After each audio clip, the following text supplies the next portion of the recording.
Mussolini, his part in my downfall, by Spike Milligan. Read by Spike Millington.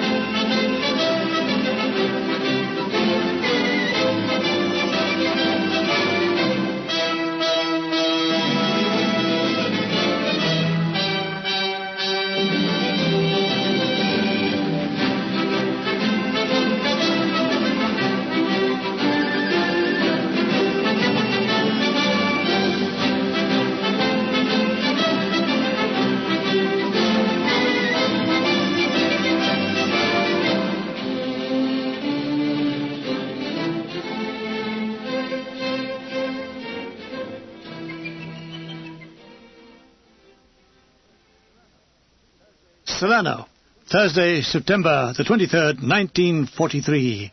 My diary. Still at war, early closing in Catford. Read letters from mother saying teaspoons of Lewisham are so short of stock, the manager and staff sit in the shop miming the words, sold out. Dear listener, the beds in the Dorchester Hotel are the most comfortable in England. Alas, neither Driver Kidgel nor Lance Bombardier Milligan are in a bed at the Dorchester. No, they are trying to sleep on a 10-ton Scammell lorry parked on the top deck of 4,000-ton HMS Boxer, inside whose innards are packed 19 Battery, 56th Heavy Regiment, all steaming in the hold. From below comes the merry sound of men retching, and it's all from Gunner Edgington. We are bound for sunny Salerno.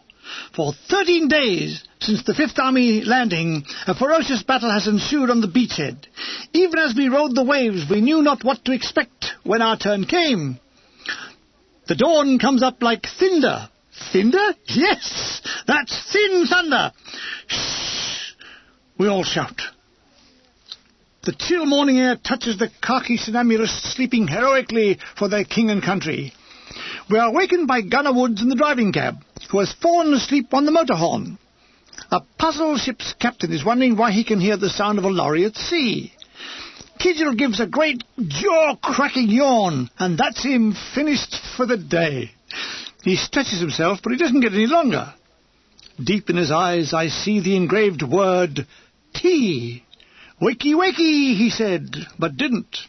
The ship is silent. The helmsman's face shows white through the wheelhouse. It is dawn, yawns Kidgel. My watch says 20 past, I yawn. Yes, it's exactly 20 past dawn, he yawned. We yawned. Like a comedy duo, we both stand and pull our trousers on. Mistake! He has mine and vice versa. The light is growing in the eastern sky. It reveals a great grey convoy of ships plunging and rising at the dictation of the sea. LCTs, some 30 of them, all flanked by Navy Z-class destroyers. The one on our port bow is stenciled B4. Imagine the confusion of a wireless conversation with it. Hello, B4, are you receiving me? Pause. Hello, B4 answering. Hello, B4. Why didn't you answer before? Because we didn't hear you before. In the early light, the sea is blue-black like ink. Kidgel is carefully folding his blankets into an unbelievable mess. I haven't slept that well for years. How do you know? I said. You were asleep. He chuckled. Well, it feels like I slept well. How did it feel? In the legs, the elbows, the teeth? I was determined to pursue the matter to its illogical conclusion. I mean, if sane people are going around saying, I slept well last night, what would lunatics say? I mean, I stayed awake all night so I could see if I slept well. I mean, we are interrupted by a shattering roar of aircraft. Spitfires, someone said, and we all got up again. Thank God they weren't Germans, said Kidgel. Why thank him, I said. He doesn't run the German Air Force. Thank Hitler. All right, clever Dick, he giggled. This is going to sound silly. Thank Hitler. They weren't Germans. The helmsman's face showed white to the wheelhouse. I produced a packet of woodbines.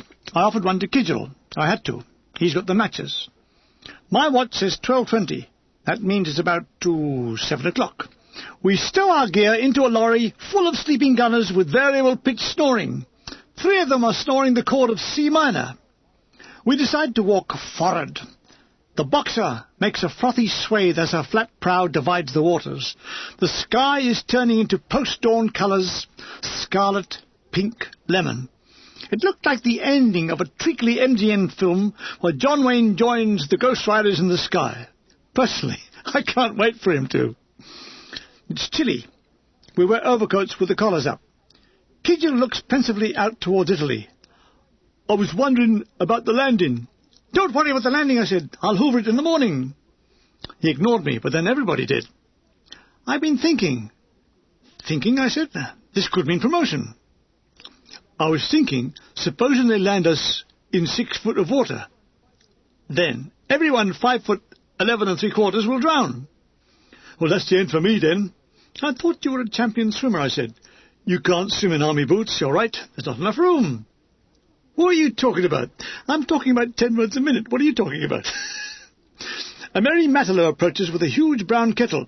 Are you lads like some cocoa? We galloped at the speed of light to our big packs and returned to meet the merry Matelot as he descended from the bridge. He pours out the thick brown remaining sludge. The gulls in our wake scream as they dive-bomb the morning garbage. We sip the cocoa, holding the mug with both hands to warm them. A change from holding the mug to warm the naffy tea. Another cigarette. What a lunatic habit, smoking. Here we are, I said. Now we go to these bastards who make these things and we say, we will give you money for 20 of these fags. We smoke them and we make the product disappear. Ha! Supposing you brought a piano on the same basis. Suddenly, in the middle of a concerto, it disappears. You have to belt out and buy another one to finish the concerto. I mean, it's lunacy. In the deckhouse, a red-faced officer scans the horizon ahead. I wonder exactly where we are, said Kidgel. I think, I said, we're on the ancient sea of Terrenium Sibe Infernum, and that finished him. When we reach Sicily, we will hug the coast to afford us air cover. And the way things are, I'd say that's all we can afford. We are travelling one of the most ancient trade routes in history. Carthaginians, Greeks, Romans, Mamelukes, Turks, and Mrs. Doris Hare. Fancy us being part of history, I said. I don't fancy it, said Kidgel. The tannoy crackles. Attention, please. A gunner faints. What's up, we ask. I thought I heard someone say, please. Attention. This is the captain speaking. What a good memory he had. In 3 minutes, the attack guns will be firing test burst. This is only a practice. Repeat, practice. Soon the sky was festooned with erupting shells, black puffs of smoke with red nuclei from the barrels of the multiple pom-poms. The tannoy again. Hello, this is your... A burst of amplified coughing follows. It's our resident consumptive, I said. The coughing ceases. Attention! That practice firing will be repeated every morning at...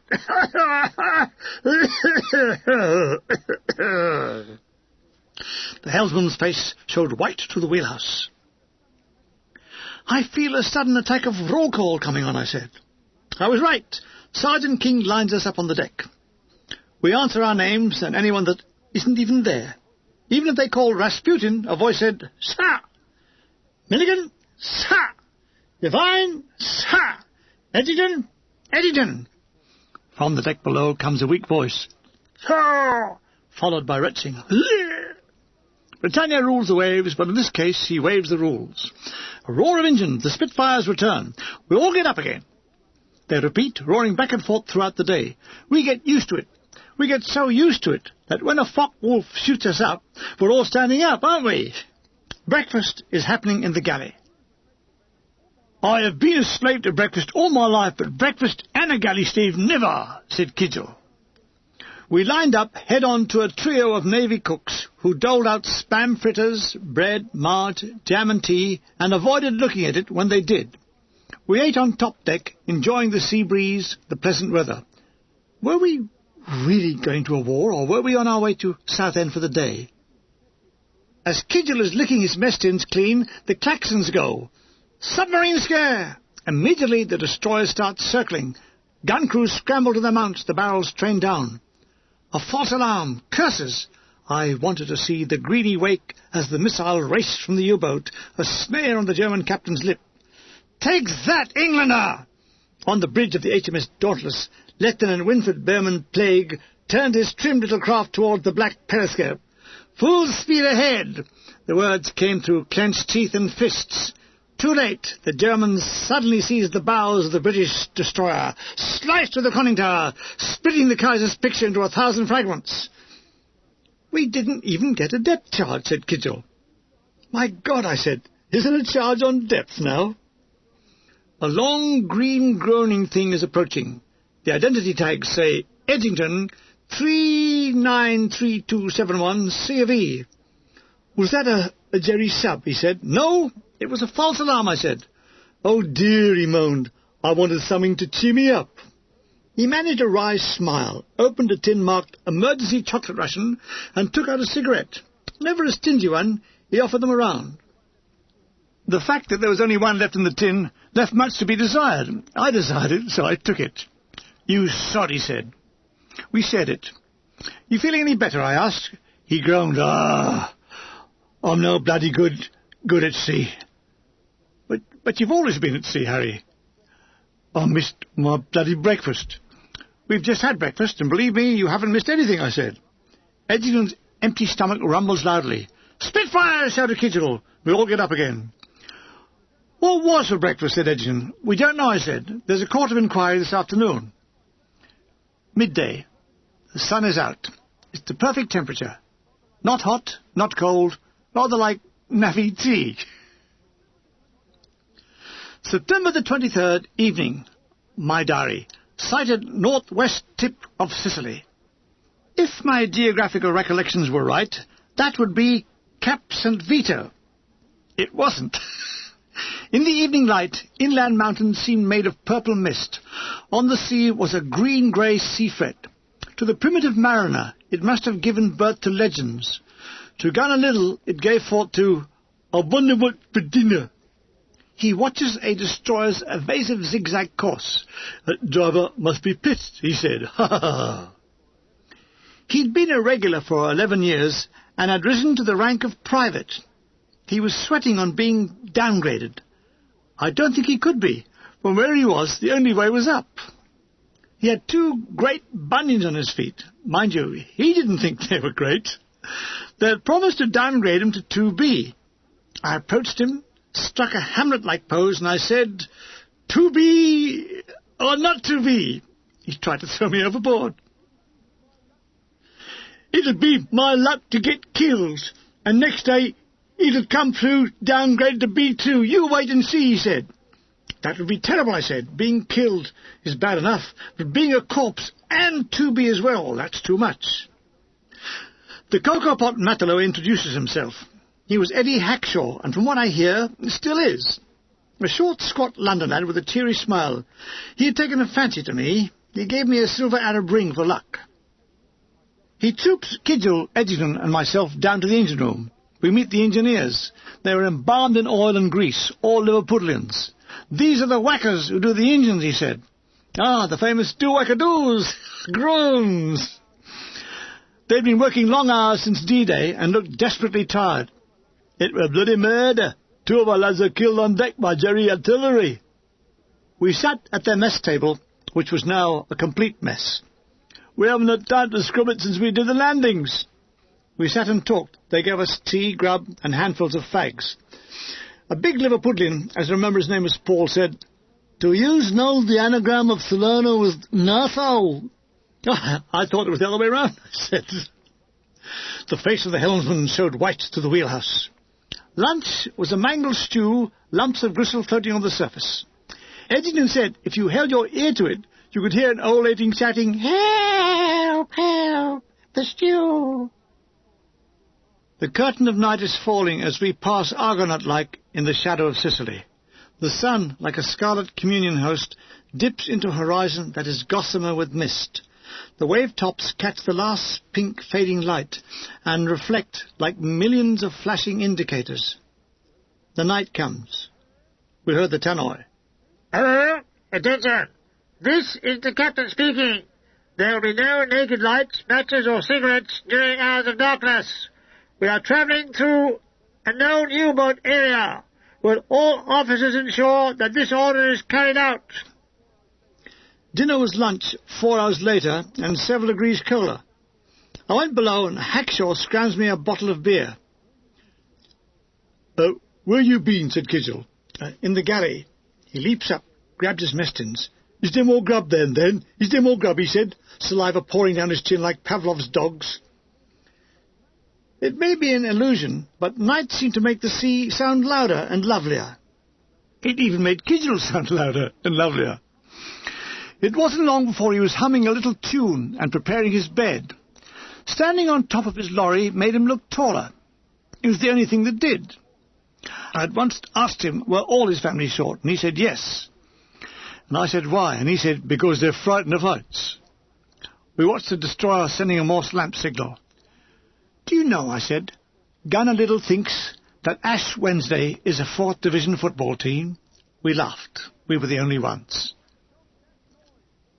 Stop that noise! Do you want the bloody German submarines to hear us? Said the voice of Edgington. Don't worry, I said, we were laughing in German, I explained. We slide into our blankets. Doug and I converse on cabbages and kings. I can't recall the dialogue, but I know we discussed where Alf Files would be. He was on his way from Malta, we learned later.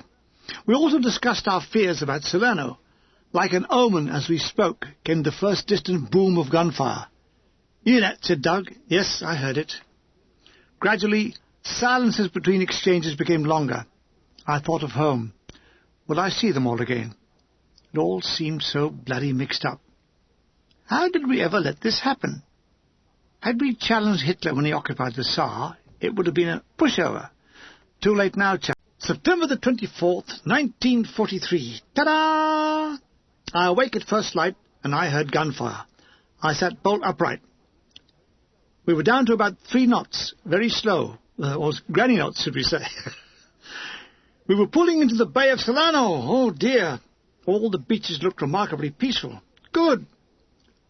We'd have a quiet landing, I thought. The still waters of the bay were a carnival of ships. Some 200, all shapes and sizes, rode at anchor. The amazing American amphibian DWKs were ferrying supplies ashore. Looming large among all this was the HMS Valiant and the HMS Warspite. Suddenly, one let fly a devastating salvo which thundered around the bay and rocked the warship some 50 degrees off its axis. That's not going to do Jerry any good, said a sailor. And either it's not going to do the Warspite any good either. In the morning mistiness, we make out hyperactivity on the beaches. Lorries, tanks, half-tracks, beach masters waving their flags, pointing, lifting, lowering, signalling, shouting, all involved in the logistics of war. The shells from the Warspite were bursting inland on the hills behind Ponte Cagnano, which dominated the landing beaches. Why wasn't Jerry replying? We drop anchor. Immediately trouble. The chain is wrapped round the propeller shaft. Fun and hijinks! We cheer as the diver goes down. A boat from the beach approached with a purple-faced officer who shouted rude things through a bullhorn at our captain, whose face, incidentally, showed white through the wheelhouse. To make it more difficult for our captain, the destroyers lay a smoke screen around us, and the tannoys crackled. Hello? Hello? Hello? Hello? Testing? It appeared to be the end of the message. It's all getting a bit silly, said Harry. All we had was the view, and now that's been bloody obscured. Now is the time for action. I take my trumpet from its case. There must be men still alive who remember the sound of the last post from the smoke-shrouded Boxer. The tannoy crackles again. Whoever's playing that bugle, please stop, said a peaked Navy voice. The anchor chain is finally freed. The smoke screen lifts to show we are now facing away from the beach. They've taken us back again, said Gunner Devine. Of course not, you silly gunner. No, the captain has turned his ship around in the smoke to show us how clever he is. There was a laconic cheer as the diver surfaces. Caught any fish, says someone. He holds up 2 fingers. Is that all? Ha ha ha! The engine starts up again. The ship swings slowly round and points towards Italy. I mean, he couldn't miss it. Subsection sergeants are now going round telling us to Get ready to disembark. Drivers are unchaining the restraining cables that secure the vehicles to the deck. The day is now a delightful mixture of sun and a cool wind. The warspite lets off another terrifying salvo. It thunders around the bay. We watch it erupt among the hills. "That'll make the bastard sit up," said Sergeant Jock Wilson. "I'd have thought," I said, "it would have had the opposite effect." "A horseback," he says. "Have you been enjoying yourself on this sea trip?" "Well, Sergeant, yes or no." "What do you mean, yes or no?" "Well, yes I am, and no I'm not, but mostly no I'm not, otherwise yes I am." He frowned. "You'll never get promotion, Milligan." Wilson was a Glaswegian. He was mad, football mad, and his family at home were hard put to send him all the news cuttings on Scottish matches. Scottish matches, that is, ones that won't strike. September the 24th, 1943. Regimental Diary. HMS Bokhara landed party on Red Beach, Salerno Bay, at 09:40 hours. The ship touched the beach very gently, so gently I suspected it was not insured. "Sorry about the butt, gentlemen," said a chuckling navy voice on the tannoy. A cheer arose from the lads as the landing ramp was lowered. Another salvo from the warspite. At the same time, an American supply ship starts to broadcast Bing Crosby singing "Pennies from Heaven" over its speakers. To our right, over the Sorrento Peninsula, a German plane is flying very high.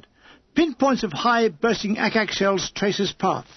Time 9:30. Sea calm. The tannoy crackles. Another coughing demo? No. "Hello!" "Hello, is it on? Hello? Hello? Hello, Captain Sullivan speaking." "Give us a song, Captain," shouts Gunner White. "Attention, attention. Will all men without vehicles, repeat, without vehicles, please disembark." "I think I'm without vehicles," I said to Harry. "How about you?" No, he said, "I haven't got vehicles, but they might be incubating," said Edgerton, who is now that the sea is calm, back to his cheery self. "The roses haven't come back to his cheeks, but he tells me they're on their way. They've reached me knees and are due in me naval area this afternoon." The tannoy goes. "Will men without vehicles disembark now?" "We've been spoken for, Harry," I said, as we trundled down the gangplank to the floor of the Boxer. We were about to set foot on Italy. The jaws of the Boxer are open onto a great sunlit beach. I realized I could never have afforded all this travel on my own. But this was the hard way. World War II. I always wanted to see Russia. I suppose that would be World War III. I don't believe it. We are walking down the broad ramp onto the Salerno beaches. No bullets, no shells. I didn't even get my feet wet. As I leave my first footprint in the sand, I shouted loudly, "Taxi!" and point in that direction. "The woods are full of them," I added, to a suspicious sergeant. We move in the milling throng onto the beach. I start sheep beating, and soon we're all at it, bah, bah, much to the amusement of the seamen watching from the top deck.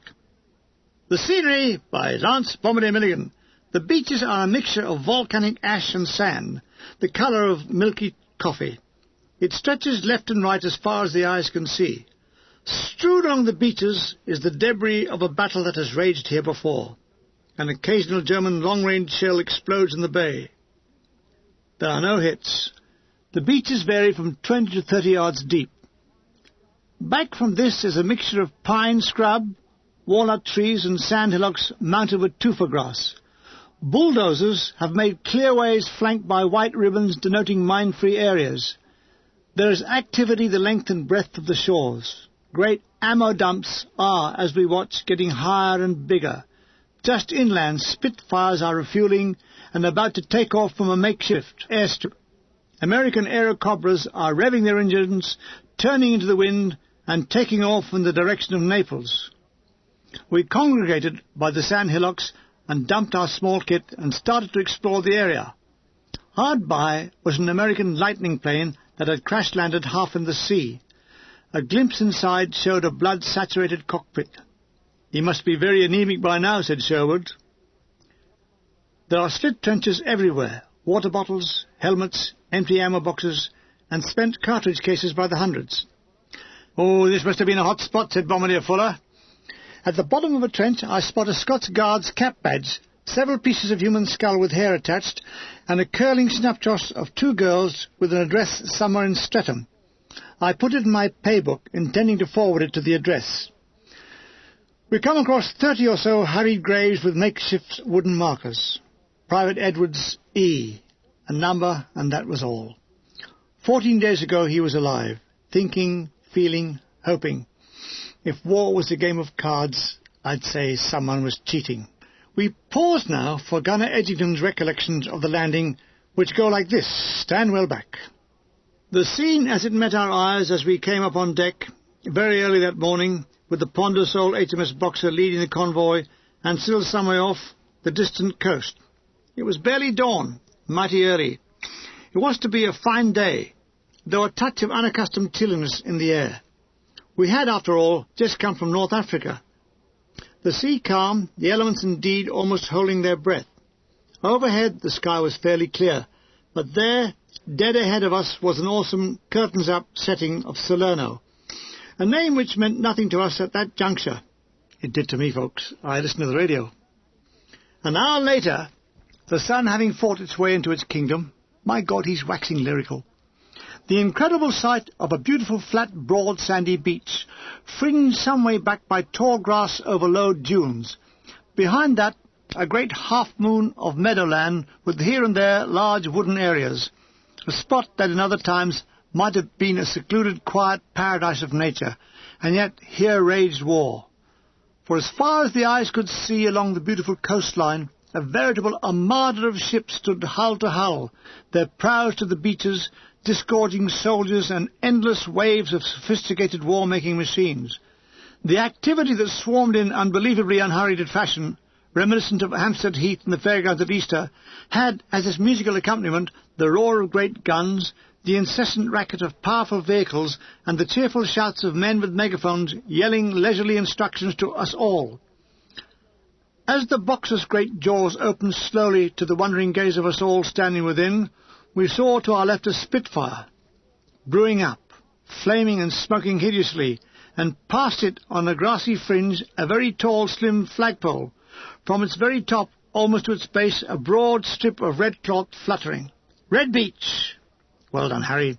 I'll take over now. There's a check in the post.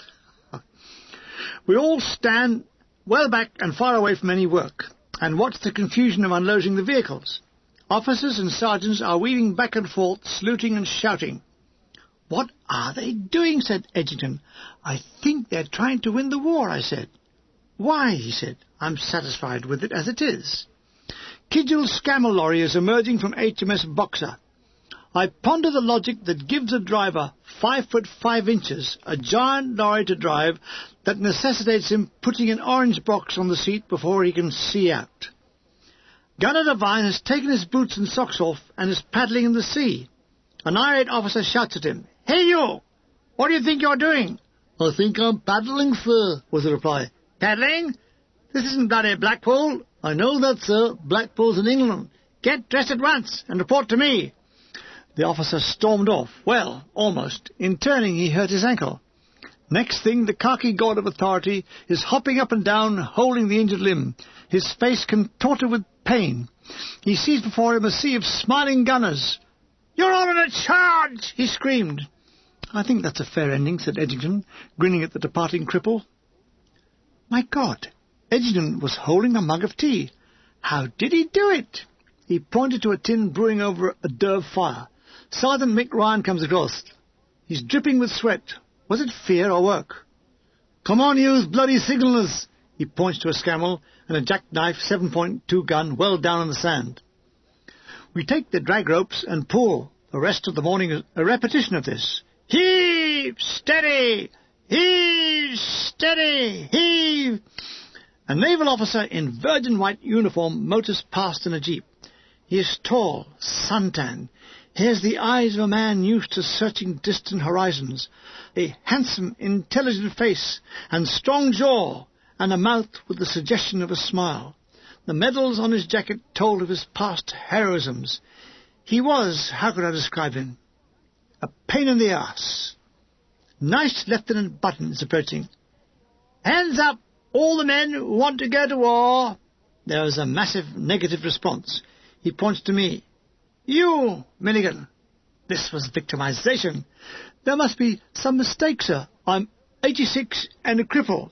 He points. Over there, 25-year-old liar. I clamber onto Sherwood's Brem carrier to be taken to a premature death. The carrier is overloaded. I perch on top.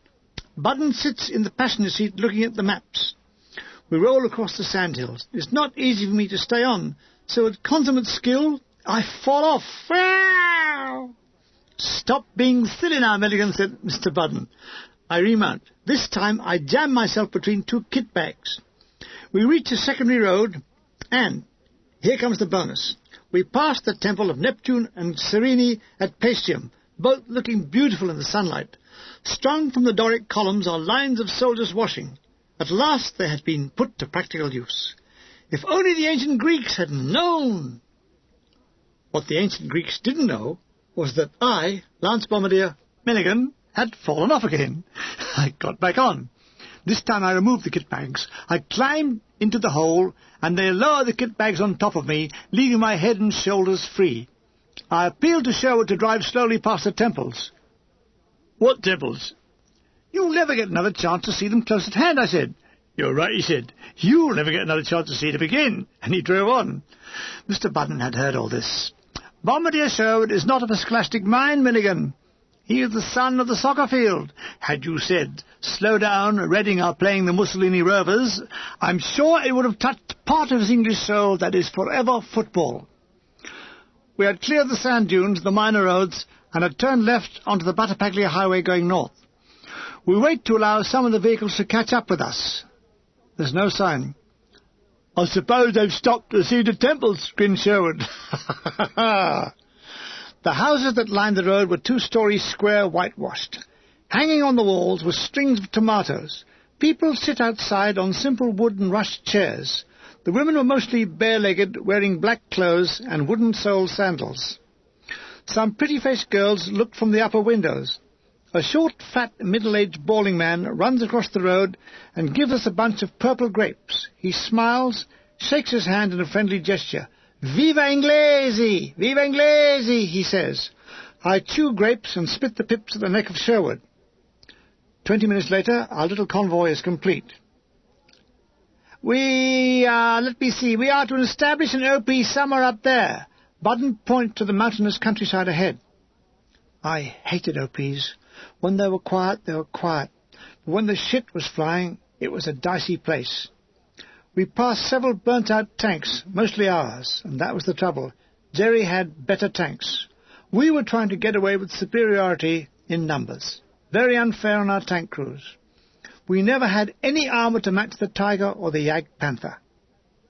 The shades of night were falling fast as we went through Battipaglia.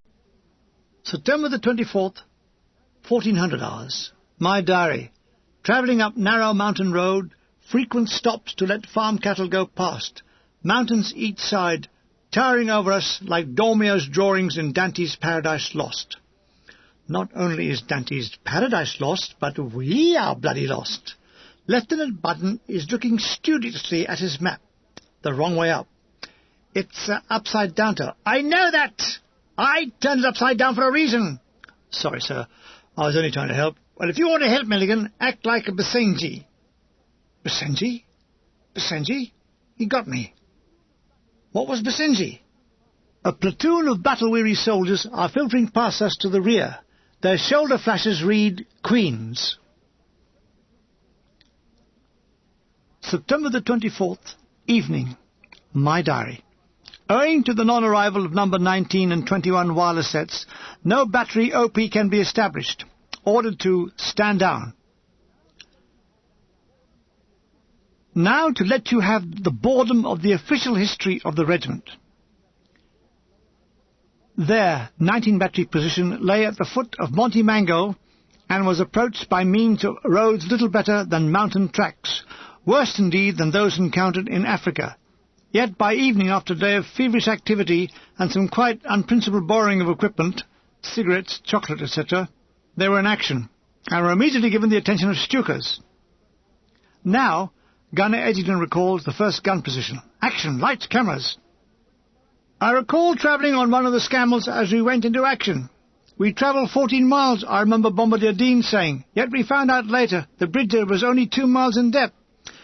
It had been started just 2 weeks before, and though we didn't know it then, Jerry was well advanced on the task of chucking us right out. One man, a surgeon sergeant of our battery by the name of Mick Bullprick Ryan, was to completely reverse the situation almost single-handed. We didn't get moving till late in the day, and then crept along an interminable, winding, tortuous course until long after nightfall we came into an earth road between the giant trees of what seemed like a forest, except they were set strangely in very orderly straight rows. There were smaller trees between them, apples or lemons, and running suspended along all of them, grapevines, all of them loaded with their fruit fully ripe, for it was September and time of the harvest. No light but Budden's torch, everyone inhibited from any noise that was avoidable. A hissed instruction, and the driver swung his wheel, the huge vehicle grinding slowly into the vines, tearing great lengths of them away. The torches showed great puddles of what seemed like blood in the soft ricon-sprouting earth. It was, in fact, grape juice. Trees, these giants carried masses of very fine walnuts, were dragged down by 2 scammell arranged fanwise to a particular tree, with a powerful steel hawser running from one front winch gear around the tree to the other front winch. A line of fire was being cleared. Next morning, a raid, Spike and Duke, shaving, dived under a scammell. Fire orders kept coming and kept getting cancelled. We could see Monte Stella through the trees, like a kid's drawing of an Alp, and watched our infantry struggling on it. Then the most incredible shoot of them all. Mick knocked the top clean off it with 2 rounds, sighting through the barrel of a 7.2 howitzer aimed like a pistol. Suddenly a great ragged mob of Hun fighter planes interceded, surging over the nearest crest, bellying down right over our treetops, cannons going, the weather at us I know not. Yes, I remember being stupid. The evidence of this was a 6-foot deep trench, at the bottom of which, looking up white-faced and saying, "Tell Hitler I'm sorry," was Lance Bombardier Milligan. What did Bessenji mean? My slit trench was in the angle of a farm hut wall and a raised bank. All day, Jerry 155mm shells were passing over our positions. "Oh, they're after the 25-pounders in the field behind us," said Sergeant Ryan. "Behind?" I said, turning yellow. "Christ, we're far forward for heavy guns." "Forward?" he giggled. "We had bloody Nebelwerfers in this field this afternoon." Ryan had excelled himself. In the absence of an observation post, he had aligned his gun on Monte Mango by looking up the barrel, elevating it a bit above that, and by God, he was actually dropping the shells right on target. I was surplus to requirements, so I spent the afternoon writing letters and eating handfuls of purple grapes that grew above my trench. I read about conquerors partaking of the spoils of war. What I hadn't read about was the terrifying attacks of the ships that followed. Dear Mum, Dad and Des, we've been moved. I'm not allowed to say where. But we had spaghetti for lunch. The lunacy continues and has every chance of becoming a way of life unless we stop it soon. Men are getting so used to wars that the psychiatric wing of the RAMC are planning how to break the news to the men when the war is over. I'm keeping well. We don't go hungry in this war. The compo rations are very good. That's if you get to the box first. This is the first day in this country, so I haven't caught anything yet. I would welcome any books, periodicals and newspapers, preferably one that say the war is over. And believe me, the war is over. It's over here. I'm writing this in a hole in the ground. It's convenient because if you get killed, they just fill the hole in and sell it as a cemetery. That's all the cheering news. We'll write again when the situation is a little bit less fraught. Loving son, Terry. I lit up a cigarette and lay back, mind a blank. The guns roar. The night comes. Grapevine messages. "Dinner!" Across the field with mess tins, I'm walking on a field that has been laying fallow for years. One still feels the furrows where the plough once moved. In the corner of the field, under some walnut trees, a heavily camouflaged cookhouse is operating, and by the screams they are operating without an anaesthetic. In the queue I find Kidgel and Edgington. "Where have you been hiding?" is the merry greeting. "Hiding? Me hiding? That's a malicious rumour. I haven't been hiding. I've been standing on the peak of a mountain, swayed in the Union Jack with a searchlight beaming on me, and I've been crying out, 'Come on, you German swines, and feel the taste of British steel.' Do you call that hiding? No, we call it a load of cobblers." "Talking of cobblers," said Kidgel, "what are those terrible things floating in the stew?" "Mine," said our cook, "but don't worry, they're ours." It is a McConaughey stew, and it tastes bloody marvellous. We sit with our backs against a Bren carrier. The odd gun falls silent as the gun teams take their turns for their meal. It's dark now. All around is the unending roar of artillery. Odd rumours. They say he's starting to pull out and our patrols are on the outskirts of Naples. Core Naples? Yes. We would all like to be in Naples. It would be the first European city since we left England nearly 2 years ago. We'd all been warned of the dangers. If the broacher was telling the truth, venereal disease was walking the streets of Naples, and one could contract it by just shaking hands with a priest. The BQMS has passed us a message saying there won't be any mail for a week. He says things like that to cheer us up. Amid the gunfire we hear a droning. A lone plane. It's a Jerry. He drops a green flare. It was so pretty we all cheered when it came on. "Milligan! Milligan!" A voice is calling. "Is that you, Mother?" I reply. It's Bombardier Fuller. He says, "Pack enough kit to last 48 hours, you're going up to the OP. Enough to last 48 hours. Wearily I climb into Bombardier Sherwood's Bren carrier. Already in and waiting are Captain Sullivan, Signaller Birch and Bombardier Edwards. In a second carrier are Lieutenant Budden, Signaller Wenham, and I cannot recall the driver.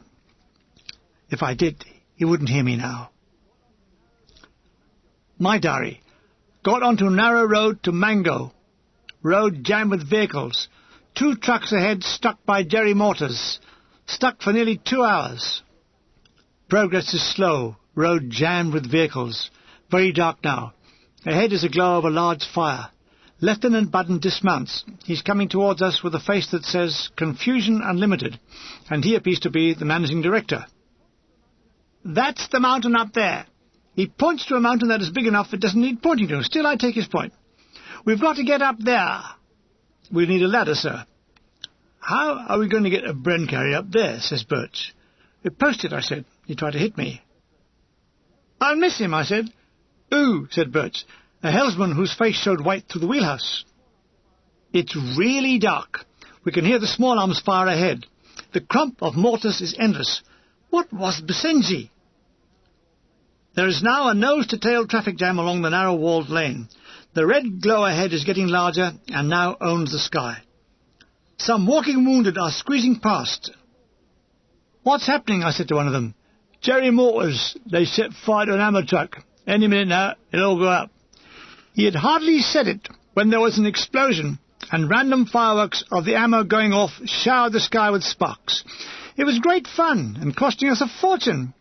A military policeman is coming down the convoy. "Back up, if you can," he says and laughs. We pass the message down the line.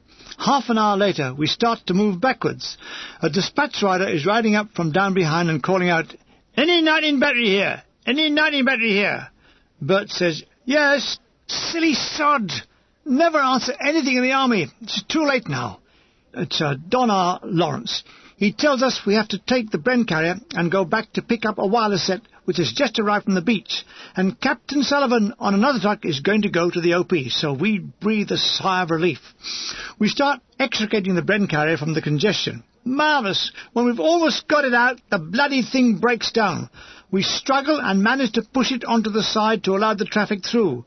Budden tells us, "We'll have to walk to HQ and get fresh orders." I tell him I don't need fresh orders. I'm perfectly satisfied with the ones I've got. "Please, Milligan," said Budden, "try and be a soldier." We finally reach HQ. It's off a walled lane in an Italian farmhouse built around a forecourt, 2 stories high. An exterior staircase leads up to the first floor, which is surrounded by a balcony. The farm is blacked out except the room where our HQ is. That is a massive light cheeks coming from windows and doors, like an early sonnet luminaire. Several vehicles are parked in the forecourt. The drivers are asleep in the back. 20 minutes pass. Mr. Budden appears. He smells of whisky, the khaki aftershave for men. He's much happier by now. "We are not needed, Milligan," he says. Does that mean for the duration, I thought? We both walk back to the gun position, which is quite easily found. We just follow the loudest bangs. September the 24th, 1943. My diary. Cool night, a touch of autumn chill in the air. Had very disturbed sleep. Kept waking up in a cold sweat. Took a swig at water bottle. Had a fag. What a bloody life. I finally dropped off in a black sleep. Am I the black sleep of the family?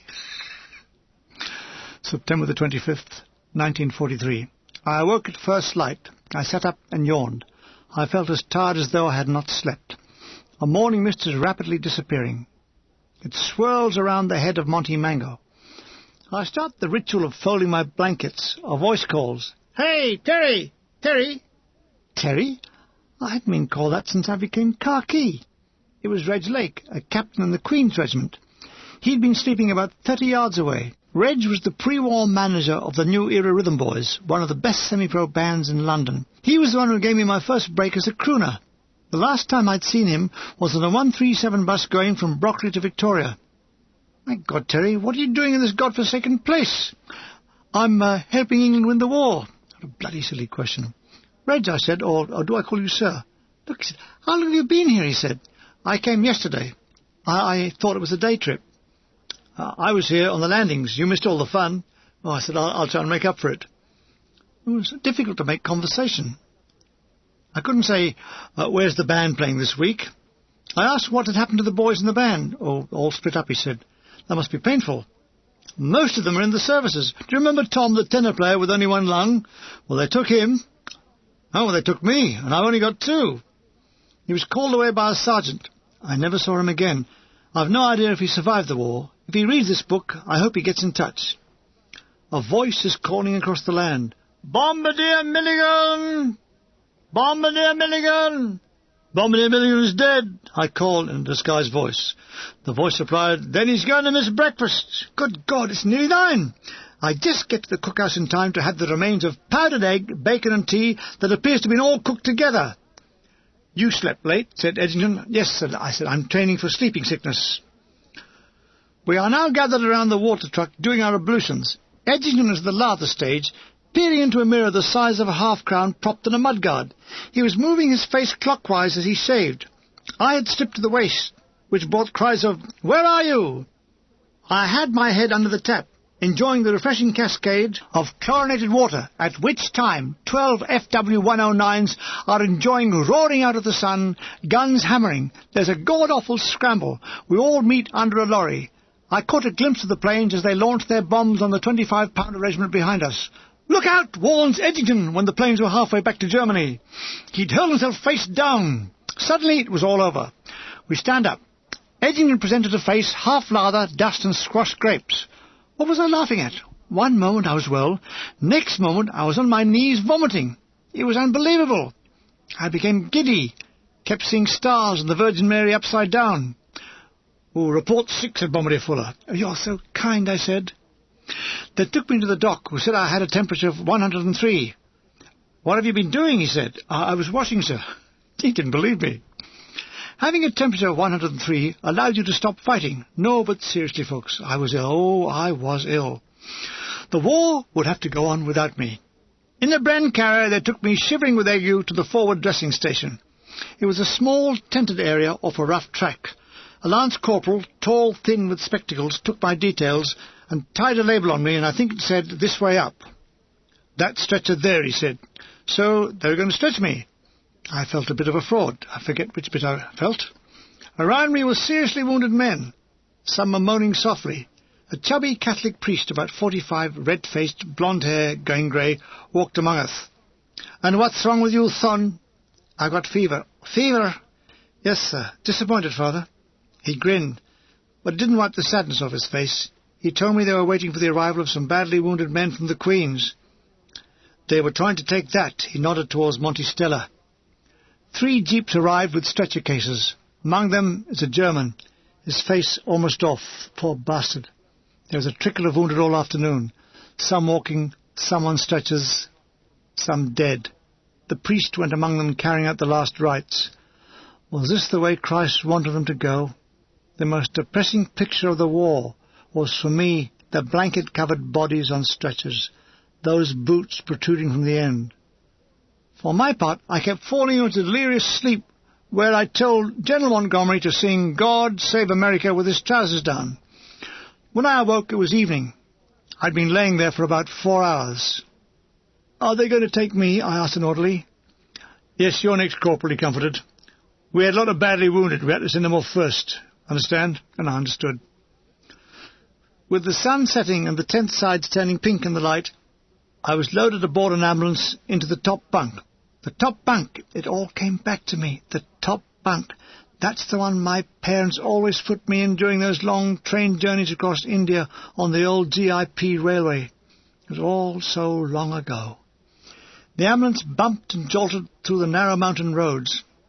I recall those bright, sunlit Indian days as a boy, when every day was like a Kipling story. "Like a drink of water, Corporal?" "Yes." The attendant poured water into a tin mug.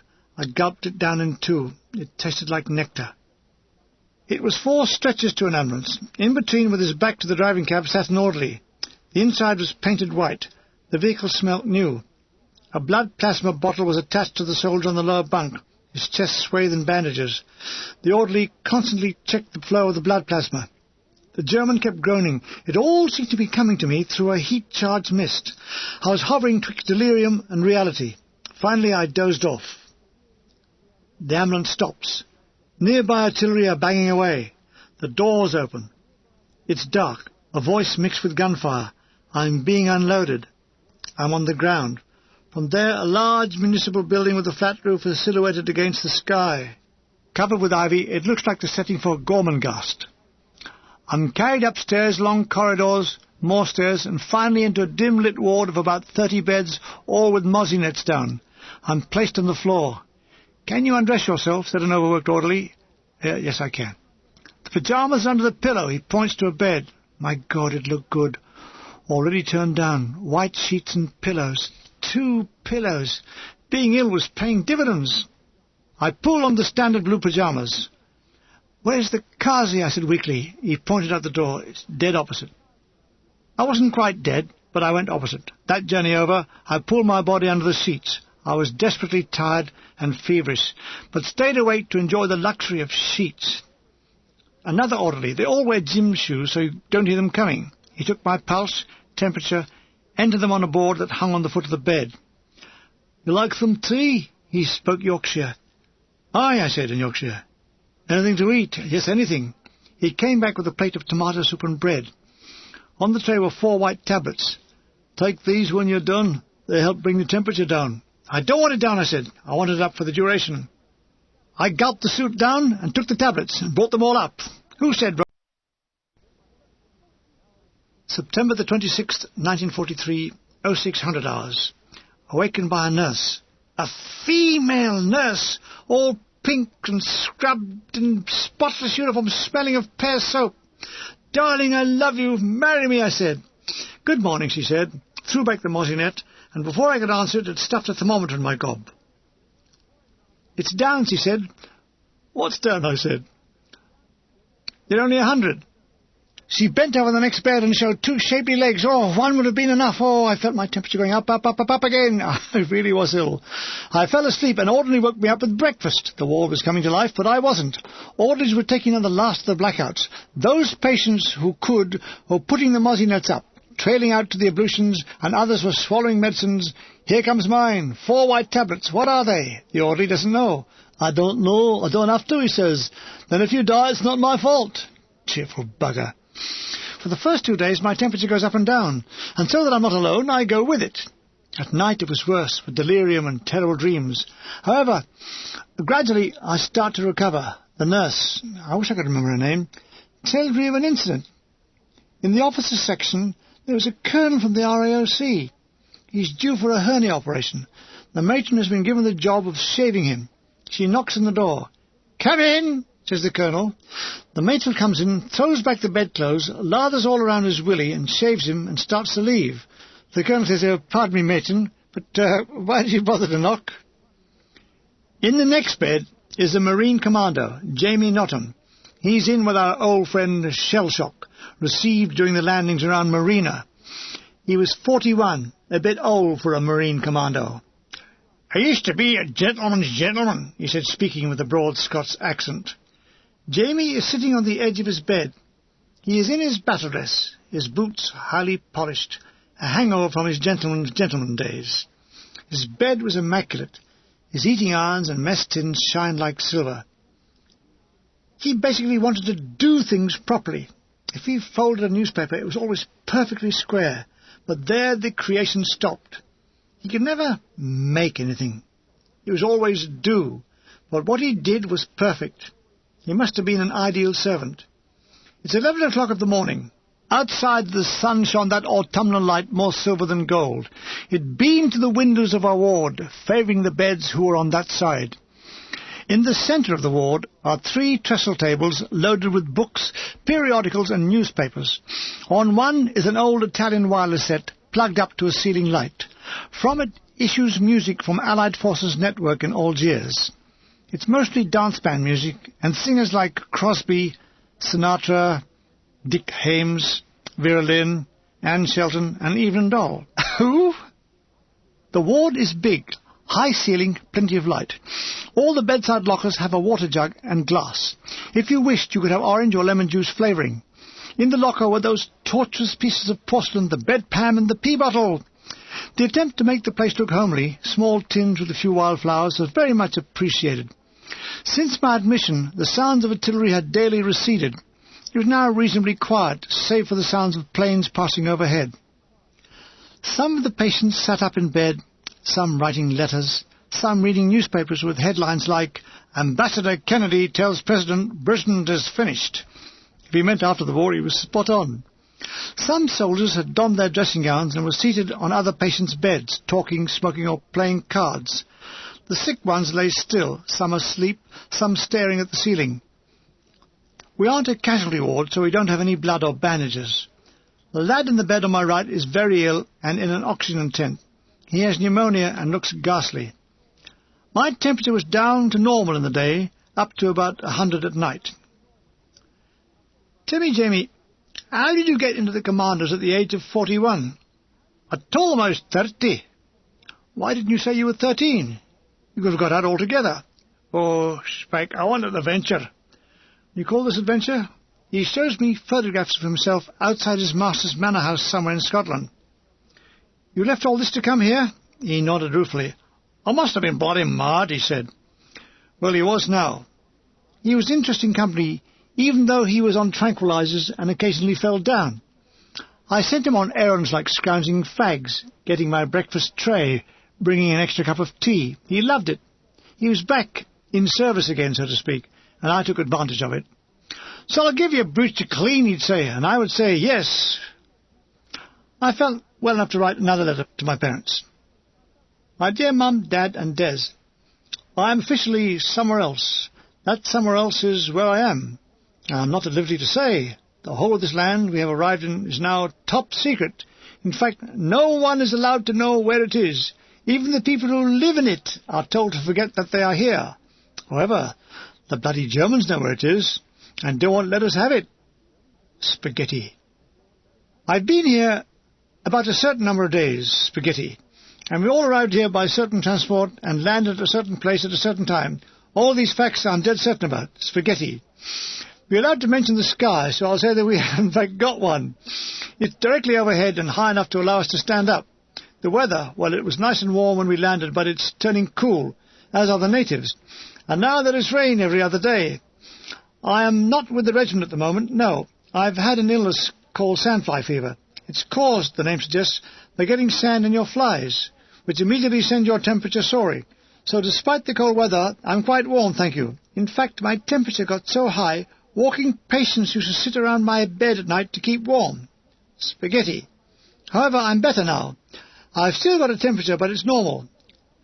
Next, I'll be sent to a bloody awful reinforcement camp where all the mud is sent to be slept on by unclaimed soldiers. So far, the battery has not sustained any casualties except me. Spaghetti.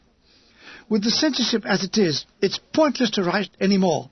All I want you to do is to write and tell me where I am. Spaghetti. Your loving brother, son, midwife, Terry. September the 28th, 1943. My diary. The news says Jerry's evacuated Naples. Heavy rain.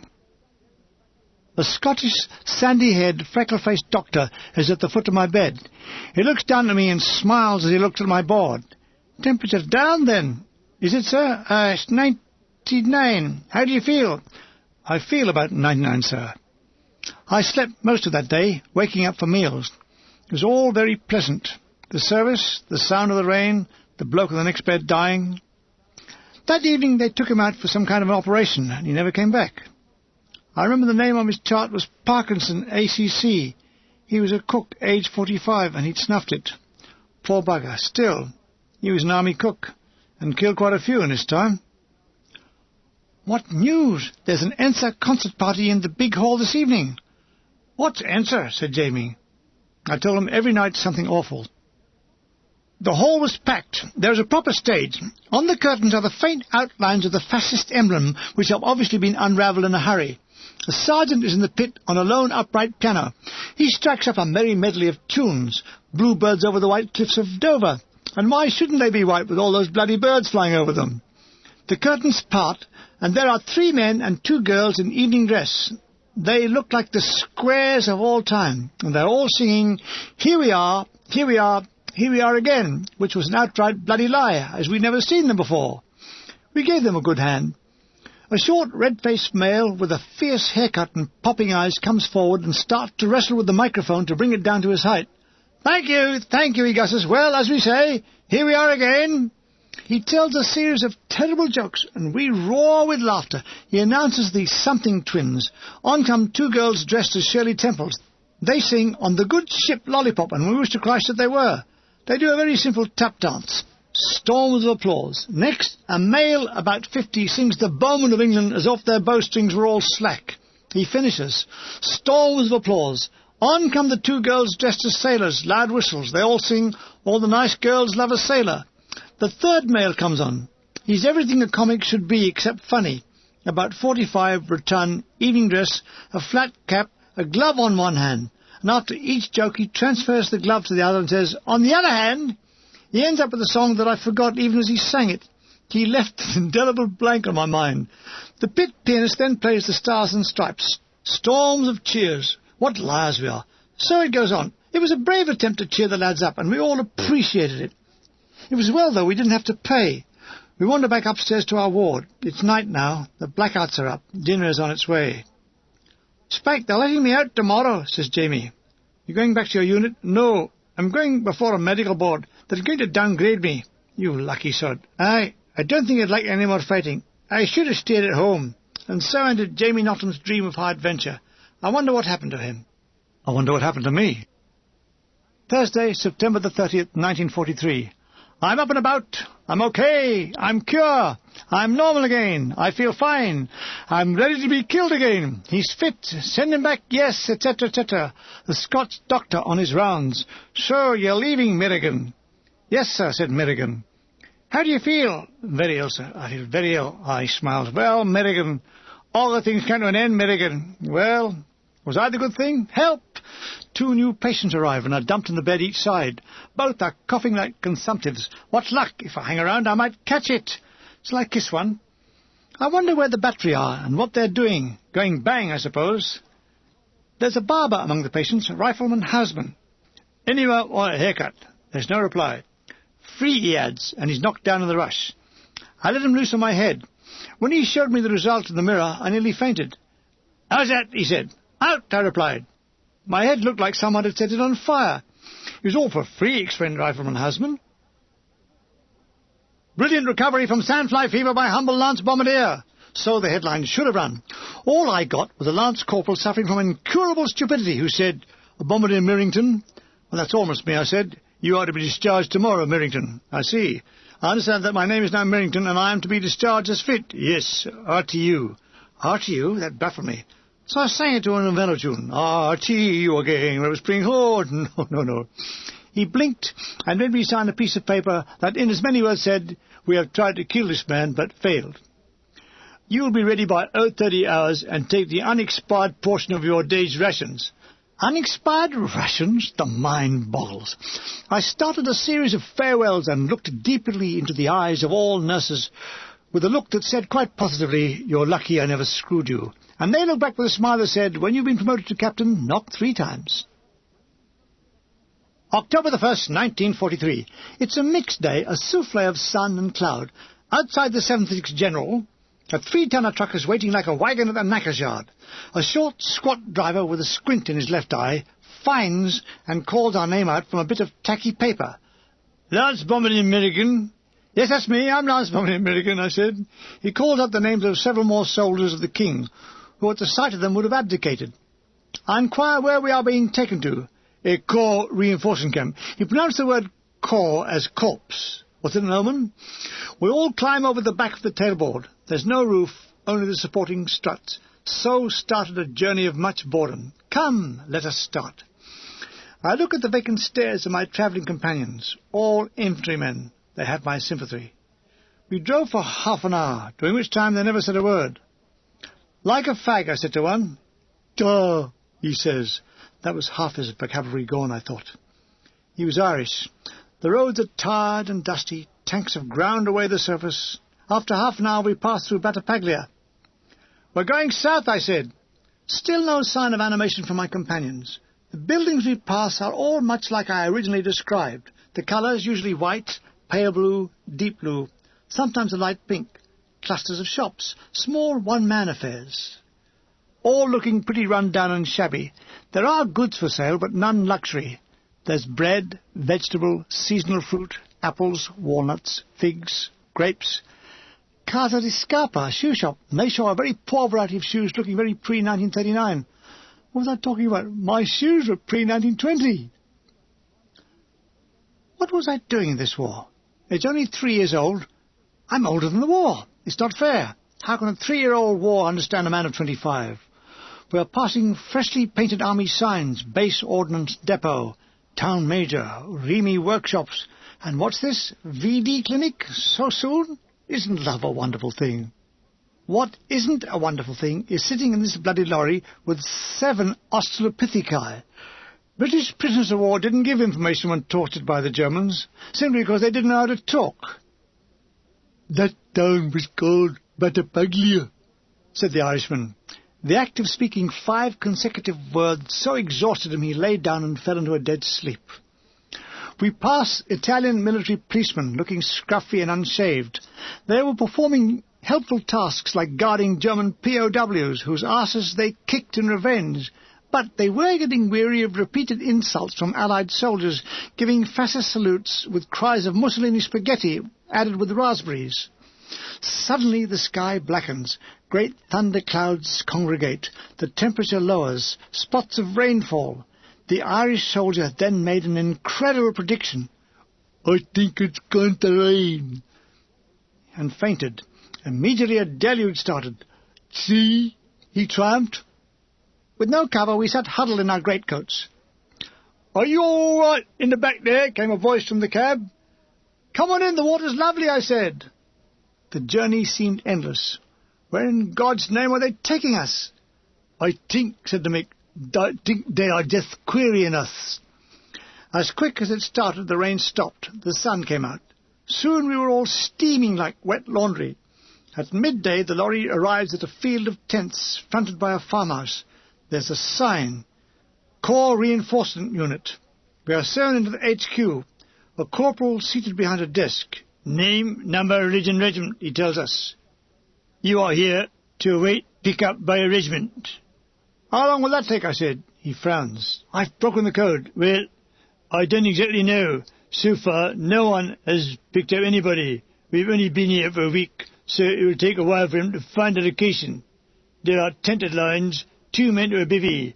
Part 2 orders are posted on the board outside. We walk along the line of muddy tents. I find an empty one. I see men walking rapidly with empty mess tins for food. I follow. We arrive at a field kitchen. Food. Food? 2 slices of cold bully beef, a carrot, a boiled potato, a mug of tea, 2 biscuits. No mess tent. Eat where you stand.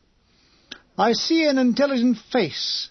His shoulder flashes read, Hampshires. We get talking. His name is Arrowsmith. He was on the landings. He has shell shock. He looks a little like Ronald Coleman, slim, but 5'7", intelligent, sensitive. He speaks to me. It's simple arithmetic.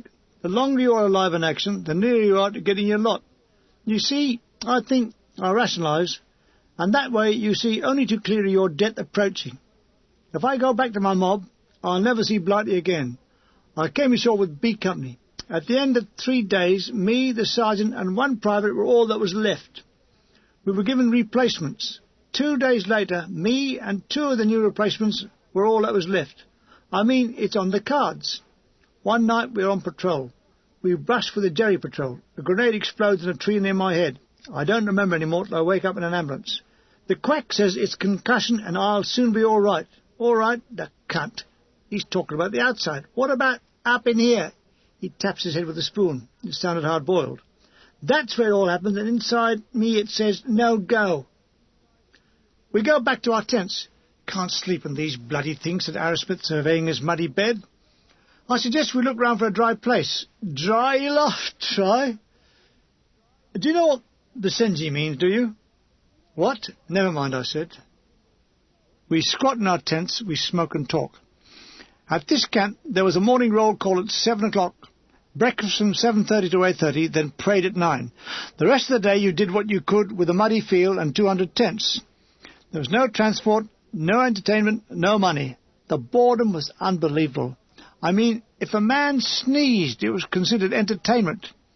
The camp was about 300 yards from Red Beach, Salerno. For the next 3 days, Arrowsmith and I just foraged around, collecting walnuts and looking for war souvenirs. We had the occasional bathe, but the water was getting that first autumnal chill that made swimming nippy. The Pioneer Corps were on the beaches collecting war salvage, all middle-aged men, and we talked to them. Why do they join up? Anything to get away from the bleeding missus. They are all old soldiers, some from World War I. They're well organised.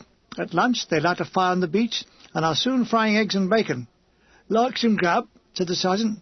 Christ, yes, I said.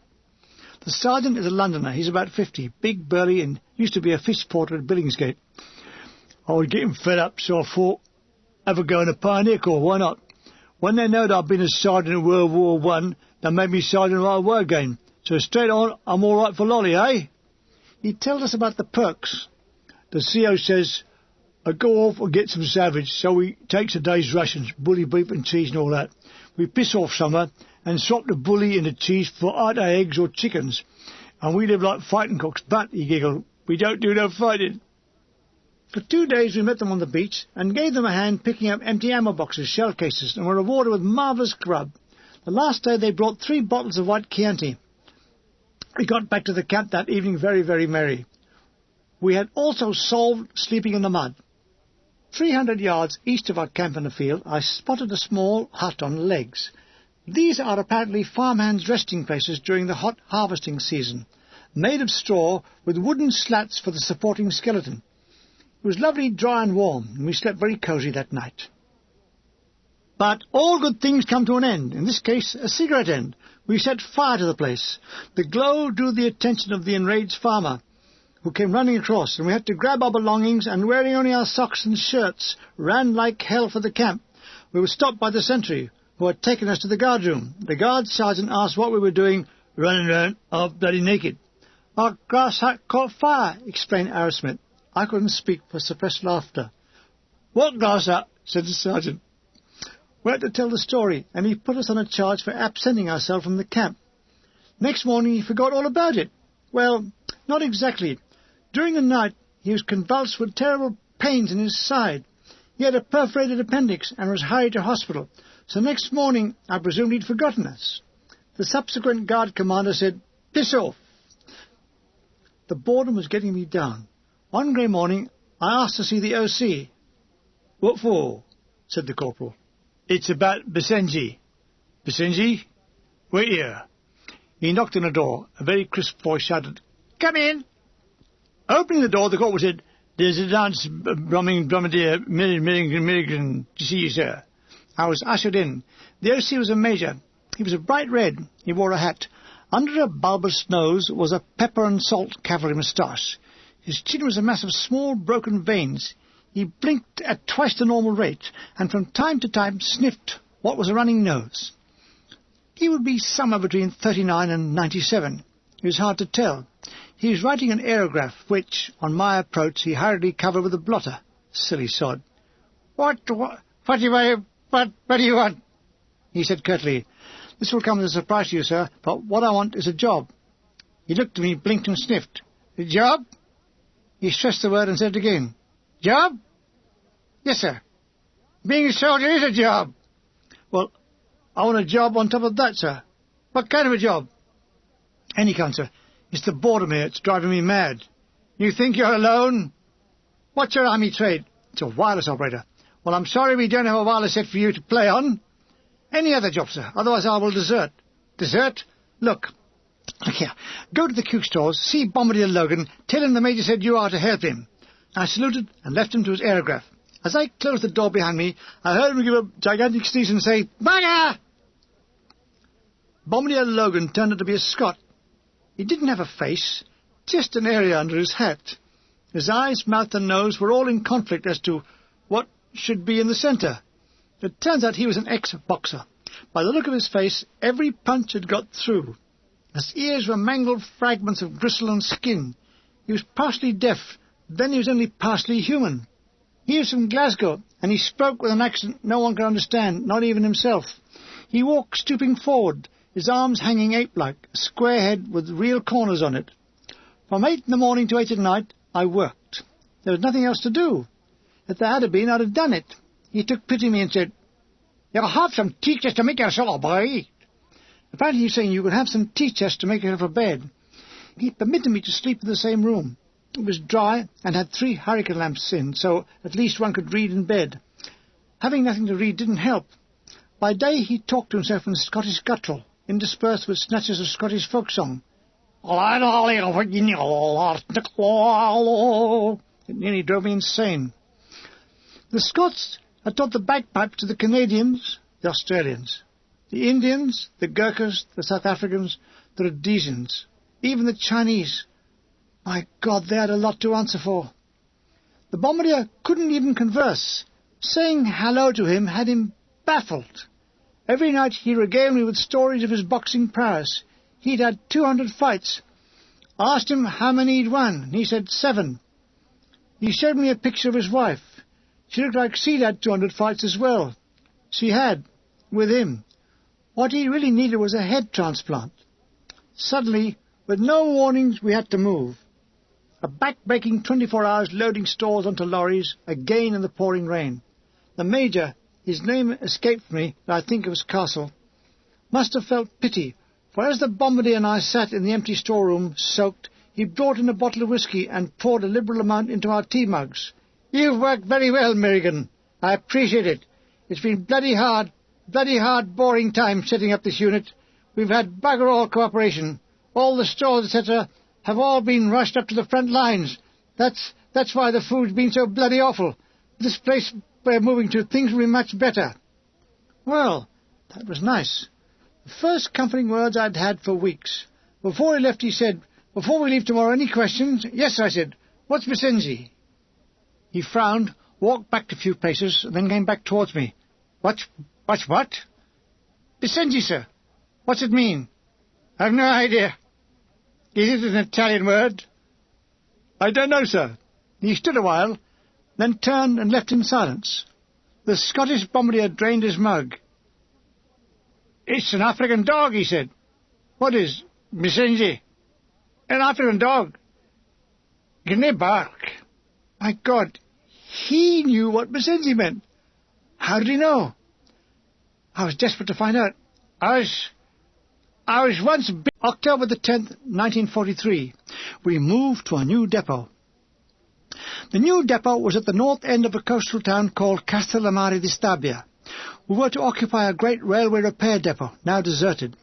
It had been hammered by our planes, but two-thirds remained intact. There were plenty of empty goods wagons, which we immediately used for storerooms and billets. They were ideal, about 6 men to a wagon. Now it was hard to go off the rails. Get it? I spent 2 days putting up shelves and organising the stores. If I'd waited for the Scottish lunatic, we'd have still been doing it. He constantly kept getting lost amid the maze of railway lines.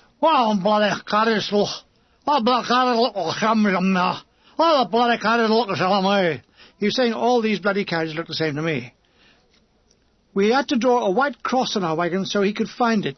Alas, those with a sense of humour painted white crosses on another 20 wagons, and he was lost for weeks. The Major's promised improvement in living standard never materialised. It got worse. No guarantee of our 7-a-day cigarette ration. I went 4 days without a cigarette. I got withdrawal symptoms. The pupils of my eyes dilated to pinpoints. My night manipulations increased and the skin was rubbed off, and I spoke in a high-strained voice on the verge of a scream. October the 14th, 1943. My diary notes. Disgraceful. I've seen the RSM with the 15 tin, and he told us no fags were in store. They are in store. His bloody store. The food is terrible. Bully beef and half a mug of tea for breakfast. Here we were, nearer to India than England, and only half a mug of bloody tea. There was a revenge party on the RSM's wagon. In the small hours, when he slept in nicotine bliss, the sufferers had pushed his wagon a mile out of the depot into a siding. He was never seen again. October the 15th, 1943. Thank God! You're being transferred, said the RSM, whose name was Death. What would happen if he was killed in action? We regret to announce the death of Death. You're being transferred to the CPC. I envisaged another endless lorry journey, but no! It was in the same marshalling yard. I wrote home and told my folks I was now serving under Marshal Yard. This time I was billeted on the edge of the complex. It was a building, one-time offices. I was in a basement with windows at ground level. Outside, the River Sarno ran past the window. Looking left, I could see the beach, and offshore, the Isola Rivigliano, with the remains of a Roman lighthouse. Just what I needed. The difference in lifestyle here was great. Regular fag issue and good food. I even noted down the menu of the day. Menu: breakfast, bread, 1 pint of tea, sausage, bacon, onion and fried bully, porridge, biscuits, margarine, jam. Lunch: cheese, biscuits and tomato sauce, potatoes, creamed, bread and jam. Dinner: meat rissoles, fried potatoes, spaghetti and tomatoes, fried onions, mashed potato, peas, fruit and custard, tea and biscuits. And it never lessened in consistency. 7 cigs a day and matches. 50 fags from Nuffy once a week. Ah, marvellous. Towering above the countryside, with vines growing on its lower slope, was the ominous shape of Vesuvius. Like me, it smoked heavily. At night, from my bed, I could see the purple-red glow from its throat. It looked magnificent. At one time it had looked so to those doomed people, the Pompeians. But I wasn't a Pompeian. I was Irish. How could Vesuvius wipe out Dublin? No! I was perfectly safe, but Vesuvius wasn't. I discovered that Pompeii was but 3 miles as the crow flies. This incredible relic of a Roman city, free of camera-clicking tourists, was a situation I had to thank Hitler for. Thank you, Hitler. Hitler. You heard that, Goebbels? Milligan is visiting Pompeii. Keep all tourists out, and the ruins in. After roll call, accompanied by a private web, we hitched and walked till we arrived at the ancient city's gates. There was no one about. Well, there was us, of course, but did we matter? There was only a sleepy, unshaved attendant who said he had niente tickets and charged 20 lire to go in, which he put straight in his pocket and ran away. I noticed he was wearing running shoes. It was a day I shall treasure, a day I met the past. Not only the past, but the people from it, be it only that they were plaster casts. I had read Pliny the Younger's account of that terrible day of destruction, and Gale's Pompeiana, and several textbooks, so I was reasonably well informed. We had gone in the entrance that opened onto the amphitheatre and the Grande Palestra on our right. The excitement it generated in me was unbelievable, and stayed in me all day. I don't think there are many sights as touching as the family who died together in the basement of their home off the Via Vesuvio. The mother and father, each side of their 3 little girls, their arms protecting them this 2,000 years. There were the lovers, who went on banging away even though being suffocated. He must have been a gunner. What a way to go! All through the warm, dusty day, I wandered almost in a dream through the city, now almost deserted save for an occasional soldier. It was late evening when we finally arrived at the Porta Ercolano that led into the Via dei Sepolcri. We sat in the mouth of one of the tombs and smoked a fag. Webb was knocked out. "Bloody hell," he said. "I never heard this place. I never knew it existed. They don't say a bloody word about places like this at school. Alfred the Great, Henry VIII, Nelson, Queen Victoria, all that bloody lot, but none of this." I discovered that the Americans actually bombed it. They believed German infantry were hiding in it. Not much damage had been done. Museum staff were already at work trying to repair it. Bombing Pompeii? Why not the pyramids? Germans might be hiding there. Or bomb the Astoria Cinema, Wasdale Road, Forest Hill. That's an ideal hiding place for Germans. Or bomb Mrs. Grolick's boarding house, Hagley Road, Birmingham. Webb afforded me amusing incidents during the day. We approached the front of the house in the Via di Mercurio. Another shabby, unshaven attendant was standing, still wearing running shoes. He looked like a bag of laundry with a head on it. He indicated a boxed partition in the wall. "Vediamo questo," he said, and the innuendo was like something naughty. "Si," I said fluently. We gave him 10 lire each. He readjusted his running shoes, and with a well-worn key, he opened the door. It revealed a male figure dressed as a Roman soldier, holding up his kilt. From under it was an enormous phallus that rested on a pair of scales. The other scale held a bar of gold. Very interesting, but the point of it all escaped me. "What's he wearing these balls for?" said Webb, the true archaeologist. "I think it's something to do with wartime rationing," I said.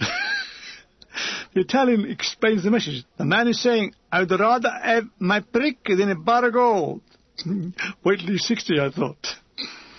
Another diversion is the Lupanarium. "Here, isn't that a man's prick sticking out over the door?" "Well, it certainly is a woman's," I said. It was a monster made of concrete about a foot long. "What's it doing up there?" said Webb. I demonstrated by hanging my hat on it. It's a hat stand. "Get away." "Well, it's a stand of some kind," I explained. "And this is a house of ill repute." Webb grinned from ear to ear. "Ah, that's why they got that bloody great chopper sticking out the front then. You should have been a Latin scholar," I said. The Lupanarium. Around the walls are paintings, or rather a catalogue of the various positions that the clients could have had. There's everything but standing on the head. I observed that the cubicles the ladies had to perform in were woefully small. One would have to have been about 5'1" or a cripple. It must have been an interesting sight the day of the eruption. All 14 cubicles banging away, and suddenly Vesuvius explodes. Out the door shoot men with erections and no trousers, followed by naked screaming tarts. Oh, you don't get that stuff in the films. The sun was setting when we retraced our footstep. I was loath to leave, but I was to return here again in exciting circumstances. We hitched back on several lorries, including one American with a coloured driver. "Ain't you Rammies got any fucking transport?" he said. "Yes, we've got lots of fucking transport," I said. "Trams, buses, but they're all in Catford." He didn't know what I was talking about. He said so. "What are you talking about, man?" He hated me, I hated him. It was a perfect arrangement. We were just in time for dinner. I took mine back to the billet. The walk did it good, and I ate it in the semi-reclining position, when in Rome. Another occupant of our billet stumbled in. Corporal Percival. He was smelling of beer. "Where have you been?" "I've been to Naples," he said. "Naples? Wow, the big time. The Catford of Italy." "I went to the pictures. I saw Betty Grable and Cesar Romano in Coney Island. Bah, she's got lovely legs." "What about his?" "Oh, fuck off." "Of course. I'll pack at once."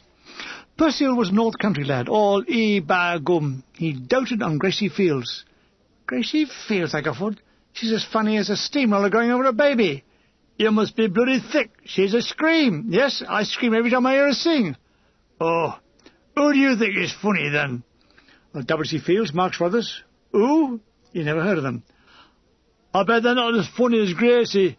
You put them next to her and she'd lose them." The mind boggled. Gracie Fields meets the Marx Brothers. Help! I tried to demonstrate how Groucho walked. "What do you walk like that for? It looks bloody daft." "It's supposed to be, you know. And look, North Country humour's all bloody awful. It's all e-bag-oom, flat hats and boiled puddings. I mean, you must all be simple to think that George Formby's funny. I get the same feeling for him as if I'd been told my mother was dead." The onslaught silenced him, and then he spoke. "There you go. That's Irish, isn't it?" "Yes. Well, I'm half Irish." "That's bloody trouble. That's what's keep you bloody simple-minded. You're half Irish." Bernard Shaw, Oscar Wilde were Irish. What bloody good did they do? They're recognised as great writers, not by me. Fuck 'em. Listen, mister, the worst thing in life I can think of is being tied to a post and forced to listen to George Formby. All right, who do you think is a good singer? Bing Crosby. Him? He sounds like he's crapped himself and it's sliding down one leg. Yes, he would sound like that to you. I suppose you think Gigli is a load of crap as well. Gigli? Who's she? She? He's an opera singer. Gracie Fields could sing opera standing on her head. Well, if she did, it would be the only time I'd laugh at her. Arguments like this were frequent. There seemed to be a love-hate relationship between the North and South. The South loved themselves, the North hated them for it. Percival had been down with sandfly fever like myself. Were you on the landings? No, we come in 10 days after to lay Summerfield track for fighter planes to land on, but ship with the stoof on was stunk by a Jerry radio-controlled bomb. Percival had once brought me to the verge of tears. One night he came in pissed as usual. Have you ever seen the white-eared elephant? He said. No, I had not seen a white-eared elephant. Whereupon he pulled the linings of his 2 pocket trousers out, opens his flies and hangs his willy out. I cried with laughter. Who in God's name invented these tricks? And all the others, like the swans fly east, sausage on a plate, sack of flour, the roaring of the lions. There's a sort of touch of obscene genius about this all. Life at this camp was very cushy, but I discovered that there was no guarantee of me getting back to my battery, and this really shook me. I wrote to Major Jenkins saying if I wasn't taken back soon, I'd desert. Back came a letter from the battery office. Don't desert. Truck on way. Signed, Bombardier Hamer. One morning, after roll call, I was exploring the environs of the camp when I discovered the remains of what had been a large bonfire. The surviving pieces were interesting. Fascist uniforms worn by school children during indoctrination training, the Bambini della Lupa, Children of the Wolf. Along with them were little wooden rifles and kindergarten books praising Mussolini, Il Duce Nostra Buona Padre, etc., etc. How in God's name can adults do this to children, to pervert their minds? And even today, the indoctrination goes on. China, Russia, while our own democracy is corrupt with pornography and media violence. As my father once said, it will only last forever. Among the ashes are numerous erotic photographs of pictures of statues from Pompeii and Herculaneum. Altogether it was a very, very strange mixture. October the 17th, 1943. Nice sunny day, not too hot. Roll call at 7:30. Good breakfast. Eggs. Marvellous.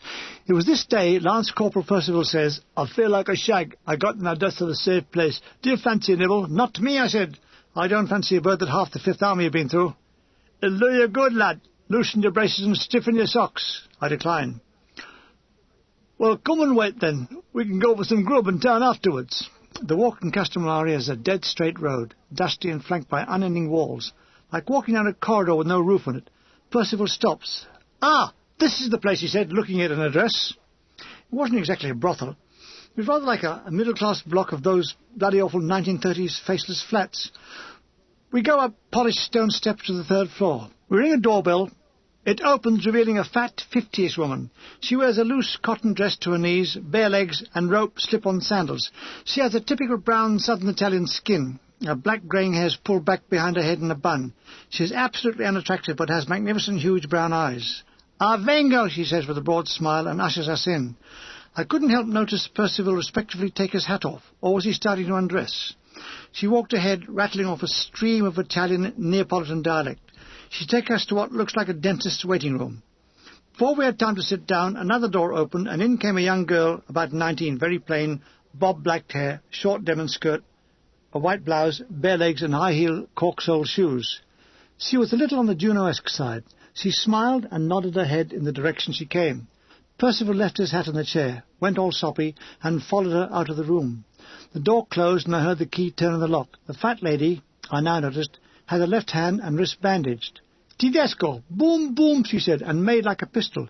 "Tedesco," she repeated. "Molto cattivo." Then she sat down in the chair opposite, lifted her skirt, and showed me a fanny, which had so much hair on, it looked like a black poodle on her lap. I had never had such a thing happen to me before, and I was nonplussed. She stayed like it and smiled. "Zig-a-zig," she said. Unable to rise to the head, I said, no, grazie.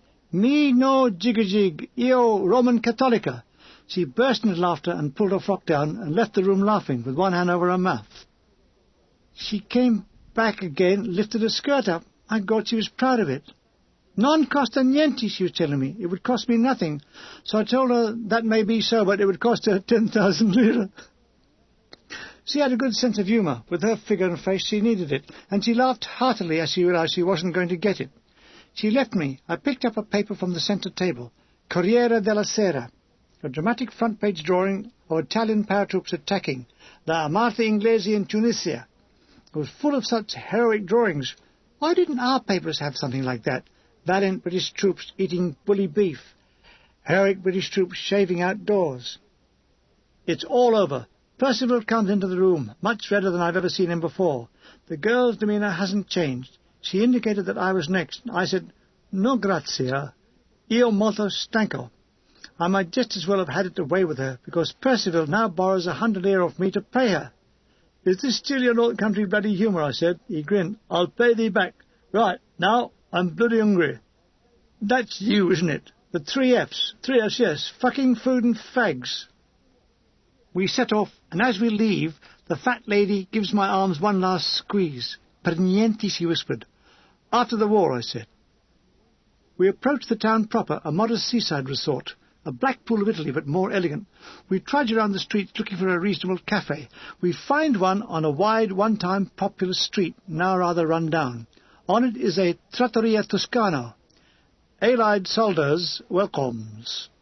Inside, about 12 tables, all covered in white paper, sparsely laid out with cutlery. A few tables are occupied by what looks like potential mafia recruits, all huddled over their tables, talking in low voices, an act of great self-control for Italians. My diary.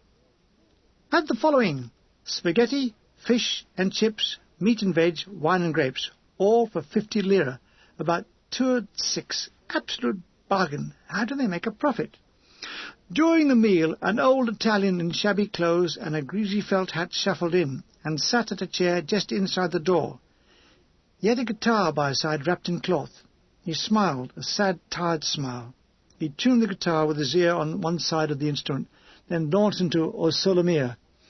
I even remember the key it was in. It was F. This was lovely. I'd never had a meal to musical accompaniment before. He next played O Zazza Maronna Mia, and finally the Woodpecker's Song. All his harmonies were meticulously correct. "George Formby could play his bloody head off," said Percival. The thought of a headless George Formby filled me with delight. "Ask him to play in the mood." "You ask him." Ea, banjo player, Sonata in the mood." He then sings several bars of unrecognizable crap. The old musician smiled and shrugged his shoulders. "Silly bugger, you don't recognize it. Listen, Glenn Miller wouldn't recognize it." "Get out of it." He's getting pissed now. "I used to play at the local dance band." He got thoroughly nasty. I paid the bill and left him asking the old man to play When the Poppies Bloom Again. I, for one, didn't want to see him again until they did. I walked back in the cool, dark evening, and just my luck, a jeep with 2 redcaps pull up. "Oi, where you going, Corporal?" They smell of recently consumed whisky. I suppose this was their post to piss up, "Let's go out and do somebody" trip. I tell them I'm walking back to the CPC. "Where's your paybook?" To their dissatisfaction, I produce it. "Where's your unit?" "Loro." "Where's that?"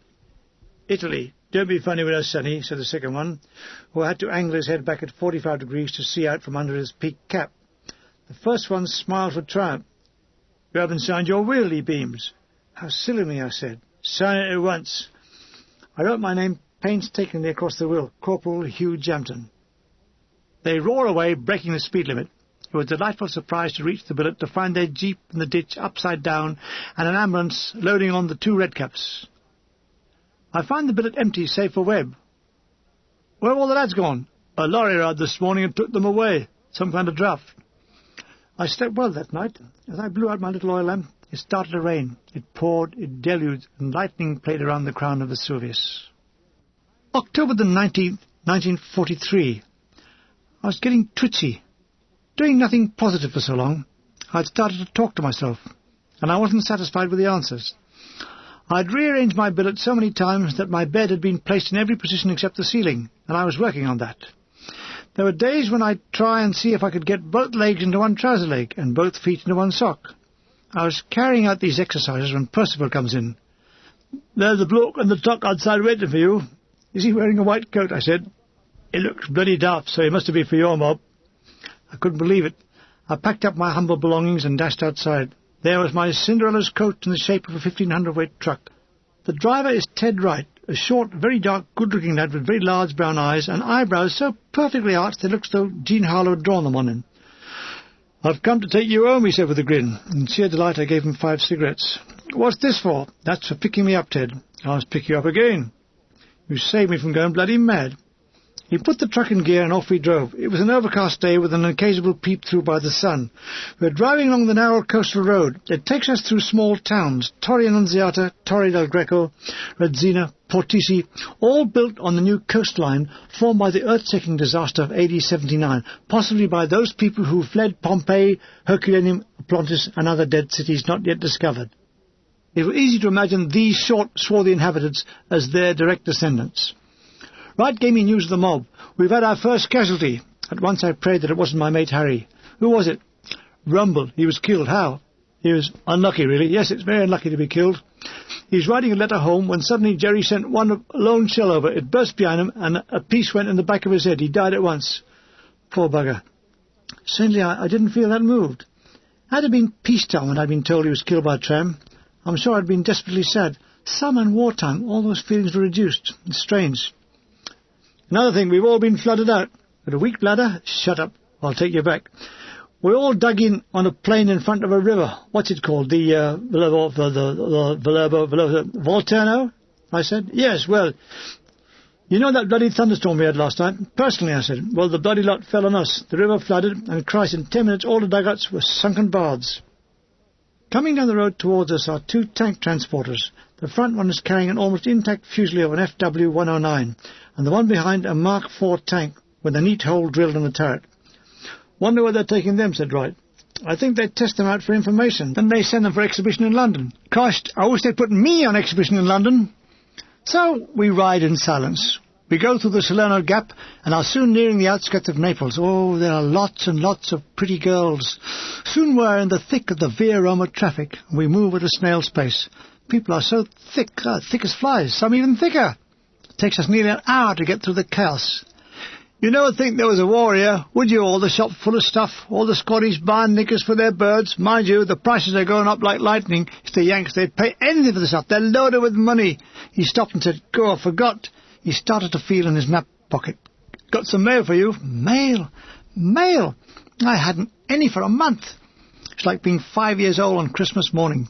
10 letters. I read my mother's first. "My father has now been transferred to the Command RAOC Depot Reigate, where he has decided that the standard infantry ammunition pouches are useless. They helped win Alamein, but they're not good enough for father.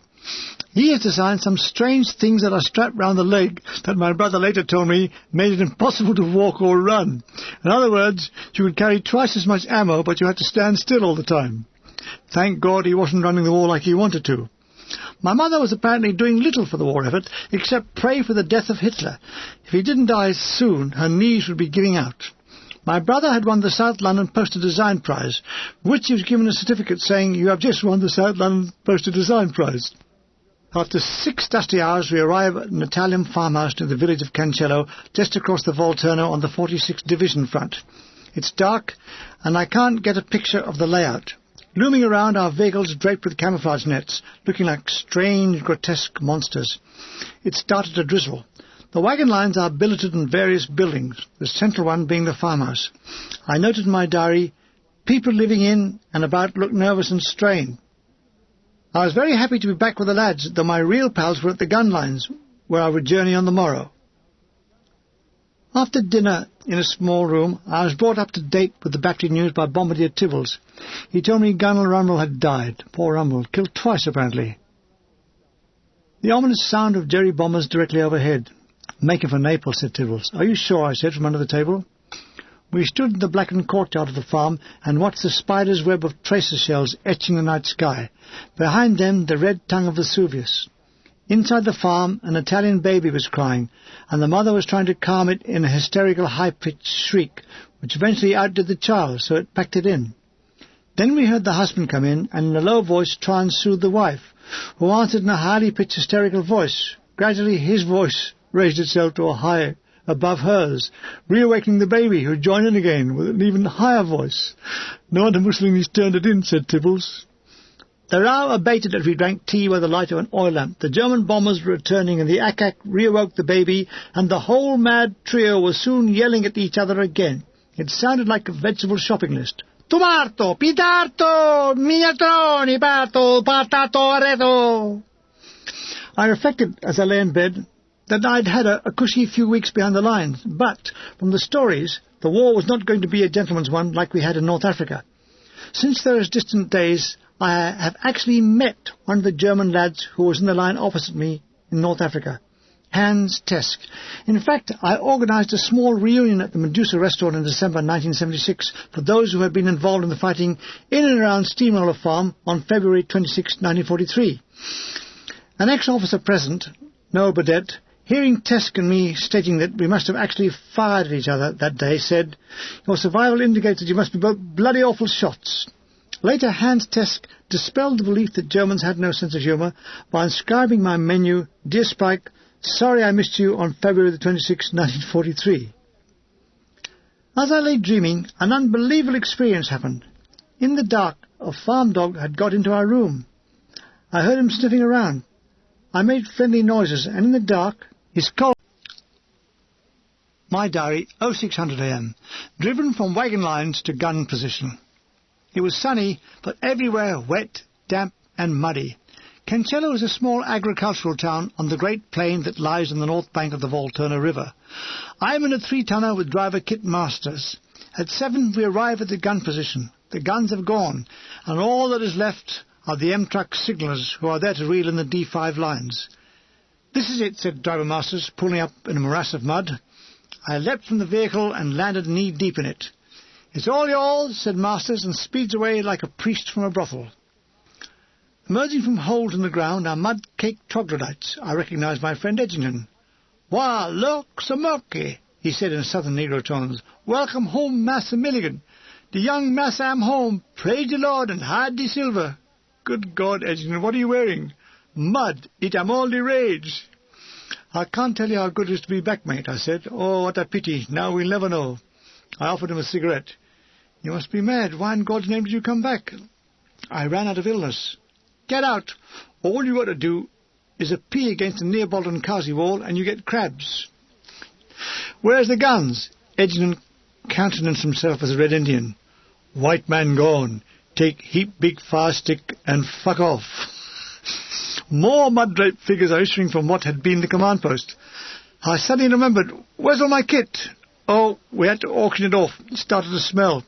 "Don't bugger around," I said. "Everything I treasure in my big pack." Harry shook his head. "Sorry, mate. Your big pack has gone AWOL. But your kit bag's safe in G-truck with Alf Files." "Well, where's Alf Files?" "He's at the new gun position. Last time I saw him, he had the shits. Anyhow, your kit's in his truck." "My big pack lost? It was a major disaster." "You could report it missing, killed in action," said Edgington. "All that I held dear was in there. Things close to a soldier's heart, like socks, drawers, cellular, and worst of all, my Nazi war loot, a dagger, an iron cross, an Africa Corps hat, and a set of pornographic photographs taken lovingly from a dead Jerry on Longstop. I was going to send them back to his home. Now, never would his dear mother hold those photographs of 3 people screwing close to her and say, 'Oh, mein dear son, mein dear son.'" "Bombardier Fuller is approaching." "You're just in time. We've got to reel in the OP cable." "Oh," I groaned. "I can't do that. I'm convalescing from sandbite fever. They've got all the sand out, but there's still a few flies left." He shoves me forward. "On that bleeding truck," he says. There was no escape. The M-truck signallers start to reel in the line. We travel north along a tree-lined road. Ahead in the distance lie a range of mountains, some snow-capped. These are the ones we shall have to cross to gain access to the Garigliano plain. Jerry has pulled back into them and is waiting. "He knows a good thing when he sees it," said Fuller, looking at them through his war loot binoculars. October 21, 1943. Reeling in a telegraph line is very simple. A 1,500-weight monkey truck has a hand-operated cable drum on a mount. You walk along, disentangling the line, and the lucky gunner stays on the truck and winds the drum. It was a fiercely contested position. Bribes were offered. Money and cigarettes exchanged hand. It never worked. I know just how a trained chimp feels. Tickerchum was moaning. He was in a ditch untying the line from a stake. We're just trained bloody monkeys, he went on. Once you're caught by a circus, that's it. They can do what they bloody like. Make you ride bicycles, jump through hoops. It's all to humiliate. I never thought I'd see the day when I was performing like a bloody monkey. There were cries of encouragement from the lad. This isn't a war, he considered. This is a bloody chimp's tea party. There's a great cheer. Hooray! The end of the line is up a water tower in the grounds of what appears to be an Aitai prisoner camp of war. Edgington looked at his watch. It's exactly 4:45, he informs me. Oh, good, I said. I must remember that. The landscape was devoid of any signs of life. All the cattle and farmers had scaparried. I feel we are the last human beings left alive, Edgington said gloomily. He frequently made such prediction. In post-war years, Harry's brother Doug told of an occasion in the 30s when Harry had predicted the exact date of the end of the world. When the appointed date came and naught happened, Doug felt cheated. He phoned brother Harry and asked what went wrong, and Harry said, well, I'll give it a couple of days. Harry denies this story. Meanwhile, in Italy, Harry is sent up the tower to unhitch the telephone line. He starts to climb a dodgy ladder. I say dodgy, as the rungs came away as he grabbed them. Brew up, says Fuller. We adjourn to one of the huts. It's the camp commander's office, now a mess of scattered papers, broken furniture. On the floor, a picture of Mussolini, the glass smashed, footprints over the Duce's kisser, graffiti on the wall. The Hamps were here, the Taberba Tigers. The latter refers to the name they conferred on themselves after a savage action at Taberba in Tunisia. Where are those tigers now? Watching telly, washing up. We make a fire of broken furniture and put on the brew can. We add our graffiti to the walls. Gunner Milligan was here, and we'll make sure he never returns. Someone wrote, Chelsea FC forever. Such patriotism. Jock Webster, our myopic driver, is ICT. He had a remarkable forehead, bulging like a balloon. Gunner Birch explained, before his bones at Arden, someone put a pump of his arse and blew him up. Why wasn't this man writing the lancet? Anyhow, myopic Webster is now putting spoonsful of compound mixture into the boiling water. Well, not exactly in, just missing the tin. We reorientate him with left hand down, a bit more, to the right now. How he became a driver is beyond logic. To keep him on the road, his passengers had to shout endless instructions like, look out, stop, left hand, right hand. However, he was such a nice bloke we hated to give him the push, but he broke down so often we had to. Who thought of how to make compo tea, Tume asked. I think, pontificated Fuller, I think they sweeps the floor of tea factories, put it in the tins and send it to us. We're all squatting around the fire. Some of us sit on broken furniture. Harry is balancing on a huge rococo three-legged chair, which gives him the appearance of a five-legged dwarf. We're all sort of fags, but careful Milligan has a whole packet. I'm persuaded to part with some. The method, manual strangulation. With the sun setting, we reel the last of the line in and set off for the battery. Bombardier Fuller, Tume and Edgington sit silently in the back of the monkey truck. Monkey truck, that's just a bloody right name for this vehicle, said Gunner Tume, who's now desperately crouching forward, trying, through the shaking, to light a dog end that appears to have 3 sheds of tobacco in it. He goes on moaning. Monkeys, that's what we are, he said. Trained carking monkeys, and this is one big bloody circus. If only we had an audience, I said, we could go round with a hat. No one was amused. No, we were all pissed off and bloody cold. We shout to the canvas of the driver's seat, how much bleeding further, Jock? I've no idea, came the Scotch bear. I have to keep asking the way. And true to his prophecy, he kept stopping to ask the wee. It was an experience to hear him asking the wee from a puzzled Moroccan gumia. Hurry up, for Christ's sake, said Gunner Edgington. The cookhouse will be closed. Wonder what gaff this is, Fuller says, peering out of the back. We are passing through stone-paved streets with silent, locked buildings each side. I guess it must be Capua. Hannibal got this far south with his Carthaginians. Very good, Milligan, said Edgington. Go to the top of the class and jump off. Who were the Carthaginians, said Bombardier Fuller. It's a third division team from Watford. Edgington is speaking heatedly. It's the only way to keep warm. How do they expect ordinary London urbans like us to find our way around bloody Italy with our blind Scotch driver and asked away from bloody Arabs? We are in a queue behind a column of Sherman tanks. Here, I remember this lot. There's a 7 armoured, said Edgington. Thanks for the memory, I said. We are about to cross the Volturno, a slow process. Oh, Christ, fancy having to queue for the war. Infantry are marching past silently. They never speak, said Harry. Don't they ever chat to each other? Oh, yes, I said. What do they say? They say, attention, slip arms, charge! We start to move. I'm going to be bloody hungry was a frequent statement, and it came mostly from Edgington. He was known as Hungry Guts. Only one man outdid him, Driver Kidgel. Kidgel, it was said, could smell a sausage at 300 yards, and hear a tin of duff being opened a mile away. What's this? The rattle of boards? Here! We're on a bay bridge, said True. We must be crossing the Volturno. Ah! The guns! I hear the guns, said Edgington. We're getting near civilization. Move over! You trucks get onto the verge and let these tanks go past. Our legs are starting to get cold, our bottoms numb, our stomachs empty, our tempers short. There's a gloomy silence. Milligan to the rescue. My favourite sauce is Worcester, I said. Worcester, said Edgington. Yes. My favourite is HP, said Toome. I like OK sauce with bread and cheese, said Fuller. The truck stops on the side of the road. They are lost. With our very battered map and a hand-covered match, we finally get on the right road. We are looking for map square 132832. This was a tree-lined country road just south of Sparanese. The battery are housed in a long irrigation ditch by the side of a road. Spaced about are a few derelict farm buildings. From the dark ditch there comes sound of wallops and groans, and furious scratching. The place is alive with mosquitoes. Beating off the beasts, we familiarise ourselves with our surroundings. The guns are adjacent and are already roaring into the night. A red glow is seen. That is what we want, the cookhouse. Soon we are grovelling to the cooks.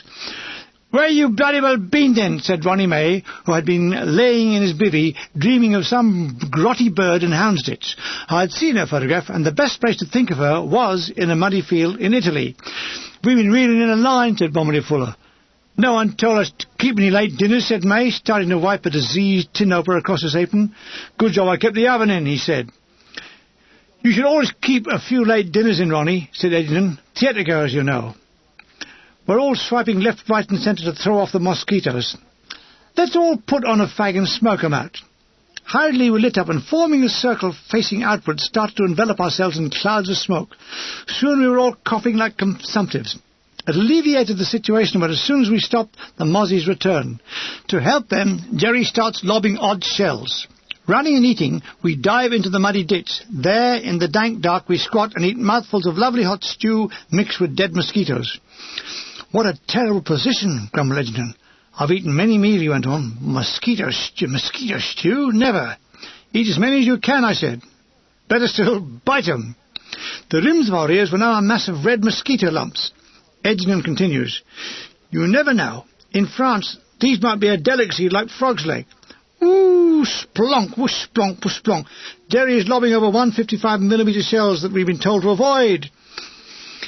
"If you like tomato sauce, that tells me you're a Carmen's pull-up eater," I said.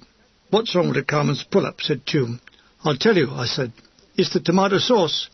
Have you ever looked closely at the bottles? The tops are congealed with dirt and stale tomato sauce.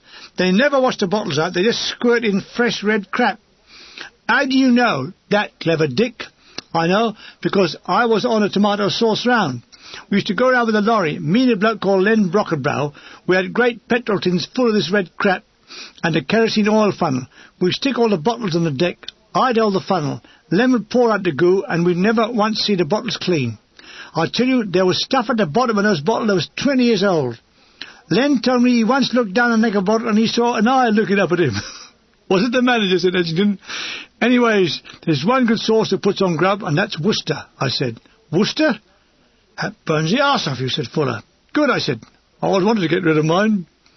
Jock Webster interrupts. "None of you ignorant swines has any ideas of sauces. Have you?" "No. I'm an ignorant swine too, but there is a sauce that complements a meal. It's HP. "HP Harry Prickers," said Harry. "What?" said Russell. "HP stands for Harry Prickers," he repeated. "I only stand for that," I said. We plopped more shells, but they didn't explode. "Dad," said True. "That or AP. "AP," said Edgington. "What's he want to fire armour-piercing shells at us for?" "It's the dinner they're after," I said. "Gad, you're right," said Eddington, immediately seizing on the nonsense. "Once they can get a shell to the crust of British-English Army stew, the way is open to pour in reinforcements.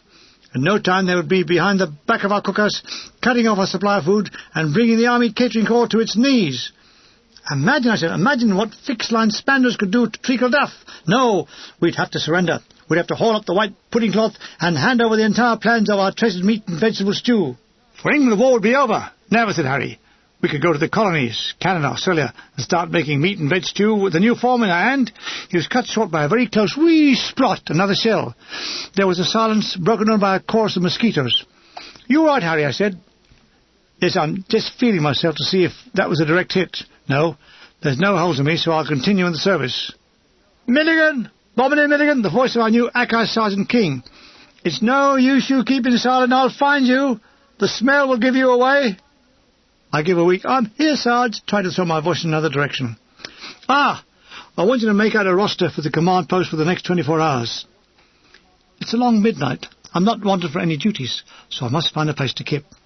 Eyes now accustomed to the gloom, I see ahead of our trench a group of farm buildings. With blankets and kit, I lumber across to them. Inside, I find a manger. The roof is intact, save for a few slates that rattle when the guns go. A manger! Well, if it was good enough for him! There are a few bales of straw around. Soon I'm lying snuggled down. I'm a bit worried about being above ground with Jerry lobbing over harassing fire, but I gradually fall asleep to the sound of our own 7.2s. October the 22nd, 1943. I glanced at my watch. 700 hours. The sun is shining like a spring morn. It had a cheering effect, so I gave 3 cheers. I rose from my straw bed and was soon at the cookhouse for breakfast. The mosquitoes returned to the attack. We ate with gas capes draped over our heads. "Where'd you kip?" said Eddington. I pointed. "Over there!" Jerry slung over a dozen in the night. "Did they? I didn't hear them. Did they have silencers on?" "Poor old Bill True. He was having a crap in the field. The first one landed behind him. He set off and ended up in the ditch with his trousers still down. Good heavens, he might have died from indecent exposure." "I heard that Captain Richards of 17th Battery has got the MC. "What for?" I said. "I dunno," said Eddington. "It arrived with the Russians, so he pinned it on. And our Johnny Walker's been mentioned in dispatches." "Oh? What did he do?" Drinking a whole bottle of scotch under heavy mortar fire and never spilled a drop." We all realised as we drank our tea that the guns were silent. "Is there a strike?" "No," said Bombardier Fuller. "There's Jerry's in the area, supposed to be massing for an attack, and, so we don't give our position away, we've been ordered to stay silent." "Oh," I said, Are we talking too loud?" "He's up there," said Bill True, emerging from under his gas cape, pointing to a hill 4,000 yards away. "You mean," I said, "he can see us?" "Yeah," said True. I gave a cheery wave at the hill. "Hello, lads! Good luck! Wiedersehen," I called. It was amazing. Jerry could see us, but it wasn't doing anything about it. A strange, uneasy feeling, anticipating a stonks by Jerry. We set up and dug a funk hole in the side of the ditch. A plume of black smoke is ascending from the Jerry position. "He's still got fags then," said Eddington. We made a floor out of bits of wood that kept us off the mud. At the same time, we were also involved in digging an alcove for the telephone exchange. Also, along the ditch was the command post, cookhouse, officers' mess, and battery office. It looked very much like a World War I trench. An incredible find by Eddington, a huge cupboard that we wedged into our funk hole. We sit inside with the doors closed to avoid the mozzies. At about 19:30, the guns open up again, and we could see ourselves bursting on the hillside behind Sparanays. The sighting of our guns was obviously good, behind a bank of trees that hid them from view, but we gunners walked about the field in full view like silly sods that we were. A big attack is going in tonight. The Grenadiers and the Scots Guards are the poor bastards to do it. They've got to take the hill to our immediate right to deny Jerry observation and put our OP on it. The sirens had gone, and air raid starts on Naples. 04:30 hours. The artillery opened up and fired non-stop until 6:24. Then a silence. From the distant hill we could hear the dreadful sound of Spandos and Schmeitzers spraying the early morning with bullets, and I can't but wonder at the courage of those lads in the Guards Brigade going forward into it. What a terrible unexplained lunacy. There must have been a lot of casualties, as there was talk of us having to send grave-digging parties. In the end, they sent some gunners from wagon lines. When they came back, they spoke of Italian civilians being shot out of hand by Germans. There must be a lot of needle between these two nations. I should hate to be a German prisoner thrown to an Italian mob. The mosquito bites and the scratching have turned our faces into what, from a distance, looked like uncured bacon. In desperation, I had rubbed Sloane liniment onto my face, and lo, it kept them away. "I've done it, Harry," I said, rushing into the command post with a bottle in my hand. "What have you done?" said Edgington, turning from the telephone exchange. "And if you've done it in that bottle, don't empty it in here." "I've stopped the mozzies biting me," I said.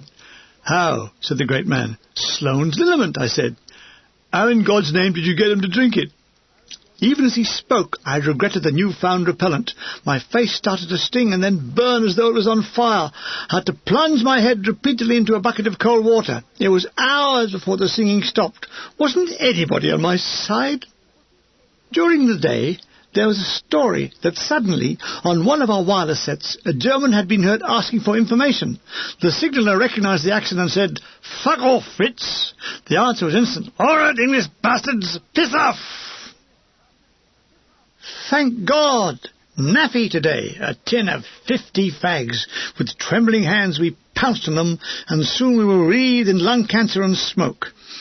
I noticed 3 brass hats with maps walking to a position behind our guns.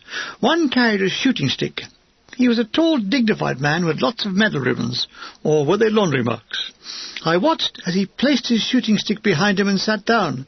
There was a pause. Then the whole shaft of the stick disappeared slowly into the muddy ground, leaving the owner on his back. Guffaws from all of us. The colonel rose to his feet and shouted, "It's not funny!" And there was a great chorus back, "Oh, yes, it is!" Alf Files had been bed down. He's got the squitters, so we kept our distance. Gunner Roberts and Gunner Ferrier sleep next to each other. Now Roberts talks in his sleep. Somewhere in the wee hours he says, "You're next, you're next." Ferrier, half asleep, says, "All right," gets up, gets dressed, and goes on guard. October the 23rd, 1943. Today, non-stop firing. In the command post, there's hardly time to light a fag in between fire orders. A party of our linesmen have nearly been driven mad. They had been reeling in what was an old telephone line. They went on reeling in for 2 miles, only to discover that another battery was in fact reeling it out.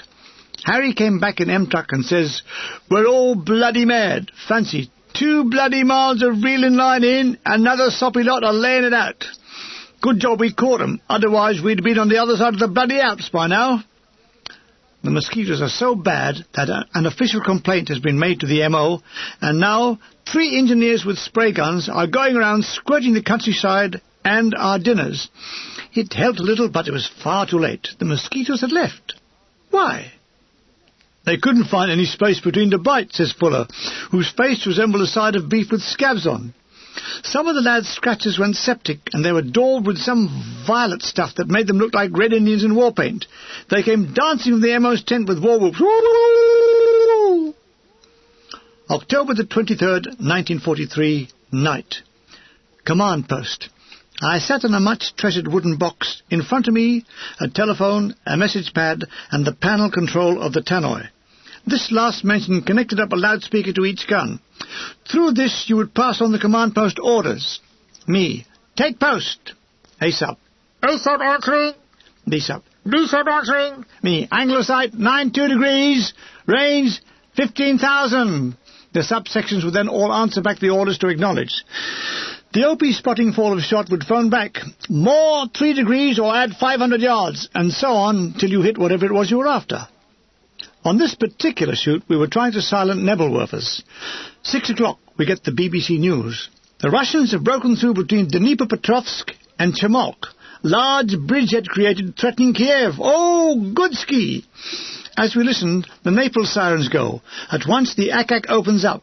We duck through our canvas wall and see the sky alive with tracer. It was one of the entertainments of war, a sort of early television. See anything last night? Yes, smashing off our raid on Naples. Oh, are they going to repeat it? We can hear the distant drone of Jerry's planes approaching. We sit tight as they fly overhead. A short, sharp burst of MG fire, and a plane bursts into flame. Immediately, a fiery coffin in the sky plunges 1,000 yards south of us, hits the ground, and explodes. The grapevine was soon through. A Jerry! Great! It crashed near 18 Battery, 100 yards from the battery latrine, where the occupants had flung themselves to the ground, shattering their meditations. It was 8:30. My relief was Signaller Thornton. He saunters in. "Evening all. See the fireworks?" Yes, we had seen the fireworks. I bid Lieutenant Wright good night. "Thanks for the help, Milligan." Leave the pencil. It's the only one we've got. I pushed into the dark and stumbled towards where the 10-line exchange was. Behind the canvas blackout flap, I heard Edgington struggling with the calls. "Just a minute. Hey, what? Hold. Oh, sorry, no. Whoops, I'm sorry. Got the wrong line. Hello, 90 Battery here. Who's that? Just a minute, blast. What they? Hold the line. No, hold the line." He sounded like the clue of a Times crossword puzzle.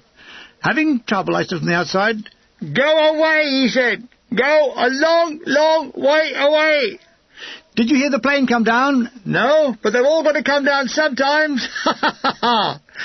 It was a German aeroplane. A-E-R-O-P. Yes, go away. Hello, nobody. What? Hold it. Oh, well, I'll just try. What? Oh, how do you spell that? B. Yeah, no. I left him struggling with the war effort and went to our little two-man dugout in the side of the ditch. God, I was weary. I just slipped my boots and jacket off and fell into a deep sleep.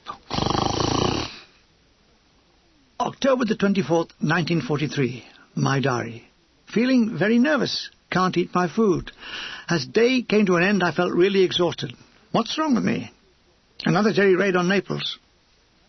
October the 25th, 1943. Morning, medium day, cloudy, chilly, occasional bursts of sun. Good breakfast, drank 3 mugs of tea on the trot, and smoked 3 passing cloud. Most of us are fed up with the new Major, Jumbo Jenkins. "He's a pain in the arse all over," said Arthur Tume. "He's finicky, difficult to contact, you never get near him. He's the product of a spoiled or deprived childhood, and he's playing at soldiers. Every minute he's on fault-finding missions. You can never see him smile." From his driver, Sherwood, we discovered that he's a hypochondriac and carries a small medical chest around with him. Driving along, he suddenly shouts, "Stop!" Sherwood jams the brakes on. Out leaps Jenkins, lays on the bonnet and squirts drops up his nose. Directly behind rolls up the jeep of an American general bleeping his horn. Sherwood puts the car into gear and drives off the road. The American witnesses a British major laying on his back, putting drops up his hooter, and he wonders why we are allies. Bodies of the German aviators have been found. They're buried by 18 Battery. "You see, 18 Battery again," said Chalky White. "They get all the bloody fun." Gunner Devine is passing with a bandage on his head. "There's a curse on 19 Battery," he says solemnly. "A curse?" queries Edgington. "What is it?" "Fuck 'em," said Devine, a great Liverpudlian grin on his unshaven face. "That is indeed a terrible curse," said Bombery Milligan. "I wonder who put it on us." "It's Jumbo Jenkins. He's the bleeding curse on us," said White. "Fuck him," said Devine. "See, there goes that curse again," said Edgington. Edgington borrows File's guitar, and off-duty we have a little sing-song in our dugout. "Ah, there you are," says a voice, followed by the body of Sergeant Major Griffin. Our much-beloved Welshman has that half-evil, half-benign smile on his face. Before we can dive for cover, he says, you, and all the points are at me. "We're moving, lads." A great groan rents the air. "Hey! Oh, cheer up now," he says in a mock cheery voice. "The King is going to let you all have a nice shovel and loan for the day." Oh, terrible groans. "We are going to make some nice little holes in the ground for our guns, aren't we?" Swine. We're all packed off in a 3-tonner. We drive through Sparanese, badly shelled and bombs, some buildings still smouldering. The inhabitants are in a state of shock. Women and children are crying. Men are searching the ruins for their belongings, or worse, their relatives. It was the little children that depressed me the most, that such innocence should be put to such suffering. The adult world should forever hang its head in shame at the terrible, unforgivable things done to the young. Despite all this, the lads strike up a song. "Bang away, Lulu, bang away, Lulu, bang away good and strong. What are you going to do when you want to blow through when your Lulu's dead and gone?" A line of German prisoners go past. Our wheels splatter them with mud. As usual, we give them the full treatment of raspberries, 2 fingers, and the Heil Hitler salutes. They don't even bother to look back. They trudge on, all in step. "Lucky sods, it's all over them," said Gunner White. The new position is a small flat area, about a couple of miles north of our last position, behind a railway bank, with rising wooded ground behind us. Again, we are to use a dried-up stream bed to install ourselves. It's very much like the last position. My diary describes that day thus. Evening. On forward recce. Nice deep dry stream bed for all personnel. Most of the night spent digging. Can hear mortars putting up some hot fire. Slept like a dead man. Awoke at stand to 4:30 a.m. We are still digging. No Jerry shelling today. 1 or 2 odd ones maybe. Wrote to Mum and Dad. Heavy AK batteries moving in around us. October the 26th, 1943. No sleep. Feeling tired. During the day, the guns arrived and spread themselves about in their unexplainable pattern. 2 were ahead of us and 2 behind us with their backs to the wood. The command post was not to the liking of the Major. "He doesn't like it," said Chalky White. "Nobody likes a command post. You don't see soldiers going around and say, 'I like command posts.' He says it's not big enough anyhow." All hell is let loose. Ack start blazing away. We all go head first to the deck. A swarm of Emmys roar over the position at 0 feet. We hear the Major shouting, "Tommy guns! Tommy guns!" A laconic voice, "Tommy guns is on leave, sir." Eddington is the first to rise to his feet. "Any question?" he says. He knelt over me, made a sign of the cross, and then started to feel my pockets for fags. I am notoriously ticklish, and using one hand to tickle and convulse me, the other hand withdrew my fags. There followed a friendly struggle, during which Major Jenkins appeared and said, "What is going on? This isn't a nursery. Bombardier, you ought to know better. Get these men on with the digging." I jumped up and sent him on his way. He's back before we stopped giggling. "Did any of you men fire at those planes?" he said. "We admit we didn't," I explained. "It's not easy to shoot down planes with shovels, sir." "Well, you will keep your sidearms within reach next time. I expect to hear a volley." "Very good, sir." In an hour, the planes flew over, and we let fly. The Major is running up and down, waving his arms. "No, no, no, bloody fool, they're ours, they're ours." "Don't worry, sir. When they fly back again, we all apologise," I said. He didn't know how to take me. He stood there, clenching his fist, his face a mask of frustration. It was a mixed day of planes. First Jerry, then the RAF, then Jerry, then the RAF. The Ack boys took no chances and fired at a lot of them. The Major was nearly out of his mind by day's end, trying to coordinate all our efforts for maximum retaliation. Late that night, we heard him mournfully playing Schubert's Serenade on his clarionet. Smudger Smith on A subgun answered it by howling like a dog. "Ow!" The Major sent Gunner Woods, his batman, to find out who the offender was. As fast as he silenced one howl, another one would start somewhere else.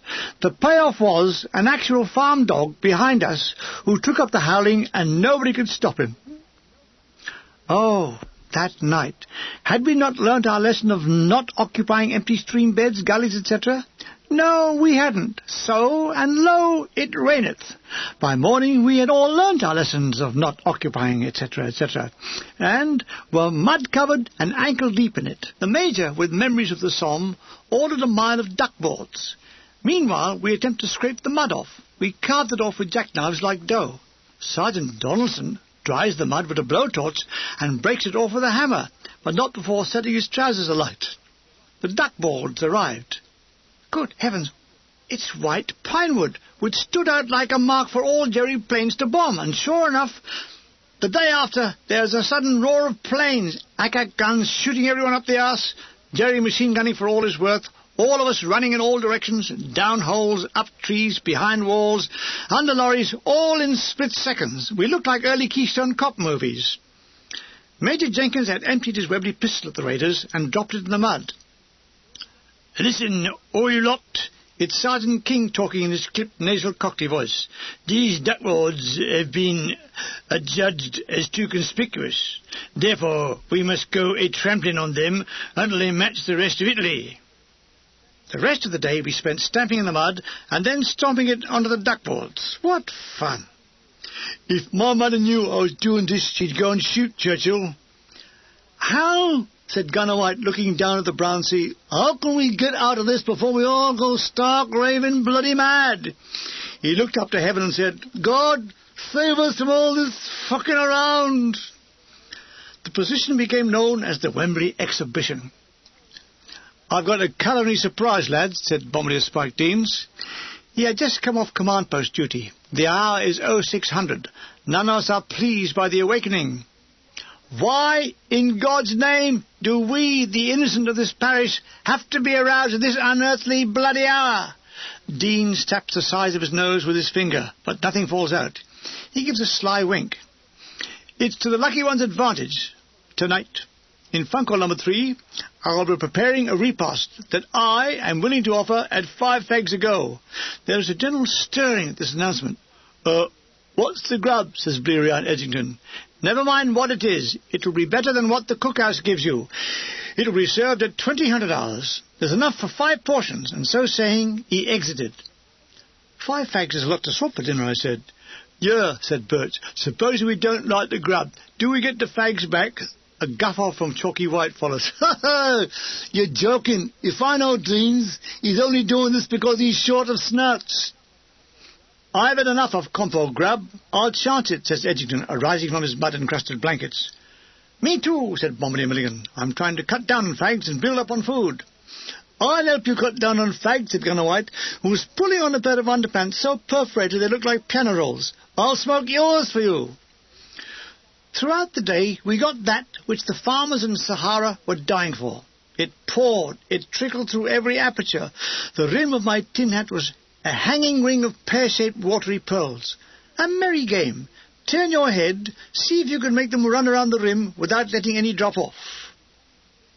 A Catholic priest visited us this evening and asked if anyone wanted confession and Holy Communion. I nearly went, but since the war started, my belief in God had suffered a reverse. I couldn't equate all the killing by 2 sides, both of whom claimed to be Christian. I was, as Gary Cooper would say, kinda mixed up inside. Talking of mixed up inside brings us to the Dean's evening gastronomique. He had cooked it in half a kerosene oil tin, which now sat over a fire of diesel. It's got curry in, he warned. Gunners Edgington, White, Birch, Bombardier Full and myself sat expectantly squeezed in the dugout. Right, said Deans. From the tin of boiling water appears a giant suet roll which he has boiled in the sleeve of an old vest. He places it on a piece of wood. Who's first, he says. We all haul out our tins. He cut a slice off the roll. From it oozed a curry-strained gravy, with what looked like thin French beans and Dobie's 4-square tobacco. With the first mouthful, I let out a scream. It was like eating raw chilies. Ah! Ah! Too hot, is it? Inquired Dean. I lay rolling on the ground. I'll break it down a bit, he said, and started mixing in hot water, turning the whole thing into a ghastly-looking death-grey colour. Or was it death-brown? What's this stringy stuff? Said Munching Edgington. That, said Deans, that is grass. There was a shocked silence. Edgington, his mouth still open with a shock. Grass, he said. Grass? Don't get angry, said Deans. It's grass, but specially selected. Yes, said Edgington, specially selected for bloody idiots like us. I'm not giving you 5 fags for bloody grass. I mean, I can graze free with the bloody cows. Look, if you think you've been diddled, okay, but answer the question. Until Trotsky here, he pointed to Edgington, asked what it was, you were still enjoying it all, weren't you? Believe me, in the Maritime Alps, this dish is considered a delicacy. Well, it did taste okay, really, and by now the cookhouse would be closed, so basically we had no option. But, Birch added, we should have been given a warning. Oh, a warning? I wanted it to be an element of surprise in it. Oh, we were fucking surprised, all right, said White, who then broke the bad news. And I've got a surprise for you. I haven't got any fags. You sod, said Deans. White grinned. All life is 6-4 against, he said. A head pokes in the dugout. It's Ben Wenham. The news is on in the command post. We all rushed there to hear the BBC announcer saying, heavy rain and conditions underfoot are slowing the Allied advance in Italy. Good heavens! It's raining here then, said Edgington, putting on an idiot grin. It's strange, you know. He never mentioned it. Mentioned what? He never mentioned that in Italy we silly buggers had curried grass for dinner. I was on command post duty from 8:30. The weather had stopped the war. There was no firing save a few pre-planned harassing fire tasks. I wrote a letter home, then played battleships with Lieutenant Wright, a slight, dark-eyed, gentle-faced young man who looked as out of place in the war as Quasimodo in the Olympic high jump finals. Why, supposing he won? We had the 22 set beamed onto Allied Forces network, now operating from Naples. I remember that night, how nostalgic I got, when just before midnight they started to play Duke Ellington's Riverboat Shuffle. Wow, the jazz. Outside, I went knee-deep into the water and did my own riverboat shuffle back to my dugout. My bed was raised on 2 large empty 80-pound potato tins. Edgington was awake, writing a 10,000-page love letter to his beloved Peg. Still up, I said. No, he said. It went down an hour ago. He took the fact from his mouth. I'm drawing on my last reserves of energy, he said. Very quiet at the command post tonight, I said, as I stood my boots off. I beat Major Wright 3-0 at battleships. Oh, if that gets around, he could be cashiered, said Edgington. I pulled myself wearily under my blankets. Hadn't I better... October the 27th, 1943. Regimental Diary. Infantry pushing forward all day. We are bombarding and firing Y targets. Some slight enemy retaliation, but not much, just enough to fill the trousers. Good news! We are allowed to write home and actually tell our families that we are in Italy. Oh, hooray! Dear Mum, I am actually in Italy. Your loving son, Jim. Rumours of yet another big attack. The rain has stopped. A wind is blowing, so I will hang out my laundry that now lies reeking at the bottom of my big pack. Diving into those dark depths, I pulled out dreadful lumps of congealed, mildewed clothing. Soon I am boiling a tin of water. Whee! Boom! An airburst shell. It stops. I rise and see that the water is boiling. I drop in my clothes, then half a bar of soap, and then start stirring the lot with a stick. My idyll is shattered by another airburst. Whee! Boom! Was Hitler trying to range on my laundry? German OP officer. 3 rounds on the underpants of Bombardier Milligan. Fire! Ach, wunderschön. A direct hit on the soap. For you, Gunner Milligan, the laundry is over. Mail, letters from father, mother, brother, etc. And newspapers. It was a field day for me. Mind you, every day I was in the field. I lay in the bed and read a copy of The Melody Maker. Harry Parry and his Radio Rhythm Club are still going strong, and Benny Lee was voted England's greatest jazz vocalist. I often giggle about that when I hear him comparing old-time dancing. I read. Last week, Mr. Churchill entertained a Russian delegation to dinner in London.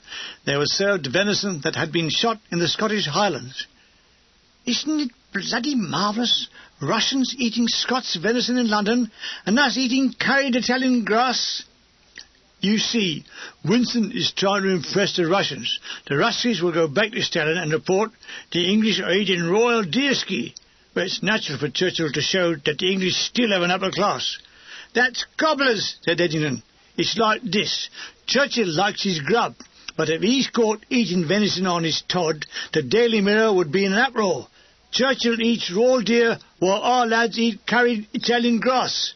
So, as a cover, he invites a load of hungry guts Russians who are pissed off with black bread and onion soup, and they come at a double, don't they? Ah, such are the vagaries of war, Edgington. I tell you, if Churchill asked me to come over for beans on toast, I'd go like a shot, wouldn't you? No, I've got my pride. Well, take that with you. You wouldn't turn down a trip to London with that little darling Peg of yours waiting at the station. At the mention of Peg, his eyes went soft, but his trousers boiled. A terrible head, with the dripping tin hat, pokes its head in. We both scream, "Ah!" It was Lance Bombardier Bill True, ex-London milkman.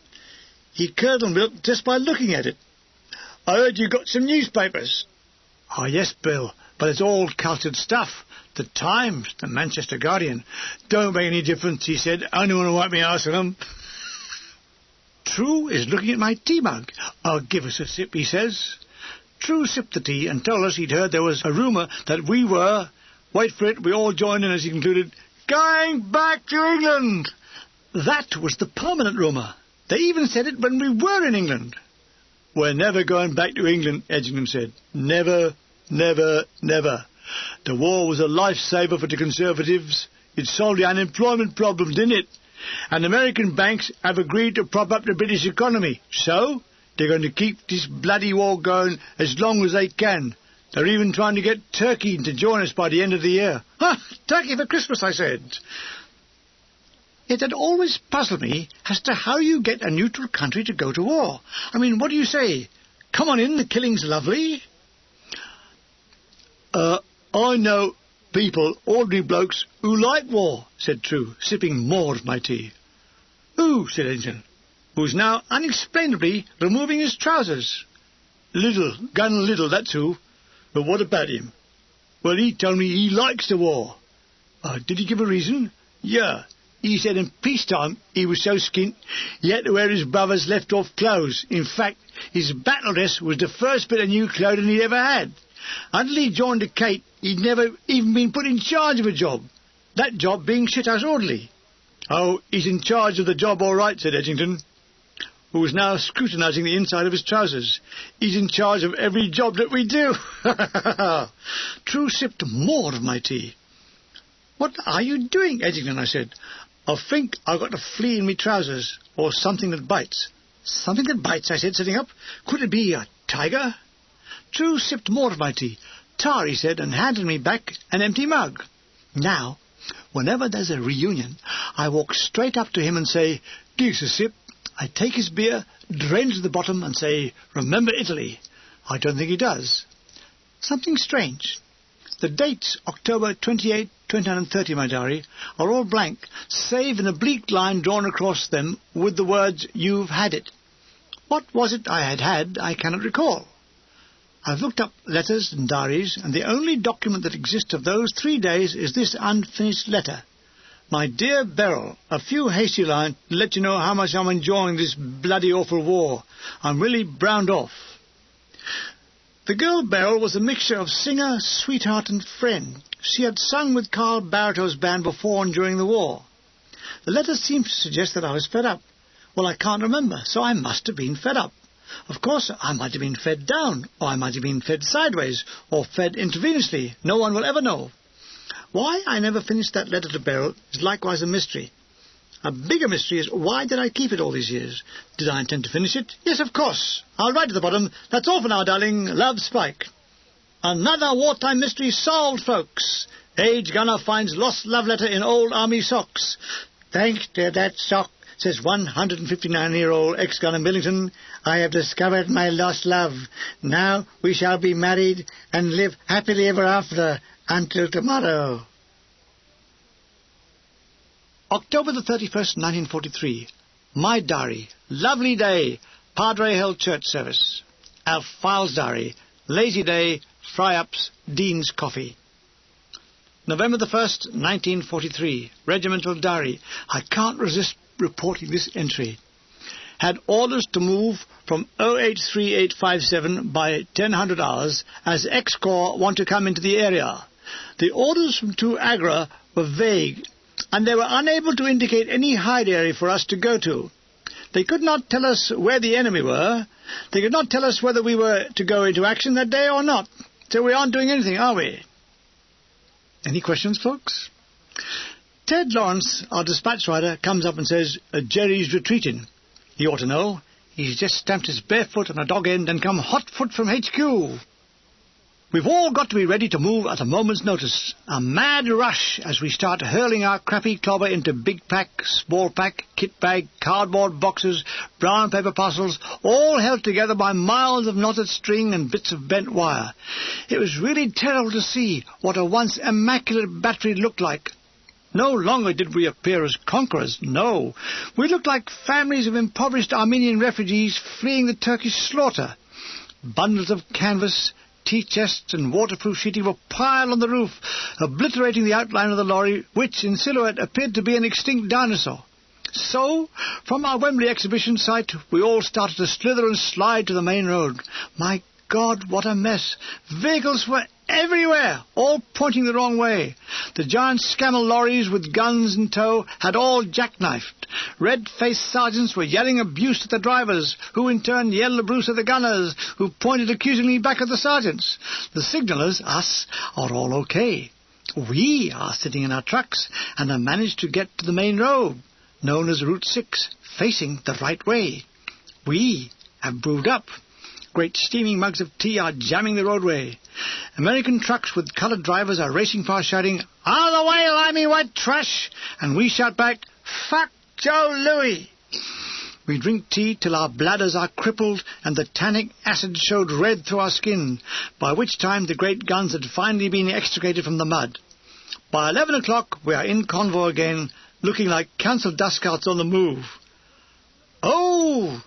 Look what's coming up the road. It's our leader, General Mark Clark. God bless ye, sir." He is seated in a jeep with 4 stars on the front. His driver, I swear, was W.C. Fields. As he passes down our line, he grins at the good-natured shouting, "Got any spare dollars, mate? Why aren't we getting bloody ice cream like your lot?" He stopped at the head of our column, stood up, talked to his driver, turned round and came back again. He turned and gave a wave as he disappeared round the corner. Had he gone? No. A moment later he backs into view, followed by a great tank recovery lorry. He waits patiently as the monster manoeuvres round the bend, and then he goes off again. "We're moving!" Better still, we're moving forward. Unbelievable. A desultory cheer is heard.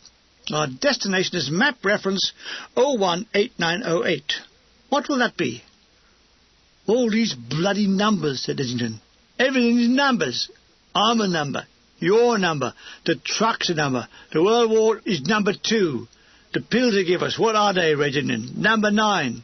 Yes, Kings of England from the right number. George 1, George 2, George 3, William the 1, James the 2. I was babbling on like this when the beckoning face of Sergeant King appears. "Ah, it is. Who has been hiding from his nice sergeant?" He is looking at me. "You ought to go with our dearly beloved Major Jenkins, forward, in search of A, the enemy, and B, and OP. Soon I am in G truck with Spike Deans, Vic Nash, and Lieutenant Wright. I'm not actually with Major Jenkins. He's in H truck. Behind us is X truck. What's happened to all the numbers?" In the back of the truck, the ever-inventive Bombardier Deans opens the pontoon school. "I'll be banker," said Deans. "Why?" I said. "Because I thought of it." "We should draw for it," I protested. "Then you'll have to use your card," said Deans. "I haven't got any," I said. "Then I'm banker," he said, "because I have." He shuffled the cards with great dexterity and dropped them. First hand I got a pontoon. By the time we got to 018908, I'd accumulated a nice little kitty of about 300 lira. "Well," I said, "I never thought I'd be 300 lira better off by the end of the day." "Oh, you could be twice as rich," said Deans. "How?" I said. "I'll toss you double or nothing." We did. I lost the lot. 018908 was a small flat area with a small range of hills north of us. In the base of them were numerous caves. We parked our vehicles adjacent to the line of trees, put up camouflage nets, and sat staring at each other. "What now, gentlemen?" I said. "Pontoon," said Deans. "Not in your bloody life." "All right. You suggest something," he said, folding his arms and grinning. "I have suggested something," I said, folding my arms and grinning back. "What?" he said. I said, "I've suggested that we don't play pontoon." Our voices calling, "All personnel over here!" It's Lieutenant Wright, who is standing outside the mouth of a cave which looks like it's going to swallow him. With great urgency on our faces, we amble across. Mr. Wright awaits patiently. "Now," he says, looking at some orders pinned to his map. "We are now at San Marco here." He taps the map. His papers fall in the mud. "Blas," he said. I bend down to pick them up. He is now touching a handful of muddy papers. "I was saying we are here and we've temporarily lost touch with the Boche. So we will carry out maintenance of wireless sets, small arms and vehicles until further orders. Now that is all." And drop the map again. I clutch Bombardier Dean's arm dramatically and whisper, He's going to leave us. What are we going to do?" A rattling sound reveals Sherwood's Bren carrier loaded to the gills with Lieutenant Walker, Gunner Ben Wenham, Gunner Pinchak, and Lieutenant Budden, followed by Don R. Lawrence. They are going forward to look for Jerry. Oh, yum, yum. May God go with thee, I said, striking a dramatic pose, one hand clutching my heart. Ben Wenham grins back and says, Who's a silly bagger then? We waved them goodbye as they disappear over the brow of a hillock. Indeed, the Germans had pulled back quite a distance. Oh, goody, goody. They must be suffering withdrawal symptoms, I told Mr. Wright. It's a sort of wartime coitus interruptus. That night was wonderful. I remember it was crisp, cold, clear starlight. That's if I remember it. If not, it was raining. November the 2nd, 1943. Alf Files diary. Nothing doing. Enemy blowing up bridges, blocking and mining every ell of sea. Supposed to be flooding plains it took Italians 10 years to reclaim. We're now overlooking main Rome Road. Germans are shelling it from their hills. Sitrep says we must now prepare for mountain warfare. BBC News still very good. Major Jenkins' compliments. Would Gunner Fales and Lance Bomini Milligan please bring their instrument to the cave? This from Gunner Woods. A royal summons, I cried. What's he want? Said Files suspiciously. I'll say it again, said Woods, in an exasperated voice with a Cornish accent. He want you to report to him with your instruments. We know that, I said, but why? He doesn't like jazz, so what's he want us to bring out? But Woods wasn't listening. He walked off, waving his hand in the air, saying, I'm only a batman, not a bloody mind reader. Most certainly Woods couldn't tell the future. He couldn't even tell the present. In peacetime he had been a farmhand, and had known the pleasure of having two great shire horses pulling his plough. I said, what was it like? Ploughing? How'd you like to be 8 hours a day looking up the arses of two great horses? Files and I entered the cave, which was very smoky from a fire, in whose light sat Major Jenkins, still with his hat on. He was holding his clarinet and playing his strangled version of Schubert's Serenade. When he saw us, he stopped. Ah! Now you know I have asked you to bring your instruments. Yes, you want us to throw them in the fire, I said. He didn't laugh. He patted the floor, inviting us to sit. No, he said, you play all that nigger music, don't you? I'm going to teach you some good tunes. I want you to both join in. Here he tootled the first bars of a tune. Didn't you recognize that? He said. Yes, I replied. It's Whistling Rufus. He was my father. Over his head it went and hit the wall with a loud plop. Yes, it's Whistling Rufus, a fine military marching tune. The Gurkhas marched to it during the Chitral Rebellion. It might have caused it, I said. I'll play the melody, and when I point to you, Milligan, you play the descending obligato. What key? Asked Files across the fiery divide. I play it in G major. G major? I knew it when I was only a captain, sir. Over his head it went and plop against the cave wall. He'd launched into a very fast version of Whistling Rufus. At the given moment he pointed to me and I played the obligato. He seemed well pleased. When we finished he smiled, counted 2 bars in and launched back into it all over again. We did this several times. He enjoyed it to such an extent I realized he'd never played with anyone before. It was all a new experience for him. It was a new experience for me. Bloody awful one. Woods brought him a cup of tea. Woods didn't bring us a cup of tea. Now, said Jenkins, wiping his mouth with a handkerchief, shall we try some of your nigger music? What about the Shake of Araby by Rudolph Valentino, I said. Jolly good, he said, and launched into a chorus. I played the most awful corny obligatos, and when I took a chorus, I played with a terrible nanny-goat vibrato. Oh, had I only a tape recorder that night, I'd have dropped it on him. We were interrupted by a dispatch rider from 2 Agra HQ, a short dwarf, heavily wrapped up with knee-high motorcycling boots that came up to his neck, a crash helmet that came down to his knees, and a khaki scarf wrapped around the lower half of his face. Jenkins saw the word urgent on the envelope. Hastily dropped his clarinet. Stood up to read the message. It would have been exactly the same sitting down, but standing up gave him height. What it didn't give him was a view of his clarinet rolling slowly into the fire. We let it burn a few moments, and when it was too late, said, "Oh, sir, quick, your clarinet is on fire." Rather like those French translations, "Oh, the clarinet of my cousin has been struck by lightning." He rushed to the smouldering instrument, letting the top-secret message fall into the fire. "My God," he wailed, "my father gave me this." "He won't have to give it to you when he sees you again," I thought. Meanwhile, his top-secret message was now burning merrily. We left him trying to read it. I had put my pup tent outside a bank surrounding a field. I lay on my bed and wondered if the helmsman's face was still showing white through the wheelhouse. And where was that man Edgington? sometimes known as Ed Ying Tong. The last two words would have become a song that came third in the hit parade of the late 1950s. Edgington was even now speeding through the night in a traffic jam, as the whole battery were homing in our position, and they would be with us in dribs and drabs throughout the night. I listened, and I could hear the first dribs arriving, followed by the drabs. "Where's your cookhouse?" could be heard. Food, the bloody army were food mad. A posh voice. "The cookhouse is over there, and there'll be a hot meal in half an hour." Now, I'd already had my dinner, and my watch said 11:50. It was very late. I was tired, warm and comfortable, and I wasn't hungry. At 12:30 I found myself in the queue. Ahead of me is another stomach on legs, Kidgel. The nearer he got to the serving table, the more silent and tense he became. When there was only one man to go, Kidgel would be dead silent. Sweat would appear on his brow. You could see him repeatedly swallowing the excessive saliva that was mounting in his mouth and nearly drowning him. Then it was his turn. There was nothing twixt him and the bubbling, steaming food containers. His trembling hands would hold out his dixies. He would crouch forward like a sprinter in the blocks. His eyes would extend from his head like organ stops. The moment the last drop of gravy from the cook's spoon had finally fallen in his tin, Kidgel would start eating immediately as he walked to a spot to sit down. By the time he got there, he'd finished the main course and was into the duff. This gone, he would gallop back to the queue, hoping to get seconds. If he thought he was going to be recognised, he would put his tin hat on and keep his head well down to hide his face. What gave him away was his dribbling, drooling and shaking hand when he got near the grub. He earned his title, the Famine. "I reckon," said our cook, "if he got to a field of wheat first, the locusts wouldn't stand a bloody chance." Another day at San Marco.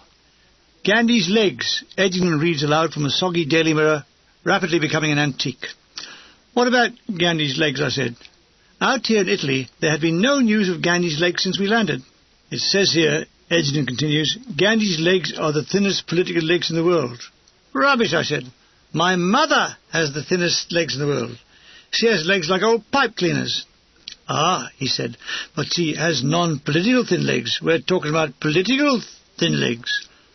My mother voted Labour. She walked to the polling booth, and of course her legs were political. Fuller sticks his head in the tent. "We're moving." "Moving?" I said. "I can't feel a thing." "There's not enough mud in here," chuckled Fuller. "The Major is recceing for a quagmire." "When?" said Edgington mournfully. "Tomorrow, 0600 hours. Why do wars always have to be so bloody early? It's always 0400, 0500, 0600. What's wrong with 11:30, eh? Who feels like fighting at bloody dawn? A man is much braver at 11:30. I left him raving in his damp tent as I went to man the number 22 wireless set that kept us in contact with RHQ. It was 20:30. I went to relieve Ernie Hart, who was dutifully asleep on his set with headphones on. With true camaraderie, I left him there and went back to bed. I am awakened at midnight by an enraged Ernie Hart. "Look at the time! You were supposed to relieve me at 8:30. Well, I did, but you was a kip, weren't you?" "I didn't have the heart to wake you, Ernie." The staccato rataplan of rain dropped on the canvas roof as the deluge started. Do I have to get up, Ernie?" "Yes, you bloody well do. It's 11:20. You got 5 minutes to do." Bugger. I sat at the set for 5 minutes. I called RH2 to test the signals. "Hello, Dog Easy Fox? Dog Easy Fox? Able Baker Charlie calling, over." Hello, Able Baker Charlie. Dog Easy Fox answering. Indigo Strength Niner, over. "Okay, Dog Easy Fox, over and out." I twiddled the dial till I get AFN Naples. It's Artie Shaw. He's playing the blues. He's really a more elegant player than Goodman, though Goodman was near to real jazz. Gunner Burt, bleary-eyed, coughing, comes to relieve me. "You're 5 minutes late," I said in Lance Bombardier voice. "Sorry, Bomb. I couldn't find my boots." "Where'd you leave them?" I said. "London," he said. I climb out of the truck. He puts on the headphones. He listens. "This isn't RHQ," he says. "Yes, it is," I said. "If you wait till the end of the tune, you will hear Field Marshal Montgomery announce the next dance." "Look, Bomb," he said patiently, "why not help shorten the war and hand in your stripe?" "I can't. It covers a hole in my sleeve."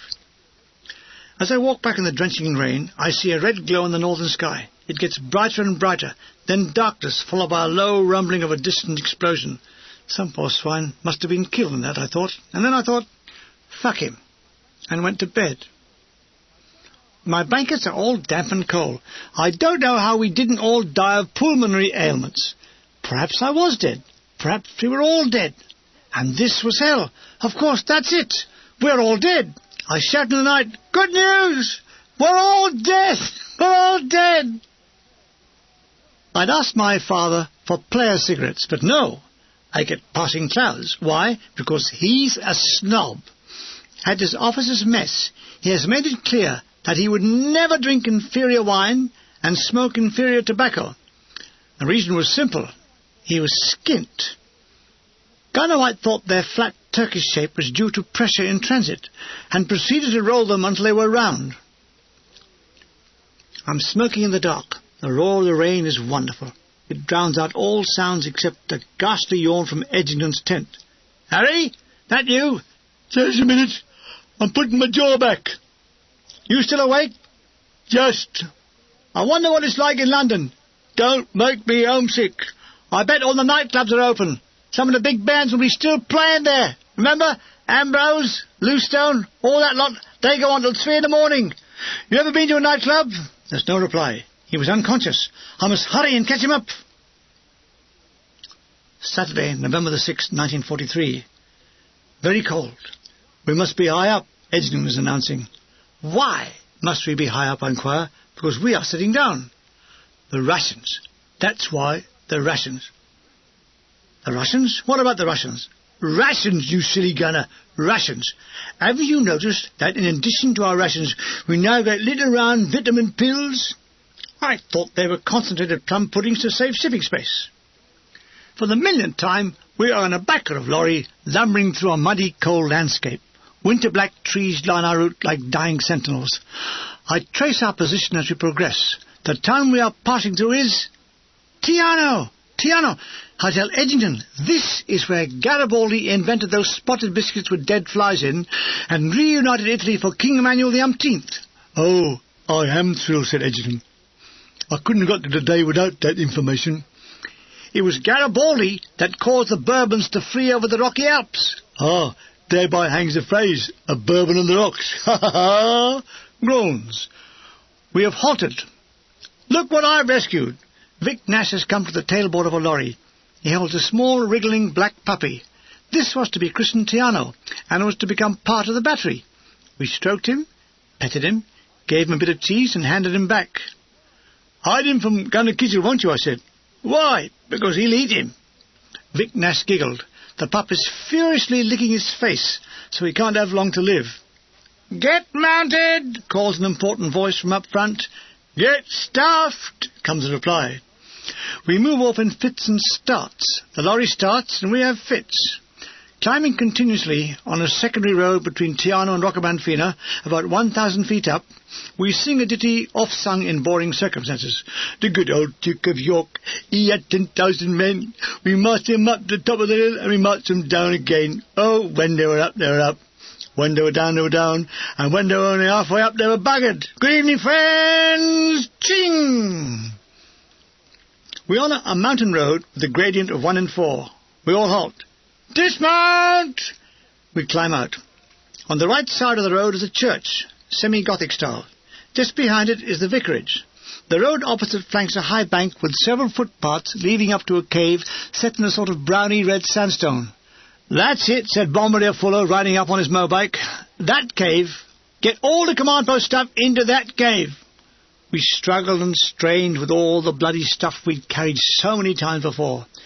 Edgington had delivered the oriental carrying posture, balancing a battery on his head. We all copy and march Indian file up the slope, chanting, Standing away, standing strong, ooh-yah-yah. How long is this going to last, he says. With time off for good conduct, by the time you're 80, the future will be all yours. Lieutenant Button hovers too. Has anyone seen Mr. Wright? Yes, I said. I saw him yesterday. He looks at me in despair and says, Can't you take anything for it, Milligan? Out of politeness, I asked him where the guns were. They're in the woods somewhere. Where are the woods, sir? A good question. Get the vehicles off the road and under cover. We all walk around muttering, The woods are full of them. The woods are full of them. The woods are full of them. The lethal voice of Major Jenkins is penetrating the air. We drive up the slope onto a small muddy plateau with numerous trees. We followed a small trail to the high bank. Under the trees we camouflage Jeep truck. Jerry's been shelling this area. Better dig in, says Bombardier Deans. Dig? One thing I don't dig is digging. I'm not the first to spot the possibility of sleeping in that church. I moved my kit in that evening. In the aisle is a catafalque mounted on a trestle. The catafalque is all black velvet with a great black cloth to cover the whole thing. What the hell? It looks great inside. So I make my bed in it. If I get killed in the night, I shall be all ready. Great fun. I'm asleep in my catafalque, and Bombardier True comes in to wake me up from my spell of duty. He's unaware of my macabre resting place. Gradually I rise from my box with the black velvet cover on my head. I let out a terrible howl. Oh! Bombardier True's trousers full of it screams, "Ghost!" and runs for his bloody life. When I find him again, his trousers are still full of it, and he's gibbering in the command post to Lieutenant Budden. An OP has been established on Monte Croce. Not again! Rain! Where does the stuff come from?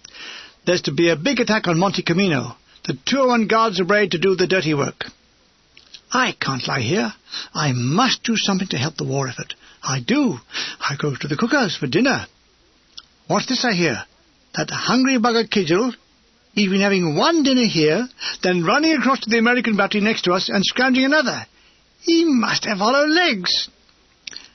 The attack goes in tomorrow night, so speaks Major Jenkins, who for once has deemed to tell us what's happening. How nice of him.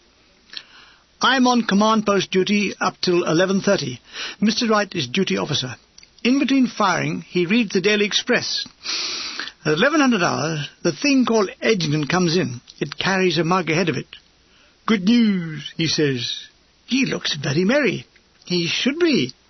There's been a rum ration, and he's had his and a little more. "I got your his, I got your his here." He poured a measure into my mug. "Merry Christmas to you all," I said. He empties a pocket full of chestnuts. Soon they are roasting on the fire and splitting open with a little bang. They taste delicious. Edgington tells us, "Alphonse is feeling groggy. He's got a sore throat, so he's going to bed in the back of his truck." There's nothing like a 1500 weight truck for a sore throat. Vic Nash is coming on duty. Oh, he says, "My poor guts," he says. "He's got the shits. Look out, keep away," we all say and cringe in the corner. The guns report difficulty with the platforms. Mud is making it increasingly difficult. Each time they fire, the guns slither in a circle. We can hear the swearing from the command post. But it's imperative that they keep going as the attack is about to go in. Sunday, November the 7th, 1943. Alf files a diary. Typical Sunday morning. People going to church opposite.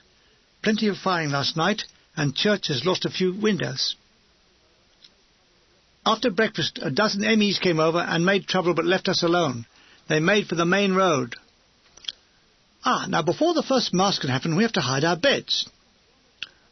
I'm walking into the cookhouse through a conglomerate of American foxholes and guns. The Yanks sound their air raid alarm. It's noisier than the air raid.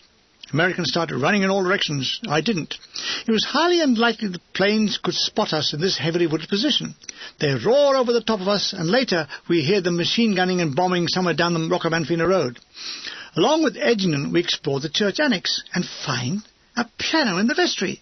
Soon, Italians at worship in the church can distinctly hear Cole Porter tunes.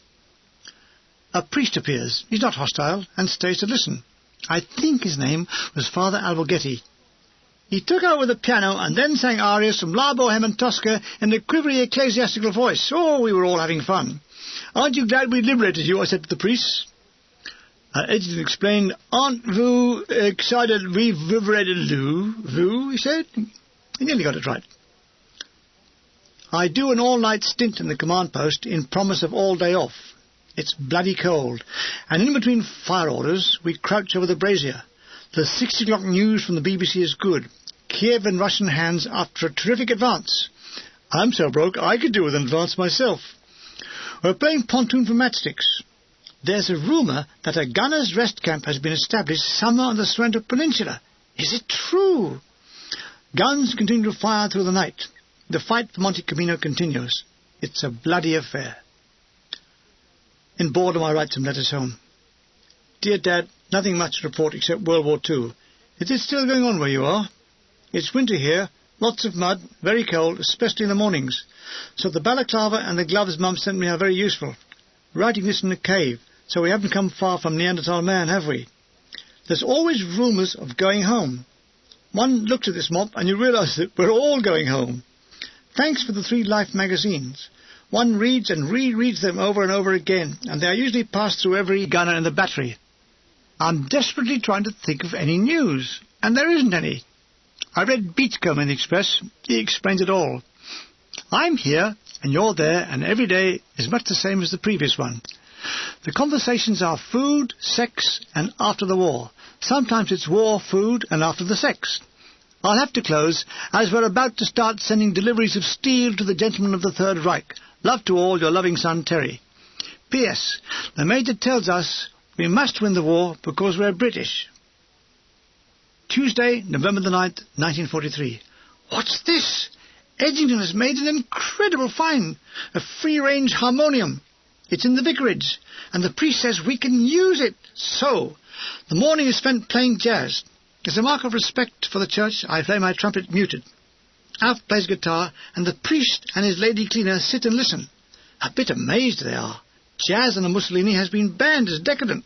Well, the music wasn't, but we certainly were. It was an unusual morning, the priest giving us an unexpected blessing before we departed. What was he doing then, said Edgington. I explained, it's a blessing. What good does it do, he said. Well, it's supposed to be a solemn occasion on which he, as a minister, fortifies your soul by drinking holy water over you. It only may be bloody wet, said Edgington. Grim news of the fighting in Monte Cassino. The guards are attacking, but Jerry has reinforced his position with 1st 104 Panzer Grenadiers, and fighting is raging all over the peak. November the 10th, 1943. My diary. Much the same. Bad weather. Went into the village of Terra Corpo. It's almost in ruins. We're trying to get a photograph taken of ourselves by an arte photographer, and he says, domani, tomorrow. He says that every day. Tomorrow takes a long time to arrive in Italy. More rain, sleet, more wind. Just up the road before the village are a few houses. One is occupied by RHQ. It is owned by Dr. Fabrizi, who was in the Abyssinian campaign. He went there to play some music for the RHQ signallers. It was a cosy, large front room, nicely furnished, with a piano. We played some jazz. The doctor, who looked like Cesar Romero, showed us some photographs from the Abyssinian War, and a ghastly collection they were. They showed atrocities committed on Italian soldiers, which mostly meant emasculating them with a knife and letting them bleed to death. A scandal! The wife of the Italian doctor fancies our medical officer, Dr. Bentley. Will he end up with his photo in the album? And somehow they get down to Naples and spend a naughty weekend there. Oh, a touch of the Ernest Hemingways. It has rained now continuously for 5 days. Sergeant Donaldson tells me that the guns are in a bad state. The carriages are starting to warp so badly that 15 and 18 batteries are being pulled out of action. I wish to God my carriage would warp, I said. You know what they're going to do to reinforce them? Well, railway lines around the front and the 2 sides. I suppose that means all the bloody trains will stop running. Sergeant Donaldson was up for some kind of vehicle inspection. I don't know how the bloody things are still working. He was going on about the road conditions. They've organised a one-way system. Half the day it's up traffic and the other half down traffic. If you come up early, you have to wait half the bloody day before the down system comes in. Don't come up or down, I said. Come sideways, like the Chinese. He stayed to have lunch with us, a lovely stew. We sat under the altar of the church, eating and telling dirty jokes. It was a bad day for God. Thursday, November the 11th, 1943. Armistice Day? What a joke. Lieutenant Johnny Walker is at an OP on Monte Croce. He is suspicious that a white farmhouse is harbouring the enemy, so he drops a few 200-pound shells around it. As they get closer, a door bursts open and out rush a Jerry patrol, who runs like hell to a farmhouse 100 yards away. Walker then shells that place again. Out runs Jerry back to the first one. He shells that again. He does this till the Jerrys are shagged out and finally double back to their own line. When I fight an enemy, I like to keep them fit, said Walker. That night, fairly quiet in the command post. Lieutenant Stuart Pride says he's not feeling well. I must report sick in the morning, he says. Any music on the wireless, Milligan? I fiddle with the knobs. You. We are surrounded by hills and the reception is very bad. I get what sounds like someone singing in Yugoslavian. I don't understand, Milligan, said Lieutenant Stuart Pride. You can't get the bloody OP only half a mile away, yet you can get some idiot singing in Yugoslavia. Oh, that's because he's singing very loud, sir. If our signals of the OP could be given training in opera, it would be much easier. It's 2 a.m, bloody cold. Edgington has just come off the telephone exchange duty. He comes into the command post for a warm. Caw, it's taters, he says, making straight for the brazier. We all stand round it, the twigs crackling. What was the news tonight, says Edgington. The Russians are advancing in all directions, including upwards. The Allies are making steady progress, and Harry Roy is in hospital with appendicitis. Edgington grinned at Lieutenant Stuart Pride. Do you like Harry Roy, sir, he says. I don't know. I've never met him, said Stuart Pride. Buttoning up his overcoat, Edgington bids us good night. I see ye in dawn's rosy light, and he slips under the canvas into the night. We hear him fall in the dark and fade away, swearing to himself. I shout to the canvas, don't forget dawn's early light. Back came the answer, balls! Oh, what a lovely war. Not so lovely when we hear by the grapevine that our poor bloody infantry are suffering 50% casualties. Thank God I'm not in the infantry. So ended Armistice Day. What a day to die. Friday, November the 12th, 1943. On this day, my diary is blank. I think this is because I was always too busy moving, as is borne out by File's diary that says, move forward at 0500 hours to new position. As usual, the digging in the crackpot major loves so well. Beautiful country and orchard, mountains far away snow-crested, lovely apples make place too much like England, with green downs and autumn leaves. Xmas greeting mails are being issued. 0500 hours! No wonder I didn't make any entry in the diary.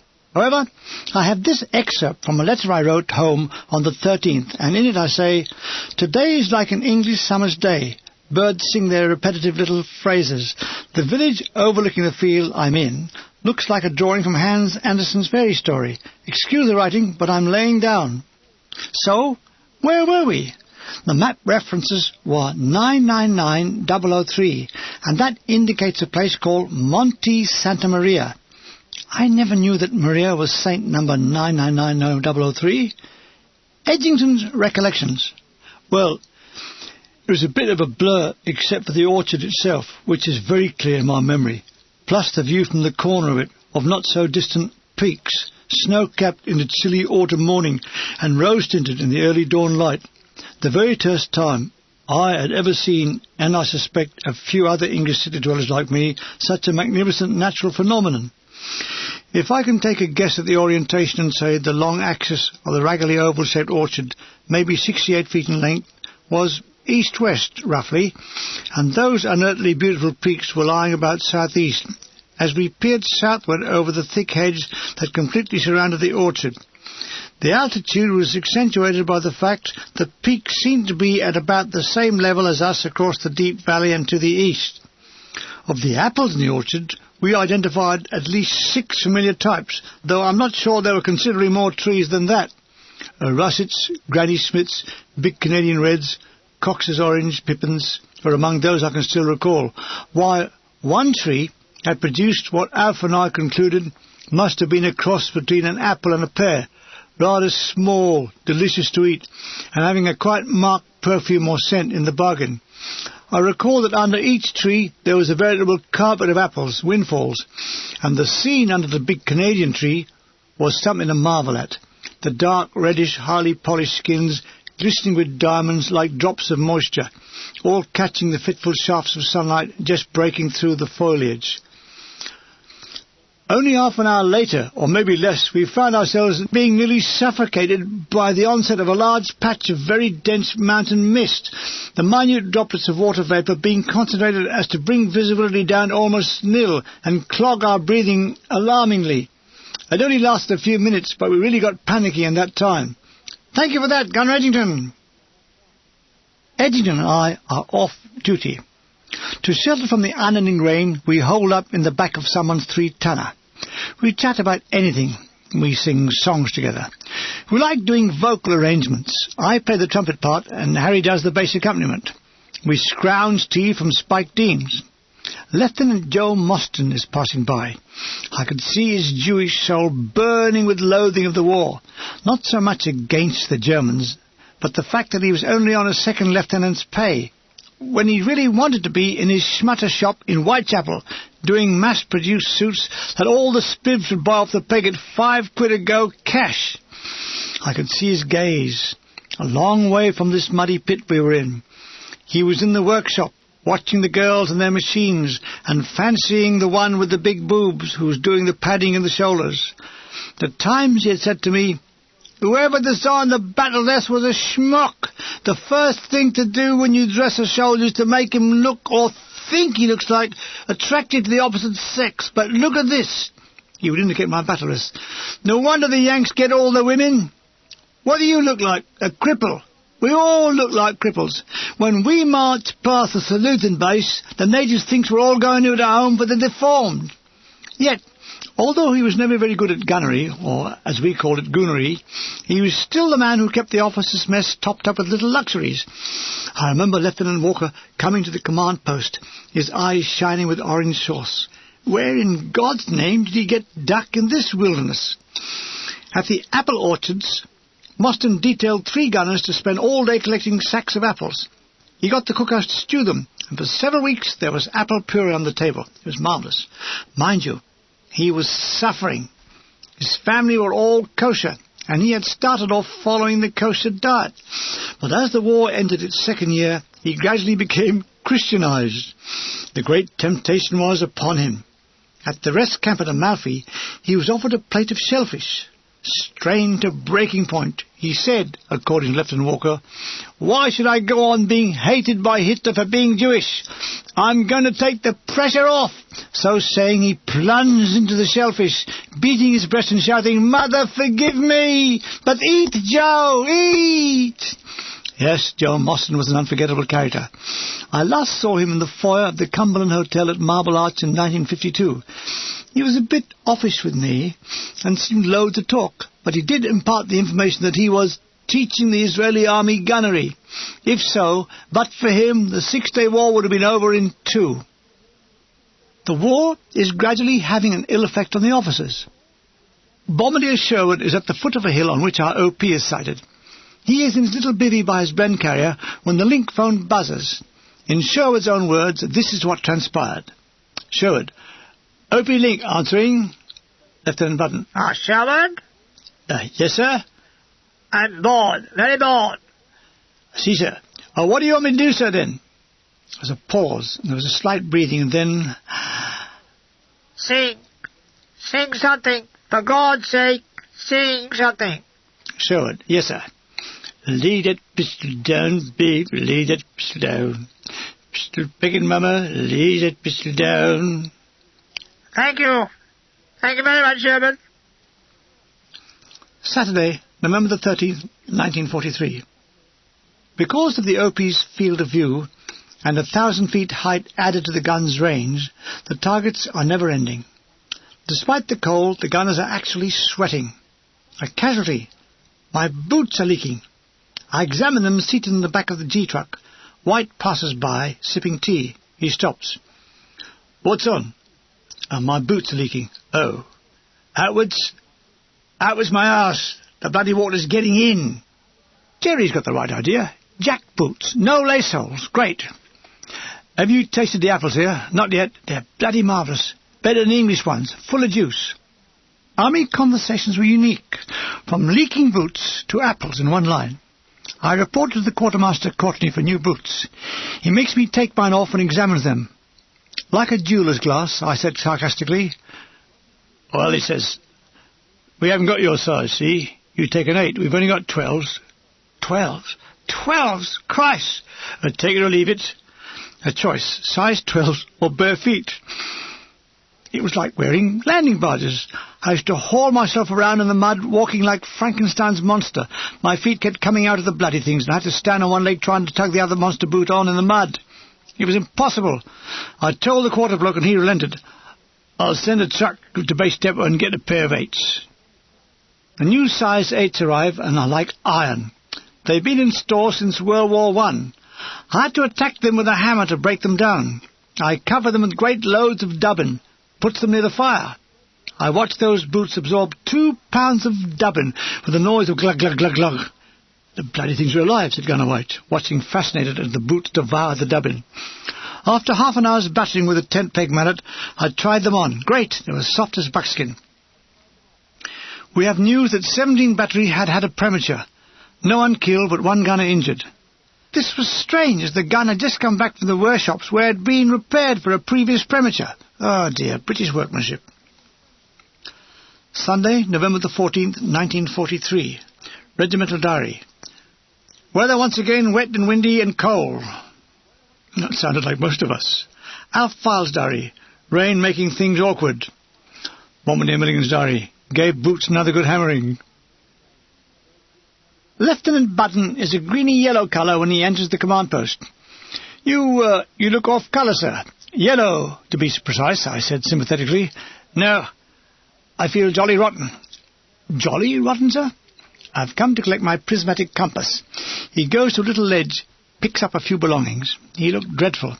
I'm going into hospital, Milligan. Oh, congratulations, sir. He manages a wry smile and exit. I'll miss him. He's a splendid fellow. Only trouble was he didn't understand jazz. He was a square. We are visited by Vic Nash, who has just come back from the Opie with Jam Jar Griffin. What a bloody time, he says. Fucking mud and fucking shows and fucking Jerry dead sticking away. And now I've just discovered I've got bloody Dobie's itch. Oh, dear. Monday, November the 15th, 1943. Torrential rain. I thought we'd had the heaviest rain possible, but now, today, it is unbelievable. It's so damp that even under cover you get wet. The only good thing is the rum ration. I can't stand the taste of it. I keep it in my water bottle and put it in my tea during the night shift. We bake apples and chestnuts by a command post fire. The path to command post is very slippery, and poor old George slipped and slid off it last night down a 60-foot bank. He entered the command post covered in slimy mud. I just fell over the bank, he said. I thought the banks were closed on Mondays. There's a lot of illness in the regiment, and we are well below full strength, especially me. It comes to something. Our medical officer, Captain Bentley, is in hospital with Chinese flu, or jaundice. 15 and 18 batteries have been pulled out of the line for arrest, and their guns are at our Remy workshops in Naples. The attack on Monte Camino was halted because of appalling weather. All that bloodletting for nothing. After the war, a note in the 14th Panzer Corps, they were defending Camino, the diary of the day for the 13th, states, "The enemy have won the battle for Mignano Gap." That was the very day that General Mark Clark had told Alexander that we would have to suspend the offensive because our troops were exhausted. Kismet. Or is it hard luck? Our gunners are so shagged they've been falling asleep on the guns. So signallers, specialists and Kazi attendants are all rounded up to do a spell on the guns. The gunners sleep in their tents and don't even wake up for meals.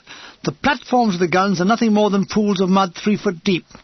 For the first time, the entire regiment is out of action. A strange silence settles over us. "I can't sleep," says Signaller White. "It's too bloody quiet." We all sit in our tents, watching the mountain of water falling. "I've worked out that the rest of the world must be bone bloody dry," said Edgingham, putting a damp cigarette in his mouth. "Cheer up," I said. "Why?"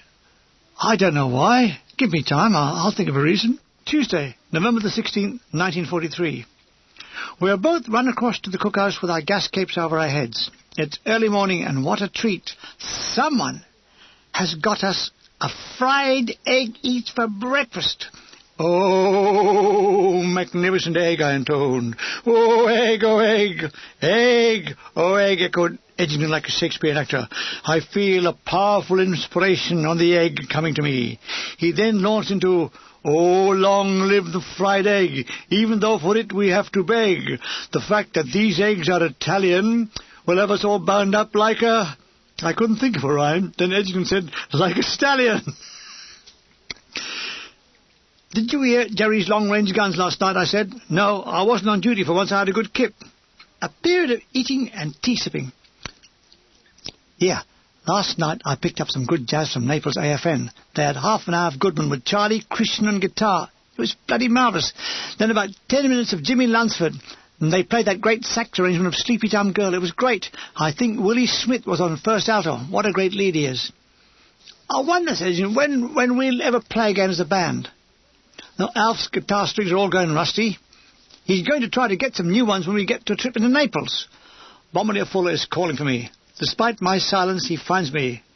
"We are going to move soon. In this bloody weather, in this weather. There's no rush, but start getting things ready. We can close down on wireless, but we're keeping the OP line open. Ours is but to do and die, and try and get bloody dry," said Edgington. It continues as a nothing day. We attempt to write letters. Some play cards, some sleep, some just sit and stare. New disaster. The shit pit has been flooded by the rain, so it's all floating around the landscape. Poor Sergeant Jock Wilson and his crew are all gently sleeping in the tent when the contents of the shit pit float under the tent flaps. Oh, chaos, chaos, chaos. In anticipation of the moves, the order goes out that all vehicles will have to have tyre chains on. Drivers get into the most appalling state carrying out the order. "Surely," said Edgington, "this rain must be longer than Queen Victoria's." "Let's go to the command post," I said. "See what's in the wireless." We double across, giving off our usual Red Indian war cries. In the command post, Vic Nash and Bombardier Edwards have folded up the artillery board and are packing up the remaining bits and pieces. The fire is glowing red. Edgington and I settle by it. We steam in the near heat. It was the only refuge in a grim world of mud and cold.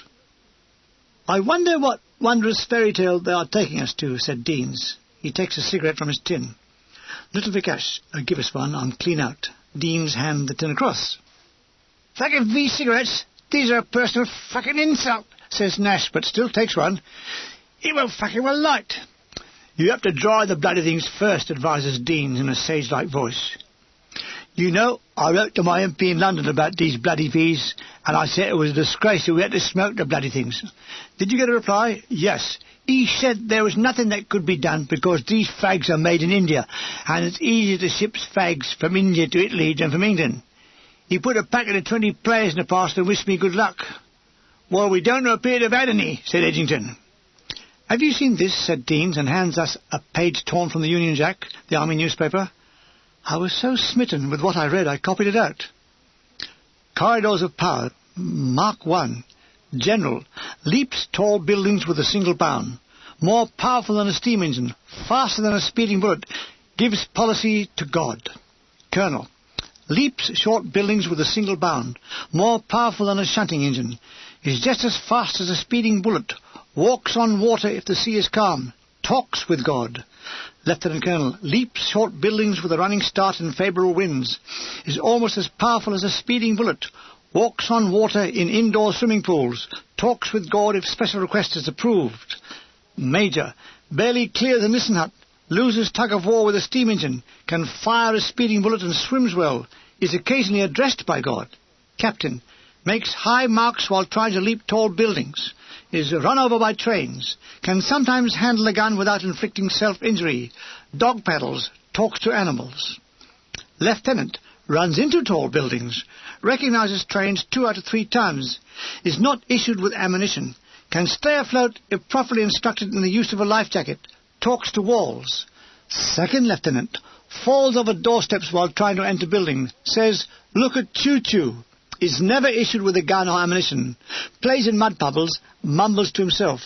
Sergeant Major, lifts tall buildings and walks under them, kicks steam engines off the tracks, catches speeding bullets in his teeth and eats them, freezes water with a single glass. He is God! This occasion was at Santa Maria. The weather was bitter cold. The rain had stopped. For some reason, we had nowhere to sleep, so Edgington, Pedler Palmer, True, Full, and myself made a giant bed right out in the open.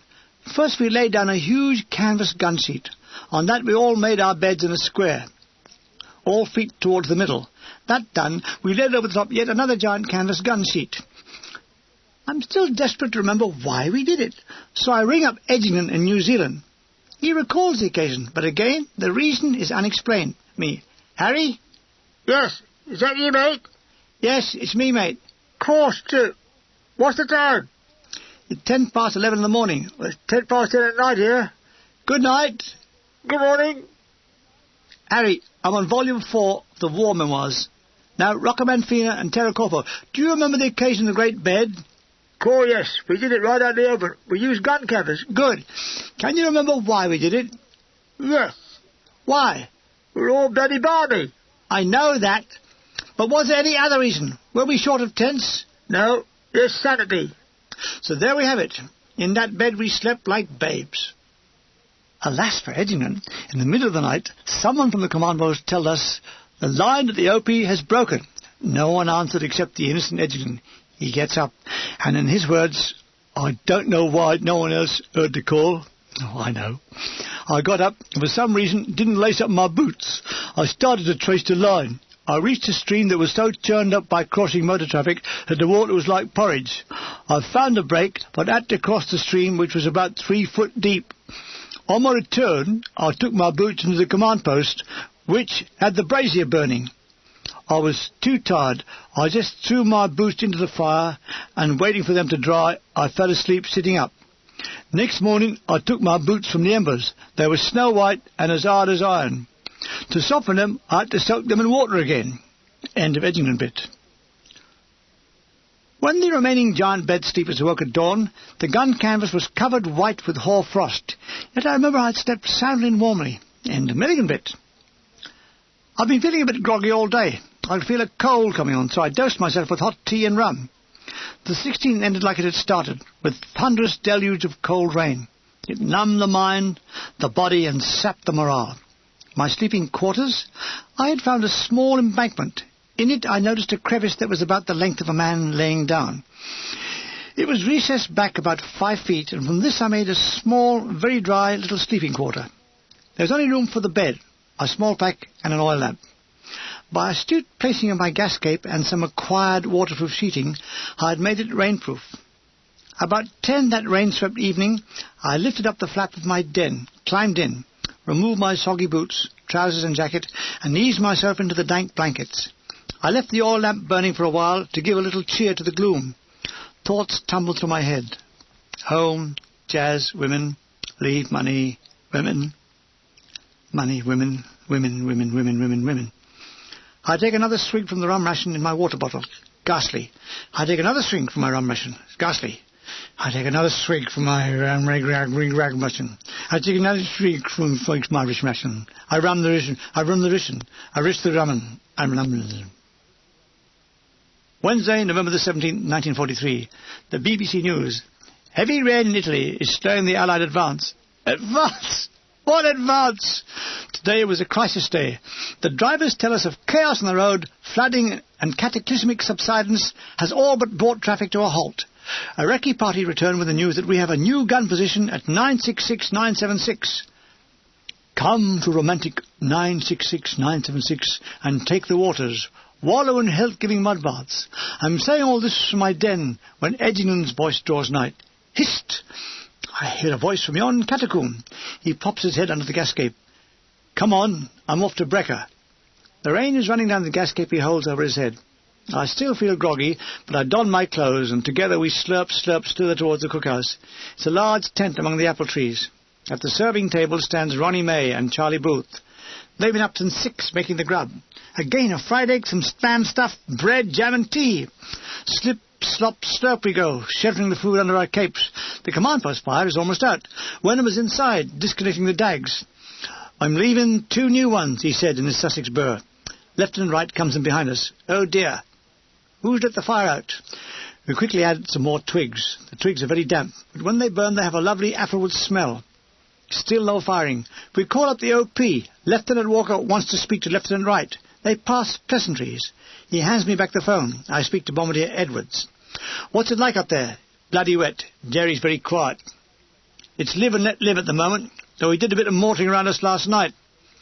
Don't come back here. You'll be killed by boredom. Is it dry up there? Yes, we're in a building. What's left of it? I give up what's left of it, I laughed. You silly bugger. You know the guns are out of action? Yes, I know, but we've got to stay here for observation. We've been flash-spotting Jerry's guns at night. Well, I'm going to finish my tea now. See ya. To emulate the events that happened the rest of the day, carry out the following exercise. Pour 3 buckets of water over yourself, face a blank wall, and chain smoke. Thursday, November the 18th, 1943. Today was, as Sean O'Casey said, a state of chassis. Everything is now mud brown. Men, machine, trees, mountains, apples. I hear Edgington singing, "It's a brown world without you," to the tune of "It's a blue world without you." I'll try and match it with, "When the brown of the night meets the brown of the day, someone waits for me." He then tops it with, "When you hear that serenade in brown." I go on with, "Brown moon, I saw you standing alone." And I sing, "Am I brown?" He sings St. Louis Browns. Then, "My dear little Alice brown gown." Brown skies, there'll be brown birds over the brown cliffs of Dover. We have to be ready by midday. The only way to get the guns out of the mud is tractors. We are to try the Americans. Americans? Gasped the Major. No, we must never sink that low. But we are sunk that low, sir. That's why we need them, we informed him. To our aid came 3 giant American tractors. They eventually helped us onto the road facing northeast. Fuller revs up his motorbike. "Follow me," he says, and goes straight into the ditch. It's all too much. We leap out and pull the bike off him. Why did he look like that? His face has disappeared. He is now convulsed with laughter. I am now travelling with Ernie Hart. A thin, cadaverous face, the rims of his eyes look red and sore. He was a nice lad with a quiet sense of humour, so quiet no one ever heard it. I tell him our destination. San Domenico, he reported. Lots of sands in this country. Yes, sands fags, sands money, sands every bloody thing.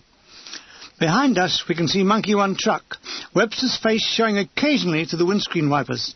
Behind that, a line of our vehicles at varying distances. A sign. You are travelling over this bridge by courtesy of the USA 345 Bridge Building Company. Oh, we could do more of this. Like these shell holes are by the courtesy of the 74th Medium Regiment. Or this devastated landscape comes to you by courtesy of the 5th Army. Or a sign pilled on oneself. This crummy battle list comes to you by courtesy of our mean bloody quarter bloke. Jerry had made a thorough job in blowing all the bridges. Every one we cross has been laboriously replaced with a Bailey.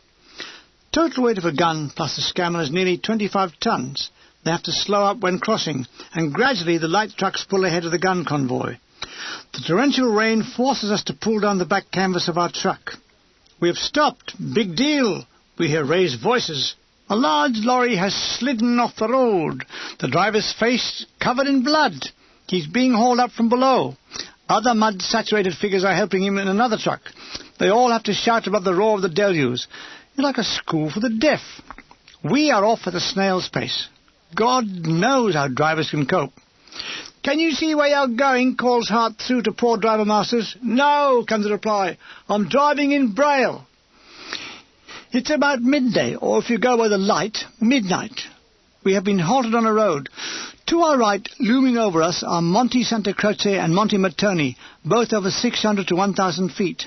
They run east to west on a range that ends up near the coast with Monte Mascaccio, 800 feet. "That ought to keep the draft out," said Hart. All that day we were truck-bound by rain. If and when the bloody stuff stopped, we debust and stretched our legs. There's no sign or word of the cookhouse. "I think, under the circumstances, we should all surrender," I said. Somehow the cooks have managed to juggle up a hot meal, a temporary affair of 2 lorries about 10 feet apart, with the canvas spread over to cover the area in between. In it they had done the impossible, a hot dinner. As I collected mine, I told Ronnie May I was writing to Buckingham Palace to recommend him for an award. "Never mind a bloody award," he says. "Ask them for some fucking matches that aren't damp. I have to sleep with mine in my pocket, otherwise this bloody mob wouldn't get any hot grub." "Let me help," I said dramatically. "I will consider it an honour to sleep with your matches in my pocket."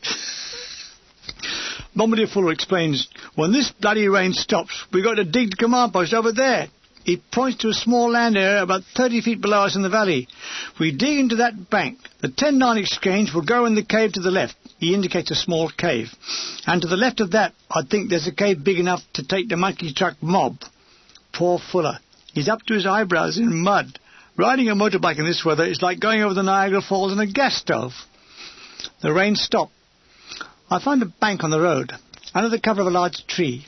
With my motley collections of boxes, tins, boards, etc., I rigged up a bed and got my tent into position. It was very damp, but at least I could keep in the dead position. The proximity of passing traffic to my bed was but a few feet. However, I had a home. Before turning in, I listened to the BBC Overseas 6 o'clock broadcast. The Germans are pulling out to pre-prepared positions called the Gustav Line. Wednesday, November the 19th, 1943. Thank God! Today is sunny, hooray! Look, I shouted, kneeling and pointing a quivering finger aloft. The sun! I tell you it's the sun! People say I's daft, but I tell you that's the sun. I heard people in England say that if you see the sun, they report it to the police. Yes, yes, said Bombardier Fuller. And that, he says, pointing, is a shovel. Start fucking digging. I realised, said Vic Nash, that with all the digging I've done out here, I must have changed the shape of Italy.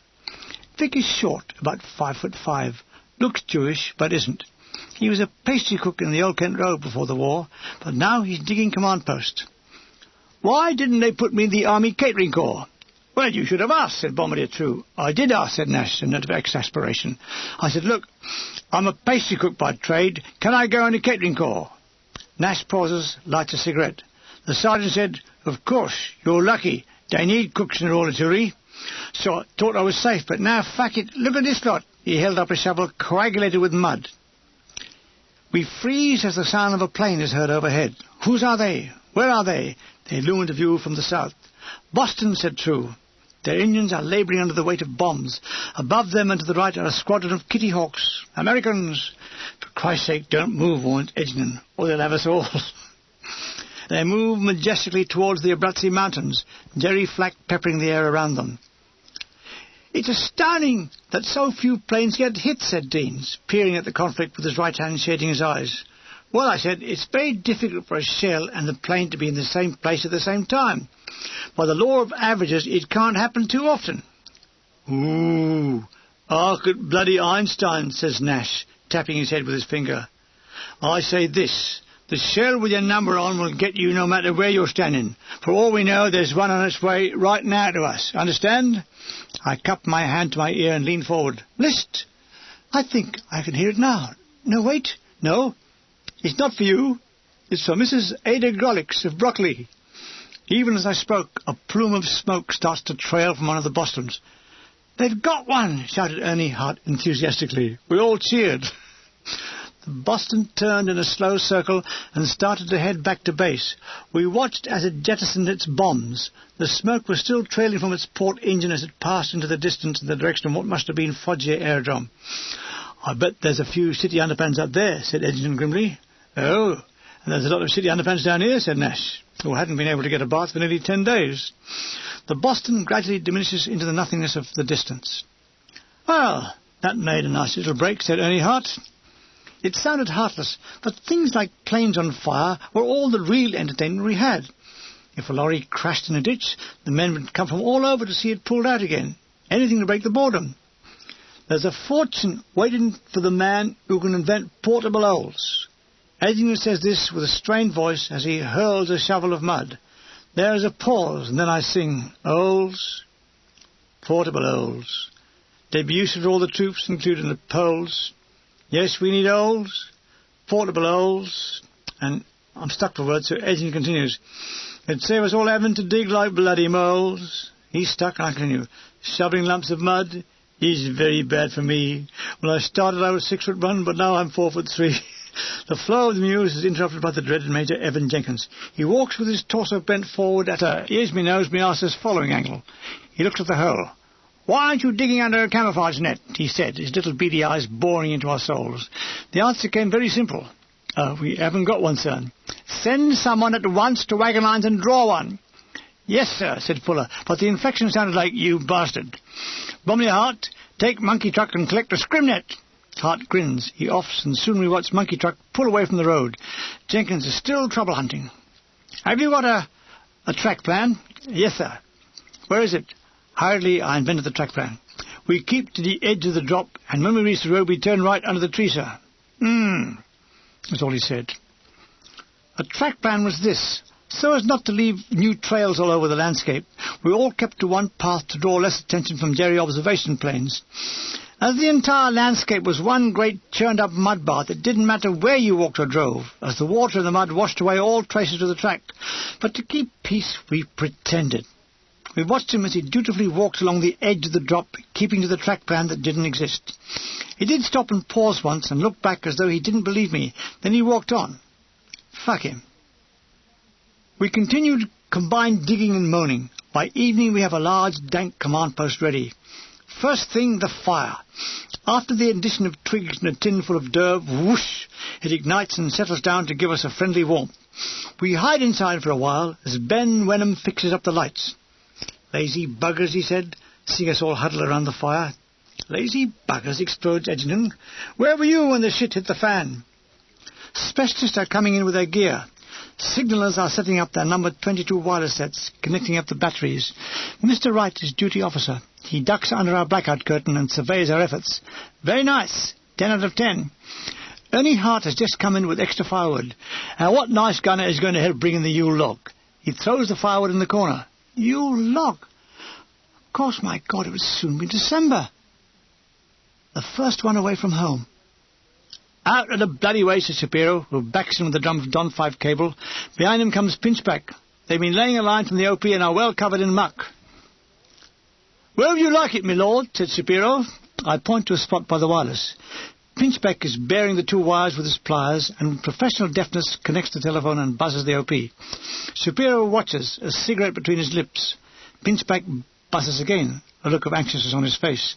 If the line isn't through, it means they have to traverse the whole bloody line again to find what's wrong.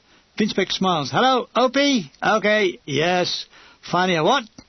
You'll be bloody lucky. He grins and hangs up. Cheeky buggers, they want to know if tea will be served on the lawn. Who was it, I said. Jam jar. Tea on the lawn, Mox anyhow. Where he lives, he hasn't got a bloody lawn. That is a truth, said Edginton pontifically, rubbing his hands together. Let's face it. Like us, he is a common or garden citizen. And I added, as we haven't got a garden or a common, that's why we're in this bloody hole in the ground. Grub up! A voice from outside speaks and enters by pushing a dixie of hot stew, followed by a hand and then a body belonging to Bombardier Edwards. There's a mass exodus, but I am clutched by the arm. You stay and make like you're on duty, said Bombardier Fuller. Bugger. I seek solace in a fag. Opposite me, Lieutenant Wright sits in a wooden box reading a book. It made little difference if he was sitting on a book reading a box. It's all very cushy with the fire going. With headphones on, I'm wrapped up with the music.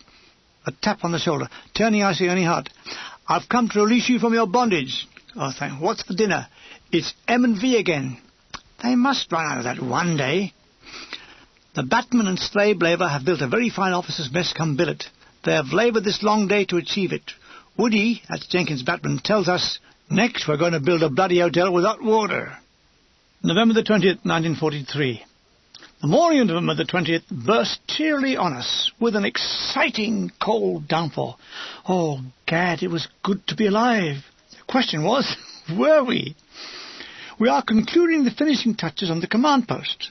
There's a sandbag blast wall on the open side of the dugout. There are many brilliant minds at work in the war. Radar, infrared telescopes, Mulberry Harbours, but no bugger has invented how to get wet mud into a sandbag. We are almost pouring it in. When we seal the sandbag, the mixture starts to squeeze through the hessian like thin spaghetti. We fill them to bursting, and yet when we lay another bag on top, it flattens like a wafer. Wonderful. This isn't a job, moans one miserable gunner. This is a bloody sentence.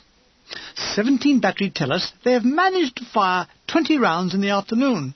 The bloody fool, said Gunner Falls. If we all kept quiet, Jerry would pack it in and we could all go home. Gunner Birch is amusing his little mind by standing on the sandbag and giggling as it sprouts myriad growths of muddy spaghetti. Here, he says in a surprised voice, it's sexy. Sexy, says Bombardier Fuller. You must be bloody hard up for it if you get the Colin watching that. Across the road, a battery of 3.7 let off a salvo of gunfire. The noise is such that all conversation is silenced. We start miming, and it gets out of hand. Gunner Edgington, is caught in the middle of a very involved mime, standing on one leg and licking the back of his right hand. I give up. What is it? I said. It's a one-legged man eating a toffee apple. Oh, you clever Gunner. We are silenced again by the 3/7ths. While we cavorted in the mud, in the bright sunlit days of the Dodecanese, the British are losing the Greek islands to the Germans. It's all in the news in rather slanted terms. British troops are fighting a, quote, skillful retreat on the Isle of Leros. HU Middle East Command say, the more we delay them, the better it is for us. As we listen to this statement, the faces of the gunners break into wry, disbelieving smiles. Who are they kidding? It must be for home consumption, said True. My mother would listen to that and think we were winning. It was strange coming from him, because it was a fact that when True had sent his first photo of himself in Italy to his family, they wrote back and asked if we were losing. Birch had sent his photo back to his sweetheart, and she wrote back asking who it was. The worst was Gunner Collins. His family sent his photo back marked not known at this address. My mother, father and brother had sent me a photo intended to boost my morale. When I saw it, I thought they were all convalescing from rabies. They were all white-faced, with fixed, false-teeth smiles and staring eyes.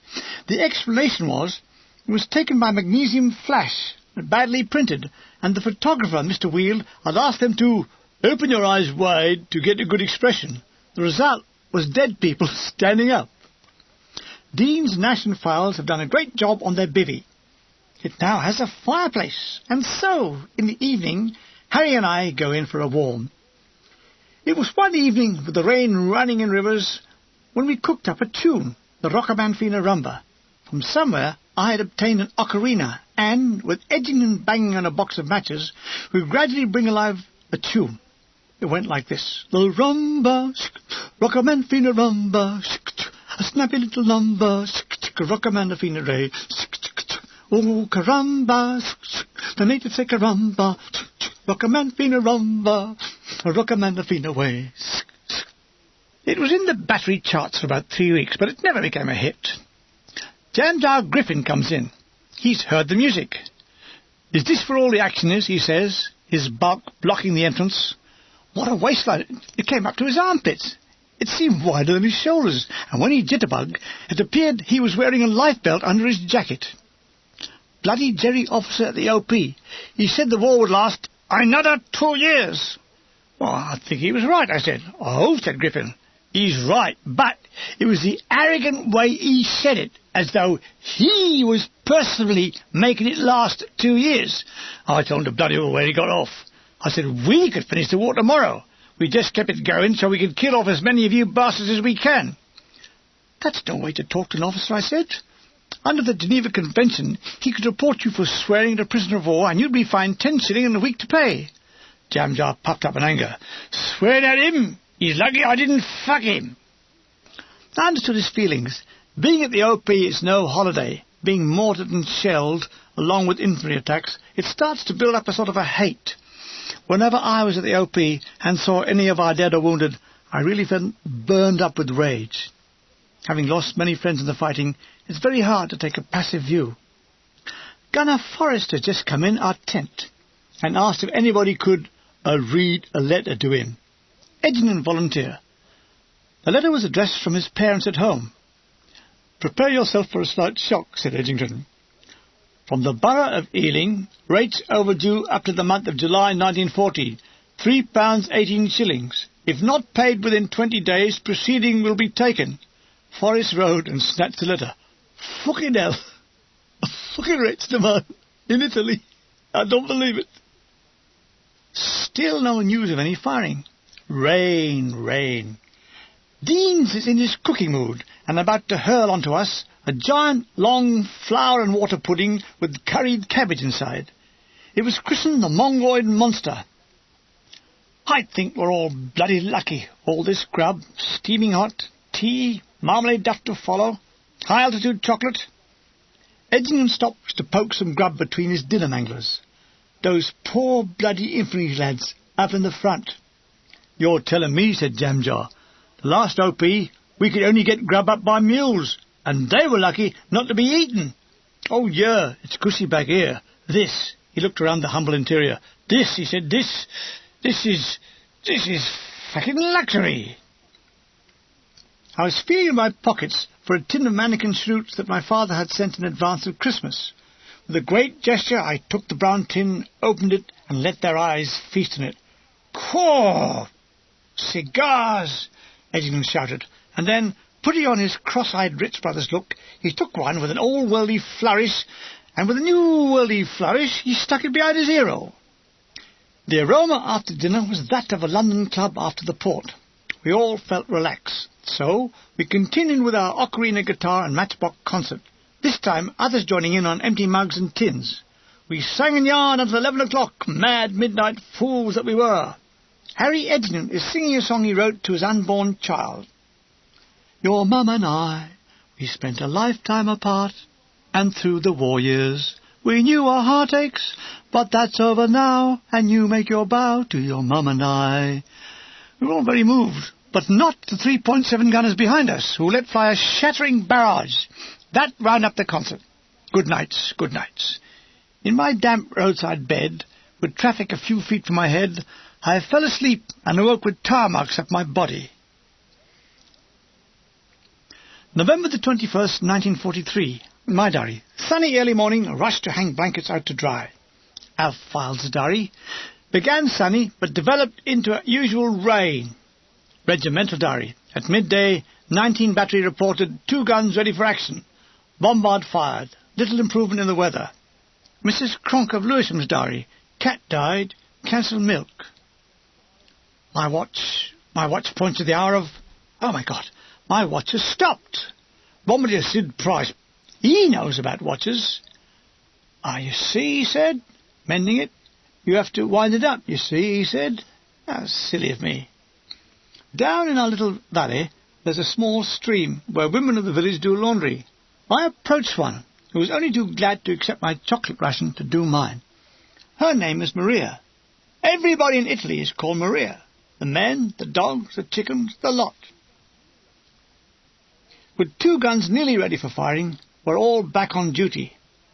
Monkey 2 truck takes a party up to the line to see if it's still there. I have a good look around the area. There must be 100 artillery pieces packed into half a mile square. Ah, Bombardier Marsden is up with the rations. A mob are assembled around the tailboard of the 1,500-weight truck. Marsden and Di Poole run the NAFI issue. Di was stone deaf. If you gave him 100 lira note with 20 lira change to come, he would put it in the cash box and forget it. Repeated requests for change were met with deaf indifference. He must have made a fortune. After the war I saw him once at a symphony concert. A strange disease has shown itself. Diesel dermatitis. It's mostly among the drivers. Driver Kidgel has his face covered in a purple dye. What is it? I said. It's called gentian violet. You look like a leper. Yes, I got a begging bowl in me cab. He was up from the wagon lines to help winch some of the guns into position. We're behind that village over there, he said, pointing towards San Dominica. This was where RHQ was, now ensconced in comfort. The dream of every gunner was to get a job at RHQ, usually in a house, and thus home from home. At this moment, that skiddy bugger Evan Jenkins was in charge at RHQ in the absence of Colonel Scoresby, who had left to visit the regimental training area and visit the sick in Naples Hospital. Visit the sick, said Kidgel. Who does he think he is, Florence Nightingale? No, I said, he's more like Florence Nightingale, the lady with the lump. Mick Ryan is calling. Kidgel, never mind all that chatting. Come and help me get this bloody gun on the platform.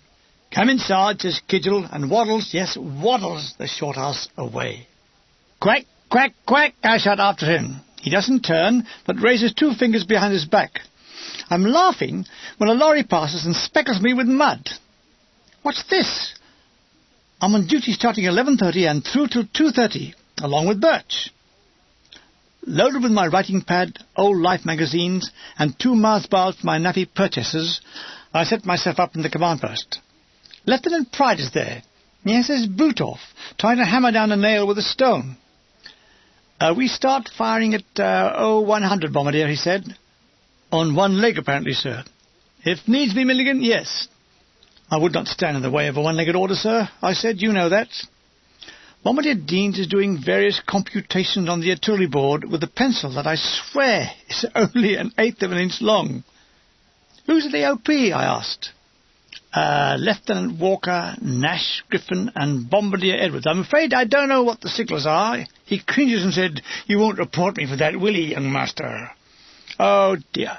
Trouble with wireless communications. Surrounded by mountains, reception is down to strength 3. I put up the extension aerial, but no go. We have to transmit by Morse code. I had a Charlie on the other end from HQ who sent this message. Reservisits, Sitrapatins, Etrotmidin, via Donavadin Virgindeur. The rest of the day was a plague of these messages. One I just could not understand. It went, Kapalakan Ekelnavikani Act MO, but Kapanachlikin Ebalicum MO. Days later it came through in Part 2 orders. Captain Levine MO to act for Captain Benty MO. But by which time it was too late for Captain Levine to act for Captain Bentley MO, because he had fallen and fractured his bloody ankle. So we now had 2 MOs ill. At last, the biter bitten. Bentley had diagnosed his own illness as malaria, only to have another doctor diagnose it correctly as jaundice. Not to lose face, Bentley insists that the medical report states that he has malaria and jaundice, a sort of a malondis. We had a brief spell of gunfire from A and D sub, a total of 10 rounds apiece, and then stand down. Bombardier Beaton from the gun speaks onto the intercom. Hello, Command Post. We haven't had any overseas news today. Could we hear it this evening? And the reception was bad, I said. The latest news is that World War II is still on. How are the lads? They're all pissed off. It weren't for Naffy today, we'd have deserted. Never mind, it'll soon be Christmas. Christmas? What's that? 2:30, Pinchback has arrived to relieve me. Pinchback and I had both lived in India and often conversed in Urdu. Kitne baji hai? Sir, 2 baji, said Pinchback. Shabash, bilkul theek hai. Lieutenant Price looks up. I think we have a couple of WOG deserters here, he says to Bombardier Deans. Shall I search them for curry pads, sir? Where is that Edgington? That Edgington is in a cave. A strange affair. The entrance hole is but the size of a man, but within we see the entire monkey crew spread around the commodious interior. He is, of course, clutched in his writing fever. He holds up his hand, a signal that I am to remain silent. He scribes on. I imitate a violin solo playing Hearts and Flowers. He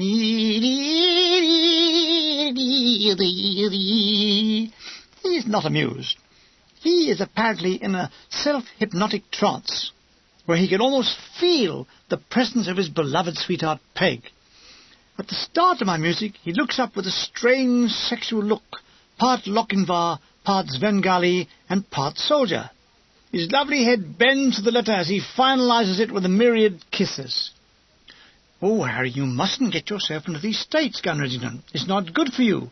You'll get lumps in your groins, and that can only be reduced by the cool hand of the Temple Maiden.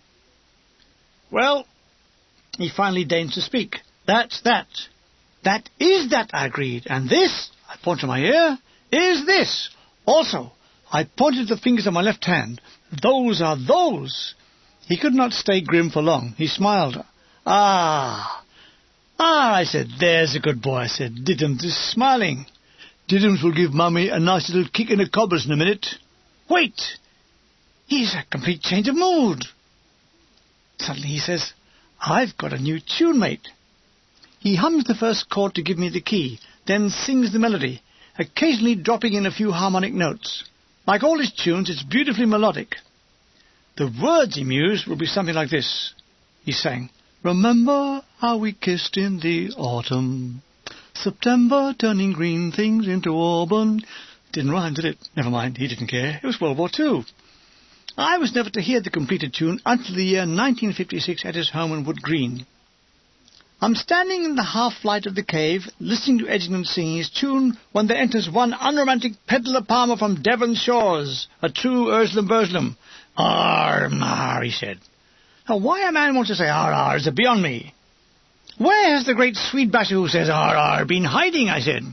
"The great Swede basher," he replies, "has been getting his naffy." He starts to empty his pockets. Toothpaste, a new toothbrush, 3 bars of chocolate, a packet of Wrigley's chewing gum, a packet of Beecham's powders, a pot of Vaseline, and powers that be, a dozen pair of bootlaces. "Well," he explains, "after the war there'll be a shortage of them, you see, and I'm not going to be caught walking around Devon with no laces in my boots." As there was no bootlace drought after the war, I can only imagine that Pedlar Palmer now lives in a home crammed with World War II bootlaces. He could have started a panic. I mean, a man rushes into the tent and says, "There's going to be a post-war shortage of dental fixative." Men run out to start buying it to open post-war dental fixative shops and make a fortune. They would rupture themselves carrying kit bags and big packs bursting with tins of denture fixatives. Imagine the Germans. They take prisoners who appear to own nothing but sacks of dental fixatives. Hitler. "Dental fixative, hein?" Rommel. "Ja, mein Führer." Hitler. "It is a trap." Rommel. "Trap?" "Ja, eine dental fixative trap." Rommel. "How does it work?" Hitler. "We don't know yet, but we soon will. I have arranged for the 14th Panzer Regiment to have all their teeth taken out and made with the false choppers using the captured British dental fix mix. Soon we will know what the secret is. November the 22nd, 1943. My diary. Rain. Talk of special pits for guns so they can fire at maximum elevation. How exciting. Files diary. Terrible guts due to this prolonged tinned food. Strange. I didn't know our tinned food was prolonged. When did I last hear a gunner asking for a tin of prolonged meat stew? We now have a serious problem with wireless communications. And that is, we haven't any. Talk of putting out a halfway wireless relay station. Gunner Edgington's pubic appearance. Crabs! They've got crabs! The cry runs to the Surrey Drank. The theys were the crew of Monkey Tuck 2. It was the first mass outbreak of crabs in the battery. How proud we were of them! At last the label "Dirty Bastards" could be added to the battery honours. The only other mass outbreak of crabs was Gunner Neat in Bexhill. He told the MO he got them off a girl in Blackpool. "I brought them south for the sun, sir," he said. Among the crab-ridden is Gunner Edgington. Let him recount the grisly details. We hadn't had our clothes off for some considerable time, much less our underwear. And, as I said, a bath was something we only vaguely remembered from a long time ago. My hair was a matted lump. All we knew at the time was to get phone lines out and keep them going. All else was sleep and food, and a good deal of the latter was often scrounged from strange outfits we encountered while out on the line. Not surprisingly, we began to smell strongly, and then to scratch. The irritation became incessant, and something obviously had to be done. I don't think Dr. Bentley came over to us. He was just arranged by phone calls that we go over to our HQ. I think there must have been more than M2 team, for the crab-ridden were taken in 3-tonners to where some showers had been erected in the corner of a field. The showers were a Heath Robinson contraption mounted under a tin roof on angle-arm supports, but they were thoroughly efficient. Captain Bentley, keeping a distance, called instructions from the safety of his room on the upper floor of an adjacent building. "Strip off," he called to us. "Have a thorough wash down all over, as hot as you can possibly stand it." In the middle of the field, in full view of civilians and soldiers alike, we disported ourselves joyously under 4 very efficient jets of steam and nearly boiling water, to the accompaniment of screams, yells, and crackles. "Blimey, you can see the bloody things. You can see 'em moving on your skin, the little bastards." Sure enough, I could see my collection of the skin of my belly just above the short and curlies. Some 5 minutes, and Bentley calls out, "OK, that's enough. Get up here like lightning." Away we went in a tight bunch for the steps which led up the side of the building, these being only wide enough to permit one at a time. It meant some of us had to ease back to create a single-file rush up the stairs, all naked and freezing. Into a small bare room we thundered. Its only furniture, a bare table on which stood in a row 7 empty cigarette tins and a large daub of cotton wool alongside, but no sign of Captain Bentley, though. Looking round puzzled, we saw his grinning face peering round a distant door at the far end of the room.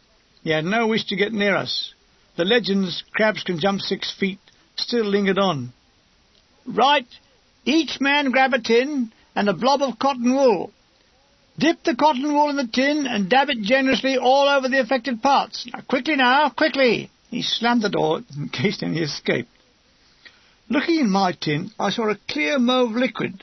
The lads were all still chortling and crying in mock agony. Unclean, unclean, and ringing imaginary warning handbells.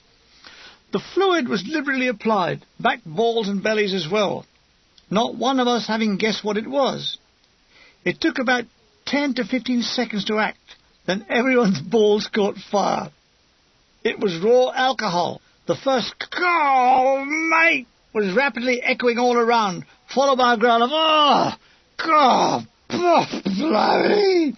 Faces were transfixed with pain and cross-eyed agony. They yelled, they screamed, they fell, they rolled, they jumped. They ran back and forth, they twisted, clattered into the walls, into each other, they fell over the table. At the height of this chaotic fandango, I was sat on the floor, knees drawn up, right hand fanning my wedding tackle, when, through the melee of flailing arms and legs and prancing bodies, I saw the inner door open slightly, and Bentley's face appeared in the narrow gap. "Merry Christmas," he said, and was gone. For Edgington to remember that occasion in such detail 35 years after the event is quite a feat of memory. Mind you, you don't get crabs every day, not even at the fishmonger's. November the 23rd, 1943. "Milligan, files!" a voice of authority calls. It tells us we are to take 24 hours rations, drive to the top of Monte Cristi and set up a wireless relay station. They say the reason for the bad reception is adverse metals, said Files. Adverse metals, I said. What are adverse metals? Fuck knows, he said. Do you think it's the metal rings and the lace holes in our boots? Files suggested. Adverse metals, I intoned repeatedly. It's a lovely phrase, adverse metals. I phoned up the now crab-free Edgington. Hello, he replied in an angry voice, obviously suffering from burning balls. Is Edgington there? Yes, I'm here. What do you want? How's the old scorched scrotum? Oh, Christ, she groaned. You should see him. They're going up and down like yo-yos. Have you any adverse metals? There's a small pause. What? I'll repeat the query. Adverse metals. Adverse metal, he chuckles. I cannot tell a lie. I have no adverse metals, but I have a pair of bright red gobblers. Did they have any effect on wireless communications? No, he chuckled. They aren't picking up any signals. Then you can't have any adverse metals inside them. That's very comforting, he said. It's bad enough having them skinned raw without lumps of metal inside. Files had put chains on the wheels of the truck. Does he think they're going to escape? We wave goodbye and take the road that travels round the rear of our position, skirting the foot of Monte Croce. We get onto a rough mountain road, slippery as grease. The road finally disappears. It's coming to something when the road can't get up the hill. By steady driving, Files gradually makes it to the top. We pull up just below the crest.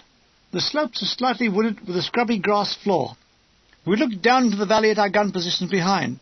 So skillful is the camouflage, we can see everything. Cautiously we peer over the crest into enemy territory. The view is obscured by a drizzle and mist. Ah, comfort. That's the thing. Brew up. Hot water boil for dinner. Make up beds in back of truck. We stow our spare gear in the driving cab. After attempts are made to contact the OP, we have no luck. We report this to the command post. They say, stay up there on listening watch. We put the set to receive and put the earphones in a mess tin to amplify the sound. What was that place for the church, said Files. He's writing an airmail hole. It's terra corpo, I tell him. Freely translated, it means land body. Land body, he echoed? Yes. We were somewhere around the legs, the foothills, you might say. Ha ha ha ha ha ha. It's night. We have our dinner in beds. The back flap is buttoned down, and with the light running from the battery, I'm smoking and listening to AFN Naples. The news is, French-Moroccan troops reinforcements have arrived in Italy. Japs resisting like fury in Bougainville. Tito's Yugoslav partisans are holding down over 20 German and Bulgarian divisions. By Jove, I said, it's starting to go away, I remember saying to Files. Laconically saying, it doesn't seem to matter which way it's going, we're still out here in the shit. It's remarkably peaceful on our mountain. The night has no sounds save the gunfire from the valleys below. The rushing sound of 25-pounders and 5.5 shells can be heard travelling overhead. We can hear mules and men. The mules win. They're bringing up rations for the infantry. I think they were the Royal Berkshires. I wonder who they thought we were. I thought I was Lance Bombardier Milligan, but I'd been wrong before. Once back in Tunis, I'd been pulled up by the military police who asked who I was, and I said, Napoleon. And they said, this way to the police station. November the 24th, 1943. My diary. Up very early to contact our gun position. Reception strength 9, but the OP strength only 1. I will try and put up a very long aerial. Files diary. Officer from the 17th Battery arrives to pass on shoot for Major Jenkins. Nice chap. We had an affable day. The aerial. This was a metal interslotting series of metal poles with a cross-shaped antenna at the top. Its maximum height was 20 feet. We contacted Ernie Hart at the command post. Any mail up, Ernie? Over? Yes, over. Any for me off Files? Over? Hold on, over. We wait, during which time he makes inquiries. Yes, there's some for both of you. Over. Great. Any news about leave? Over? No, nothing. There's a rumour about 48 hours in Naples. Can you tell Edgington that the mist is on the Swanicles? Over? The what? Over? The mist is on the Swanicles. Over. What's it mean? Over? He'll understand. Over and out. The pattern of the day is only broken by rushes to do a slash and cook the lunch. We keep our bit of fire area dry by laying a gas cape over it. We make tea about every 2 hours. Doing a pony is difficult and entails getting a rain-ridden bum. Of course, our leader, Churchill, he's not keeping in the back of a truck. No, he and his crony Roosevelt are in sunny Cairo, and, as it's Thanksgiving Day, he's got Roosevelt carving great lumps of turkey at his villa, and so stoned does the old man get that after the scoff they put the gramophone on, and the Prime Minister of England dances with Mr. Wilson. What's happening to the war, you say? So, Churchill is foxtrotting in Cairo, Milligan is kipping in the mud of Italy. Game, set and match to Churchill, I'd say. On the 8th Army front, the 78th Division and the Indian 8th Division have attacked and got across the Sangro. God knows how they did it in this weather. Perhaps, that's it, perhaps they had umbrellas. The evening comes in dark and gloomy. Alf boils up a couple of tins of stew. Sitting up in bed, we eat it, and small talk. He tells me his missus has sent him a Conway and Stewart pen. A Conway and Stewart pen. I clutch the bedclothes with excitement. He shows me the latest photo of his wife Lily and their 2 kids. I clutch the bedclothes with excitement. Now then, on the morrow we would try and extend the aerial. Yes, that's it. We would try and extend the aerial. Meantime, next day. I'll try and put it up this tree, Alf, I said, with good intentions. You should look good in a tree. I always thought in your paybook where it says place of birth, it should say tree. Hold this aerial, Alf, I said, and I will climb up and insult you from a great height. The words rang clear on the morning air. Also clear in the morning air was my lone scream as I fell 10 feet. Are you all right, said Files with a whimsical smile. Of course, don't you know, falling 10 feet from a tree is always all right. Clutching and swearing, twigs snapping around me, I managed to get up to the lower branches again and let out a Tarzan call. Oh! Pass me up the aerial, Alf, says Milligan. It would appear I've climbed too high for him to reach me. You'll have to come down a bit, he says. The tree is wintergreen and slippery. In various contortions that are only done by men with strychnine poisoning, I get to a lower level and give another Tarzan cry. Oh! Here. Grab hold, says Files, holding up the aerial. I firmly grab one of the windmill's antenna. It snaps off. Never mind, there's still 3 more, he said cheerfully. I try and haul the thing through a complex of leaves and boughs. Now, a 20-foot-long pole is no manoeuvrable item. It was like trying to thread a giant darning needle, and I wasn't trained for that. I gave another Tarzan call. Oh! It got to the stage where I was trapped between the branches and the aerial. Shall I chop the tree down, said Files, giggling. It's the antenna, I said. That's in the way. I'll unscrew them. I soon had 3 loose antennae in one hand, and I find the other hand insufficient to climb and hold the aerial. Cat, I said, and dropped the antenna. Looking up, Files loses his balance and starts to slide back down the muddy slope. So smooth is his progress that he doesn't realize he's moving. Gently, the back of his nut collides with the tree. I gave a Tarzan call, and a lot of bloody good it did. Oh! The antennae are now slopped in the mud. I, in contrast, am covered in green moss and scratches. This is all called modern wireless communication. Look, shall I come up and help, said Files. No, I don't need help. I am the complete wireless technician. To prove it, I gave another Tarzan call. Ah! A wet officer from 17 Battery appears at the bottom of the tree. He explains to File that he is to pass on a shoot for Major Jenkins. Files explained that this is not possible until the aerial is up. The officer can hear swearing issuing from the tree behind him, because Milligan has ripped the knee of his battle dress. It's letting in the cold mountain air, something his London-bred knees are not accustomed to. The officer is Lieutenant Pascoe, young, slim, very refined. He could hear a very unrefined voice from behind the tree saying, "Fuck all this! If it doesn't work this bloody time, I'm packing it in!" I have managed to tie the aerial to the top of the tree. Throw the antenna up, Alf! Using Olympic-style javelin throws, Alf manages to hit me on the chest. Can you tell the man up the tree that the shoot has to go through at 14:30 hours, said Lieutenant Pascoe politely. File shouts out the message. Milligan is unaware of the officer's presence and replies thus, "They'll be fucking lucky!" I give one more Tarzan call. Oh! On descending, I was confronted by a smiling Lieutenant Pascoe. Did you leave Jane out there, he said. Oh, ha, ha. Hello, sir, I said. We're having trouble with the aerial. Yes, I heard you having the trouble, he said. We immediately tried the strength of the new aerial. It's no better. As it is, a prearranged shoot with no adjustment of range goes through on Morse. The target laid on the rear of the crest of Limata Grande. Oh, what's so important about that? I asked Lieutenant Pascoe. Nothing. It's a registration shoot for future reference. With that, he demands tea. Yes, sir, we said, and demanded cigarettes.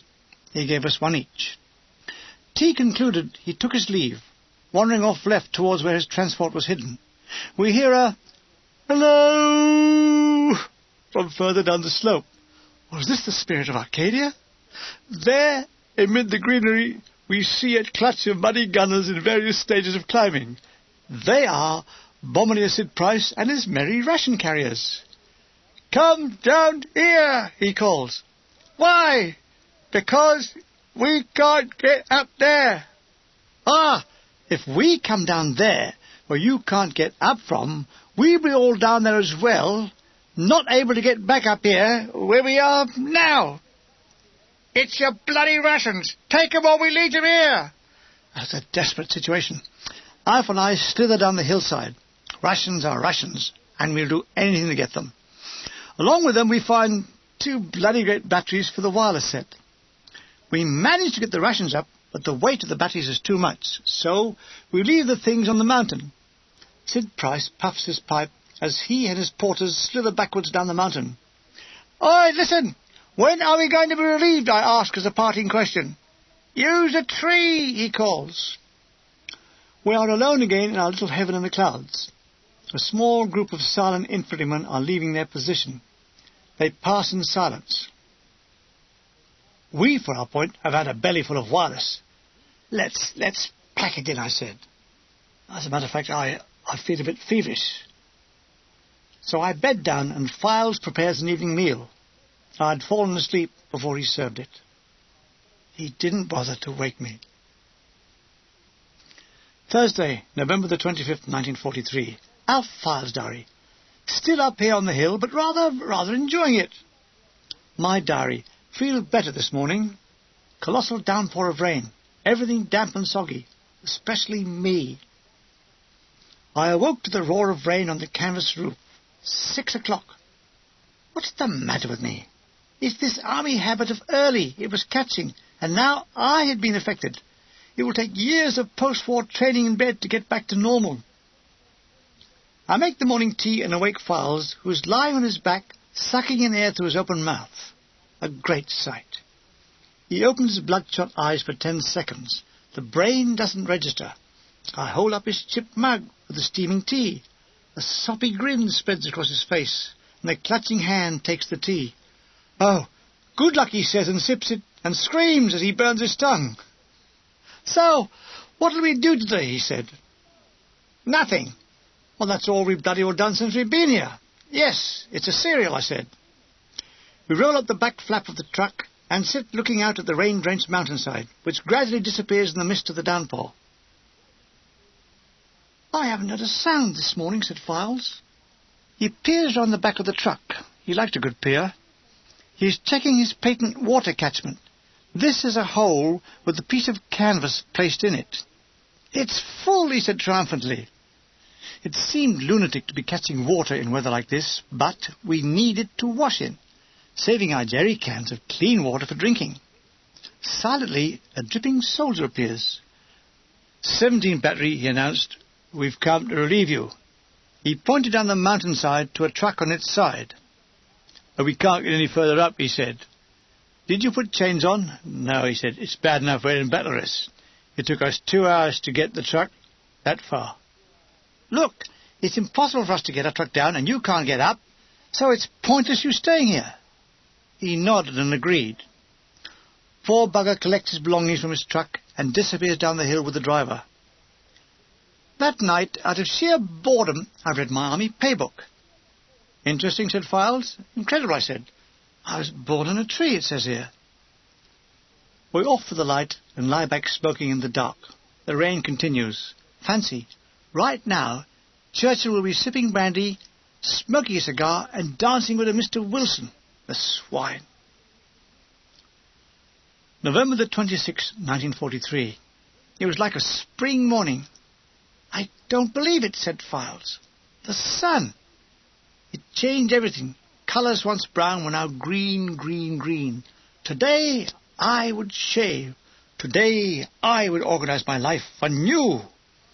No more slobbed in bed all day. Today I would do things. What those things were, I did not yet know, but it would be things. And the first thing would be breakfast. I built a fire, and soon the bacon was sizzling. The smell is wafting to the morning air. A string of mules accompanied by Cypriot attendants come from the left and pass slowly by. They are a little amused at seeing us in nothing but socks, boots, and shirts. Files is shaving. Isn't it marvellous what the sun will do, he says. He whistles in between strokes of the blade. For me, I will do the shave thing after the breakfast thing. And after that thing, I'm going to have a look over the hill thing, at Jerry's positions thing, I declared. I'm beginning to wonder how long we'll be up here, said Files. It's been 4 days now. We were only supposed to be here for 24 hours. Someone in the valley below is trying to attract our attention with a mirror. I wonder what they want. We better switch the set on, said Files. We get through and the message is, come in. Your position is being closed down. Over. We take our time. I stroll to the top of the mountain ridge for the last look. A marvellous view meets the eye. 1,000 feet below us is the great Garigliano plain, with snow-mottled Aranci mountains on the far side of the river. To the left is the Gulf of Gaeta. In the distance, at the curling point of the bay, is Gaeta itself. Even as I watch, a great plume from an explosion starts skywards. Jerry is carrying out demolitions. Why can't I get a fun job like that? The last of the infantry are leaving their foxhole and wearily making their way back down the mountain. The lines move forward, said the tired-looking corporal in answer to my question. Yeah, we've never seen many of them smiling or laughing, reflected Files. Well, they got bugger all to laugh at. I mean, what do you say? Cheer up, Charlie, we're being mortared. Or Caw, talk about a laugh. We were shelled all night and 10 of us were killed. Boom! Another explosion at Gaeta. There won't be much of the bloody place left, said Files. Boom! Christ, they've got it in for that place. I wish we had some binoculars, said Files. Why can't you hear without them, I said. Oh, what a lovely sight.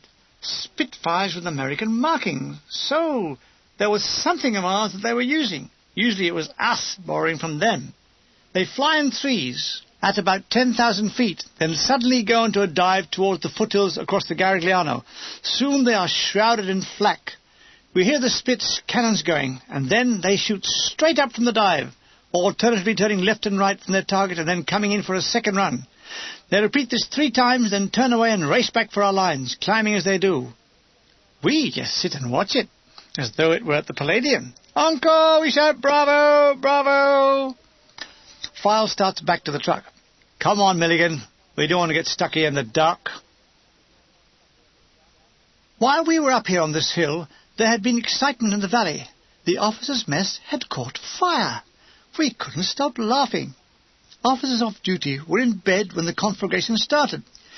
They were seen in their pyjamas hurling buckets of water, filled by their batman, of course, and Major Looney Jenkins was seen to rush in and from the smoke and flame hurl his possessions to safety, where Gunner Pills, who hated him, was seen to throw them all back in again.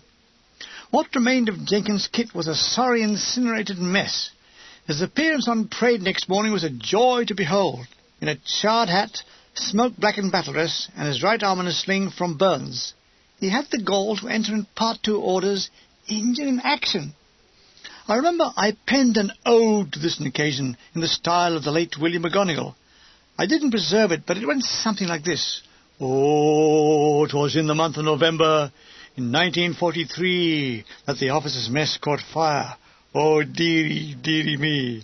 And into that terrible fire Major Jenkins did rush in, to save his precious possessions, his wig, his teeth, his gin. But as he threw his treasures out, Gunner Pills committed a sin, for as fast as the Major threw them out, he threw them all back in. On parade next morning, our names on the roll call to check, Major Jenkins appeared, a charred and tattered wreck. And if only he had stayed inside and been burnt to a cinder, he'd have given us all a laugh, much bigger than Tommy Trinder. Whistling merrily, we packed all our gear and prepared the descent. The ground was like grease. Files drives down at about 1 mile an hour, engaging 4-wheel drive. I had to walk ahead and scout out the least dangerous bits. Gradually, the gradient became more acute. The truck starts to slide down with gathering momentum. All I could think of saying was, "Goodbye, Alf, I'll tell the missus." Alf doesn't want to die. He remembers an old bus driver's trick. He puts the truck into reverse, and the counteraction of the wheels slows the vehicle up, and it gradually comes to a halt. He looks out the cab and grins. "Oh, bloody hell, I want more money for this job," he says. "That was brilliant, Files. Brilliant. Do you hear me, Files? Brilliant. I won't let that go unnoticed. You see, by tomorrow morning you'll be on the honours list and an extra egg for breakfast, a present from a grateful nation.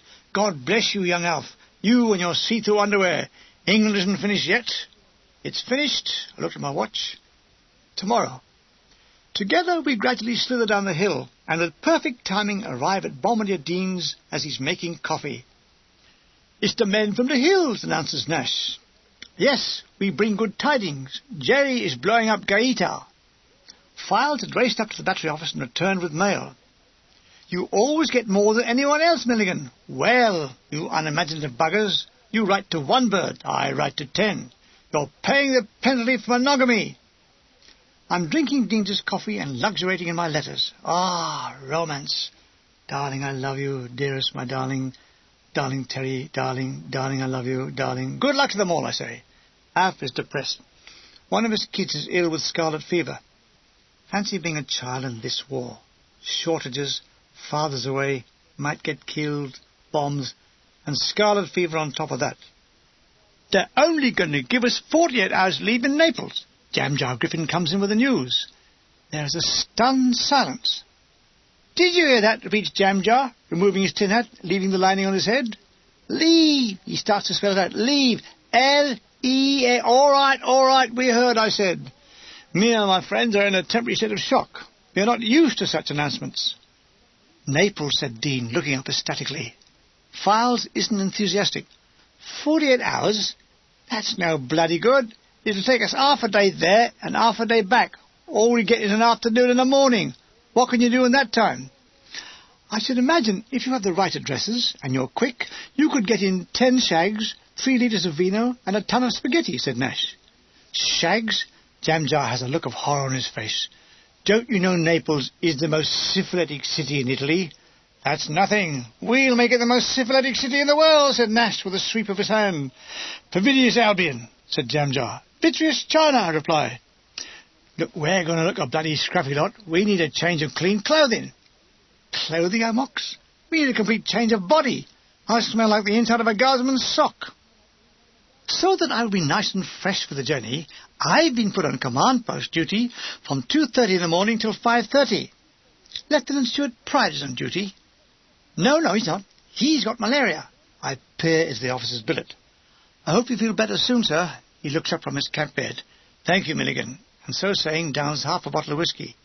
He looks terrible and is sweating like a pig. Whiskey. They all admitted that it was this fiery Scots anaesthetic that made them try for a commission. I get my head down early. At the dreaded hour of 2:25 3/4, Alf Files wake me up. Spike! What's the matter? Your turn! He stands over me, pulls the blankets off. Oh dear, you'll go blind, he says. In the command post, Lieutenant Budden is talking to Bombardier Edwards. The night is quiet. Only 36 rounds of harassing fire. I doze my back to the wall, sitting on a box. Towards dawn, I fall off the box. The phone buzzes. Command post, I say. It's the 8th Survey Regiment, or rather, one of them. They give me a message that is all gibberish. I write down a string of figures and hand them to Lieutenant Budden. I suppose this must be something to someone, I said. Budden takes the message, screws up his eyes. They appear to have a left-hand thread. Ah, at last, Deans, the meteor. He handed the message to him. Deans takes it. Ah, yes, he says.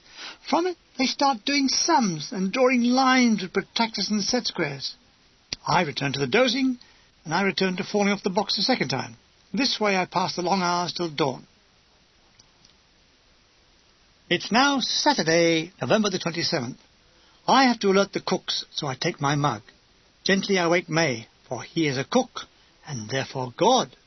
I help him find his boots and assist him to his feet, all the while saying, Ronnie May is a prince among men, for his is the truth and the light, and he walks in the ways of wisdom. You want some fucking tea, don't you? He said. Ah, the master can even read the human mind. I stick around and he starts up the field oven by throwing a lighted match into the drip feed tunnel. Whoosh, it ignites. Food, bloody food, that's all this lot think of. All I am is a total slave to the intestines of this lot. How can a public schoolboy like me, with a future in the jewellery business, end up stirring porridge in World War II? He moans merrily as he places dixies of food over the fire.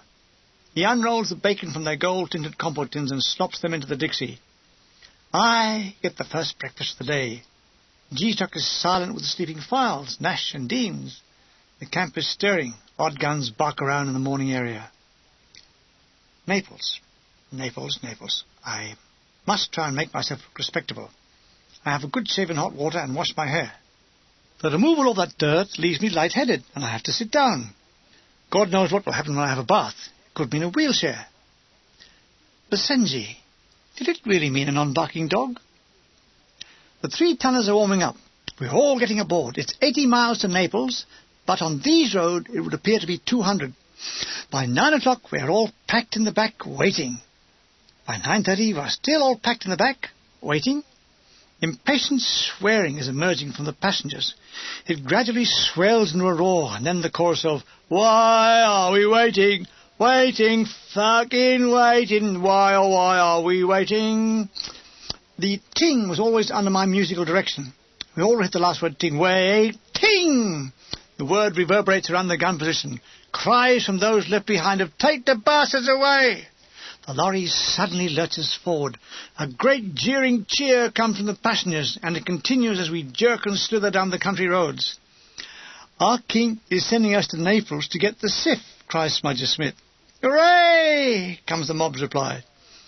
It was a dreary nightmare journey along worn, muddy secondary roads in transport that was also secondary. In turn, we also looked like secondary troop, but it all fitted. Saturday, November the 27th, 1943.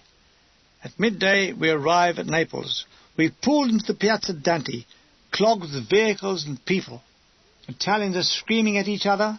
Some are screaming at the walls. Some are screaming at themselves. The city pulsated with life.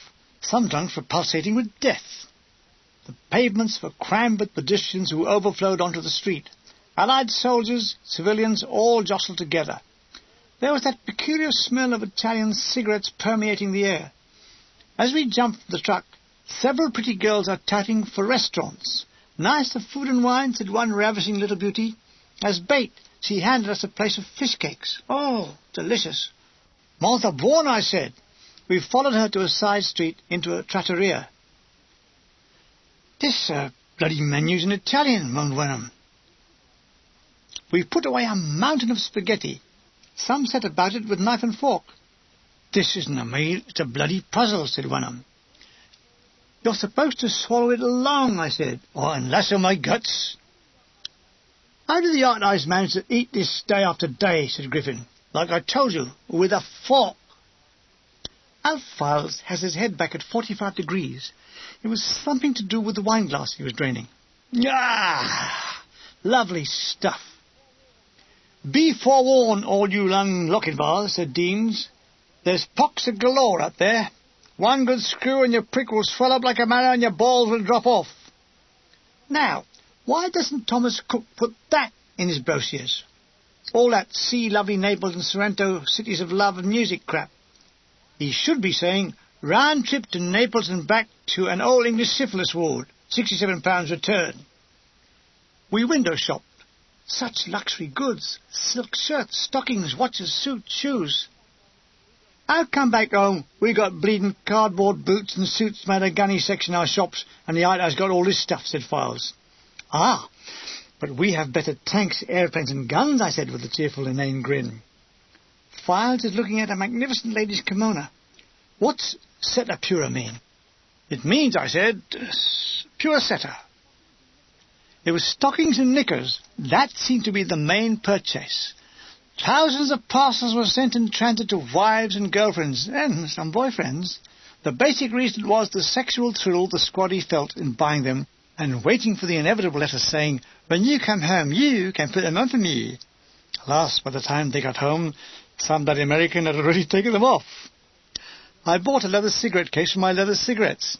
It was real hide, and I bore in mind that if boiled, Kidgel would eat it. Files buys a silk bedstead, hairpins, and guess what? Silk stockings. We repaired to the Mecca of the British Army, the Army and Navy Club. This one-time universal store is now adapted as a naffy and staffed by pretty girls who are being worn away by staring soldiers. Files' diary. Wow. Lounge, music with Italian trio, cakes, sandwiches, hot dinners, tea, and silk stockings, all at reasonable prices, everywhere an air of elite comfort. What a naffy! So elite comfort. Blokes in crumpled battle dresses with their boots up on the table, cheeks bulging with donuts and the jam dribbling down their chin. There are some ugly girls serving. A red-faced sex-starved infantryman is looking at one and saying ecstatically, "Caw, look at her, she's lovely." There is a time for ugly women, and World War II was one of them. I have seen Desperate soldiers, as handsome as Greek gods, escorting women who looked like Arthur Mullard in drag. We ensconced ourselves in the lounge and listened to the Italian trio. The violin leader was a thin, febrile male, circa 72, deep-set eyes. They appeared like two holes drilled in his head, with someone from behind looking through. Another old man, with a bald head and a curly white moustache, or was it a curly head and a bald moustache, played piano. A huge stomach forced him away from the keyboard. He had to play arms outstretched. One more dinner and he'd never make it. On drums is a gorgeous Italian girl with shoulder-length raven black hair. They were grinding their way through a selection of, shall we say, touristic melodies, including Pistol Packing Mama, In the Mood, and it was all totally unbearable. I suppose I said he thinks he's Glenn Miller. He sounds more like fucking Max Miller, said Files. Jamjar Griffin and Spike Deans are approaching. They're excited. They've been buying silk stockings. It's late afternoon. We've had tea, and we go and visit the Duomo. This was an interesting vaulted shopping arcade, high enough for pigeons to fly within. It's in a cruciform shape, and after 4 hours walking around, so were we. In a moment of petroleum-induced madness, we all piled into a dying Fiat taxi. The driver could barely see over the bonnet. We thought he was standing in a hole in the floor and propelling the vehicle on foot. A quick drive around town, then he dumped us back at the Piazza Dante. There was a terrible argument over the fare. Who was going to pay it? Inside every Christian there's a Jew shouting to get out. "We better get to the billet before it gets dark," said Dean to his being mother. The billet was on the dock front. We knew when we got to it, it was the only building standing. 5th Army British Contingent Transit Camp. All intakes report to the guard commander. We hawked our stuff off the truck and presented ourselves at the guard room. "Yes, what is it?" said an officious, chubby, red-faced, total idiot RE sergeant. "If he was in Germany, Hitler would make him a Gauleiter," said Wenham. "A Gauleiter?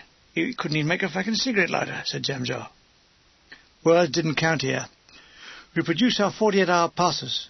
The sweaty sergeant took them all, walked to the window and squinted at them. It took 3 minutes to digest each one. "They're all the same, Sarge," I said kindly. "No, they're not," he snapped. "None of the names are whole different." Shit. He then proceeded to laboriously enter our names into a book. He wheezed as he almost etched our details on the paper. "Who's senior here?" he said. "You are," I replied. I'm senior NCO with this party," interjected Deans. "You be responsible then," said the shit. "Responsible what, Sergeant? Never mind what. You're responsible, understand?" "Yes, Sergeant," said Deans crisply. "Party, shun!" We did nothing. "On the right, number 612, 1901, 2 3/4, we said.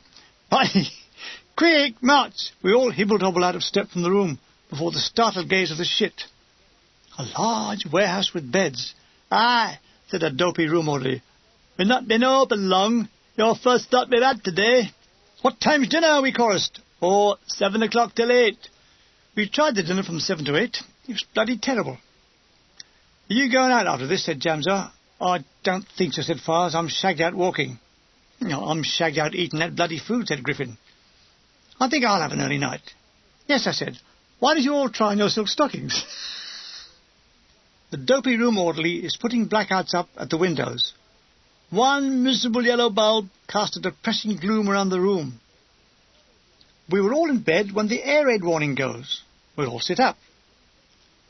What are we supposed to do?" said Wenham. "Well, you're supposed to be frightened," I said. "Quick, put your silk..." Sunrise, November the 28th, 1943. My diary. Did the same today as we did yesterday. Very cold but sunny. Must buy some silk stockings. Files diary. Leave today at 2 o'clock. We lay in bed long after breakfast. Anything to avoid it. We drive back into Naples, and after half an hour in the Army Navy Club, we are off back again.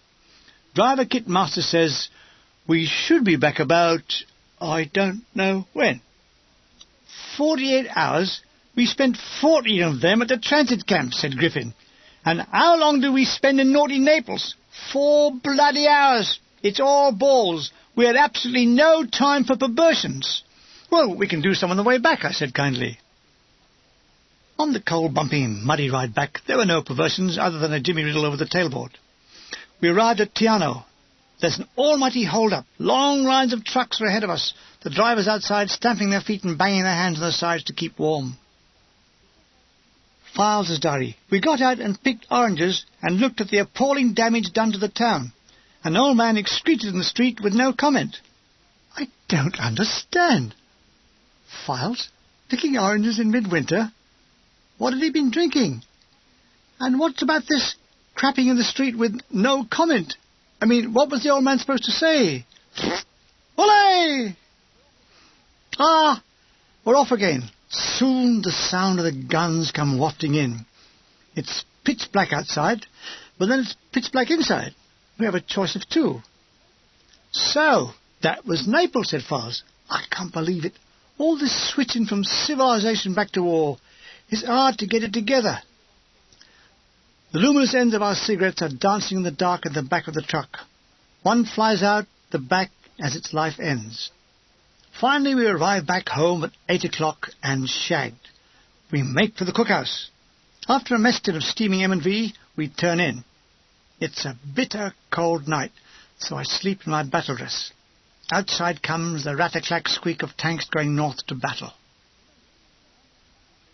November the 29th, 1943. Wiki, wiki! Wiki, wiki? Well, what says 0500 hours? Wakey, wakey, my arsey! Why don't you fucky, wacky, offy, waffy, I say in clear language. Oh, dear, no, oh, God, it's Sergeant King. He says, you are a going up the hoopie. It's only for 24 hours. Oh, that's just long enough to be killed, I said cheerfully. In Sherwood's Bren carrier, I travel a 15-mile road to Sipiciano. At times we are in full view of Jerry. He doesn't shell us. But you have that feeling that any minute he will, and that's like being shelled. How come they picked you, said Sherwood. Well, I wasn't quick enough. Whee! Foul! He spotted us, yelled Sherwood. He drives off the road behind a deserted farmhouse. Whee! Crash! Whee! Crash! 88 shells. Is he going to drop one behind the farm? No. He just goes along the farm. 5 more rounds and then stops. He's waiting for us to come out. There's only one way to find out. Sherwood revs up and then rushes out onto the road. I cringe. Nothing. Soon we are safe behind covering ground. The OP was manned by Bombardier Eddie Edwards and signaller My Brain Hurts Birch, and the lieutenant from 18 Battery whose name I can't remember, and a face that left an indelible blank in my mind. The trench was in low scrub on forward slopes, interspersed among the infantry, and to our right an OP from 74th Mediums, which I, Muggins, had to crawl to, linking them up to our phone. At the bottom of the trench, grinning upwards, is Lance Bombardier Ken Carter. Little did I know, I was looking at the man who would one day produce Crossroads. Had I known, I would have killed him there and then. During the night, I spoke to him on the phone. I heard he was putting together a new soldier show.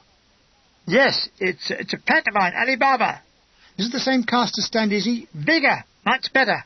About 100. 100? Christ. Who's left to fire the guns? I want it to be really big, West End stuff.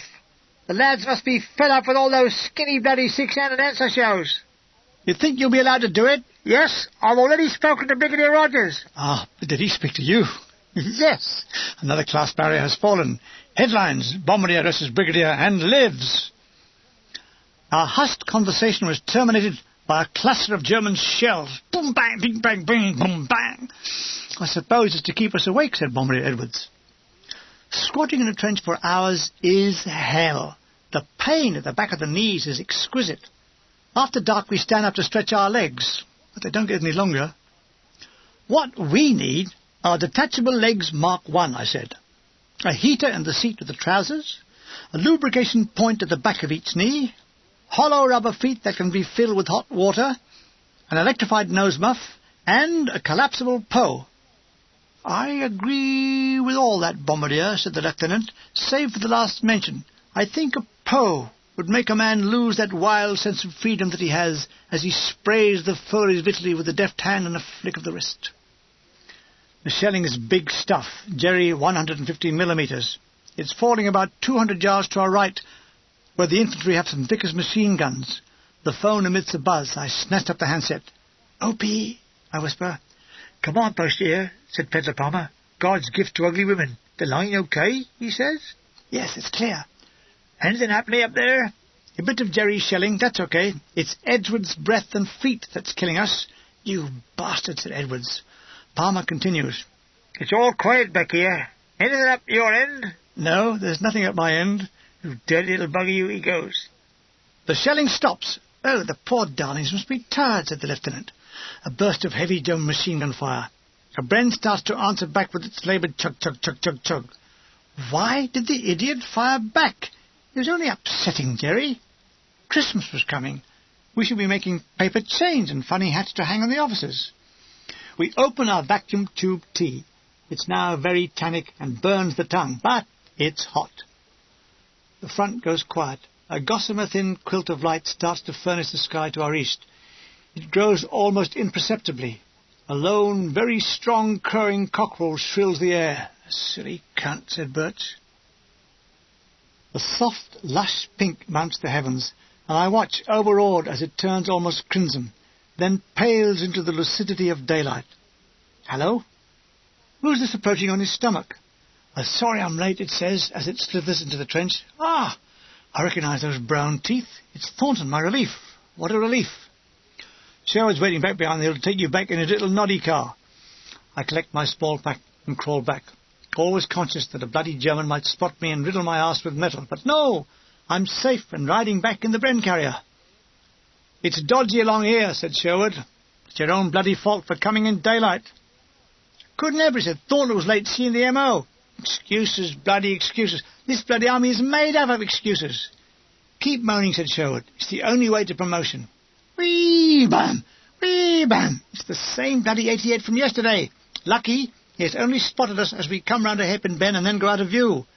"We're not safe yet," said Sherwood. "Those bloody things can fire round corners." "Ah, but they couldn't.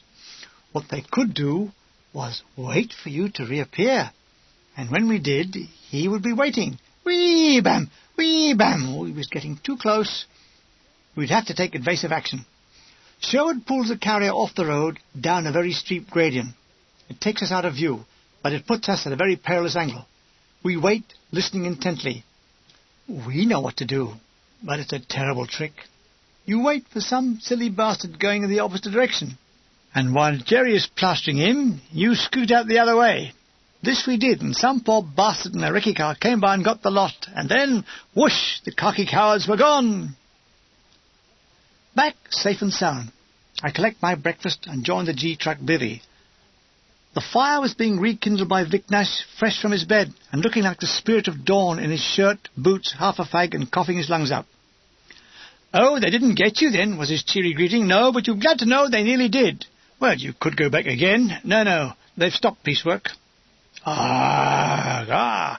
Enter Edgington, a Dixie in one hand, a tea mug in the other. His unlaced boots reveal a late dash from bed to cookhouse. "My God, you've got to be quick," he said. Now Files enters, eating and walking. "Milligan, you've just been up the OP. What's it like?" "Well, darkness is the best time to go," I said. "Oh, fuck. We're going up in an hour's time. I'm taking Mr. Walker and the relief party. How far is it?" "Oh, about 15 miles. A spark from the fire has shot out into Edgington's tea." "Oh, well," he says philosophically, "you can only improve it." "I am now going to kip, as is my just due," I said. What had started as a clear day now became overcast, so I hurried to sleep to avoid it. During that sleep, the big push for Monte Camino was moving to the starting lines. 3 divisions.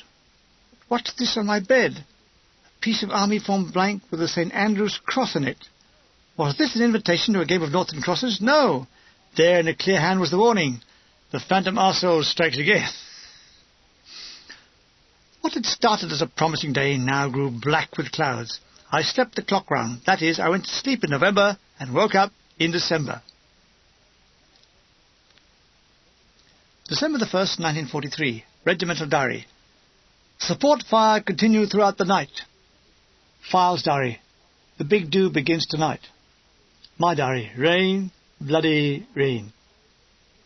And on the 5th day he divided the land from the waters. Not any more he didn't. For now he mixeth the land and the water, and lo, he maketh mud. And he putteth his beloved son, Gunner Milligan, up to his bloody neck in it. Command post very busy all day. Preparations for fire plan for attack at 200 hours. Ammunition is being dumped by the guns. Through the day the pile of muddy shells mounts up. Mud is everywhere. Are they going to attack in this weather? Up a mountain? At 2 in the morning? I couldn't help but recall Siegfried Sassoon's World War I poem. He's not a bad bloke, said Harry to Jack, as they humped their way forward with rifle and pack. But he did for them with his plan of attack. Did that sort of thing still happen?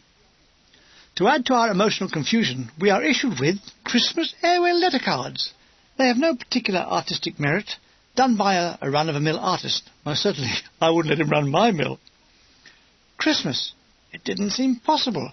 Yet somehow the ancient message was still relevant, a bit of a white relevant, and it was the echo of childhood Christmases, still held strong in the memory.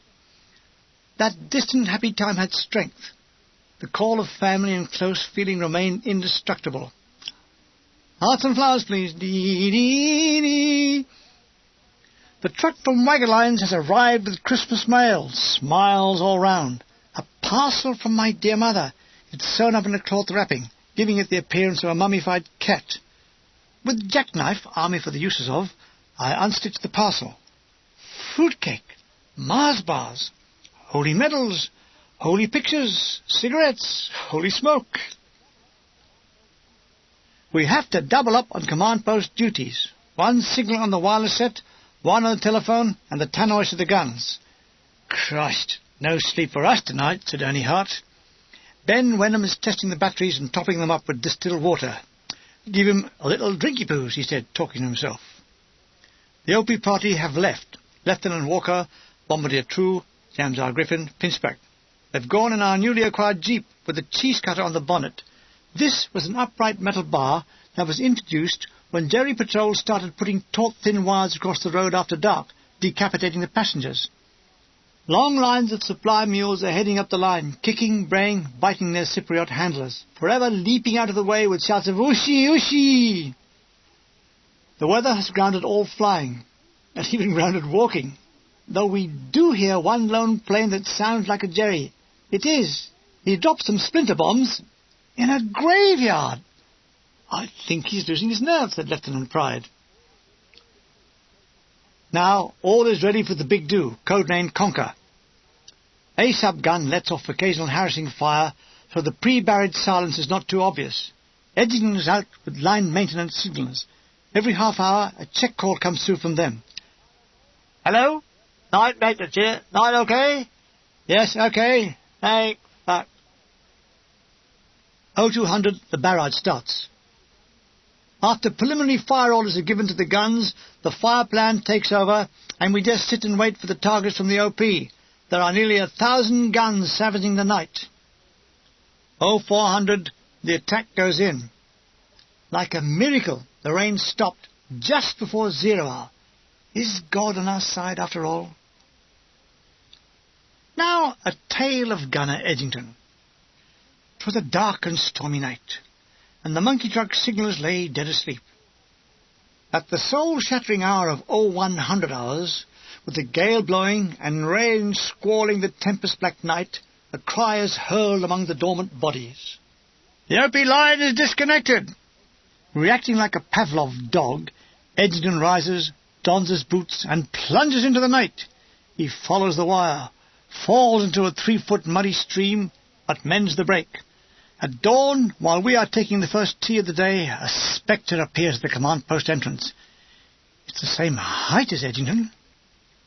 It sounds like Edgington. It is Edgington. From head to foot it drips with water and mud, overlaid with a fine layer of frost. 2 eyes look out from the mud. It groans. Edgington, says Natch, you naughty, naughty boy. I told you never to play with those boys next door. You just wait till your father comes home. Nash is lucky to be alive. December the 2nd, 1943. My diary, missed breakfast. Oh, sorry, I'm late, Ronnie, I said in a grovelling voice. I didn't get to sleep till late. I'm sorry, matey, it's all gone. There's some tea left and some bread. Tea and bread? Oh, yum, yum. Can you make the tea as cold as possible and the bread nice and stale? I don't want to get used to luxuries. Ronnie May grinned. I always wondered why a man with such a refined Etonian accent ended up cooking. Apparently he came from a very upper-class family in the jewellery business. He went to Harrow, and but for the war would have gone to Oxford. He had fallen in love with a working-class girl, and the family frowned on the prospect of marriage. The war had come along, and to prove that he wasn't a snob, he turned down a commission and became a cook. This was all to impress the girl, who then went off and married an officer. I reheated the tea on Spike Dean's promise and toasted the bread on the G-truck fire. Seeing my foodless plight, Dean says, "Would you like something to spread on that bread?" "Oh, crash, yes," I said. "Oh, there's a tin of boot polish in my pack." The utter swine, revenge! I contacted my friend Bombardier Sloggett at RHQ. He worked in the Q stores. He in turn phoned Deans at my instructions and said, "Report at once, Deans. There's something for you to collect." Dean joyfully reported and was given an empty boot polish tin and told, "If ever you get some butter, you can keep it in that tin." Checkmate. 10 o'clock, my turn for command post duty. Taking a writing pad and some old newspapers, I walked down the incline, across the small depression, and up the slope. I passed Maria doing a mountain of military laundry. "Buongiorno, Maria!" She smiled and blushed. The innocence of Italian country girls was something to see. Something else was to see the dimples on the back of her stockings as she bent over. "You're 10 minutes late," said Annie Hart. "I'll give you a receipt for it," I said. "And if that's not enough, tonight I'll wear a hair shirt studded with hobnails. OK, now, if you hurry up, you will see the back of Maria's bum." We were all very busy all morning. A total of 587 rounds were fired in support of the Camino battle. On the infantry network I hear a new map reference, Bare Arse Ridge. How it got its name is hard to conceive. Lieutenant Walker said it was during an attack. The guards had come upon several Jerrys squatting down to have a pony. One would be hard put to it to find a memorial that said, "To the fallen of Bare Arse Ridge," and yet that was the case. We came to a slack period, so I went slack. I started writing seasonal letters and some poetry, which was crap. I read it to Lieutenant Wright. "What do you think of it, sir?" "I'm afraid, Milligan, I should never think of it," he said. The rain had let up. A weak silver sun strained to make itself felt. Suddenly, from what seemed directly above me, comes the roar of an aero engine. Oh, God! Are we for it? A long burst of machine gun fire. We all rush out. There are shouts of alarm. Men are running and looking up. There, at about 500 feet, are a squadron of American Kitty Hawks. The leading plane appears to be coming straight for me. I don't understand. I hadn't ordered one. His machine guns are blazing away. A figure hurtles from the cockpit. A parachute mushrooms. The fighter flashes past and hits the ground 100 yards to our left. There's no explosion. So Hollywood have been lying to us. The pilot is floating down onto an adjacent field. Our idiot major appears. "Follow me," he says, as though we were the Light Brigade. He leads, holding out a pistol. He doesn't run straight for the pilot. No, we follow the track plan. We skirt the edge of the field in Indian file. Pilot is extricating himself from his chute and wondering why we are all circling him. The major bounds up. He points his pistol at a man chewing gum, wearing a red flying jacket with the words "Hank the Yank from Idaho" on the front, and a yellow bird on the back inscribed "Flying Eagles." He's taking a cigarette from a packet of Camels. "Hands up! English or German?" says the loony major. The American went purple. "You're fucking lucky I'm anything. It's your trigger-happing fucking ack. Why don't they make up their minds whose fucking side they're on?" The major was a little taken aback, steadied himself and said, "Consider it a gesture in return for the number of bloody times you bombed us." This was great fun. Christmas, not only fighting Germans, but each other.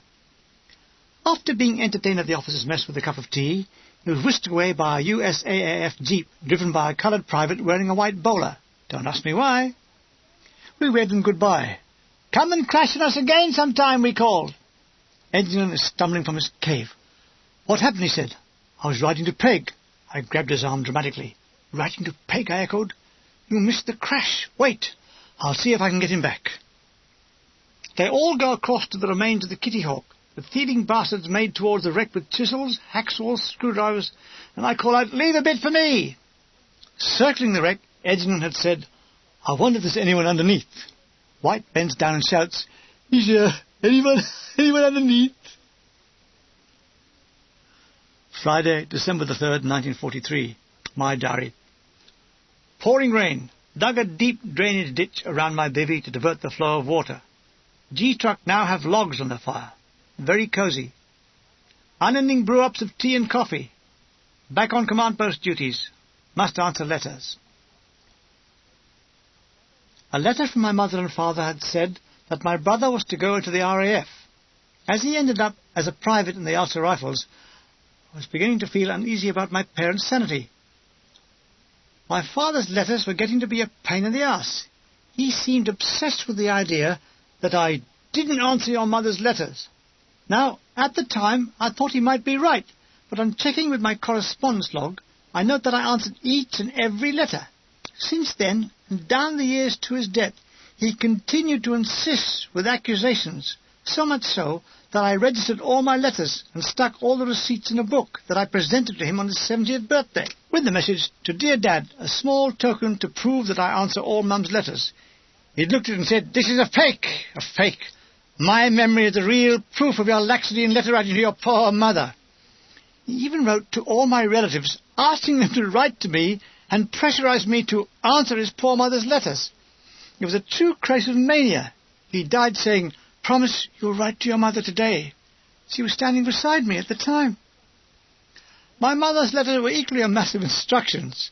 Pray to St. Patrick and to St. Teresa every night. Go to confession and communion every day.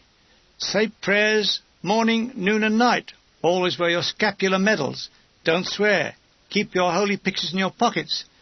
How do you go into action? On your knees, praying? For instance, OP officer, target tanks. Yes, sir. Add secular target tanks. Amen. 8119 charge 4. Yes, sir. 8119 charge 4. God forgive me for attempting to kill Germans. Angle side, 03 degrees. 03 degrees. Holy Virgin bless these fire orders. Right ranging. Mea culpa, mea culpa. Amen. Fire.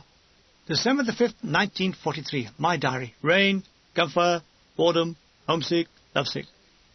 These early December cold, rain-soaked days were hanging heavy on us all. The boredom was only alleviated by sheer effort. Off duty, we would foregather at Shea G-Truck. The consumption of tea was enormous. We had more tea than ammo. For men to return from mud, shells, rain and cold to enter our little den and see a wood fire was great. Rank. Edgington was a linesman, whereas I was a wireless operator. The ratio was that of a navvy and a bank clerk. Edgington's intelligence warranted more than linesman, but his performance on a wireless set during hectic fire orders would have ground the war to a halt. He couldn't do things at anyone else's pace. It had to be his own. He was his own total master. He gets it right, but all in his own time, and you can't do that in war. He squats near the fire, his mug to his lips. "Ah," he gasps. "Heaven." "Heaven?" said cryptic voice Nash. "You call this bloody heaven?" "It was a momentary lapse," said Edgington. "It's passed off now. I no longer think this is heaven. I'll rephrase it. I think it's fucking hell." Edgington, having just returned from OP line maintenance, tells us there's very little Christmas spirit up there. The season of goodwill is stone dead, and so are half our young men. We stare at the fire in silence. Nash throws his stub into the flames. The saltpeter flares blue. Files uncasing his guitar. "You're going to burn it," said Deans. Files ignores him, but then so did everybody. Attentively he tunes the strings. "Play The Nearness of You," I said. Alf nods. "E-flat," he says. We all sing. "It's not the pale moon that excites me, or thrills or delights me." Enter Jam-Jar Griffin, the last Philistine. "Oops, sorry, Vicar. Is there a service on?" he says, reverently taking his hat off. "Yes," said Nash. "Active fucking service." "Can I join in?" guffaws Jam-Jar, taking off his overcoat. "Let me partake of this seasonal red tannic acid tea, and wish my guts the compliment of the season." A real Dickensian Christmas to you all, my lords.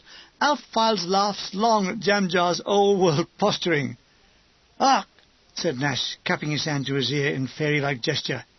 "Isn't that an old Dickensian 7.2 gun going off?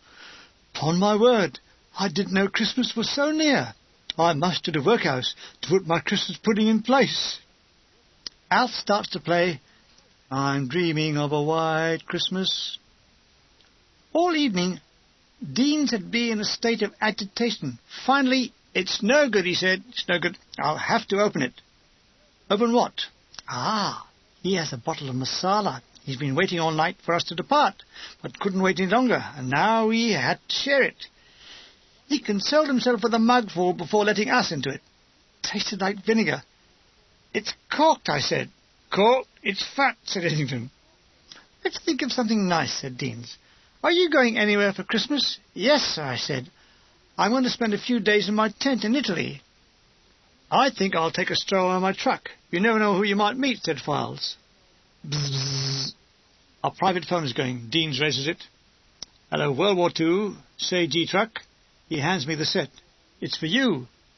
Gunner Hart in the command post is asking me, "Have you knocked off the pencil?" "No, I haven't. I've got my own." "Can I borrow it? Otherwise the battery will be out of the war." In a few minutes he appears covered in mud. "I fell over," he said. I handed him the pencil. "A cup of tea?" said Deans. "Oh, just a sip," said Hart. "They're waiting for me to start the war." He took a hasty mouthful. "Tire," he grinned, and spat it out. "A fire one for us," we called after him. "Any special colour?" we heard him say. The drumming of the rain starts in the canvas ceiling. I throw a log on the fire. It reflames. A shower of needle sparks fly up the chimney, and so it goes on, and on, and on. December the 8th, 1943. This day the battle was won. Jerry pulled out, and Monte Camino was ours. I don't think a battle could have been fought under worse conditions. The pace now slackens. I manage a wayside bath in a tin. It's so cold you keep the top half fully dressed while you do the legs, and then vice versa. We are all fed up with being in the same position. December the 9th, 1943. I can't take much more of this bloody rain. It's time we had a rest. I must have been depressed, because on this day my diary is empty. Files' diary. I'm getting fed up with myself here. I will be glad when we move or go for a rest. Regimental diary. Body of a soldier reported lying dead in passage in RHQ. I checked. It wasn't mine. It turned out to be an engineer who had committed suicide. Lucky bastard, said Nash. I think we were all feeling like that. At 15:13 hours came orders that might have saved his life. 17 and 19 batteries were moved to rear positions for refitting and rest. The news fell like a bombshell. It galvanized smile back on our faces.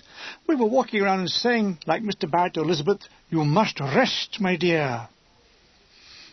I gave the orders from the command post to all the guns. Cease fire, prepare to move. We could hear the cheers come back over the headphones. The tempo changed, as though we'd all been given a shot of adrenaline. I got radio AFN and plugged it through to all the gun tannoys. We danced with each other all day. December the 10th, 1943. Today we go back. Griffin enters G-Truck bivvy, a garland of withered flowers on his unshaven head, a blanket, toga fashion, draped around his ungainly body. "Beware the Ides of March," he says. "Beware the clap of Naples," we reply. Understood, he went on. "I come to berry season not to praise him. The shovels in the lorry, the evil that men do live after them. We must fill the shit in before we leave. Never mind all this, we got to clean out the battlefield. Bombardier Fuller, known back home as Stop Thief, is passing on the command post orders of our major. Soon, carol-singing gunners are roaming muddy fields, gathering fag ends, packets, bottles, dead mule tins, and place them on a funeral pyre. As the flames roar up, a cry, "Anyone for Sutty?"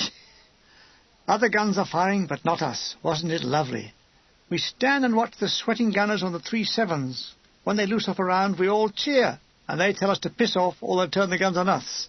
Nasty men. In the command post, Lieutenant Walker, MID, has liberated the soul of the duty signaller and specialist with excerpts from a whiskey bottle. We start rolling in the telephone lines and dismantling the equipment. I could do this with my eyes closed, said Ernie Hart. Try it then, Shapiro. He did, and dropped in the mud. Stand by to move. What we are supposed to stand by, they do not say. I chose a tree. You never know. You might need it. I had kung-fu'd my kit into my pack and kit bag. I had wrestled my tent to the ground, got a half Nelson on the tent pole, and heaved it from the earth, and then, with great javelin throw, I'd hurl the lot into the back of the G-truck. Oh, fuck! But the truck is not empty. Through his burnt binoculars, Major Jenkins has spotted some rubbish in yon field, and he sends yon gun a haul, and we can hear yon swearing from him. Yes, we are all ready to move. All the rubbish has been packed up, and the pits filled in. Yes, Edgerton reflects, we've done everything but strew fresh grass seed. Yes, we were ready to move. We stand by our vehicles, all smiling, and as I say, ready to move. We warmed the engines up, ready to move. We cleaned the windscreens, ready to move. Oh, yes, we were ready to move, I said. I said so. I'm ready to move, aren't you? I said to Edgerton, and he said, oh, yes, I'm with you on that. As sure as I am 954022, I am ready to move. For 3 hours, we are ready to move. And then 4, 5, and 6 hours ready to move. We're all falling silent. On the 7th hour, Bombardier Dean said, I think somebody's fucked it up. Lieutenant Walker is passing with a bemused smile on his blonde face. He turned and said, what are you waiting for? Anything, we said. He paused, then walked on towards his truck, where he turned about and shouted, if it's any consolation, I'm as pissed off as you are. We gave him a big cheer. There's a big hold-up on the Tiano Road, said BSM Griffin, trying to help. There's a bigger fucking hold-up here, said Jamjar. I'm going to see a lawyer. Give him my love, then, said Griffin. All night we sat and froze, with only tea and bread scrounged from the cookhouse truck as a relief. In painful positions, we tried to sleep out the rain-filled night. It was like being tied up in a sack and thrown in the Bosphorus. The growling of empty stomachs rings around the valley. At the sound of a snore, a sleepless voice says, lucky bastard. I have had my legs in every position except behind my neck, and I'm saving that for an emergency. I'm just dozing off with my legs behind my neck when the truck jolts forward. Mummy, Mummy! I shake Dean gently by the throat. Get the bucket and spade, Mummy. We're off. Along the dawn-haunted roads we slush along. By now life has so little interest that an announcement that the world was coming to an end could only have cheered us up. I'm dozing, smoking, dozing.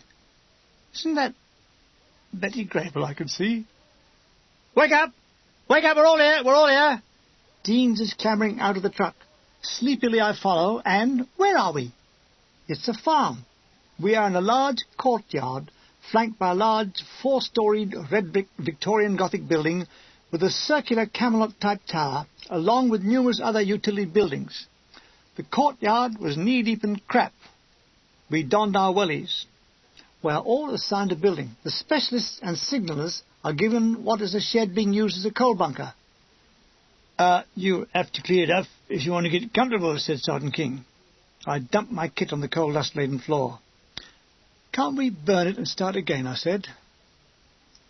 There was the sorting out where to keep time lag, and then at 10:30 breakfast, by which time most of us had forgotten how to eat it. Hard on that, we parade for Captain Sullivan.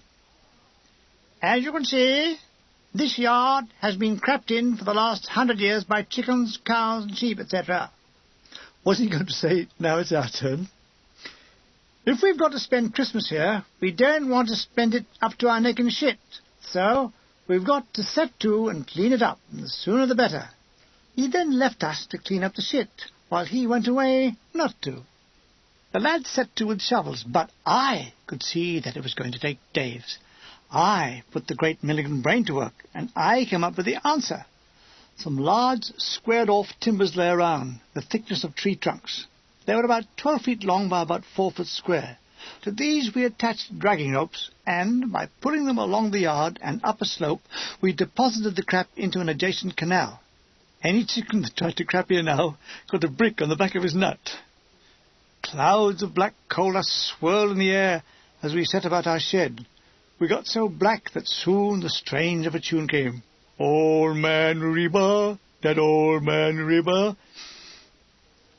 And then there appeared what appeared to be Negro gunners doing the cakewalk. I don't think this was always a coal bunker, said Black and Deans. It's been used as a garage at times. Oh, what a relief, I said. These little bits of unsolicited information do wonders for us. It was a weary bunch of gunners that bedded down that sooty night. With their usual ingenuity, each man had concocted a bed of sorts. The most painful was Gunner Devine's. He slept on a sheet of corrugated iron. It made the most devastating clanging noise every time he moved. December the 12th, 1943. My diary. Christmas is coming! Coal and rain. Continue to shovel shit and coal dust.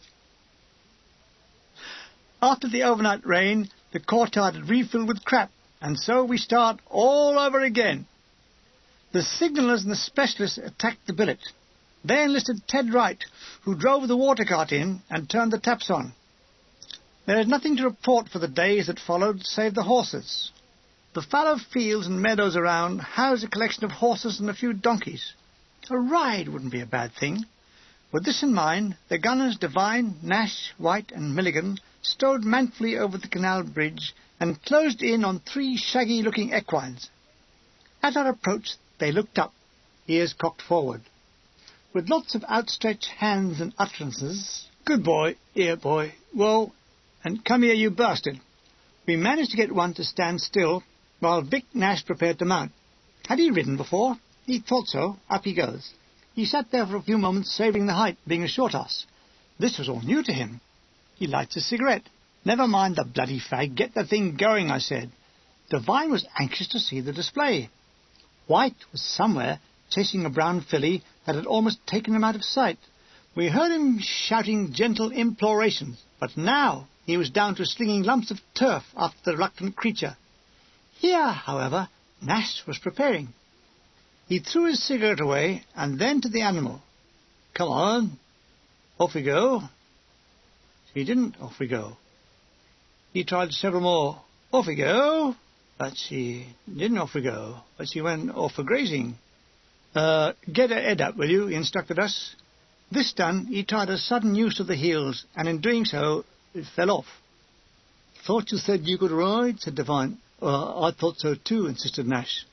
Devine helps him up again, but they still argue. "It hasn't moved yet, and you've fallen off." "Well, it takes time to get back into the swing of it. And when I say ready, give her a smack in the arse. Right, right." Nash settles, takes a firm hold of the rope and the mane. "Right," he yelled. Devine connects with his palm with a rump. Smack! We help Nash up again. "I don't think I'm going to be able to remember," he said. Devine pats the horse. "I can do better than that. I've never ridden, but it should be easy. I've seen tons of cowboy pictures. They never fall off." Milligan and Nash hold hands as a step. Devine is on. He smiles in triumph. Devine is off. White has come running back. He has chased the brown horse out of the province. He settles now for a donkey. Great. He's on. He stays on and manages to get the animal to run around. "Anyone got a camera before it's too late?" he shouts. After the trials of Cowboy Devine, I got on and rode the horse to canter around the muddy fields. I hadn't ridden since I was a boy in India. I'd forgotten how wonderful it was, and that smell peculiar to horses. We messed around like this until we heard a terrible yell and a splash. Nash is in the canal. Devine had challenged him to leap across, and he failed. Devine is laughingly helpless as Nash thrashes the shit-strewn waters and swears his way to the bank where Devine holds him up, only to find himself back on the same side he jumped from. There is a shivering run by Nash along the canal to where the bridge is, some quarter of a mile away. He divests himself of his now reeking battle dress and hangs it outside to dry. It's past redemption. The smell is appalling. He tries to exchange it at the Q stores, but had only been in there for 2 minutes when everyone ran out. When he ran out after them, they all ran back in again. They'd told him to get it washed and it would be all right. The farmer's wife fainted when he showed it to her. Finally he boiled it. It killed the smell, but the suit shrank 12 inches. In a fit of desperation, he put it on. His appearance at the Q stores sufficed to point the need for a new one. Alas, the new one was 2 feet longer than him. The moral is, don't go riding. But many persisted. Every evening the meadows were full of galloping horses with gunners hanging around their necks. The Italian farmer wondered why. Every morning his horses were too shagged out to pull the wagon. He reported this to the Major, and Part 2 orders read, "The practice of riding farm animals in off-duty hours will cease forthwith. The animals are only for agricultural use." "Thank Christ it's all over," said Nash from somewhere inside a battle dress. The Army Kinematographic Corps have visited us. They set up their cinema in our billets. There's to be 3 shows starting at 3, second house 6, last house 9. "Signallers and specialists in the last batch," said Sergeant King. Bloody nerve. It was our billet. We had to move all our beds and wait outside until 9 o'clock at night. We all strolled over to the tower, where Edgington and a mob are in a frenzy of pontoon. Lira notes are piled in the middle, and like true punters and sportsmen, their faces are a mask of utter misery. Smudger Smith is banker. They've been playing for nigh 4 hours, and the total winnings are somewhere in the neighbourhood of 12 shillings. There could be suicides before the night is out. "Stand by me, Milligan, you're Irish, bring me luck," said money-mad Edgington. Strange enough, his luck did change. He lost the lot. Some of the lads had seen the 3 and 6 o'clock shows and knew it by heart. The film was Casablanca, dubbed Casablanco, with Humphrey Gocart. Every entry by Bogart was greeted with, "Now, listen, boys." Ingrid Bergman got, "Have you had it yet, darling?" Bogart in Casablanca town was repeatedly warned, "The invasion is coming. Piss off before you're conscripted." At one stage, as Bogart was nonchalantly putting his hands in his pockets, a warning to Bergman, "Look out, darling, he's going to show you the white-eared elephant." Claude Rains' entry was greeted with, "Here comes the weather report." When Bogart's victim fell to the ground, there was, "Stretcher bearer." Kissing was greeted by 200 gunners making suction noises. I can never watch that film again. I report in full Alf Files' diary.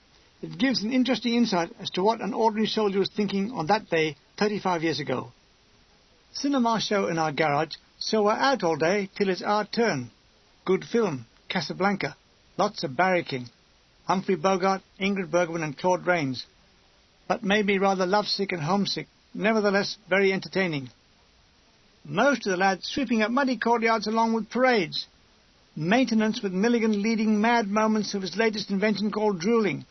A new game with effects on victims, who are pounced upon with verbal hoots and gorilla-like groans.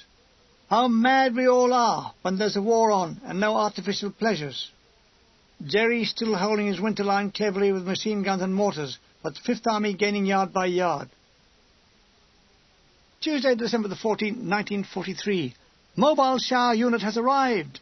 Naked gunners all over the place. Steam, soap, whistling, songs, prank. A quartet of naked men are standing in barber shop formation. Edgington, Milligan, Diviner White. The water cascades down them, patent leathering their hair, their heads. Water jets run off their noses, elbows and willies. "We're poor little sheep who have lost our way, ba, ba, ba." This is all done with a fine feeling for dramatic gestures. Arms shoot up in all directions. Occasionally the steam would obscure them completely. We sang for nearly an hour. When we came out again, we were all bright red. "I feel giddy," said Edgington. "It's the loss of dirt," I said. "It leaves you dizzy." Having given us a shower, we are now told to don our denims and clean the underside of all those signal vehicles. An hour later, we are all shit black again. As luck would have it, the shower unit was still working. Soon from the steam came, "We're poor little sheep, we're lost our way." The bath corporal said, "Here, weren't you lot in this morning?" "Yes, you're only supposed to have one go." "This is only one go," I said. "This is the second time you've been in. I recognise the singing." Oh, fame at last. He forthwith switched off the water. We were all left naked, covered in soap, and shivering. "I'm not having this," said Devine, who runs after the corporal. Soon the waters flow again, but then it went off again, and on again, and off again. We could hear a scuffle out back somewhere, then the thud of a body falling to the floor. Devine reappeared with a turncock. He had blood coming from his mouth. The bastard, I told him. What happened? Simple. The bath corporal now lay unconscious by his control valve. Hurry up then, said Devine. I didn't hit him very hard. Thursday, December the 16th, 1943. Regimental Diary. RA Band visited Tencore area and gave performance in Teatro Garibaldi at Santa Maria and Capua Ventre. My diary. Only 8 shopping days left to Christmas. Oh dear, I must hurry. Files diary. Still no Naples or rest, but plenty of graft. Graft, yes. We are cleaning and re-cleaning our signal equipment. I can't clean this wireless set any more, Sarge. Why not? It's starting to scream. Afternoon. All ranks, other than those on guard and regimental duties, will proceed to Santa Maria for the RA Band concert. The Garibaldi Theatre fronted a muddy street. The interior was a wonderland of plasterwork, gilt, marble columns and red velvet. Built in 1840 in classical style, it would be a showplace anywhere.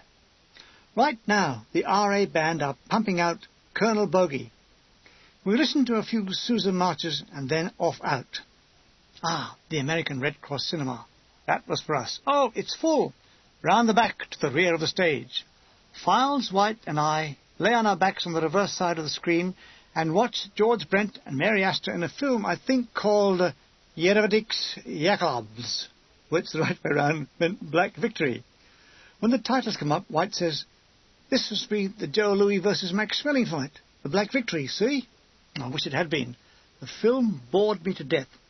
There was a series of doors opening and people coming into rooms, talking about an inheritance, then leaving.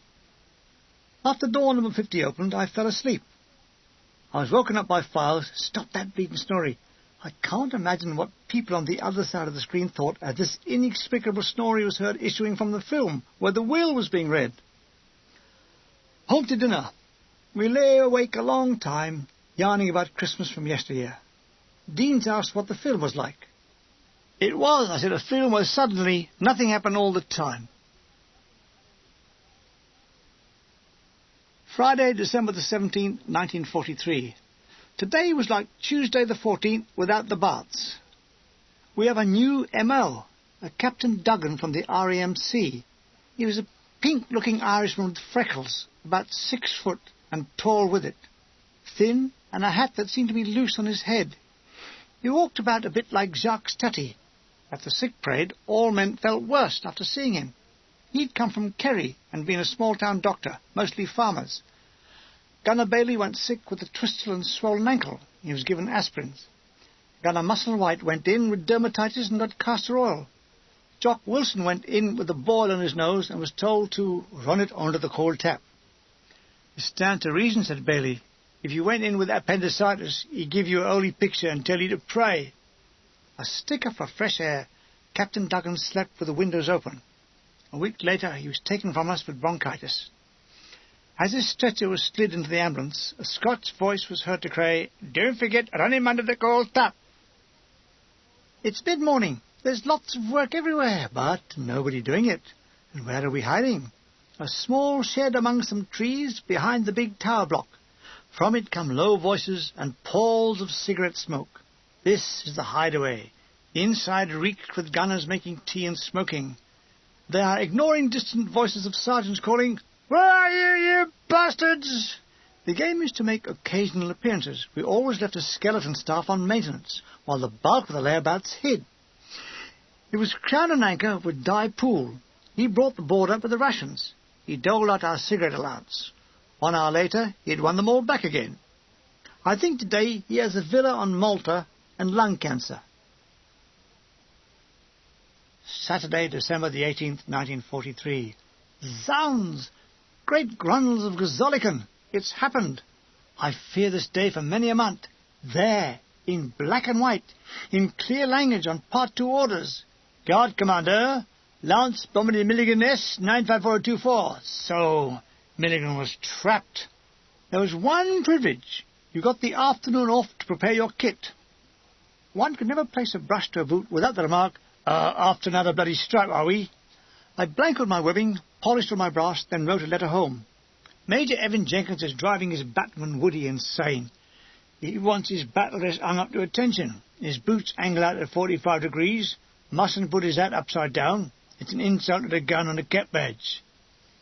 As retribution, he used to sweep Jenkins' whiskey, then top it up with water, and Jenkins used to wonder why he could never get pissed on it. "Very good turnout, Bombardier," said Captain Sullivan of the guard mounting. "Yes," I said. "I wonder what's gone wrong." I saluted him. He saluted me. We saluted each other.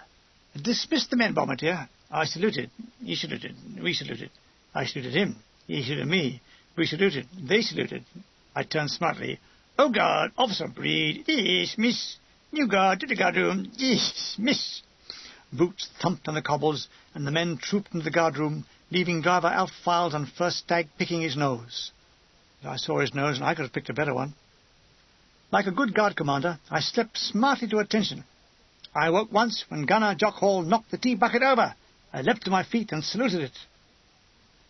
Sunday, December the 19th, 1943. Next morning I wrote in the guard report. 05:45 hours. Tea bucket for the use of knocked over, spilling contest. Took immediate action and returned bucket to the upright position. Signed, Lance Bombardier Milligan S.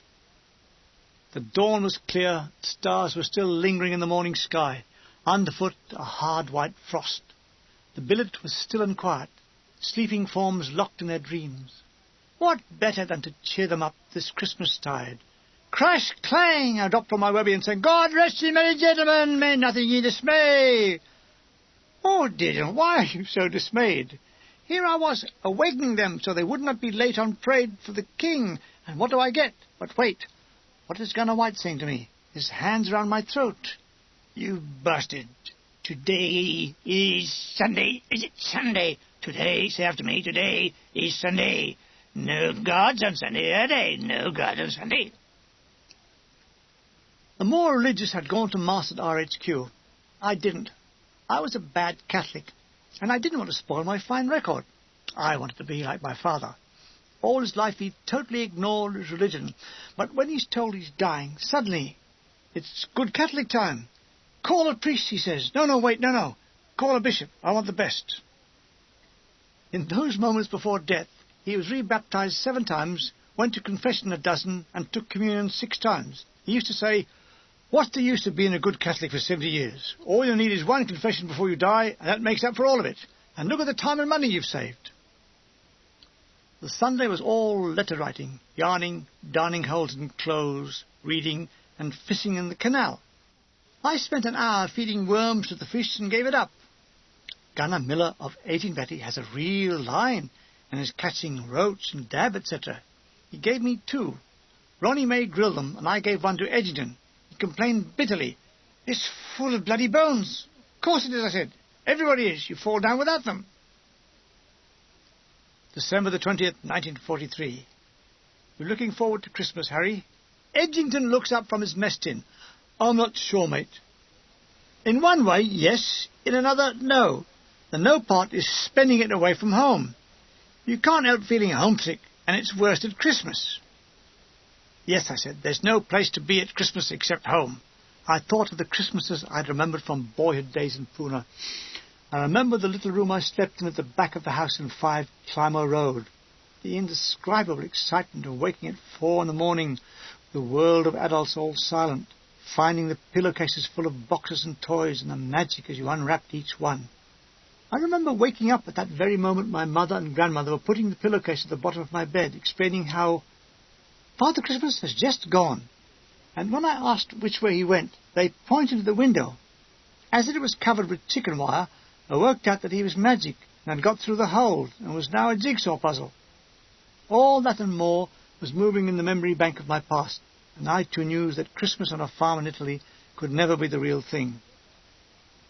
Ted Lawrence, the Donaha, brings news of Kidgel. He's in Naples at the Remy depot. Lucky buggers, billeted in the middle of Naples for 3 bloody weeks. Edgington appears to be reading his shirt. Remember that girl in Bexhill with the hairy legs who played Chopin? Yes, I said. That's all I ever think of, her and her hairy legs playing Chopin. I wonder what happened to her. I suppose, I said, she shaved her legs and is now playing Rachmaninoff. I remember the time we were pulling out of Bexhill. We pulled out in Bexhill. What was the poor girl's name? He ignored me. We were pulling out, and we were detailed to clean up the officer's billet. Oh, wasn't that terrific? Yes. We were just finishing off, and when you spotted a crate of booze in the back of the garage, I remember one bottle was rum, and you and I started to sip it, remember? Yes, if I remember, I sipped half the bottle and you sipped the rest. Yeah. We carried the bottles from Millwood, getting more and more pissed. We finally got out the other side on an infield road, and you remembered this bird because you'd tried to have it away with her, but she wouldn't have it because she was getting married. I know, I told her. I was trying to warm her up for the honeymoon. Careful, old you. Anyways, we arrived at her place. It was about midday, and she let us in, and you insisted that she played some Chopin with her airy legs. Yes, I remember. No, that girl didn't half play me up. She took me home one night, straight into the bedroom, and laughed. She was a mass of women's mag cliches. When I pulled her skirt up, she said, "Ah!" There was a flash of pink thigh and a rustle of silk petticoat. Then, when I kissed her, she turned her head away and felt his warm breath on her neck. I began to think she was a dummy being worked by Barbara Cartland. When I gave up trying, I'd got to leave, and as I combed my hair, she said, he stood, nostrils twitching, combing his plum-black hair. I never saw her after that, though she did leave a message at the battery office for me to contact her. Tell him I changed my mind was the exact communication. What it was she changed her mind about, I'll never know. Gunner White is sitting on an oscillating petrol tin and reading from an old Bexhill Observer. Listen to this. German raiders attacked several points along the southeast coast. A bomb was dropped on a farm. The explosion blew the door off a bull pen. The bull made his way to the cow pasture, and the farmer had great difficulty in getting the bull back. He himself was attacked. Gunnerbert, shrouded in cigarette smoke, tells us that in a letter from home, his father told him there was a theory that Hitler was insane as a result of piles. Hitler has piles? Chuckled Edgington. I don't know, said Birch. My father, he says it. Here he picked up the letter and read. Ron Lester, the publican, said that Hitler went mad through piles. He was operated on by a doctor, and the operation went wrong, and he still has them. It was a Jewish doctor, I said. That's why he had it in for the frontline skids. Don't tell me, said Edgington, sitting up. Don't tell me World War II is due to piles. What a sobering thought, I said. To think a case of anisole suppositories could have stopped it. It's not too late, said Edgington. We could load a Lancaster and drop 3 tons of pile on his Reichstag. You see, I said, nothing's safe these days, not even a man's Reichstag. Bert blinked and listened to the conversation he had started. What's a Reichstag, he said. It's German for piles, I said. Drooling. Files has already mentioned this in his diary. Let me amplify. The Oxford Dictionary says drooling, to drivel, to slava. I give you the lie. In our battery, drooling had an entirely different meaning. It started on the farm. And in our case, the cause of drooling was sexual frustration. If you saw a lone gunner, for no perceptible reason, suddenly make a low groaning noise that sounded like ooly-dooly, ooly-dooly, at the same time appearing to grab an erect invisible phallus with both hands, which, by their position, suggested a chopper about 5 feet in length, that he then proceeded to thud against the nearest wall with a cry of ooly-dooly, thwack! Ooly-dooly, thwack! This was the new drooling craze. It was not abnormal to come into pre-prayed gatherings of bored gunners, all apparently holding mighty invisible choppers, thudding them against walls, trees, and the ground. When Major Jenkins first witnessed this from a distance, he asked Sergeant Jock Wilson, "What are they doing, Sergeant?" Wilson said, "It's something to do with the shortage, sir." Jenkins parried, "The shortage of what?" "Oh, we don't know that, sir." Travelling on the back of a lorry, the sight of a pretty girl immediately erupted into mass drooling until she was out of sight. Of late, the song Drooling had come to light. It was sung to the Flanagan Allen tune Dreaming. Drooling, only just drooling. Each night we'll find the lads all drooling. A little droon don't hurt nobody, and if it does we don't give a soddy. Drooling, drooling, it's so much better than tomfooling. A little drool can ease your heavy load, so keep drooling till your balls explode. apart from the laughing, the author is unknown, but he wants it that way. The farmyard square, now that it has been cleared of 300 years of dung, displayed a fine cobbled courtyard. The farmer, who had lived on this farm since he was born, said he didn't know it existed. The lovely tall tower of the main farm block afforded a good all-round view from its oval windows. That was repeated all up the staircase at 10 feet intervals. The tower had nothing to do with farming, nor had the building. It was obviously some landed gentry's country manor that had been vacated or sold cheaply to a farmer. The farmer kept horses, a few cattle, and grew crops along with a few fruit orchards. Define has returned from a fruitless fishing trip. Are you sure there's fish in this canal? Well, where else, you silly sod? Then why didn't the fuckers bite? All I caught was this. Oh, that's not a salmon, said Little. Not a bad guess. The creature was 3 inches long and black. Oh dear, said Dean in a female voice. I've cooked all these chips and no fish. He stamped his foot on the floor, from which rose a cloud of coal dust which turned him black. Bombardier Fuller has arrived. There's a little line laying to be done. No panic, it's only a short one, about a quarter of a mile. As we clamber aboard M2 truck, witness the spectacle of driver Ron Sherwood of Reading riding a bicycle backwards. Ask him to do a jog, and he's gone in a flash. But to ride a bicycle backwards, oh yes, he'll do that all day. Sherwood was a lovely footballer on the wing, with a slight tendency not to pass to anybody. And he wasn't a bad pianist. No, he was terrible. He'd get the right-hand melody going, but with the left hand he would hit any note. But he did it with such panache, a smile, a wink, and cloth-eared gunners would say, "Caw, you can't half-play that piano." And they were right, you could only half-play that piano. Very quickly we laid the line to our HQ. I opened the door to see a gaggle of our top officers all swigging whisky. Among them was our dear Major Chaterjack, now a Lieutenant Colonel. It did not change him. He was still knocking them back. "Hello, Bombardier Milligan," he said warmly. "Nice to see you again, sir. Can you see me?" He laughed. With a few pleasantries exchanged, I connected up the Don 5 telephone. "There's some of the lads outside, sir. There. Oh," he said, "I'll come and see them." From the top he waved down to the lads on the truck. We all wished he never left us. It was the last time I would ever see him. The date was December the 16th, 1943. I remember the first time I'd seen him in Bexhill, a small, very dapper man, a weathered-faced, always ready to smile. I noticed he was wearing a very fine brand-new pair of brogues. "A very nice shoes, sir," I said. "My batman doesn't like them." "Well, that's because he has to clean them, sir." "Oh, get away, Milligan." This Christmas concert party is bothering me, and I tell B.S.M. Griffin, if we don't get a piano, we can't do the concert. "Oh, we can't have that," he said, his Welsh accent thick as Brecon Peaks. "It's going to be all right, Spike. Lieutenant Walker's going with you in a truck tomorrow to look for a piano." "Great. I tell Harry." "Oh, good," he says. "Pick a good one." "Pick one? They don't grow on bloody trees." "A 20-foot Bechstein, otherwise I refuse to play it." He and the others were on shit-scraping duties. This was the Monday, December the 20th, 1943. My diary. 0830. Off with Lieutenant Walker, looking for a piano. Sparanese first. Place has been hammered to bits by artillery, but people still live in it. No piano. On to Capua. No piano. On to Santa Maria la Fosse. No piano. We weren't having much luck. I went to the Teatro Garibaldi, hoping we might knock off the piano.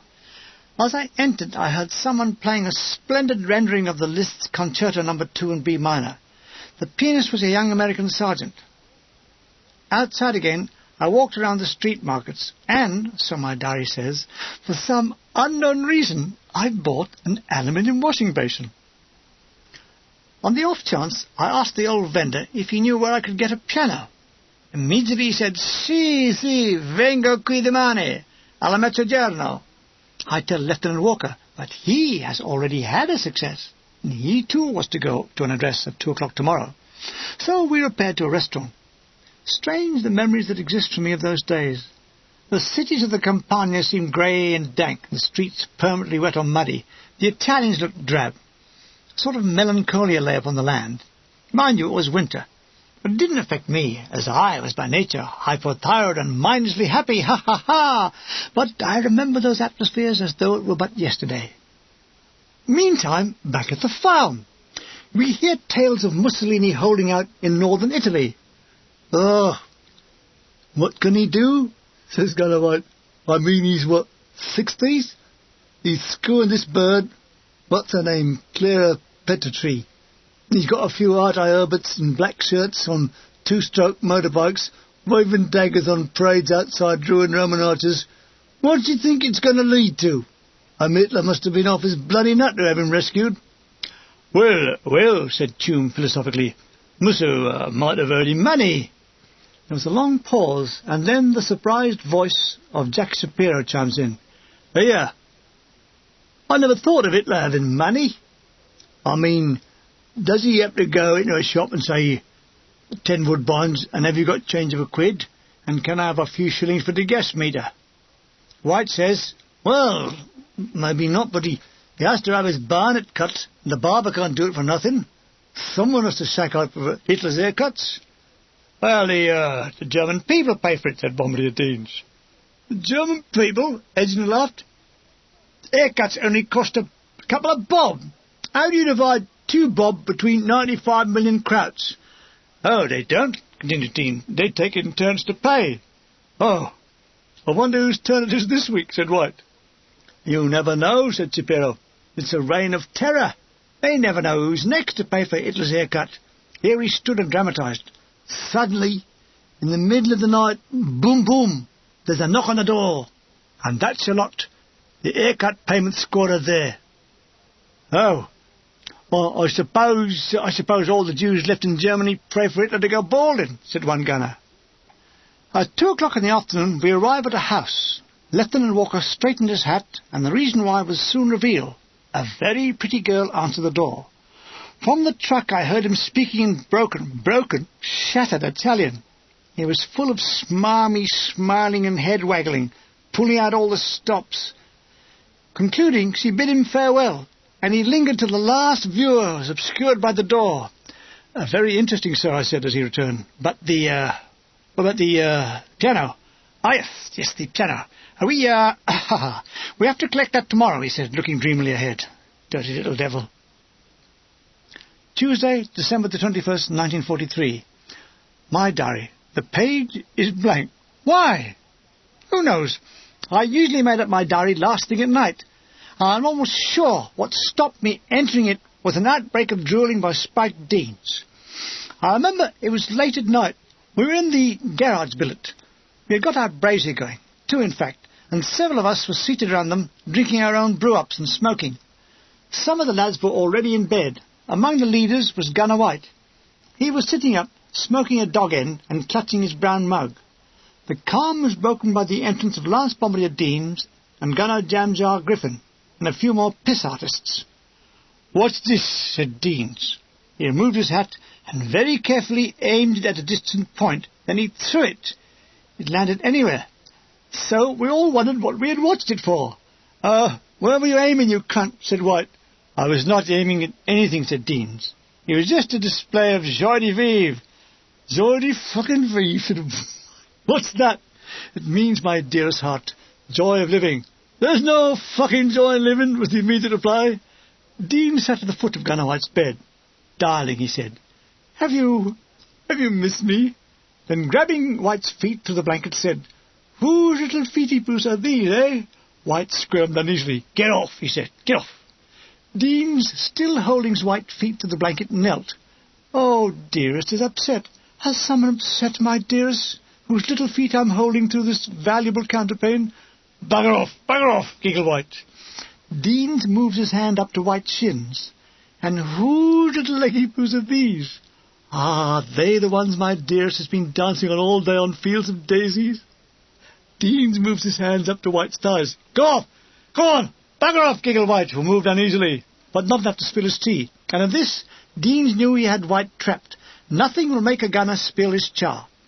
It was as predictable as the greedy monkey who couldn't get his food-filled fist back to the bars. "Darling has been lonely without her diddums to love her, hasn't she?" Deans runs his hands, Charles Boyle-like, up the blankets on White's thighs.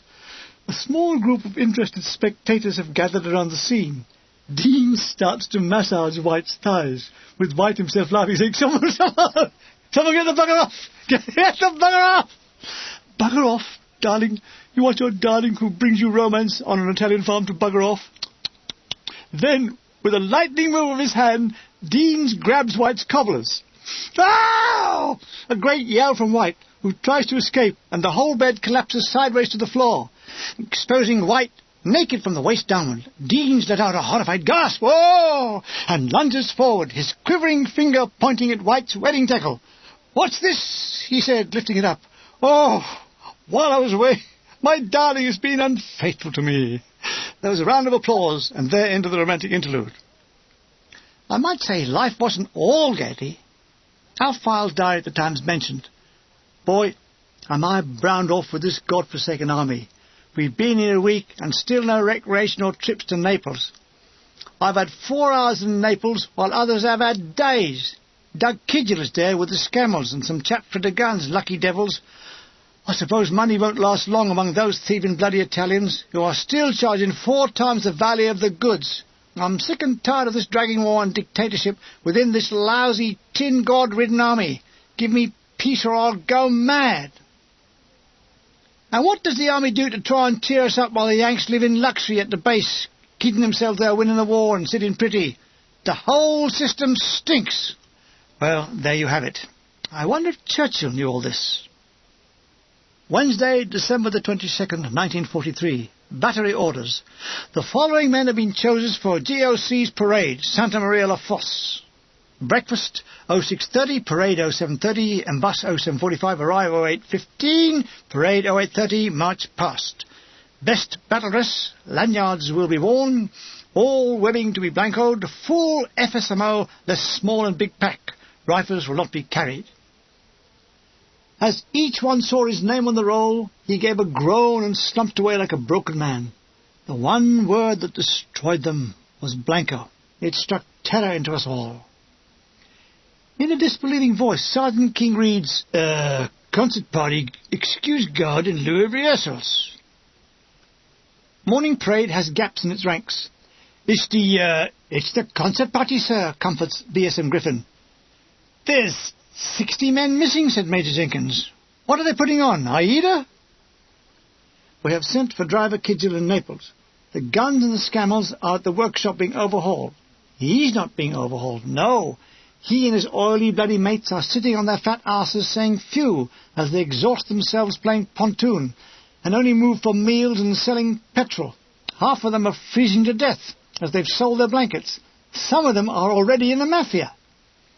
On the morning of December the 22nd, His Lordship, Kidgel, arrives in a stately 3-tonner. He's waving from the window like royalty, and the subjects are returning it with certain signs from the waist down.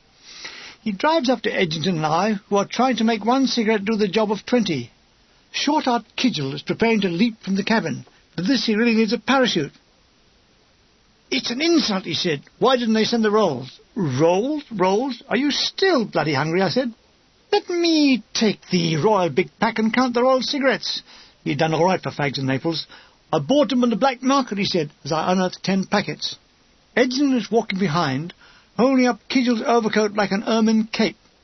Bombardier Dean spots the entourage, runs forward with his ground sheet, and throws it before the dwarf driver.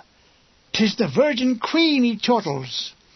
He's timed his arrival well, Kidgel. It's lunch. "Where's the cookhouse?" he said, forming a queue on his own. The sight of a well-prepared stage had impressed him. "Bloody marvellous," said he. "Can you eat it? Where's the cookhouse? Hey, where's the cookhouse?" We watched as Kidgel devoured a 3rd helping of duff, as though he'd been adrift with Captain Bligh. Kidgel licks his knife. "My motto is, today I live, tomorrow I die." "Well, it won't be from bloody starvation, Kidgel." Meanwhile, back at the stage, Sid Carter and a group of minions are performing miracles, using coloured crepe paper and bunting. The stage looks splendidly seasonal, even front curtains on runners. Mangle Wurzel Wenham had installed footlights. "Watch this," he said, and lowered the lights. "Course," said appreciative Kidgel. "Nearly as dim as you are." "You bugger," said Wenham. The piano has arrived. It's an aged black upright. Edgington supervised the unloading as though it were a Bechstein. However, It would sound more like Frankenstein. As he struck the first chord, the response was like running an iron bar around the spokes of a bicycle. "What bloody fool chose this?" gasped Edgington. "I did," said Lieutenant Walker. Isn't it satisfactory? I mean, it looked all right." "Oh, it looks all right, sir. That's all you can do. Look at it." Oh, dear.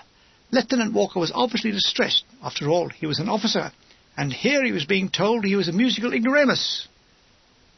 "That piano set me back to the tune of 800 lira. Well, sir, that's the only tune you'll get out of that." That afternoon, armed with pliers, Edgington and I tuned the piano. As he tightened the first string, it snapped with the sound of a bullet ricocheting. BSM Griffin entered at that moment to see us flat on the floor. Kizil reads the piano manufacturer's name. Bertarelli, Milano. "Bertarelli? Don't they make ice cream?" "Yes, Edgington. They mix it in the piano." By sheer effort, we managed to tune the piano to a reasonable state. Getting the thing on the stage, we dropped it. "Oh, fuck no," groaned the despairing Edgington. Don't worry," said Shapiro, our cocky Jew. "It can't make it any worse." The concert. We had been overwhelmed with mountains of jokes, ideas, etc., most of them too terrible to perform, and some suggestions were impossible to perform. Who in God's name would tolerate Gunner Chalky White singing Ave Maria nude in army boots? "The best we can do is to pick the least offensive," I said.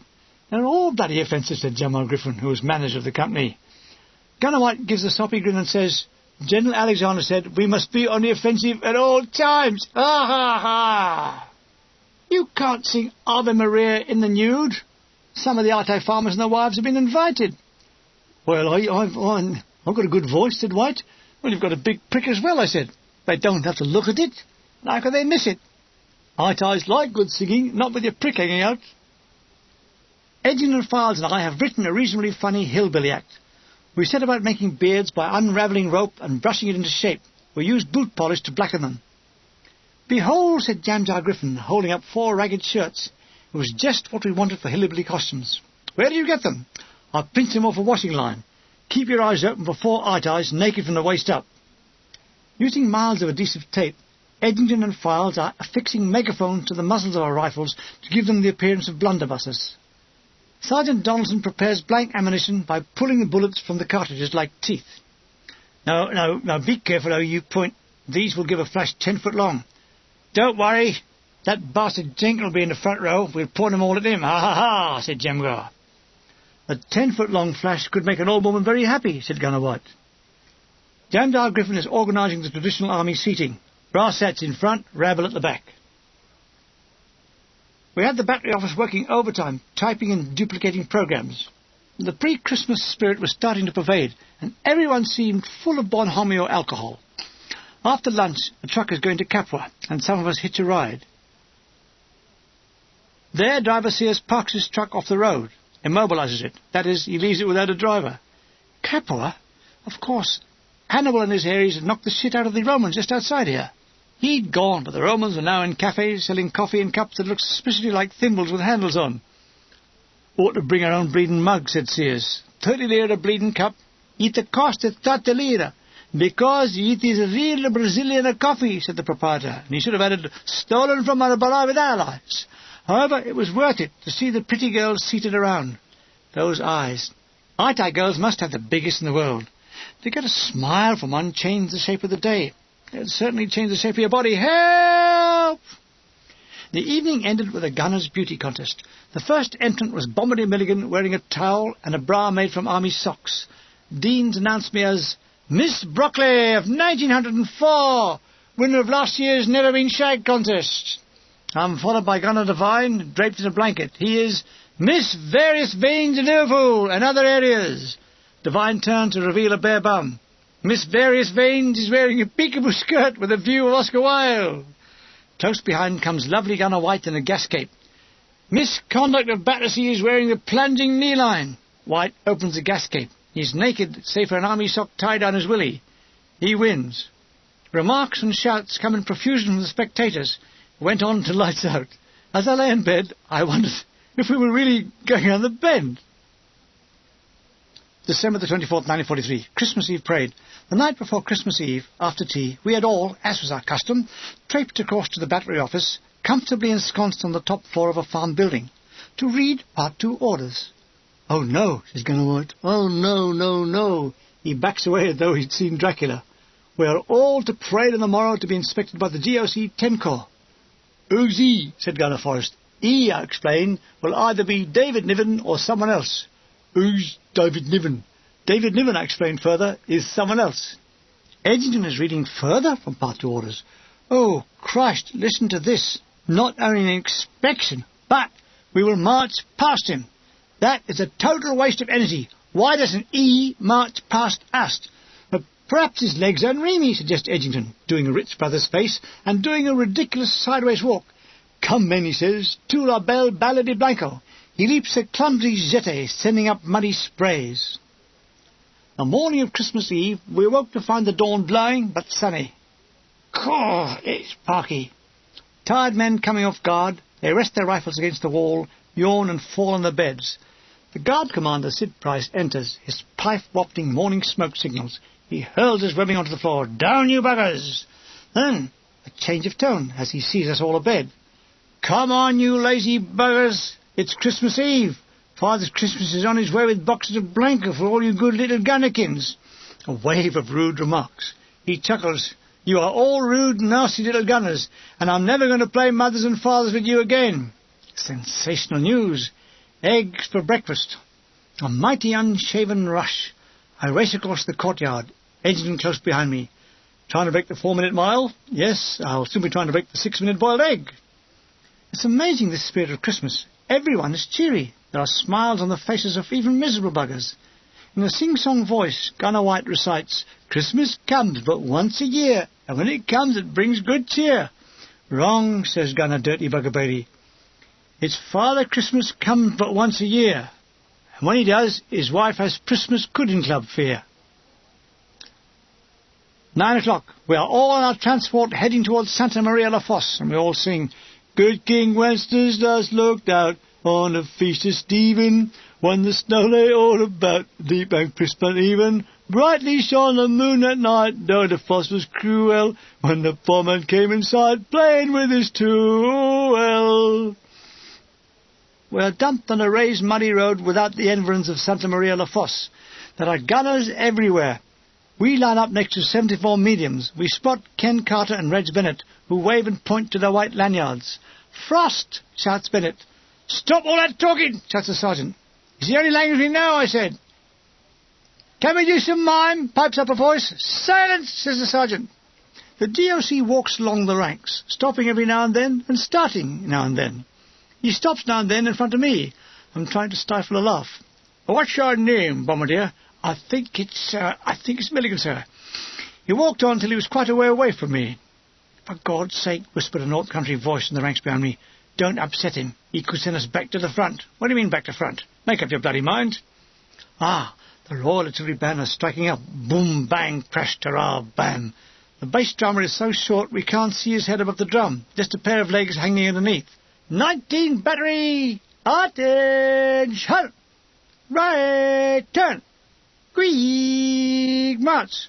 We swing along the road in the direction of the town and past the saluting base, which appears to be a gunner in the crouching position covered with a blanket. On it stand the DOC and the OC-2 Agra. As we swing past them, there is a subtle waft of whiskey. Eyes right, roars the command. We stamp along in fine style. We don't know where we're headed, but we are marching as if we do. The step is getting ragged as the band gets out of earshot. The rhythmic marching becomes a great mass of overlapping steps that sound like we were in an echo chamber. We reach the outskirts of the town and are dismissed. Now then, commenced Bombardier Griffin, there's 2 hours to see around the town. The lorries will be back here to pick you up at... He looked at his wristwatch, realized he'd forgotten it, but went on, at 1500 hours. Any late-uns will have to walk back, right? Dismiss! We repair to a cafe. Earnhardt points to a sign saying, English sodlads, welcome. In chalk someone has added, and their money. It's a semi-gloomy interior with a grubby Italian and a mountainous wife. Quattro coffee and quattro cognac, I signal. We sat at a circular iron-top table that I grabbed like a bus steering wheel and started to make motorcar sounds. I'm driving this bus to a better area, I said, crouching on the table. Italians at other tables are looking at me and smiling. The British don't usually behave like this. We stayed there till we were stoned. We're all decidedly happy, as the lorries tumble-dry us back to the farm, where we arrive dead on the stroke of 1. Those who aren't dead we carry back to their beds.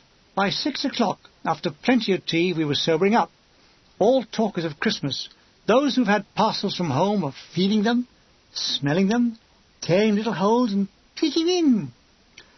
Spike Deans had over the pre-Christmas months been keeping a supply of wine and masala, in which G and T-Truck had all paid in so much per week. He, for some reason, had added sugar to the wines. At this very moment, he was calling the faithful. G-Truck and T-Truck, this way to intestinal trouble. He had the bottles uncorked, and we presented our mugs for the seasonal cheer. By 8 o'clock we were all merry again, and we went to the gunners' billets and sang carols. Well-meaning insults were hurled from the windows above. Back in our billet we went to bed and continued consuming the last of the wine. Christmas Day, December the 25th, 1943.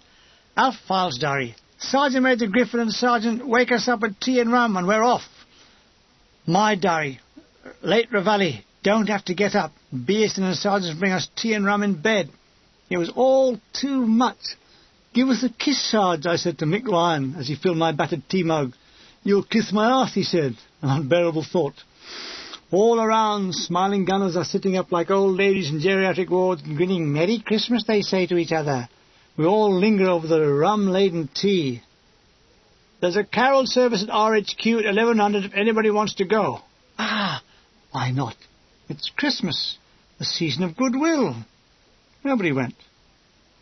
So, a regimental parson in a barn merrily sings the first Noel all by himself. Fried eggs and bacon for breakfast. Wow! The morning was spent fiddling around with the stage and props. All seemed set. We then concentrated on thinking about the Christmas dinner.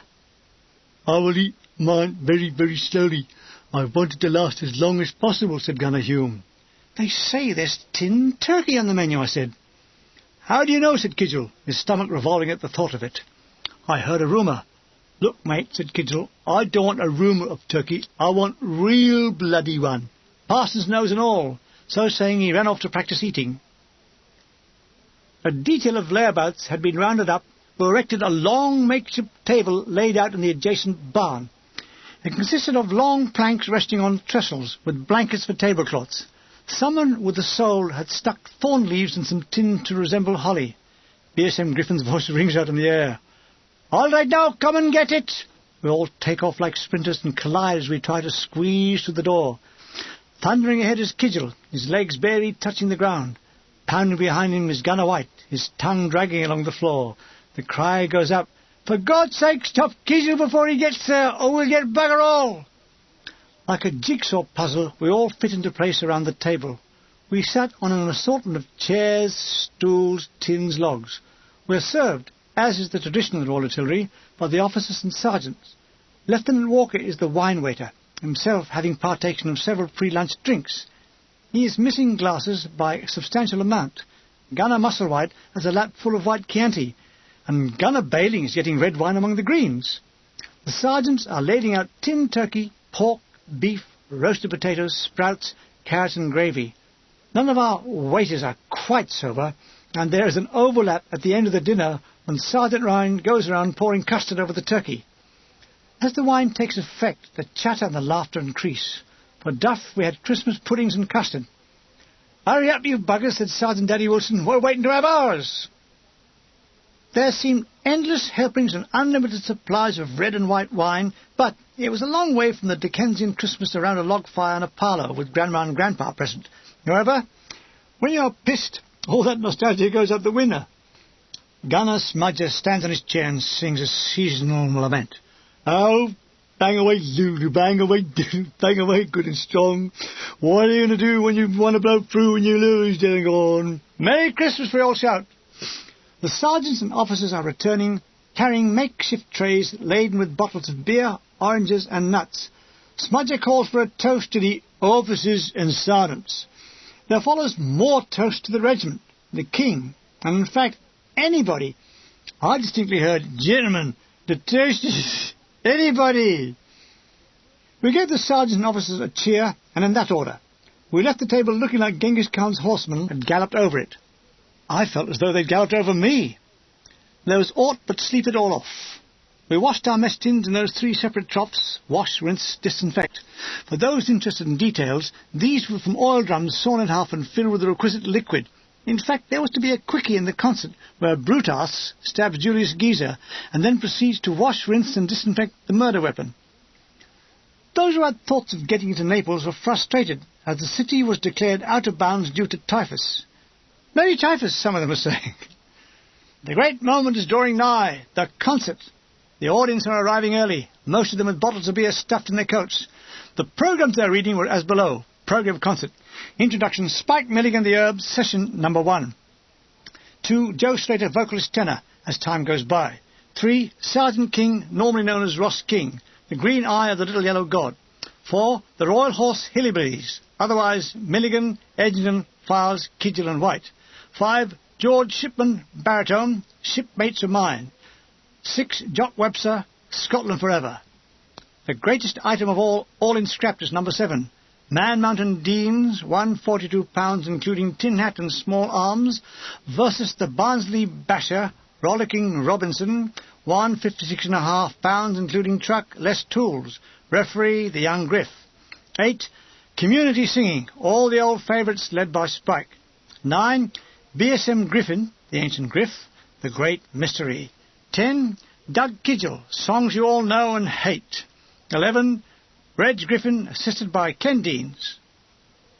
12, Lance Bombardier Ace Smythe, otherwise known as Smudger Smith. 13, Sergeant Lawrence, Airburst by Guinness. 13A, Doug Mad Act. 14, Duke Edgerton at the piano. 15, Bags of Backchat from Joe Kearns. 16, Spike Milligan and the Herbs once again. 17, Leslie Spence. 18, Command Post Follies, Scene 1, the only one, same as before.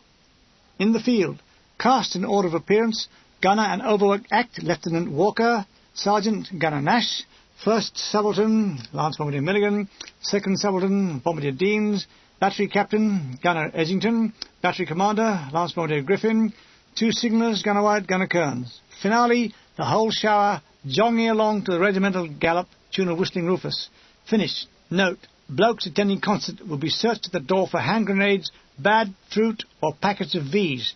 If M&V are thrown, please retain tin for salvage. The show. The artistes are hidden from view behind a screen of blankets that runs the length of the hall. Behind it all, the secrets of show business are poised to hurl them on an unsuspecting audience. The buildings reverberate to the buzz of conversation. We open with a chord behind the curtains, and then I shout, "Ladies and gentlemen, the 19 Battery Christmas Show." There's a cheer. The band swings into "We're the boys from Battery D, 4 boys from Battery D, do-do-do-dee-dee-dee." We then switch to our 2 ocarinas for the Rockaman Fina Rumba. In the absence of a good finish, the band all stand up and shout, "Hoy!" Very good. Baffle the audience. Curtain down, we dash off to change. We hear Gunner Joe Slater in his strangled tenor singing "As Time Goes By." Edgerton is left behind to accompany him on the piano. We keep an ear on the song. Moonlight and love songs live our days, songs for the passion. "I should be singing this," said Kidgel, as he stuck his stringy beard on. "Harry will have to be quick," said Files. "He's only got the green eye of the little yellow god to change in." Edgerton rushes in, while Slater is still taking his applause. "Where's me beard?" he gabbled. We help him into his gear, and soon he looks like Zeke McCoy of Coon County. Sergeant King is on, and getting a hard time from the lads. "He was worshipped by the ranks, or the fuck?" came the authoritative answer. "You're on," says Jamal Griffin. Files, White and Kidgel set themselves up on the stage. Edgerton and I wait in the wings. "Ladies and gentlemen, the Royal Horse Hillbillies." Booze at a curtain up. The scene: 3 hillbillies seated drinking raccoon juice and bar sweat from our rum ration jugs. Gales of uncontrollable laughter. Why? Gunner White is showing a pair of testicles hanging in full view from under his nightshirt. Files is paring his toenails with a jackknife. In his hands he holds a dozen 3-inch bolts that he drops as his toenails are pared. Kidgel swigs his raccoon's piss and spits it out, and from the back of the hall comes "Bang!" as BSM Griffin hits an empty 25-pounder shell case. Bang! Bang! Edgerton and I let off our blank cartridge muskets. We had never tried them before, and so loud was the explosion that a great gasp of "Oh, bloody hell!" rang to the audience. At the same time, 2 tin plates dislodged from the roof and covered us with patina of rusts. "Don't fire any more," said a terrified Sloggett who was working the curtains. "Enter Edgin and Milligan. Kidgel, where ye 2 been?" He spit. "Dang!" Spike, "We don't kill the bar." "Dang!" Edgin, "Biggest bar I ever seed." "Dang!" Spike, "That bar, when I seed him, he done growl. So I growls back, and he leans to the left. So I lean to the left. He scratches his balls, so I scratch my balls.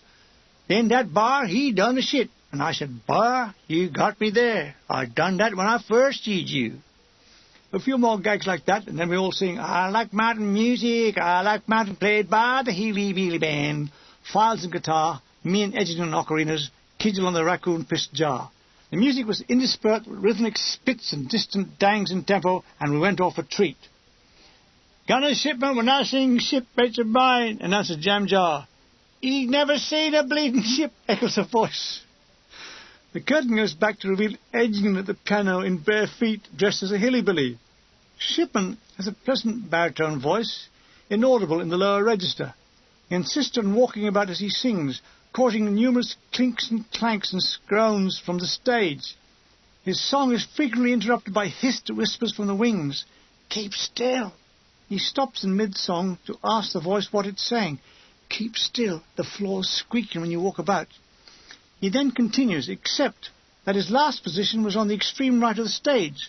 So we have a spectacle of a piano on one side, and a hillbilly playing it, and an empty stage, and a singing gunner on the extreme right. He is well received. Jock Webster follows with a series of hoary old Scottish jokes. "Is anything wrong on the kint? No, man, everything in perfect working order," etc., etc., to the great mock fight twixt Deans and Robinsons.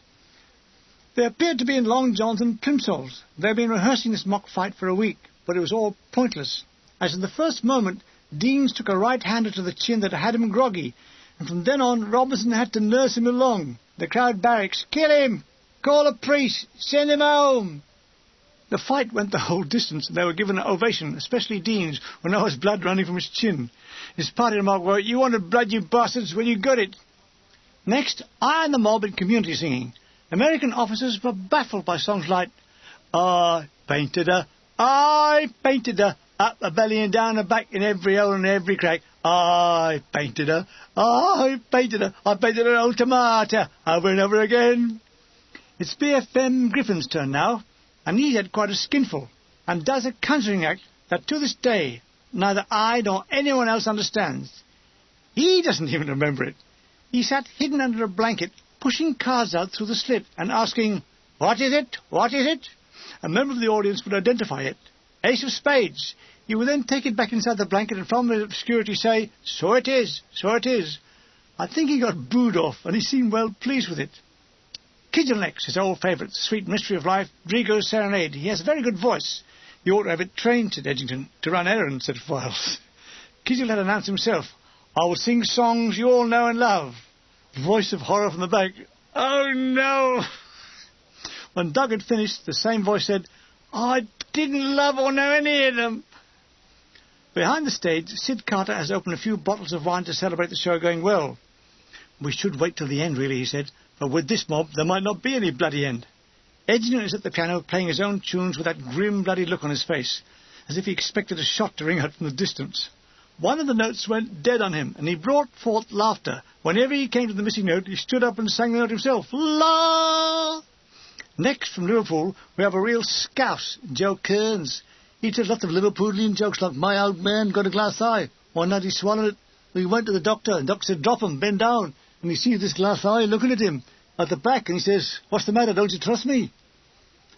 After him, the band are on again. We play a favourite of ours, Tangerine. Da-da-da-da-dee. And what in those days were a red-hot number. "What's the birdie? Do-do-do-do-do-do. What's the birdie? And then you give it all you got. Dee-dee-doo-dee." We didn't go that well because the boys had heard us so many times at dances. The finale was a send-up of Major Jumbo Jenkins in Command Post Follies, in which we took the piss out of him in no uncertain fashion. He was fuming, but he put a fixed grin on his silly face. we conclude with the cast singing Jogging Along to the Regimental Gallop to the tune of Jenkins' own favourite, Whistling Rufus, and by God, we got a mighty ovation at the end.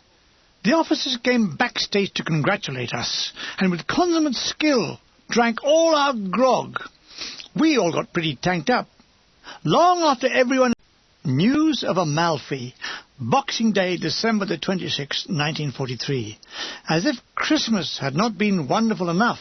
Out of the line, dry beds, good grub, visits to Naples with free venereal disease. Yet we get more good news. It was like hearing you'd won the Irish sweepstake the moment you just discovered gold in your garden. We were in bed after our concert when down the line came the message. The following personnel will proceed on 4 days' leave to Amalfi Agra Rest Camp. And lo, it's all the concert party. Amalfi, says Edgington, rearranging his cigarettes for the night. What is an Amalfi, said White.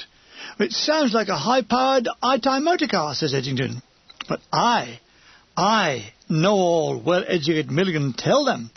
It's an Italian village that lies along the Divine Coast, south of Naples and southeast of Catford. About 600 miles southeast of Catford, I say. Amalfi? There must be some mistake. Gunners don't go to the Divine Coast. They go to the Kazi. But, folks, it was all true. 9:30, Monday, December the 27th, 1943. We were all loaded onto the 3-tonner like merry cattle. We are all in cracking spirits. December the 27th was a crisp, sunny morning, though Edgington is overcast, cloudy, with rain and high ground. I had a drop too much last night, he said. It was a mere 1,000 feet, he said, imitating W.C. Fields. Mere 1,000 feet. I continued the same. It's perfectly true, my dear. He was making love to Grace on the hilltop when suddenly he went over the side. That's how he fell from grace. Groans, groans, oh, groans. From the back, we were watching the column of military traffic going up the line, and in between the pitiful civilian transport. There were loads of pretty girls who came under fire from the tailboard.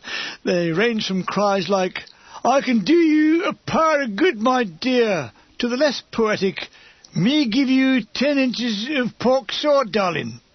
It's strange. None of the soldiers in Shakespeare talked like this. If Shakespeare had been in the army, it would have sounded more like this. Once more into the breach, dear friends, once more. Caw, look at those knockers. Or fill up this wall with our English dead. Oh, grab hold of this, darling. We're travelling south down Route 6, along the line of the Roman road. It's not the Via Appia, said Edgington, but I, have, never been happier. Groans, more groans. He pretends to hurl himself out of the lorry. Ah! The roads were really a series of holes joined together. We spent the time yo-yoing between the floor and the roof of the lorry. Sometimes, to ease the jolting, we hung onto the roof supports with our feet off the floor, making monkey faces and scratching under the arms. All clever stuff. Edgington is demonstrating how he can hang by his insteps. We hit a bump, he goes straight down onto his nut. Ah! A few songs to alleviate the boredom. I never forget the day I joined the army on the spree, to be a greasy gunner in the draw artillery tea, for my heart is aching and a breaking, to be in Civvy Street once more. Oh, you ought to see the drivers on a Friday night, polishing up their honours in the pale moonlight, for there's going to be inspection in the morning, and the battery sergeant major will be there. He'll be there. He'll be there. In the little harness room across the square. And when they're filing out the water, I'll be shaking the colonel's daughter in the little harness room across the square. Oh, I'd come a long way since I was an altar boy at St. Saviour's Church, Brockley Rise. We're going through Capua at a speed that would have left Hannibal and his lads a long way behind. Driver Wilson has put a spurt on, and we are being shook to buggery. I clasped my legs. Oh! What's up, said Edgington. Oh, nothing, I said. Just practising for an accident. On through Santa Maria, Afrigola, the outskirts of Naples. At Piazza Dante, we get out to stretch our legs and have a slash. We are besieged by Neapolitan street urchins, scugnazzi, who sell everything from cigarettes to their sisters. How could they ever live normal lives after this? The square is a mass of lorries, jeeps and trucks. Large numbers of soldiers, drunk and otherwise, are either arriving or leaving. The Americans are bumptious. They have a great sense of humour. If you're about 5. "Come on, you lot, we're leaving," Driver Wilson is yelling above the noise. "On to Amalfi." It was still a nice clear day, but cold. The sun shines and bounces off the Gulf of Napoli. To our left looms Mount Vesuvius. White smoke drifts lazily from its crater. "I wonder who's working the boiler room," says Griffin. Gunner jammed our Griffin. He was big, gawky, dark-haired, brown-eyed, 6 foot. When unshaven, he looked like the villain in a Mickey Mouse comic. I never saw him down. In fact, he was far too often up, a great morale booster. He had a huge pipe in which he never seemed to have any baccy. He had the greatest guffaw I ever heard, which you can even hear above the guns. He was one of the real characters, therefore invaluable in the run of human affairs. We had been 4 hours on the truck, and boredom had set in. Lots of the lads were squatted on the floor trying to doze. Only a few occasional words were heard. "Bloody lost, aren't we?" says Vic Nash.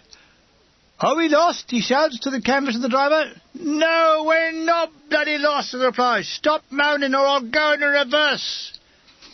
Is Amalfi in Italy?" says Deans, and looks at me. "It is in Italy, and we must nearly be there." As I speak, we turn off the main Salerno road, and lo, we are on a small coastal road with a sign saying, "Amalfi, cheers." We all perk up. The view from the back of the lorry starts to get beautiful. The sea on the left and mountains to our right. We have many hairy moments trying to negotiate the numerous bends, with loony Italian drivers coming the other way. Snuggled along this coast were small fishing villages that looked like those over-syrupy buildings in Disney cartoons, and yet they were real. The war had been kind to this coast. The only sign of destruction was us. Oh, Christ! Oh, Christ! How much longer? 5 bloody hours? You can fly from London to Moscow in that time. A small squad of unshaven carabinieri come marching along the narrow road, and they are broken up by the passing of our lorry. They reform and continue to march happily and smartly out of step. The lorry is stopping! Amalfi! Cheers! We pull up on the seafront. Opposite is a large barrack-like building. A freshly painted white sign says, "Tuagra Rest Camp." Oh, cheers! The whole village is built on steps that ascend up to the mountains. The buildings are a mixture of white, sky blue, pink and deep blue. Down the centre of the village runs a stream.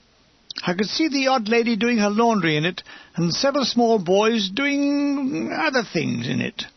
The whole place has architectural maturity. There are numerous creepers and vines growing in profusion on the walls and the balconies. In summer it must be a riot of flowers. Right now it's a riot of gunners. There's a scramble as we dash for the best beds, if any. A bombardier, all base depot smartness personified, says, "Follow me, 90 battery, personnel." Alf files diary. Great! Tablecloths, writing and leisure room, laundry facilities, barbers and spring beds in the dormitories, no roll calls, breakfast from 7:30 till 8:30. We are on the 3rd floor in a dormitory of about, say, 30 beds. No pictures, no curtains, no chairs, just beds. Eddington is testing his bed. His usual method, 10 paces back, run, then hurl yourself on it. "Well, seems all right," he said. A resident says the grub here was not so good, but there were plenty of keefs in the town. We dump our kit and make for outside. There's a great echoing thumping sound as we all, last one down as an idiot, down the stone steps. The town sloped uphill from the waterfront. Running along the flanking hills were the remains of 45 walls and crumbling turrets, an echo of days when the Moors raided the coast. What was unusual was a large basilica almost on the beach, and more wondrous sculptures by Michelangelo. An even more important work of art was a sign with the magic word, eggs and chips. I remember so well the sheer magnificence of smelling food being prepared continental style, be it only eggs and chips. Through our cafe window the sun shone. It was a great feeling, being safe, eating foods off china plates, and 4 days of it ahead of us. Whoopee! I'd forgotten what it was like to feel happy, said Edgington as he smoked his victuals in. We wandered around Amalfi, bought postcards, walked up and down the seafront, even down and up. We tried to chat the senorinas, but no dice. I thought perhaps when I said, me Roman Catholic, might break the ice, but no. I tried me Protestant, me Jewish, me methylated spirits. Nothing. Chalky White looms up from behind the sea wall. Ah, I've been sunbathing, he says. What sadist sent us to the seaside in December? Hey? Hey? It's late evening. Nightlife consists of going to bed. We troop back to the leisure room to play darts. Dinner is bully beef. It's not bad, but somehow eating bully beef in Amalfi is like ordering beans on toast at Maxim in Paris. We're restless, so we decide to go for a stroll. It's dark. In the distance we can hear ack-ack, God knows where from. It's a reminder of what we have to go back to.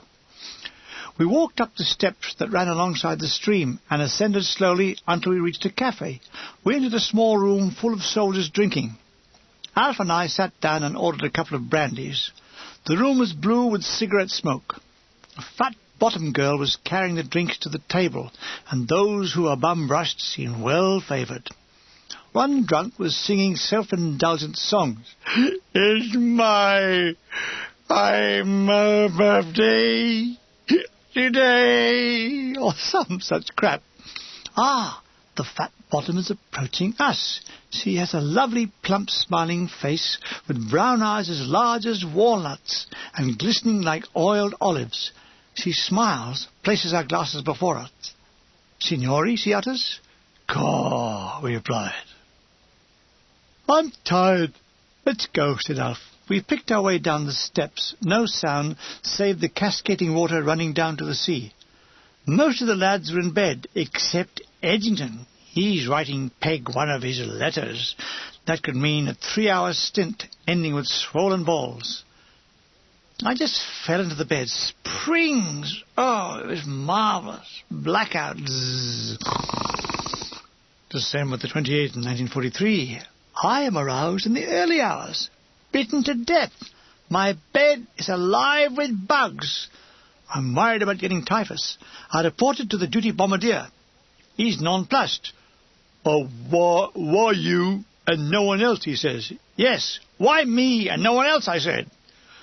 With my clothes off, I looked like I'd been sandpapered. I reported the M.O. A 45-year-old base depot drunk recovering from last night's piss-up. With eyes like smoke-glass windows, he examines me and says with authority, You have been bitten by something. Have I said. Yes. Have you had your typhus injection? Yes, I said very quickly. Good, he said. He wrote me a prescription for a bottle of chamomile mixture. Have a good shower, said the orderly, then rub it in. I retired to the showers. They're ice cold, aren't they? My screams ring through the building. Covered in pink liquid, I dress and join the lads in the restroom. Alf Files and I decide to look around the shops. He has already been around and been accosted by 2 girls who called him Hello Baby. Hello Baby? I thought he looked older than that. With my face a mass of red blotches, Files and I appraised the goods in the windows. What bloody prices, he moaned. I was flat broke and living on money borrowed from Edgington, who in turn was living on money borrowed from Vic Nash. It didn't deter me from going into the shop, just to chat up the shop girls, all of whom looked ravishingly beautiful. We returned to the billets for lunch, an indifferent affair of stew, potato, bread, rice pudding and tea. It tasted best if you mixed the lot together. Still, it went down well, and you could hear the crash. "Now what?" said Edgington as we wash our dixies. "The ballet, the opera, or pontoon al fresco?" "We're only here 4 days, you know. We must act quickly." "All right, then. Hamlet in 4 seconds. To be or not to be, that's the question." The billet notice board recommended a visit to Ravello. This was at the top of the hill, directly above Amalfi. So the gang of us set off. Spike Deans, Harry Edgington, James R. Griffin, George Shipman, Alf Files, Reg Bennett and Ken Carter. "They say it's very nice up there," said Ken Carter. "It's a long way to the top," said the bombardier from the billets. We start walking. The afternoon was bright, with a slight haze out to sea. As we ascend, I observed a profusion of semi-tropical plants growing from the slopes. There were even small alpine-type flowers growing amid rocks. Gradually the view unfolded onto the sea and the divine coast. It was superb. "They say that when an Amalfian dies and goes to heaven, it's just another day for them," spoke Spike Deans. What if he goes to hell?" guffaws James R. Griffin. "Well, you'd be able to welcome him and tell them one of your crappy jokes, and then they'd know the bloody hell we've been suffering from you," says Edgington. Jamdar reacts, "Listen, Puddin', where I come from, they think I'm in an old coward class." There's an explosion of disbelieving laughter. He tries to retain his dignity by shouting about it. "I've sung in D'Oyly Cart." "You've never even sung in a fucking dust cart," said Gunnar Nash. More howling laughter. There's nothing so funny as a disoriented Jamjar. He realized he was in the losing wicket, so he joined in the laughter. "Ha! What do I care?" he roared. "You can't effort if you're a load of ignorant buggers." We made it by mid-afternoon. Ravello was magic. It had called the great from many countries: Mozart, Wagner, Greta Garbo, the Duke of Windsor, and now Lance Bombardier Milligan S. Ravello was the seat of the princes of Ruffolo. In the centre of the town was the piazza, with its Cinquecento Chiesa. Inside, one is overwhelmed at the artistry, from the chased silver keyholes in the doors to the magnificent marble-sculptured pulpit turned into lace by artisans, with the images of the Ruffolo family entwined in the facade. There's a beautiful bust of the matriarch of the Ruffolos, but blast! I can't even remember her name. Was it Rita? Doris? It might be in the Yellow Pages. The piece inside was shattering. George Shipman, to our amazement, played 3 Purcell pieces on the organ. We had no idea he could play the organ, and neither did he. The music soared as only an organ can. I sat in what had been the ducal pew and gazed at the complex of the marble that made up the altar. Like all worked marble of the day, it was a masterpiece. The vaulted ceilings, however, were free of decoration, just plain whitewash, which caught the light and gave the interior the effect of sunshine through gauze. We all felt like a cup of tea. In the piazza we entered a little cafe. They made us a lovely pot of brown hot water with some very nice Italian pastries. The place is almost deserted, save for a few waiters suffering touristic withdrawal symptoms. Before war come many a peoples, English, plenty English very rich, said our waiter, looking at me. I stood up and sang God Save the King, at the same time pulling out the empty linings of my pocket. He understood, and soon he too displayed his empty pockets. We sat down, and he had tea and cakes with us. It was Kent Carter who was flush with money. As it appears that 90 battery are almost skint, we of the 70-volt mediums will pay. At these words, Edgington and I took off our hats, prostrated ourselves on the pavement and kissed his boots. He tried to shoo us off, but we stuck to him like leeches, grovelling to him and shouting, "Thank ye, young master. God bless ye."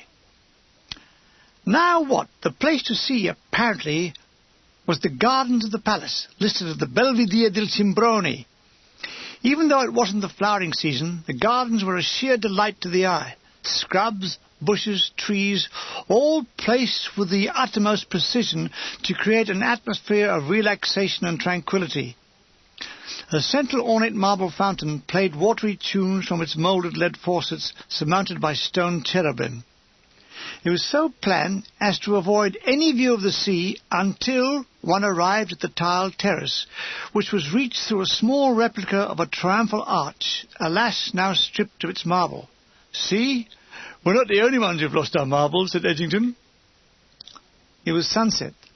Standing on the abutment of the Villa Cimbroni, we are looking out to sea that lay like polished jade. Away to our left, about to be swallowed in an autumn mist, was the sweep of the Salerno coast, running away into the distance like an unfinished song. I stood long next to Harry Edgington. There was no noise, no trains, motorbikes, motor cars, barking dogs, transistor radios. It was a moment that was being indelibly etched in my mind for life. I felt part of history. Wagner had stood on this spot. What went through his head? From what I hear, it was, "Which Italian bird can I make with a screw tonight, my dear?" "We'd better get something to eat," said the soft voice of Bombardier Ken Carter. "Ah, but where?" "Let's go back to the piazza," I said. "There might be something there." "I don't remember seeing anything there," said Edgington. "You must remember seeing something, Harry. If it's only the floor. I mean, you were only there half an hour ago."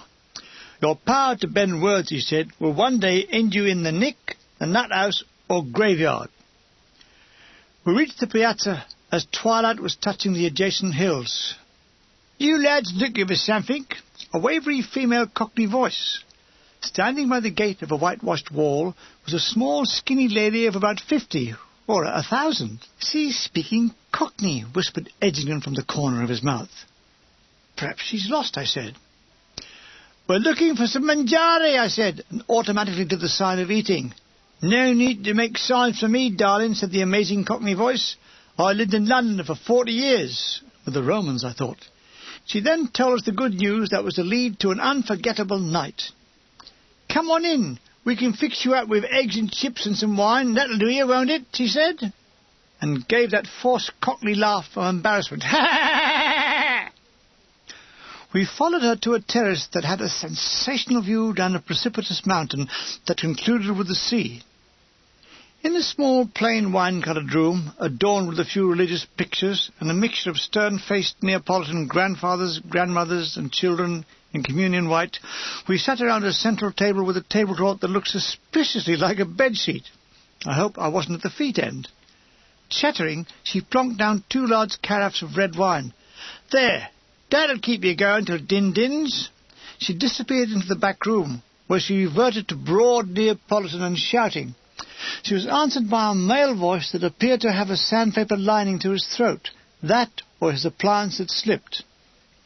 To Edgington's joy, there was a piano against the wall. The first notes of Tangerine, and we all joined in memory of our North African concert party days. Outside, the crepusculous twilight was moving along the Amalfian coast. "Aha! Eggs and chip Italian style with spaghetti have arrived." "Heavens alive!" exclaimed Edgington. A man brought up on roast beef and 2 veg. "Spaghetti with eggs," he chortled. "Now that's what Catholicism does for you." I observed the faces of my comrades, the same expression I observed 1,000 times. It is when, for a moment, conversation stills at the sight of the food, the communal spirit is temporarily forgotten, and each man is only aware of himself, his stomach, and the pleasant preparatory taste of salivary juices in his stomach. A half-smile was on the face of all of them, except Jamja. His face took on the appearance of a cougar about to kill. "There you are, me darling," said our little lady, balancing 4 plates along her arm. There followed that urgent rattling of cutlery, knives and forks, foraging like hungry wolves among the repast. There's the usual insult to culinary art, snowstorms of salt and pepper. I saw her wince at the request for tomato sauce. Her husband appeared, a replica of Henry Armetta, short, fat, greasy, amicable. He grinned and made that little nodding gesture of the head peculiar to Italians. On reflection, it would look peculiar on anybody. Buona, eh? Si, molto buono, we chorused. Pressing my linguist abilities, I said, "Te voglio un bicchiere di vino." By his facial reaction, I could have been speaking Chinese. Even worse, he said, "Excuse me, ma I know non parla francese." They had a drink with us. "Here's a victory to the Allies," he said. That got rid of all the wine. 2 more carafes arrived. But then we drank a Salute Italia, Viva il Re. That got rid of 2 more. From the bread on the table, Jam-Jar Griffin was wiping the last of the egg off his plate. "You leave the pattern on, mate," said Carter. "Now, would you like a sweet?" said our lady of the food. "We've got lots of eggs here, a barrel masala in the cellar, and a special treat we could give you all a zabaione." There was the stunned silence of culinary illiterates. Tactfully she explained what it was, how it was made, how it tasted. "It was made in honour of General Zabaione. I believe he was one of Garibaldi's generals." How could we refuse this offer? In great anticipation we proceeded to destroy our taste buds with State Express 555. Overwhelmed with musical ego, I sat at the piano and played a very dodgy version of Body and Soul. "That's a lovely tune," said Carter. "Yes, it is," I said. "Then why play it?" he said. "It's coming," said Edgington, cupping his ear in the direction of the kitchen, from whence came noises, in the wake of which our Madonna of the 7 Teeth came forth with a tray with 6 glasses of yellowish stuff. Slight apprehension, except Jam-Jar, who was into it like Dracula into a throat. "It's custard," he said. "That's it, of course.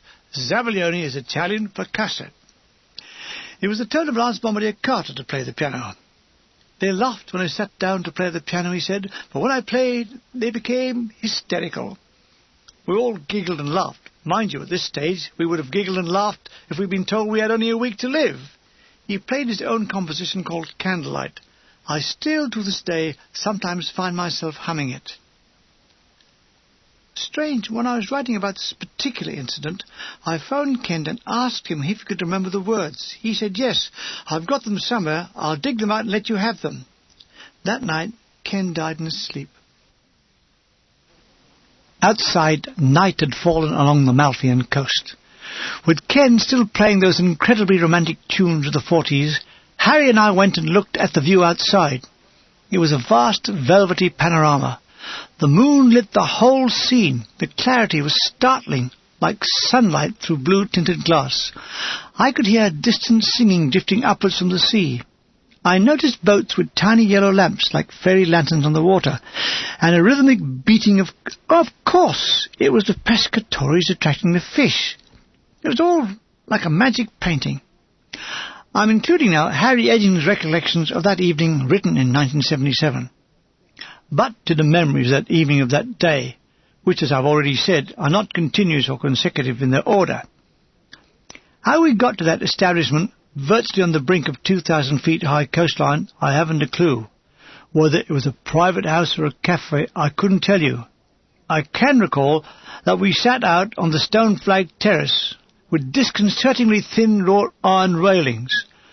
We were there for perhaps an hour, while evening gave way to twilight, and eventually to a fine, calm night, over which the mystery moon queened it in peculiar fashion, cutting a massive fan-shaped swathe across the mill-pond calmness of the Med directly towards us, and so it seemed. We were too overawed by the scene to talk much. Far below, the fishermen's boats were intriguing us. Lanterns on the prow, the singing of the fishermen came wafting up 2,000 feet as they banged on the sides of the boats with pieces of wood. The sounds in the sight came to us so perfectly focused, so clear as the moonlight. So we just drank in the scene, which I would say was starkly rather than restfully beautiful. Right, now, back in the little dining room, the romantic moon had gone, and Jam-Jar Griffin was in the middle of a magnificent rendering of Poor Blind Nell, who, in 32 bars of music, had more perversions committed on her than a victim of Caligula. Reg Bennett played Blue Moon, and then Follow My Heart, My Dancing Feet, while I danced with a hat stand, and Edgington with a chair. The denouement. Rosie says, "How about some Artai champagne?" Champagne? Champagne? Gunners drinking champagne? This was called Asti Spumante. It's more like proof lemonade, but the sheer feeling of luxury made it even more heady. "Caw, champagne," said Edgington, making it disappear at a great rate. He was at the piano again. We stood around and sang tunes that put an emotional seal on our generation. Along about 2 in the morning we paid the bill, bade noisy good night to Rosie and her husband and started down the long winding road to Amalfi. It looked like a silver river. No one was drunk, but we certainly weren't all that steady. There was a lot of sliding and slipping. It was about a mile to the bottom, and I think our gyrations added another 3. The seafront was quiet. A few chinks of light showed through the late windows. I slept to the sound of the sea and the tide of a thunderous snoring from a Neolithic gunner in the next bed, who was fully clothed and sick down the front of his battle dress. A perfect end to a memorable night. Wednesday, December the 29th, 1943. My diary, nothing. Why did I write it? Files, memorable because we saw the remains of Pompeii. This day was memorable. All the lads left early for Pompeii. Having seen it, I opted to stay in bed. It's a cold, sunny day on this delightful coast. I miss official breakfast, so I go to the little cafe by the cathedral steps. Inside, I find Gunner White and a drunken Scot from 64th Mediums. "Aren't you seeing Pompeii?" said White. "Not from here. Anyhow, I hate conducted tours." I ordered 2 eggs and chips from the Signorina. "This place gets a bit boring after 24 hours, said White. For the first time, the drunken Scots talks. Fucking tours. Near black good. I'm out here. Fuck. Let me describe him. Short, stocky, black hair, red face, and staring blue eyes in a sea of red veins. He had no mouth as such. It looked more like an incision. He reeked of alcohol. The front of his battle dress was a mass of red wine stains. His teeth were Van Gogh yellow, and he hadn't a penny, and sat with anyone who could stand the smell. "I can't get rid of him," said White. "He's been with me for 4 hours." I ate my eggs and chips and yarned with White. The drunken Scot kept interjection with unintelligible Scotch rubbish. "I'll never near get in here. Well there. Fuck." We get onto the beach and hire a boat. Fuck. I took the oars and we pulled gently from the shore. Out loud I quote, "All in the golden afternoon, full leisurely we glide." Fuck. 100 yards offshore, I stacked the oars and we just drifted. Wonderful peace. The sun is warm, the air balmy, the water's calm. The terrible Scot is sick, not in the sea, in the boat.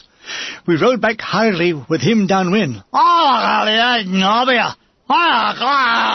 Fuck, he said. We climbed the sea wall and ran away from the reeking Scot. We walked along the coastal road towards Positano. The afternoon sun was like a warm caress. We slung our jackets over our shoulders. To our right are granite cliffs. "What calls that?"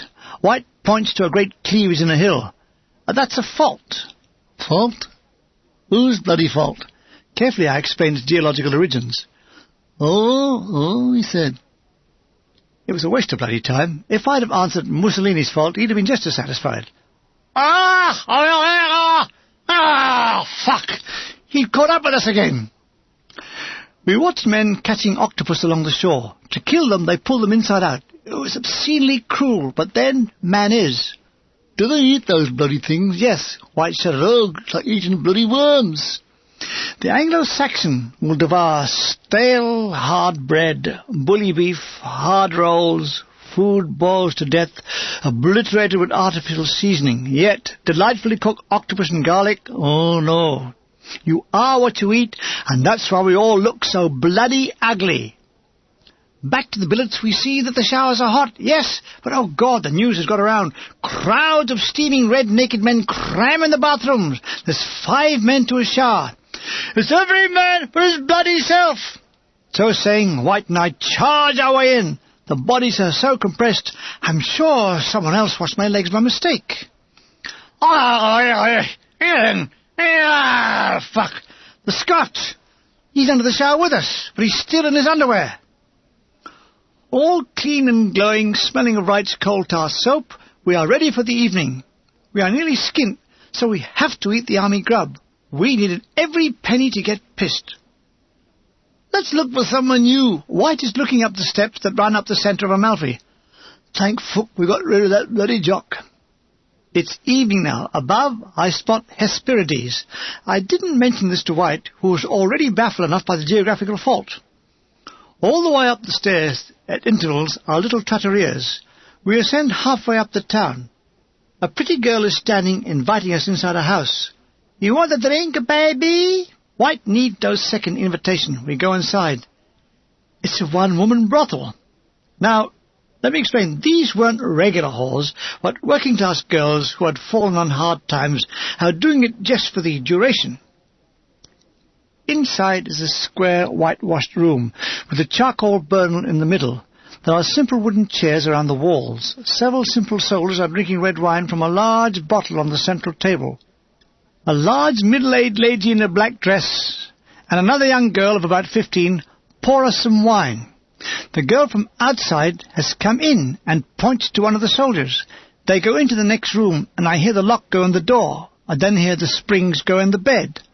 I feel uncomfortable. I'd never had it away with a whore, and being a Roman Catholic by upbringing, the thought of doing it with one horrified me. However, a couple of hours later, I'd blown all my money on wine, and the girl had been through about 6 customers, but she kept looking at me and saying, "You want?" and pointing to the room. I declined, and each time she got angrier. She was, in fact, fancying me. Why not? I was the best-looking one there. My rejections finally drove her to say, You no like me. Why you say no?" I explained that I hadn't money. Whereupon, in my drunken state, she grabbed me, ushered me into the next room, and screwed me. At the end, I said, "Niente soldi, niente soldi." She put her finger to her lips and went, "Shh." Then wait for it. She gave me 1,000 lira. "Quick! The Guinness Book of Records! Hurry!" "You no speak other soldiers," he confided. "No, you very good. You come back gain the money not, eh?" My male ego was bursting. After all, she was not a common whore. Common whores wouldn't rate me at 1,000 lira ago. No, this girl had a fine sense of values and a remarkable understanding of currency. But would I catch something? That's the question that haunted me in bed that night. However, I had broken the back of my Roman Catholic inhibitions. What would the Pope say? It all reminded me of the story of a 50-year-old pioneer called Soldier who was caught having a knee tremor one night in a doorway in Bradford. The judge had told him he was a disgrace. There was far too much of this thing going on in town, etc. He was going to make an example of him and gave him 3 months for indecency. The comment from the pioneer soldier was, "I'll tell you something, you'll never stop fucking in Bradford." White is lying on his bed, ecstatic with the evening. "Oh, Mummy," he said suddenly, "I don't want to go back to school." December the 30th, 1943. Diary, got pissed all day. As requested, of course, I went back to the dear girl the next night. We leave Amalfi. December 31, 1943. All good things must come to an end. So saying, I slammed the tailboard up, climbed aboard, and we commenced our journey along the muddy Route 6 back to the farm. Ah, Amalfi, Ravello, what terrible withdrawal symptoms it produced. We arrived back just after dark. The sentry challenges us. "Halt! Who goes there?" We gave an incredible mixture of replies, from "Piss off" to "Higher Water and Company Limited." I think Edgerton said, "W. Fields, my dear." White dumps his big pack on the floor, flops onto his bed, lights a fag. "Coming back to this fucking place is like being taken to the ballet and then asked to empty the fucking dustbins."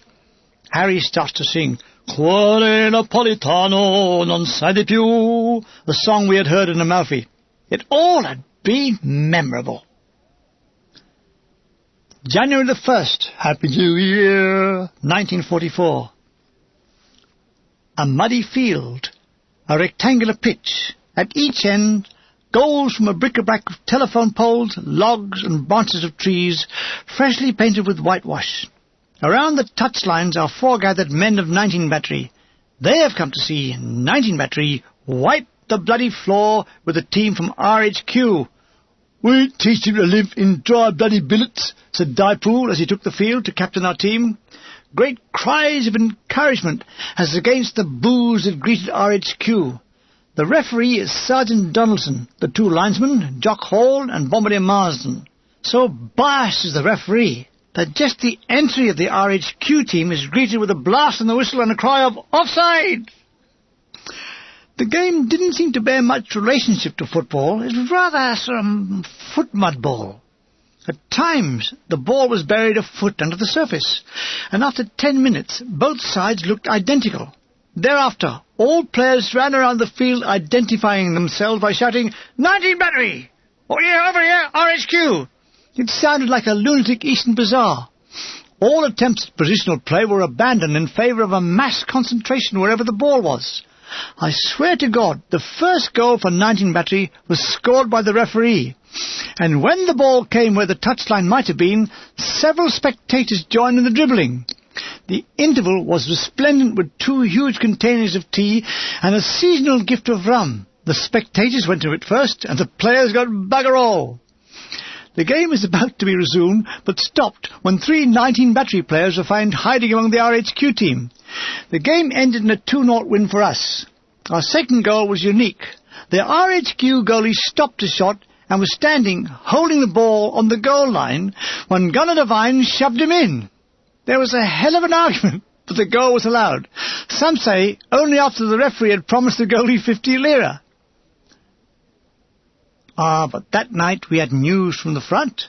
18 battery in a duel had blasted a jerry gun off the face of the earth with an observed direct hit from an Aero P, and 15 battery had destroyed a very dangerous machine gun pillbox. Oh, Happy New Year! A search for AFN Naples. January the 2nd/3, 1944. I wanted to get the band a broadcast. With this in mind, I skedaddled to Naples, hitching all the way. After much searching, I finally located the offices of the Allied Forces Network.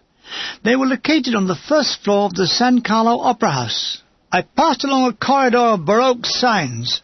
Capo di ballet, Maestro di orchestra, Prima ballerina, Vietato ingresso. Finally, a piece of true British enterprise. AFN liaison officer, written on a piece of cardboard with a 3-inch nail rammed through it. I knocked politely. The door was opened by a tubby ATS girl who greeted me with, "Yes? I'd like to speak to someone about doing a broadcast." "Oh, yes?" "Yes." She stood like a dummy. "Well, could you tell me, who to see?" "Well, there's only Lieutenant Monday." "Well, can I see him?"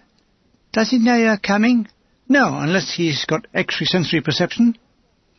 "I'll tell him you're here." She waddled off to a door directly behind her. A bottom wobbled as though operated by an invisible hand. She reappeared blushing as though she had been interfered with. If this was the case, our molester must have been blind. "Lieutenant Monday will see you now." I walked into a room that had obviously once been a broom cupboard. The desk took up most of the room. The walls were barren save for a nail with a hat on. On the desk was a stub of a pencil, a telephone, and a copy of the Union Jack. Behind it sat a minute, sallow-complexioned man. He was either a dwarf or sitting on a milking stool. If the latter was the case, the pained expression suggested that the stool was upside down. He looked at me as though I'd come from Mars. "Yes, what is it?" he said, shifting his seat. His demeanour gave me the same feeling Edith Cavell got the dawn of her execution. "I'm Lance Bombardier Milligan, sir, 56 Heavy Regiment." He received this announcement as though it was an eviction notice. Oh, yes," he said. Sir, I'd like to get a broadcast for a jazz quartet. An eviction notice, plus seizure of all assets." This was all new to him. By the silly look on his face, anything was new to him. "Are you professional musicians?" I thought the answer, yes, was a good one. "Do you earn your living as a musician?" "No, sir. I earn it as a Lance Bombardier." "I'd better make a note of the band's name," he said. It's, sir, D Battery Dance Band." "E Battery and D, sir." "What?" "It's D, sir." "D what?" "D Battery, sir. You were writing E."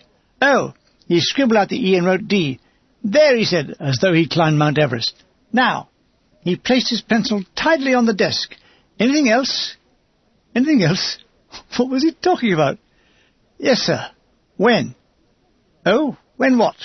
When can we broadcast? Broadcast? Well, we don't know what you sound like, do we? Well, what about an audition? Audition? It was like checkmate. Oh, yes, an audition now. Now when? Anytime. Anytime? When would that be? God, there was only one way he became an officer. He was baptized one. I think my boys could make it the day after tomorrow, sir. The afternoon. Let me check my diary. He opened a drawer which was empty and pretended to write something inside. He closed the drawer. Well, that's that, he blinked. I saluted. He didn't. I don't think he knew how to. I walked out past the ATS girl who was preparing for the next groping session. Outside I rubbed my hands with glee. I always kept a tin with me. Wait till the lads hear the news. Wow! Now, said Kidgel on hearing the news, what songs will I sing? I'll be a hit on radio for a start. They can't see what a short ass I am. It took a bloody war to get us to the air, File said. We owe it all to Hitler. Gentlemen, I said, will you all stand for Hitler? Why not? The Germans had stood for him for 10 years. January the 4th, 1944. News that we are about to move somewhere at short notice. This flattened any hopes of the band playing on the AFN network in Naples. Bugger, bugger, bugger. It was a coldish night, so most of us were in bed. Some with bottles of vino, some reading old newspapers, some writing those feverish letters home. I was reading my letters from Betty, Beryl, Lily, Ivy, May, Madge, and for some inexplicable reason, Jim. I would read all the best bits out to the most frustrated gunners. White is sitting up with a Happy New Year chalked on his tin hat. Enter Bombardier Fuller. What's he doing up? He's fully dressed, looking very alert, and bearing down on us. It looks bad. It is bad. He says, listen for your names. He calls out, Nash, Milligan, Deans. He drones on for another 10 more. My God, they found us. We are going to war again. A new position. We are the advance party to dig gun pits, command posts, cookhouses, shithouses, etc., etc. You've got to be packed and ready to leave at 05:30 hours. Christ! Breakfast at 4:30. Bloody hell! Why don't they make sleeping a crime in the army and have done with it? I suggest we sleep with our eyes open, I said. Shut up, Milligan, said Fuller. He tucks his papers back into his pocket. He told us we have to prepare our trucks and load them tonight. We swearingly drag ourselves from our beds. The rain outside is torrential, and into it we go. We had to test the batteries for the wireless set, then test the set, and finally pack all the command post equipment. Who invented bloody artillery boards? What idiot invented drums of cable? What fool made deadweight telephone exchanges that had 20 subscribers and also subscribed to double rupture? Like drowned rats, we humped all this stuff into the wireless truck, and you had to pack it very carefully, or you couldn't get in yourself. My companion in the back was to be Gunner Birch, who had what we call space cancer. With a minimum amount of possessions, he could fill a room. Every flat surface for 100 feet around was covered. Every chair, table, box, floor, shelf, hook, nail, he managed to cover with his mess of possessions. And me, I would make space by carefully packing. Then in would come this lumbering idiot and fill every bit of that. Even then, his pockets bulged with stuff he could not find room for in his kit. Underpants and vests were poking out of his pockets. Vests he could not find space for, he wore. His gas mask was full of socks and handkerchiefs. He was a travelling disaster. Worst of all, he was travelling with me. As fast as I packed something in place, he would throw something on top. By 11 I'd told him, look, go away, lie down, stay away, don't come back. I'll do it all. He walked squelchingly back to his bed. By midnight, I had unpacked the truck and repacked it, making a mental note to get into my seat next morning before he managed to pile his rubbish in. I returned to the shed and was delighted to see that someone had lit a brazier that glowed lovely and red in the dark. "Finished?" It was Spike Dean speaking. "Yes, I'm finished," I said, warming myself by the fire. I took off my soaking boots and socks and changed into dry clothes, leaving my wet ones to dry in the heat. Deans loomed from the dark with a cup of tea. "God bless you, sir," I said. "God bless ye." "Just made it before you came in. There's a whole tin of it still hot over there." "Good luck," I said. "Oh, God bless you, you're a sport, sir." I wearily slid into bed and sipped the tea. It was quiet now. Better get some sleep. I drained the tea, rolled myself into my blankets, got really comfortable, warm, cosy, drowsy. Had to get up for a slash. As I lay there, the others came dripping in at various intervals. Little Vic Nash is swearing enough for a company of drunken Scots guards. "Fuck 'em," he says. "Fuck, fuck, fuck, fuck 'em." And I'm thinking about summing it all up. I fell asleep to his gentle swearing. Fuck, fuck, fuck, fuck, fuck 'em, fuck, fuck, fuck, fuck, fuck. 4:20 a.m. Please, God, why didn't you take me in my sleep? Pitch black, cold, and a howling gale. As I dressed, I hear a tree crashing down. Why, oh, why didn't it fall on me? Some distant shouts. It all sounds like we're on the moon. Breakfast helped. The duty cook, Ronnie May, served it up like a zombie, then went straight back to bed. At 5:30 sharp, our small convoy moved out. The destination was a place called Loro. In the back of the wireless truck, by the light of an operation lamp, I found the place on the map, a small village on the foothills that ran down to the Garigliano plains. Across the brown Garigliano River were towering mountains. In these, Jerry was waiting, amongst them a Jerry who was going to do for me. Slitheringly, we pressed forward on our muddy, narrow road. First light was eking through overcast skies. The wind was at gale-force, coming from the southwest. We could feel the truck take the impact as strong gusts hit us broadside. Behind us was a 3-tonner with a digging party. Stark, winter-black trees lined our route. The road was deserted, except for a gradual increase of military traffic going the other way. I hoped they weren't deserting. One never knew in a war. More than once have I seen a squaddy run out of his tent, down a slope to do a pony, and heard anxious voices shouting to him, "Are you retreating?" In this case, he was evacuating. I sat directly in front of the wireless set. I switched on and got early morning music from AFN Naples. I cursed the luck that had spoiled the band's chances of doing a broadcast. However, the news is good. The Russians have advanced across the Polish border and are now 10 miles inside. It seems they might win the war before us. If the Allies know what they are doing, they must occupy as much territory as they can before it's annexed by Russia. Otherwise, the post-war border of Russia will be somewhere near Tunbridge Wells. Every day we don't land in France, it's a bigger headache for us after the war. It's frustrating to know that this war will make Russia a post-war giant, and all our military energies will be spent on a peacetime build-up to meet the Red threat. It seems that, like Hollywood endings, wars went on forever. As my dear father had once said, the only way to get rid of wars is to have them. Right now, we are having one. "What are we supposed to be doing at this place?" said Birch, who was not the brightest. "We have to prepare gun positions by the 10th. The big do is going in." What have we got to do?"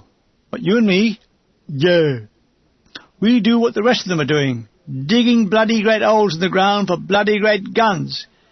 He didn't answer. He lit another cigarette. Then he spoke. "Why don't the bloody Pioneer Corps dig our holes?" "Because they are all home in bloody Beddywas, that's why." I explained. The Pioneer Corps only did roads and buildings, not making holes in the ground. "Well, we did the bloody lot. I've dug holes, filled sandbags, chopped trees, put up tents, officers' messes, casies, Nissan's huts, the bloody lot." "So what are you complaining about right now?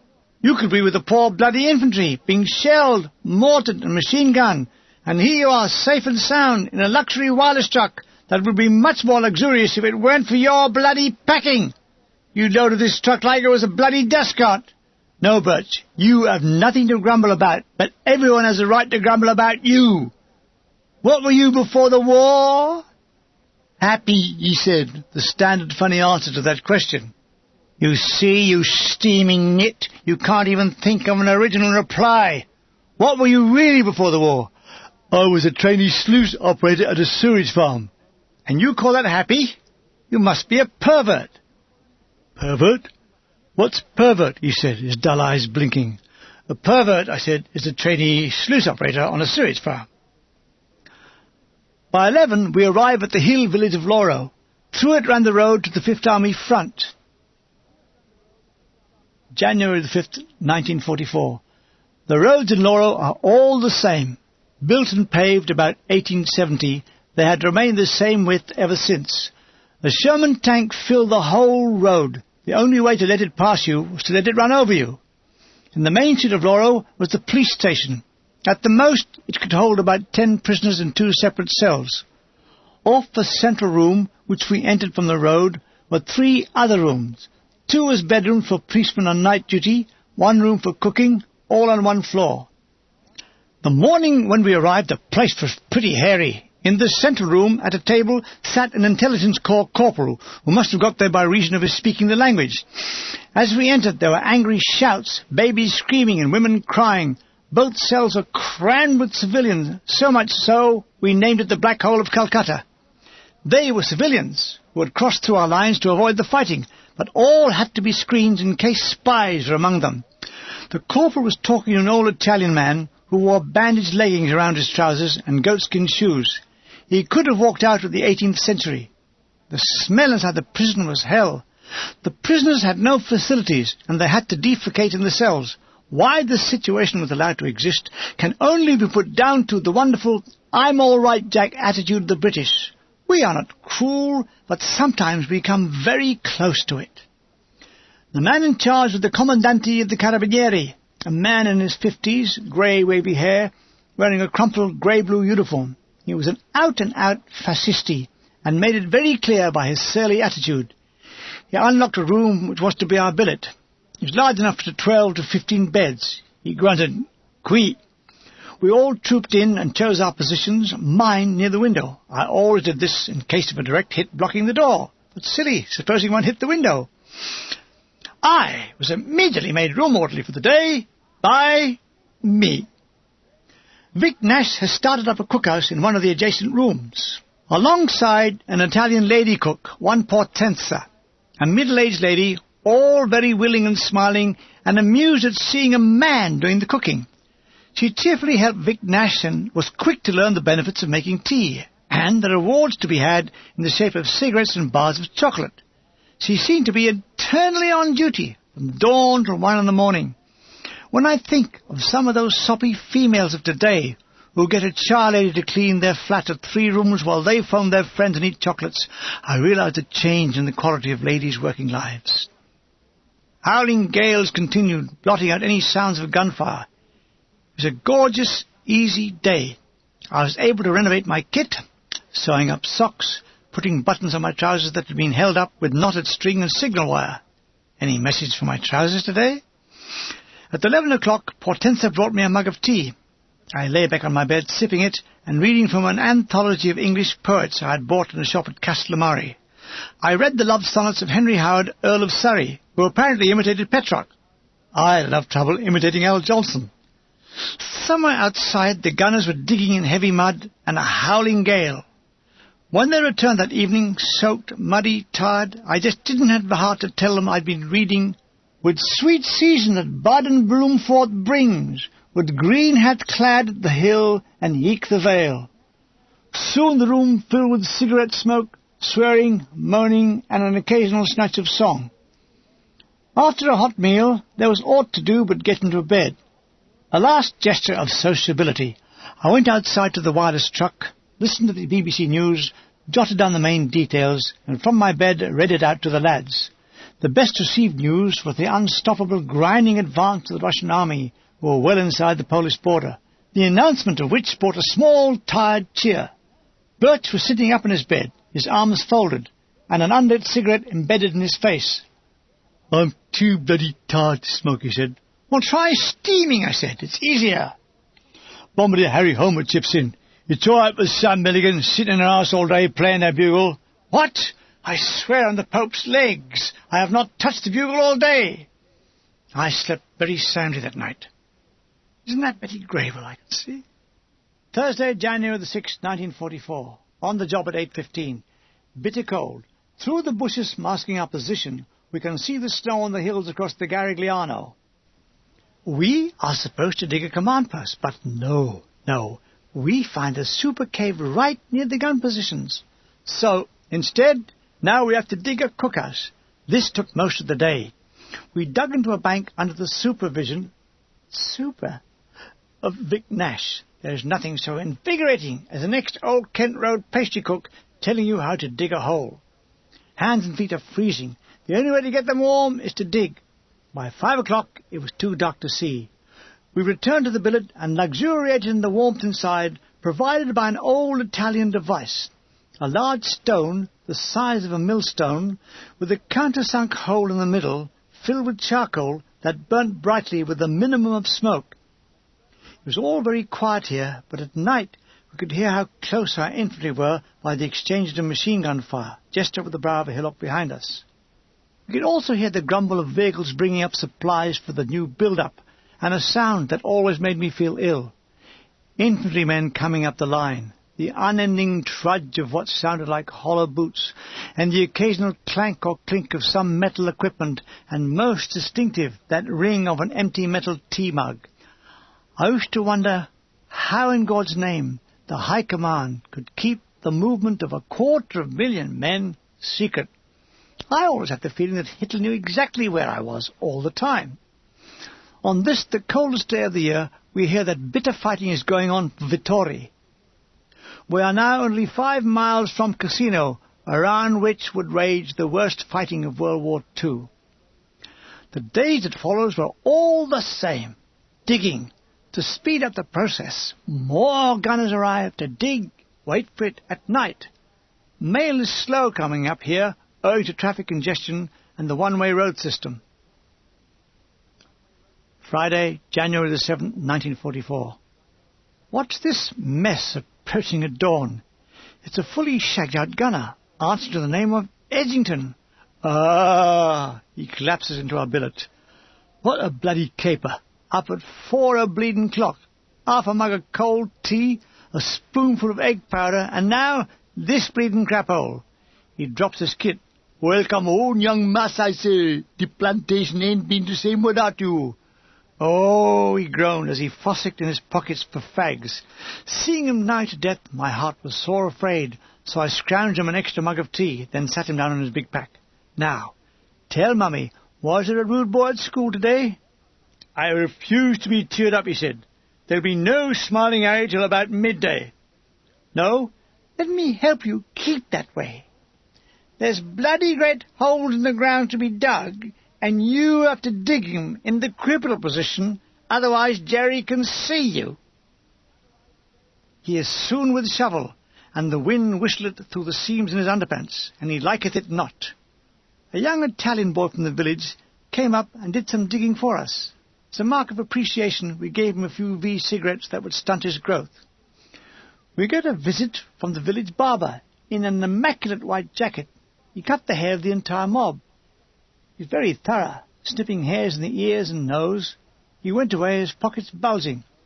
It's mad, said Edgington, paying for something you don't want. Captain Sullivan comes up to poke around. Yes, he said, and left. Was it worth the journey? January the 8th, 1944, my diary. Weather warmer, digging. January the 9th, 1944, my diary. Digging and swearing. January the 10th, 1944, my diary. Digging and swearing. January the 11th, 1944, my diary. Digging finished. Swearing continues. At last we could relax, but still all movement had to be minimal and carried out under cover. Nash used to hold a piece of cardboard over his head. He was desperate for an officer to ask why, but it never came to pass. One fine morning he says, I might have a look at Jerry Lyons. It's a nice clear day. The view ought to be good. And he was right. The view was so good, he got a Jerry bullet over his head, and a terrible telling off from Sergeant Jock Wilson. "You want to give away our position, you stupid little cockney, can't you?" We had done all the digging, and were now to excavate our own G-truck billet. Down a small bank we find an ideal spot and start to dig.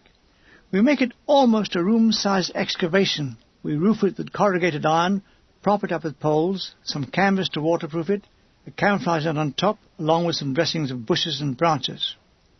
With loving care I tunnelled out a large chimney and had a fire going to dry out the interior.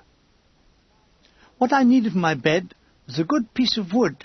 Now Gunner Nash had mentioned a ruined catacomb in a church across the road. "Yes, there's a ruined catacomb in the church across the road. You can see them to the floor." Yes, indeed. Nash saw Milligan disappear down the hole, and soon hurling upwards were numerous bones, skulls, rocks, etc., as I searched for a coffin lid. Eureka! I got 3, and soon I was lying on one in grand style. The others I gave to Dean's, and one to the telephone exchange for the duty signallers to lean against. January the 12th, 1944. Troops in front of us are our old friends, the Berkshires, and a new mob, the London Scottish. Heard Itma on the radio this evening. Corny bastards. Heard Henry Hall and his band. Corny bastards. Have laid in a good supply of firewood. Made 2 oil lamps, now in niches inside our dugout. Knocked off drum of Derv oil from Park Lorry. Swapped soapy cigarettes with Italians in exchange for eggs. Had a marvellous evening. Boiled the eggs and floated them in our beef stew and potatoes. Ate it sitting on my coffin lid. I gazed long into the fire and listened to Dean's holding forth about the war. "It must end soon," he says. "It must end soon." "Why?" I said. "Because I want it to. If wanting to is going to end it, I've wanted it to end the day before I bloody join." "I'll tell you when it's going to end," said Files in between mouthfuls. "When we flatten every German city and every German. That's the way it will end." I think he's going to lose, but we can't afford to let up here.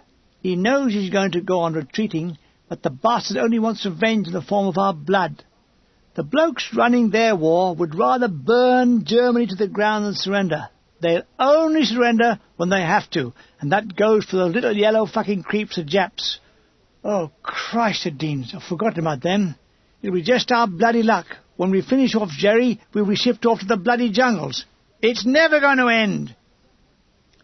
Down on the plain there was a burst of machine gun fire. Trained ears recognised it as Jerry's. There was a response from Tommy guns. 2 patrols had clashed. Life and death. More shooting. And I slide another spoonful of dinner in. I really can't get it all together. Us dining, and them dying. The head pokes to the blackout. It's gambling-mad Bombardier Marsden. "Pontoon, piss off," we said. The head disappeared. We could hear him visiting all. Thursday, January the 13th, 1944. My diary. Sunny, spring-like morning. Very quiet. Woken by Starling's squabbling over scraps I'd left outside dugout. No work. Prayed, and then do as we like. Exchange man by monkey truck men. We'll check command post to see all signal stuff works. Files' diary. Cushy now digging is finished. We all had hot bath down at the village. Hot showers at the front line. 50 casualties in last night's attack by Berkshires and London Scottish. Oh yes, those hot showers with the infantry blazing away just outside the town. But what Files doesn't say in his diary was that when it was Lance Bombardier Milligan's turn to have a bath, he and a score of the other great unwashed are suddenly dive-bombed by Jerry. 5 ME-109s. A goodly sight the folk of Laura village were treated to, as a crowd of naked Herberts scooted out the shower and dived for cover in adjacent slit trenches. As I sit shivering naked in my muddy pit, my one thought was for my money in my battle dress jacket. No sooner the bombing was over, Lance Bombardier Milligan was seen to sprint back to the shower unit. Thank God, the money was safe. It must have been a Jewish battle dress. It was only after checking my wallet that I asked if anybody had been hurt. We restarted our shower. This time there was no singing. All ears were tuned to listening for any further planes. Pink and rosy, smelling of lifebuoy soap, I took me to my dugout, rolled up the canvas flap, and let the sunshine in. The fire was going nicely, so I took out my trumpet and played jazz for an hour.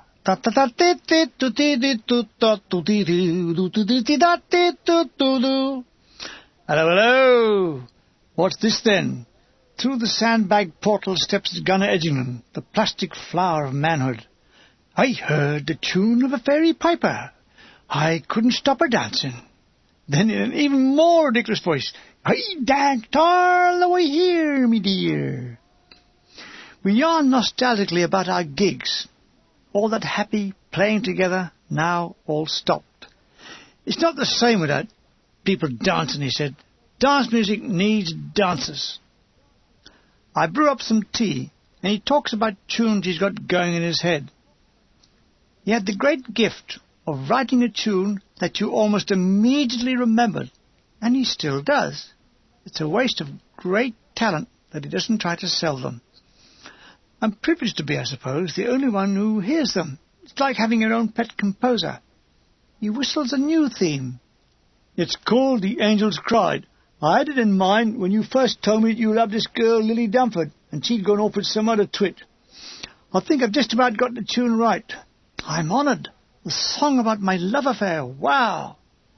Bombardier Marsden's up with the NAFI and free issue. He's on the fiddle again and is going to raffle a bottle of whiskey. 10 lire ticket. We all buy one. 10 lire for a bottle of whiskey. Now, that's cheap, he says. It's 10 lire more than you paid for it, you thieving bugger, said Fortright Gunner Define. Watch it, threatens Bombardier Marsden. Watch it, Last Divine, watch it. Whatever does that mean? Marsden has that sharp look. Anything that's going, he'll have.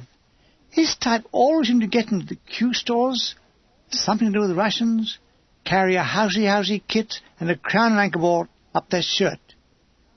He's more than keen on knowing if there's any casualties. If there are, that means all their bloody rations go into his pockets. We carry our rations back to the dugout and start stuffing ourselves with chocolate. It's almost a psychological need, a substitute for happiness. I suck mine until there's only the raisins and nuts left in my mouth. Then I manipulate them into a ball and chew them. This was Edgingham revealing his method of chocolate mastication. Were there no secrets left?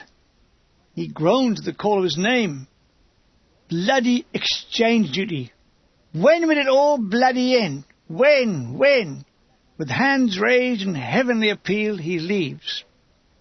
I forage among the olive trees and gather wood for the fire. I wrote home to Betty with 1,000 improper suggestions. The sun is waning.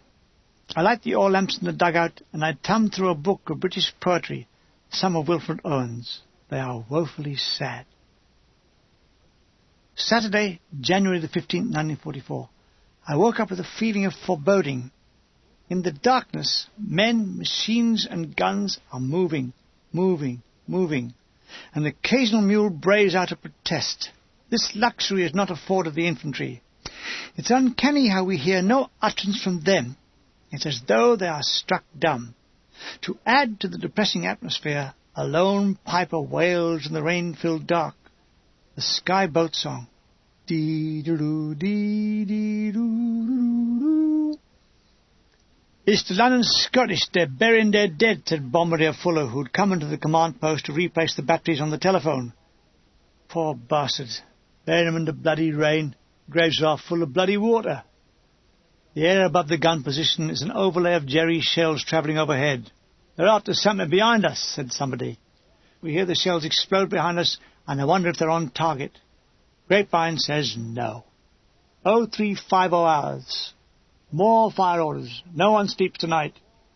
0500 hour. The rain has stopped. Through the cave mouth, I see the trees growing in the morning light. In comes Gunner Toom.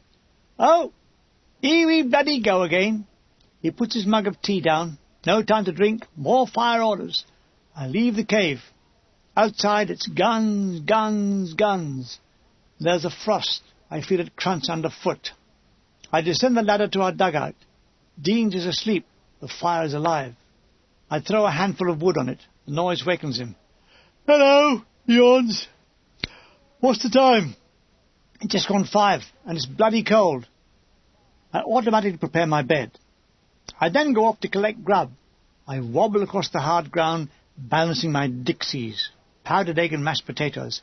As I walk, I sip the life-giving tea. Why do we dote on tea? It tastes bloody awful. It's only the sugar and milk that makes it drinkable. It's like fags. We get hooked. Wearily, I climb into my bed. 3 blue blankets and 1 grey one. Funny I should still remember the colours. As I closed my eyes, the sun was streaming over my sandbag wall.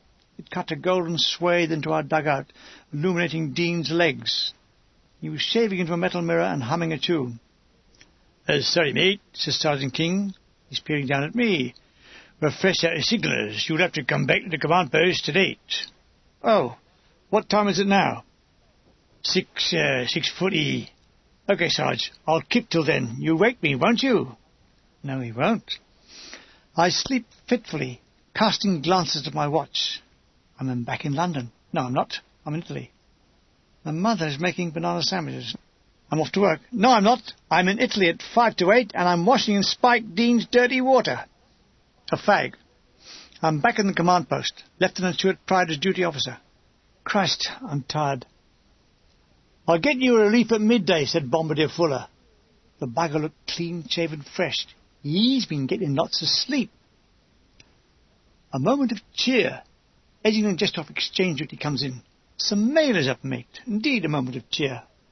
I recognise my brother Desmond's terrible handwriting. That, or it's been written during an earthquake. He's 17, working as an errand boy in Fleet Street for 4pence a week. He gets up in the dark, travels in a smoke-filled, blacked-out third-class carriage to all Blackfriars. Then, to some grim office, runs around the streets with messages and packages that are now forgotten, meant nothing, left no trace, and changed the world not one jot. He then came back home in the dark, on a blacked-out train to a blacked-out house. No wonder he went to Australia. He tells me he's doing lots of drawings and follows the course of war with teenage fervour.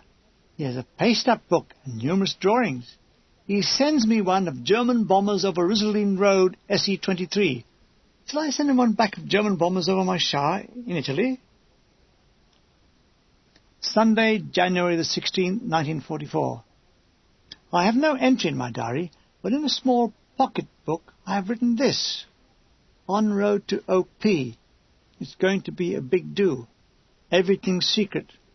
We are with Lieutenant Budden, Bombardier Fuller, Driver Shepherd. It's a glorious evening, blue sky, sunshine. So unfitting for a bloody battle. Here goes. Long live Milligan. Wait, we are to go back to the gun position for the night, and wait further orders, and so to bed. I remember dumping my Arctic pack on the OP jeep and making my way back to the dugout.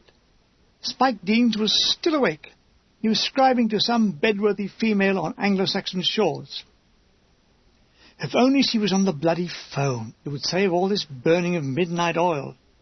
Yes, I said wearily. Here. He stopped writing. Weren't you supposed to be at the OP? Change of plans. Churchill didn't want to kill me today, so he's called it off until tomorrow. What a bastard, getting all worked up and then called it off. Where's Files? He's already gone on ahead with the first party. Ooh, sod his luck. He continues his love-lorn missive. Christ, it's quiet, he said. I can hear the nib scratching on the paper. Haven't you got a silencer, I said. Good night, kind sir, he said. Monday, January the 17th, 1944. Regimental Diary. Regimental OP established at 882960 and line laid by 10:30. Files' diary. This was the hottest time I've ever had when we crossed the Garigliano. Shepherd and I in jeeps were 2 days behind the advance carrying party, who foot-slogged to the river, then crossed in boats. We joined them at 167 Brigade HQ. My diary, breakfast at 0800 hours. OP party foregather at 0900. We are issued with Arctic carrying packs. We have a dress rehearsal, fully loaded, then break off till further orders, in which time I am writing this. I had made a note to my diary at this point, saying, I died for the England I dreamed of, not the England I know. I had a terrible foreboding of death. I'd never had it before. We hang around all day. The waiting is worst part. I oil my Tommy gun. I don't know why. It was already oiled. Word that our Major and his OP party are at 167 Brigade HQ at Santa Castrese. I suppose they're bombing from her. St. Castrese is the patron saint of castration. They make a damn fine stew, I said. What do? Bollocks. I had a great urge to go to the ballet. I had always loved ballet, and forever in love with ballerinas. It's something I still suffer from. However, I couldn't see myself going to the ballet today. Going to the Major under fire, crawling forward to him saying, "Excuse me, sir, could I have a 24-hour pass to see Coppelia?" It wasn't on. "You're not going, Milligan. You're wanted on the WT at the command post." Bombardier Fuller gave me the news. Bert is to go in my place. Christ, what game are they playing at? That's twice. This'll drive me bloody mad.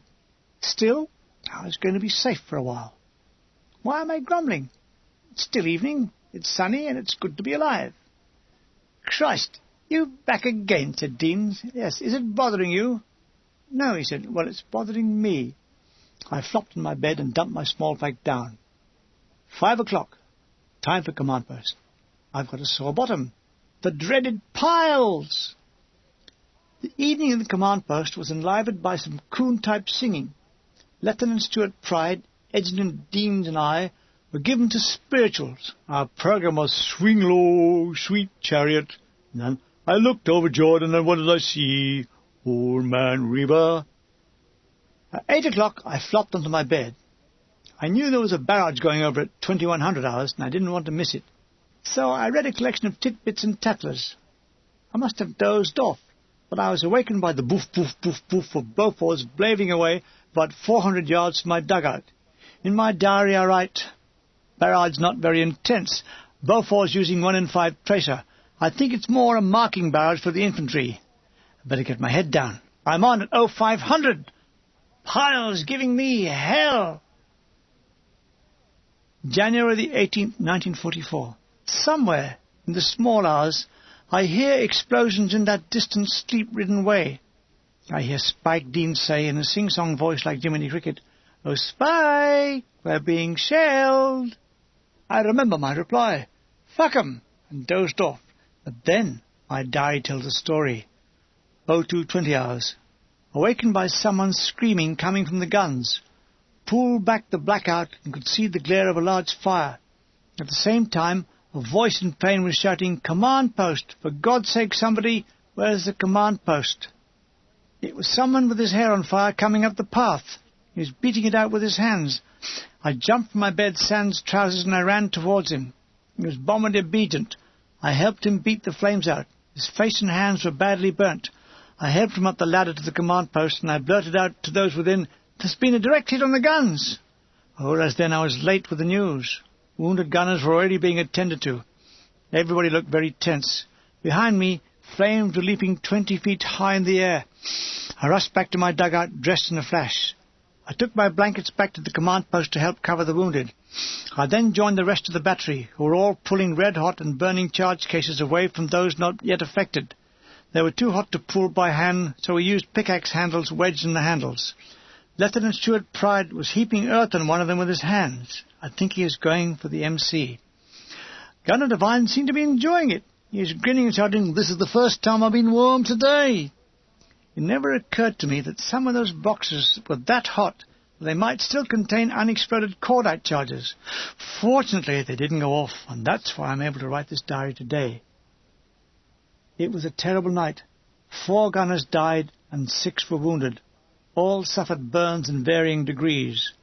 The work of subduing the fire and tidying up went on into the early dawn. It was terrible to see the burnt corpses. There was little gunner Musselwhite. He'd been killed sitting up in bed. He was burnt black, and his teeth showed white through his black, fleshless head. Sergeant Jock Wilson, too. Gunner White. Ferrier. A burial party under BSM Griffin was starting to dig as the dawn came up. I went on duty at the command post. I wondered where Edgerton was, and wondered if he was a victim. No, he's on exchange duty," said Chalky White. I ran over to him just to verify. I pulled back the blackout that covered the little cave that the telephone exchange was in. I could see he was visibly shaken by the affair. "Just seeing you were still alive," I said, and rushed back to the chaos. What happened need never have been so bad had we not all been careless. The gunners had dug themselves a dugout and covered it with camouflage net, but they had surrounded their dugout with charge boxes. The first shells must have hit the charges, which blew up and ignited the camouflage net that then fell in flames on top of those trapped underneath. 16:05 hours, Lauro dive bombed by 7 enemy fighters. The all-night standing had made my piles worse. They started to bleed. It's all I needed for a perfect night. Yes, I have what is called the curse of the Milligans. Piles. My father had them. My grandfather had them. I was born with them. I thought they came along with legs, arms, and teeth. They were bloody painful, and mine were bleeding down my legs. My father personally hated his piles. He, a great romantic of all ailments, he, good-looking, tap-dancing he had to get piles. Why piles, he would rage as he squatted over 2 bowls of water, dipping his end alternately into hot and cold water. Why? Why, like Chopin, could he not have the romantic scourge, consumption? Look at the sympathy he got, lucky swine. He could sit at his piano in a cell at the Carthusian monastery, composing his nocturnes, coughing gently. That was music and disease at its most romantic best. But how, he asked, how could Chopin, in sight of his beloved Georges Sand, sit at his piano, strike the first chords of the E minor nocturne, clutch his arse and say, "Oh, my piles"? Oh, he wouldn't have got very far like that. My poor father, how he suffered. It wasn't the piles that hurt, but his pride. When he had to cancel a performance at Pune Gymkhana's special show for Sir Skipton Climo in 1925, he wrote, "Dear Lady C, I'm afraid I've been confined to bed. An old war wound from Mesopotamia. A Turkish sniper has got me, you understand." When I said to him, "Why don't you have them out?" he said, "What? And let them escape? Never. When I die, I'll go straight to hell, and I want those bastards to come with me and suffer." We drove in the 1500 back to the wagon lines, and I waited outside Dr. Bentley's tent. Came my turn. Duck into the tent. Dr. Bentley. He smiles as I enter. "Milligan, haven't seen you for a while. It's not for the want of trying, sir. You look all right." "You're looking at the wrong end, sir." "Oh, what is it?" "Piles." "Piles at your age?" "Yes, sir. I'm advanced in my years." "Yes, they look very sore." "They're bloody sore. It's painful to walk, sir." "Well, I have no medication for them. I'll give you bed down for 48 hours and a 10B. "Bed? 48 hours? A fortune teller said one day I'd be lucky." January the 19th, 1944. My diary. Soras. Good morning, everybody. All very depressed about the loss of those poor bloody gunners. It was a sunny morning again. I could hear some birds singing in the olive trees. I wish I had something to sing about. Can't sing about a sore ass. Thank God I'm bed down. But no! Here comes bed up. It's Sergeant King. "Sorry, Bombardier. You'll have to go to the command post. We're stuck for signallers. That cunt Jenkins, he took enough of them with him to start a regiment." "But I'm bed down, Sarge." "What with?" "Piles." "Piles? That's all. I'm not asking you to use that end. Just answer the phone and work the wireless. That won't affect him." I couldn't say no. We really were short of men. So, with my backside hanging out, I sit on in the command post. Situation reports are coming in. The battlefront is raging. I can't understand why the guns are so quiet. Must be close fighting. Deans is on duty and so is Lieutenant Wright. "They've forgotten all about us," he says. Stands up, stretches himself and sits down. A masterful exercise in control. Dean scrapes some chestnuts from the fire and hands them around in his tin hat. "Farm fresh," he said. "Laid this morning." The phone goes. "Command post." "Oh, it's for you, sir." I hand the phone to Mr. Wright. "Right here." Yes. He hangs up. That was the regimental AP. They were checking that line was through." "Of course. I couldn't have told them that, sir. I'm only a lance bombardier. Wright grins. He's one of the lads. Well, Milligan, that's one of the perks of being an officer. One day, I'll be an officer, sir, I said in shining tones, and I'll be able to pick up the telephone and say, yes, I can hear you. That will be a wonderful day, sir. The phone buzzes. I snatch it up and shout, I'm not an officer, but I can hear you, and that means the line is through. It turns out to be some poor lost bloody signaller from another field regiment. He's been following the wrong line. Whose line are you then? He says. I can't tell you. That's security. Oh, fuck, he says. And so I'm sure he's one of us. But I give him a quick security test. Who says this is Fump speaking? There's a giggle on the line. That's Itmar. Correct. This is 56 Heavy Regiment. We have no use for corny bastards like you. Ta, he says. And is gone. Lieutenant Wright is looking at me. What was that Itmar stuff about? I was checking a signaler's bona fide, sir. Were they in order? Yes, sir. He knew exactly what the answering code word was for Itmar. And what was it? Bloody awful, sir. The phone rings again. 9 Infantry Command Post. Is the RHQOP. Take post. Fire orders. I rattle down the tannoys. Right ranging. Soon we are all immersed in a 2-hour cannonade. We had no time other than snatch a drag at a cigarette. Christ, someone's copying it, was Lieutenant Wright's remark, based on the fact that the target remains static and we just rain gunfire on it. It's a crossroads with ammo lorries trying to get through, he informs us later. The OP tell him that several trucks have been blown up and they're trying to detour over adjacent fields where the 25-pounders plaster them. It ends up with most of their trucks blown up and they pack it in. But it took a lot to stop the bastards. They were a tough lot, okay. At midday, I'm relieved by Sergeant King himself. Off you go, Milligan. Get lunch and be back at, he looked at his watch, 2 o'clock. Right. How's your backside? Out of bounds. I have lunch, then lie on my bed in total discomfort and very depressed. Guns are going all around me. In between, birds try and sing. What do they think of this lunacy? I have a stab at reading a book by another loony, Lord Byron. It's appropriate. Childe Harold, being read by Childe Milligan. He goes on about Italy and Rome. Thy very weeds are beautiful, thy waste more rich than other climes' fertility. Have I got news for him? No, I couldn't stomach Byron today. So, I read what must have been the most up-to-date newspaper in Italy, the Daily Express, January the 7th, 1944. It was flown here on an RAF plane with the contingent of officers, one of whom met Lieutenant Mostyn at a base depot, and in turn it had ended up in the command post.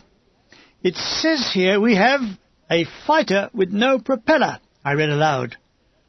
Oh, well, that's due to the shortage of parts, said Vic Nash. I myself have a razor with no blades. It's part of a plan to drive us all bloody mad. I read that there is a test lighting of street lamps in Malpas Road, Deptford. A certain Councillor Coombs pressed a button in the controlling substation and the lights came on. Nash looks up from demudding his boots. A lot of fucking good that's going to do for winning a war. I looked through the paper from end to end. There's not one bloody mention of us, I said. That's it, mate. We are the forgotten army. Forgotten? Forgotten? Don't make me laugh. They've never bloody heard of us. Smudger Smith and Spiv Convine from B-Sub have arrived. They are definitely scrounging. You got any fags, Millie? Smudger always called me Millie. He's moaning about not having enough mail.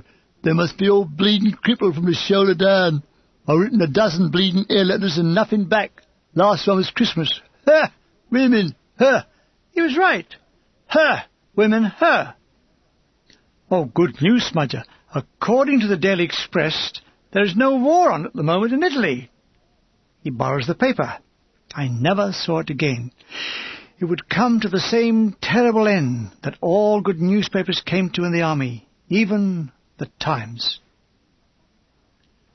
At that time, I was dreaming of having an after-a-war venture, and I decided that I would like to have a club on the river. Edgington, Dean and myself had discussed being partners with Dixie Dean from Hailsham. It would be called either Holiday Inn or Ravello's. Dean's would see to the catering. I would have a band, and Harry Edgington would play the piano in the lounge. I had a pad. I was writing down what the requirements of the place were, plates, chairs, etc., etc. Dreams, dreams, dreams.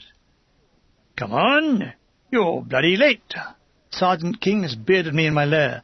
I'm sorry, Sarge, I was miles and miles away. We're all bloody miles away, he said. By the way, they're having a bloody hot time across the river. We're through to them on the wireless. They're at TAC HQ where Looney is. Lieutenant Budden party are up Dimiano trying to establish an OP. We walk together to the command post. He leaves me at the entrance. Hurry up, Milligan, says left and right. We're off again. Bombardier Edwards has been working the phone, the wireless, and the tannoy. What's it feel like to be fully employed, Eddie? I said, taking over the earphones. Bombardier Edwards was a gift to the army. He did his job to full measure. Never complained. First class at his profession of specialist. Clean, shaved every morning, even in cold water. But 5'10", black head, not in any way good-looking, prominent teeth, never said much. But when we were all getting pissed out of our tiny minds, Eddie would be doing watercolours and sketches of the landscape. We noticed at dances, whenever he took the floor, he appeared to be on wheels, and his lady partner was pushing him around the floor. At OPs he was very brave. Well, braver than me. He wouldn't flinch when one dropped near, and I did. I flinched when they didn't drop near. I even flinched when nothing was happening. I was an inveterate flincher. I flinched after the war on hearing the first cuckoo. The weather is now glorious, a faint promise of spring.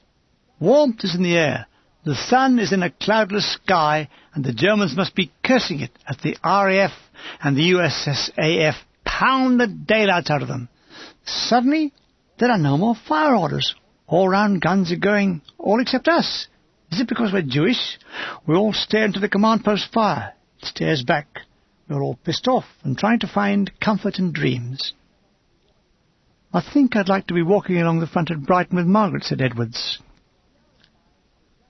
At the hour of 5, I was glad to see Sergeant King come back and take over. I go straight to bed. My backside is on fire. I swallowed 6 aspirins trying to kill the pain.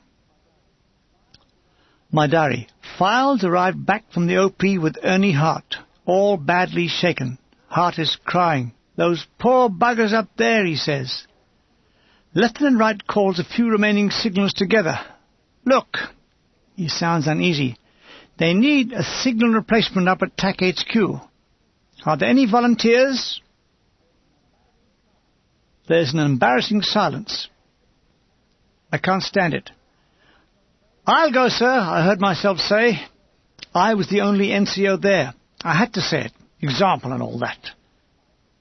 So, Mr. Files, you have come to take me for a nice little ride. Alf Files smirks. His eyes tell a different story. January the 20th, 1944.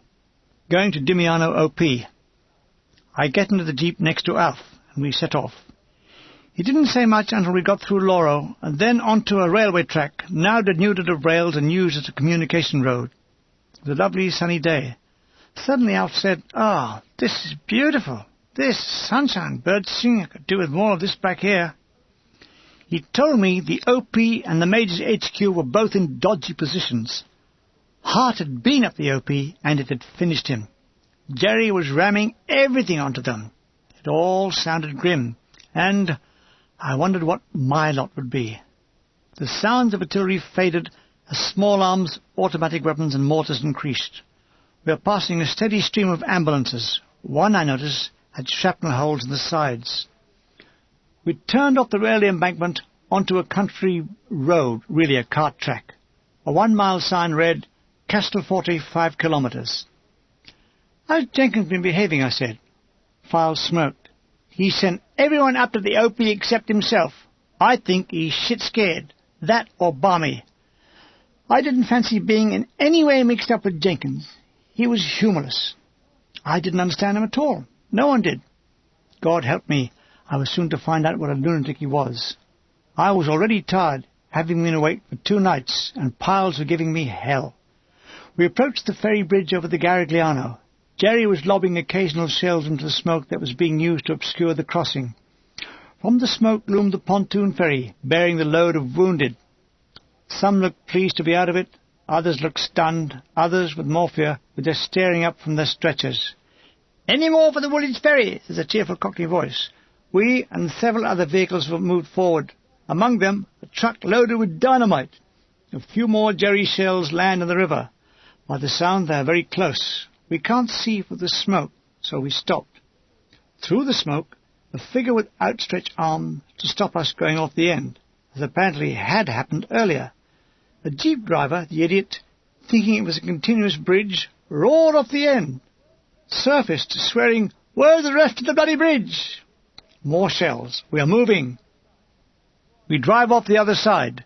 To our left looms Mount Dimiano. "That's what all the trouble's about," said Files. "Our OP's on there, somewhere." Off the road to our right is a cluster of farmhouses, some shelled, some intact. "This is it," said Files as we turned right into them. We pulled up in front of the centremost, a two-storied affair. All around are dead Jerrys and British. Machine-gun bullets are whistling overhead as we duck and run inside. It was a large room. On a makeshift table was a 22 set. There was Jenkins. Laying down at the far end of the room, Flash Gordon, Birch, Fuller, Howard, Badgie Ballard, Dipper, all looking as gloomy as hell. "It isn't the war," whispered Birch. "It's Jenkins." "Milligan, you get to that set right away," said Jenkins. I took over from Fuller. Immediately, Jenkins sends RHQ a series of pointless messages. "It's very stuffy in the room. There are 8 ORs, 2 NCOs, and myself. Thornton is coming back. The Germans are shelling us. The Germans have stopped shelling us." I didn't exactly know what his job was supposed to be.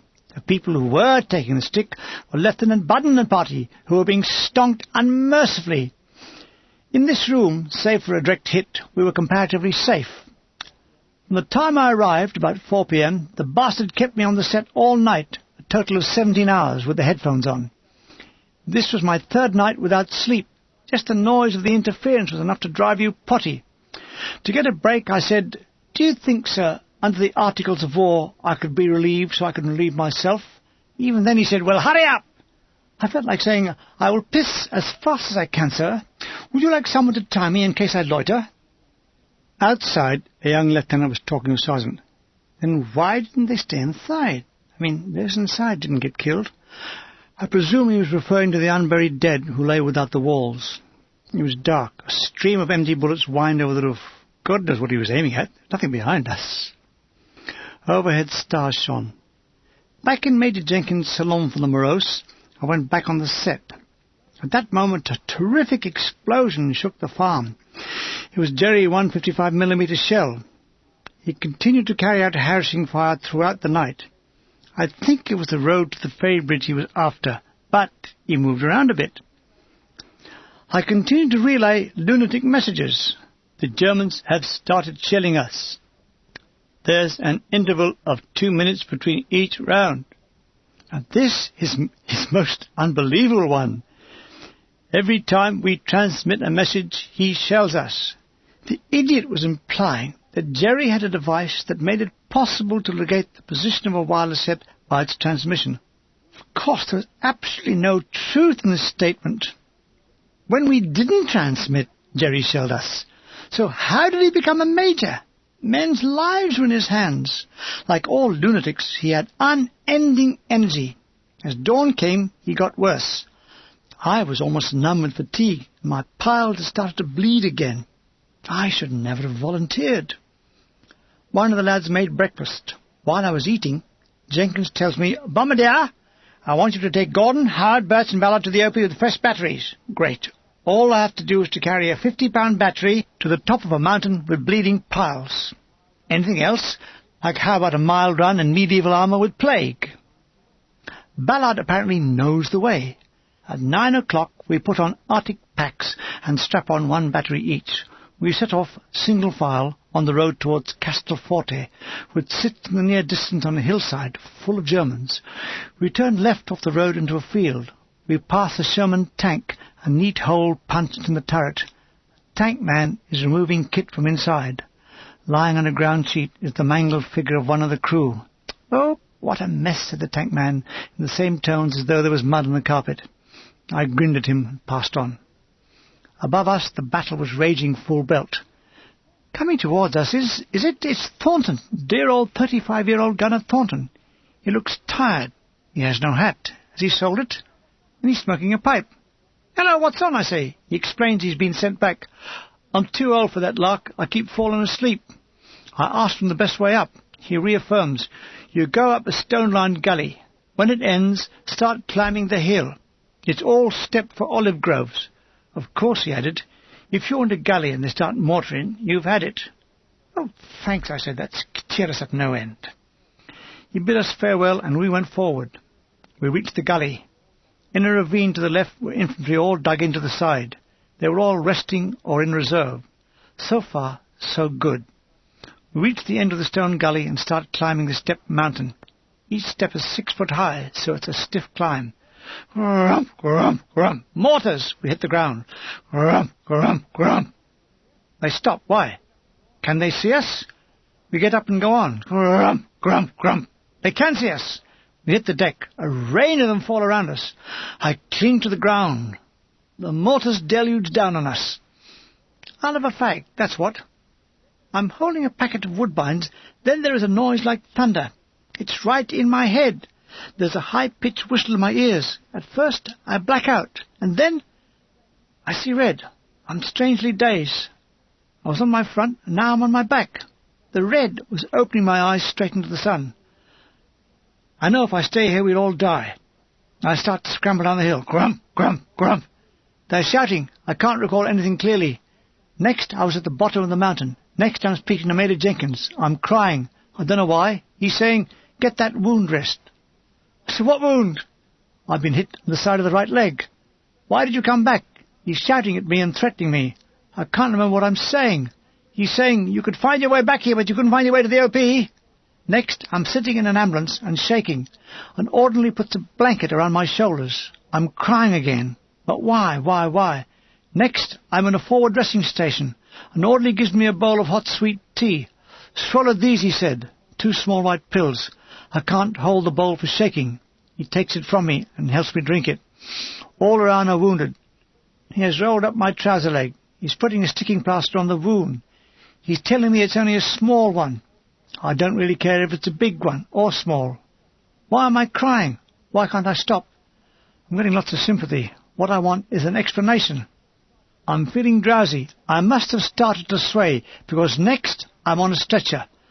I feel lovely. What were those tablets? That's the stuff for me. Who wants food? I don't know how long I'm there. I wake up. I'm still on the stretcher. I'm not drowsy, but I start to shiver. I sit up. They put a label on me. They get me to my feet and help me to an ambulance. I can see really badly wounded men. Their bandages soaked through with blood. Plasma is being dripped into them. When we come to one of the Red Cross trucks, an Italian woman, all in black, young, beautiful, is holding a dead baby and weeping. Someone says the child has been killed by a shell splinter.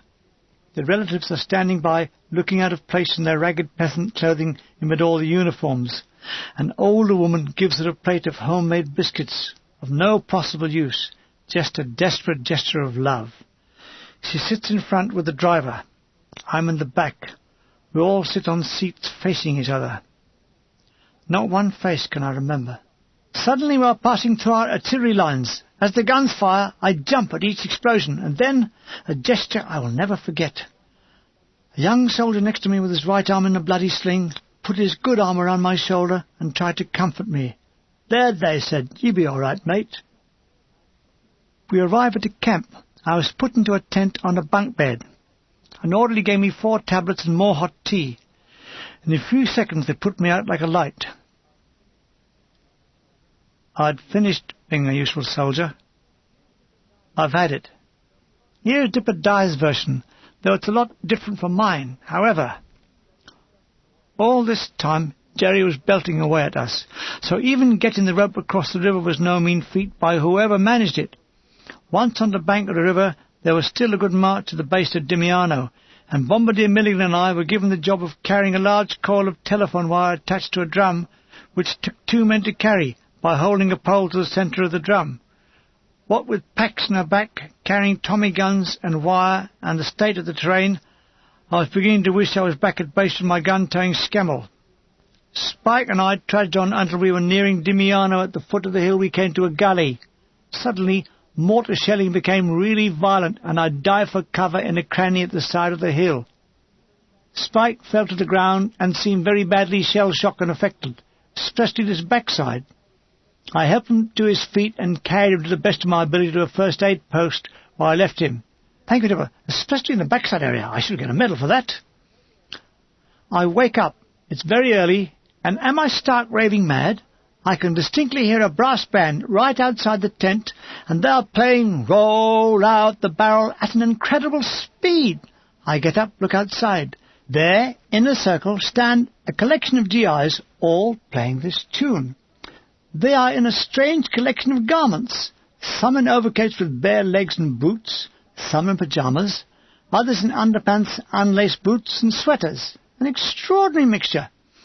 I looked at my watch. It was 06:45. This, I discovered, was the American Reveille. Tune finished, the men doubled back to their beds. But where was I? It was a large hospital tent, full of bunks with sleeping soldiers. I was the only one awake, and I was still fully dressed, save my battle dress jacket. For the first time I felt my right leg aching. I sat on the side of the bed and took the plaster off my leg to look at the wound. It was about 2 inches long and about 1/4 of an inch deep, as though I had been slashed with a razor blade. It wasn't hindering me, so what was I here for? I lit up a cigarette. It was one of my 5 remaining woodbines, now very crushed. 2 RAMC orderlies entered the tent, young lads. They go round the beds, looking at the labels. They woke some of the men up and gave them tablets. They arrived at me. I asked them where I was. They told me it was 144 Casualty Clearing Station. I was labelled Battle Fatigue. I was to see a psychiatrist that evening. Meantime, there was a mess tent where I could get breakfast. I told them I didn't have any small kit. Don't worry, lad. They've got knives and forks back there. Lad? So I was a lad now. Oh, it was a wretched time. No small kit, no towel, no soap, no friends. It's amazing what small, simple things really make up of our life support system. All I wanted was some cold water on my face. I went across to the American camp, and from a GI, of all things smoking a cigar, I scrounged a towel. He was more than generous. He took me to his quartermaster, who gave me 2 brand-new khaki-coloured towels, soap and a razor. I'm afraid I was still in a very emotional state, and I started to cry. Thanks, but apparently they were aware that the camp next to them were battle fatigue cases. I wandered through a mess of tents till I found the ablutions. It was still only 7:30, but the place was full. There was the terrible silence of a mass of people who didn't know each other. I washed in silence, and the cold water made me feel a little fresher. The seat of my trousers is all sticky. My God, what a mess. Blood. The curse of the Milligans is still working. What I really want is a bath. I'm given 2 different-sized pills. I ask what they are. The orderly says, I don't know, chum. Oh, I'm chum now. He knows, all right, but it's early days for tranquilizers. Take them after breakfast. I have absolutely no recollection of eating breakfast. I think I took the tablets right away. Next thing it was evening. I was very dopey. "You got to see the trick cyclist," says the young orderly. I have no idea what trick cyclist meant. I asked. Psychiatrist? That was for lunatics. Was I one? I was to find out. In a small office-type tent behind an army folding table covered with a grey blanket sits a stern, or rather attempting to look stern, officer. He is a captain, middle-aged, a small, almost pencil-thin moustache. He asks me all those utterly boring questions, name, religion, etc. He asks me what happens. I tell him as much as I can recall. He is telling me that it takes 100,000 shells before one soldier is killed. I said, really? Who is he? He ends with a much louder voice than before. You're going to get better, understand? Yes, I understand.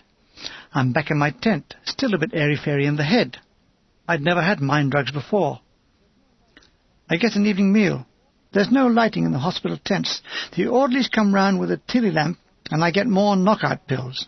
Next morning, rolled out the barrel. It's a great place for battle fatigue. A week here, and we roll out the battle fatigue. I'm to be sent back to the regiment. I suppose they know what they're doing. Time was to prove that they didn't. How I got back to the battery, I don't know. This was a time of my life that was very demoralized. I was not really me anymore. Back to the mob. January the 27th, 1944. The battery is still at Laura in the same position. The first thing I noticed are the graves of those who had died on the night of the fire. B.S.M. Griffin is pottering around the graves, tidying them up. They have white crosses and the names written on them. The tradition of putting the deceased steel helmet on the cross still persists. One suspects that it happened at Thermopylae. I'm so miserable. The spring that made me spike Milligan is gone. I'm a zombie. Anyone could say I'd do anything to me. I hear that those who had been with me on the OP fiasco had all been given 7 days leave. Why not me? As soon as the guns start to fire, I start to jump. I try to control it. I run to my dugout and I stay there. I suddenly realize that I'm stammering. What a bloody mess. The Major thinks I'm a coward. Perhaps I am. If so, why didn't I run away from the line the first day in action in North Africa? I'm aware that the date is January the 27th. A whole week? Where have I been? I'm on duty in the command post and I really shouldn't be. I managed to stop crying, but I'm now stammering very badly. So I can't be of any use passing wireless messages or fire orders. I just copy down the sit-reps. They put me on the telephone exchange. January the 28th, 1944. The whole week is still very bitty in terms of remembering it. I'd been told to report to the MO every morning. When he saw me and heard the incredible stammer I had, I knew he was going to send me away from the battery for good. In retrospect, if the idiot had sent me back for a few weeks in the first place, I'm sure I would have been all right. But the Major, who was an unthinking bastard, loved playing God. What did he know about 19 Battery? He was a regular bastard. We weren't regulars.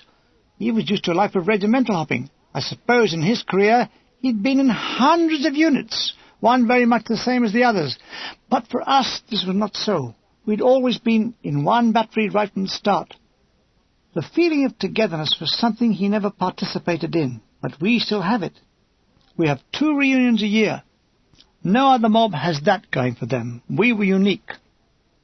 We never heard from Jenkins. After the war, he'd never been to a reunion, but he really didn't belong to us. We're still together. I doubt if he is. I remember at the time thinking I'd like to order a council steamroller to drive over him, instructing the driver to go as slow as possible. It then could be used as a bookmarker. He lived on that one narrow plane, and everyone had to be judged by that. He didn't know of deeper or higher feelings. Those were the areas he could not enter. The bloody fool had got rid of someone who was deeply attached to the battery and the lads. Yet the bastard had made me stay at the gun position. The noise of the guns will boost your morale, the bloody fool said. It didn't. The noise drove me mad. Came one of the saddest days in my life. I had to leave. I got up very early. I didn't say goodbye to anyone. I got in the truck alongside driver Wright. As I drove down that muddy mountain road with the morning mist filling the valleys, I felt as though I was being taken across the Styx. I never got over that feeling. "Do you know where I'm going?" asked driver Wright. "Yes, it's 865 FDS. February the 10th, 1944. My diary landed up in No. 2 General Hospital, Caserta. This was a real hospital, or rather they made it so. The weather was sunny, and I was shown into a long ward with lots of windows to let the light and air in. It had a polished stone floor. The walls and the ceilings were painted white, beds along the walls.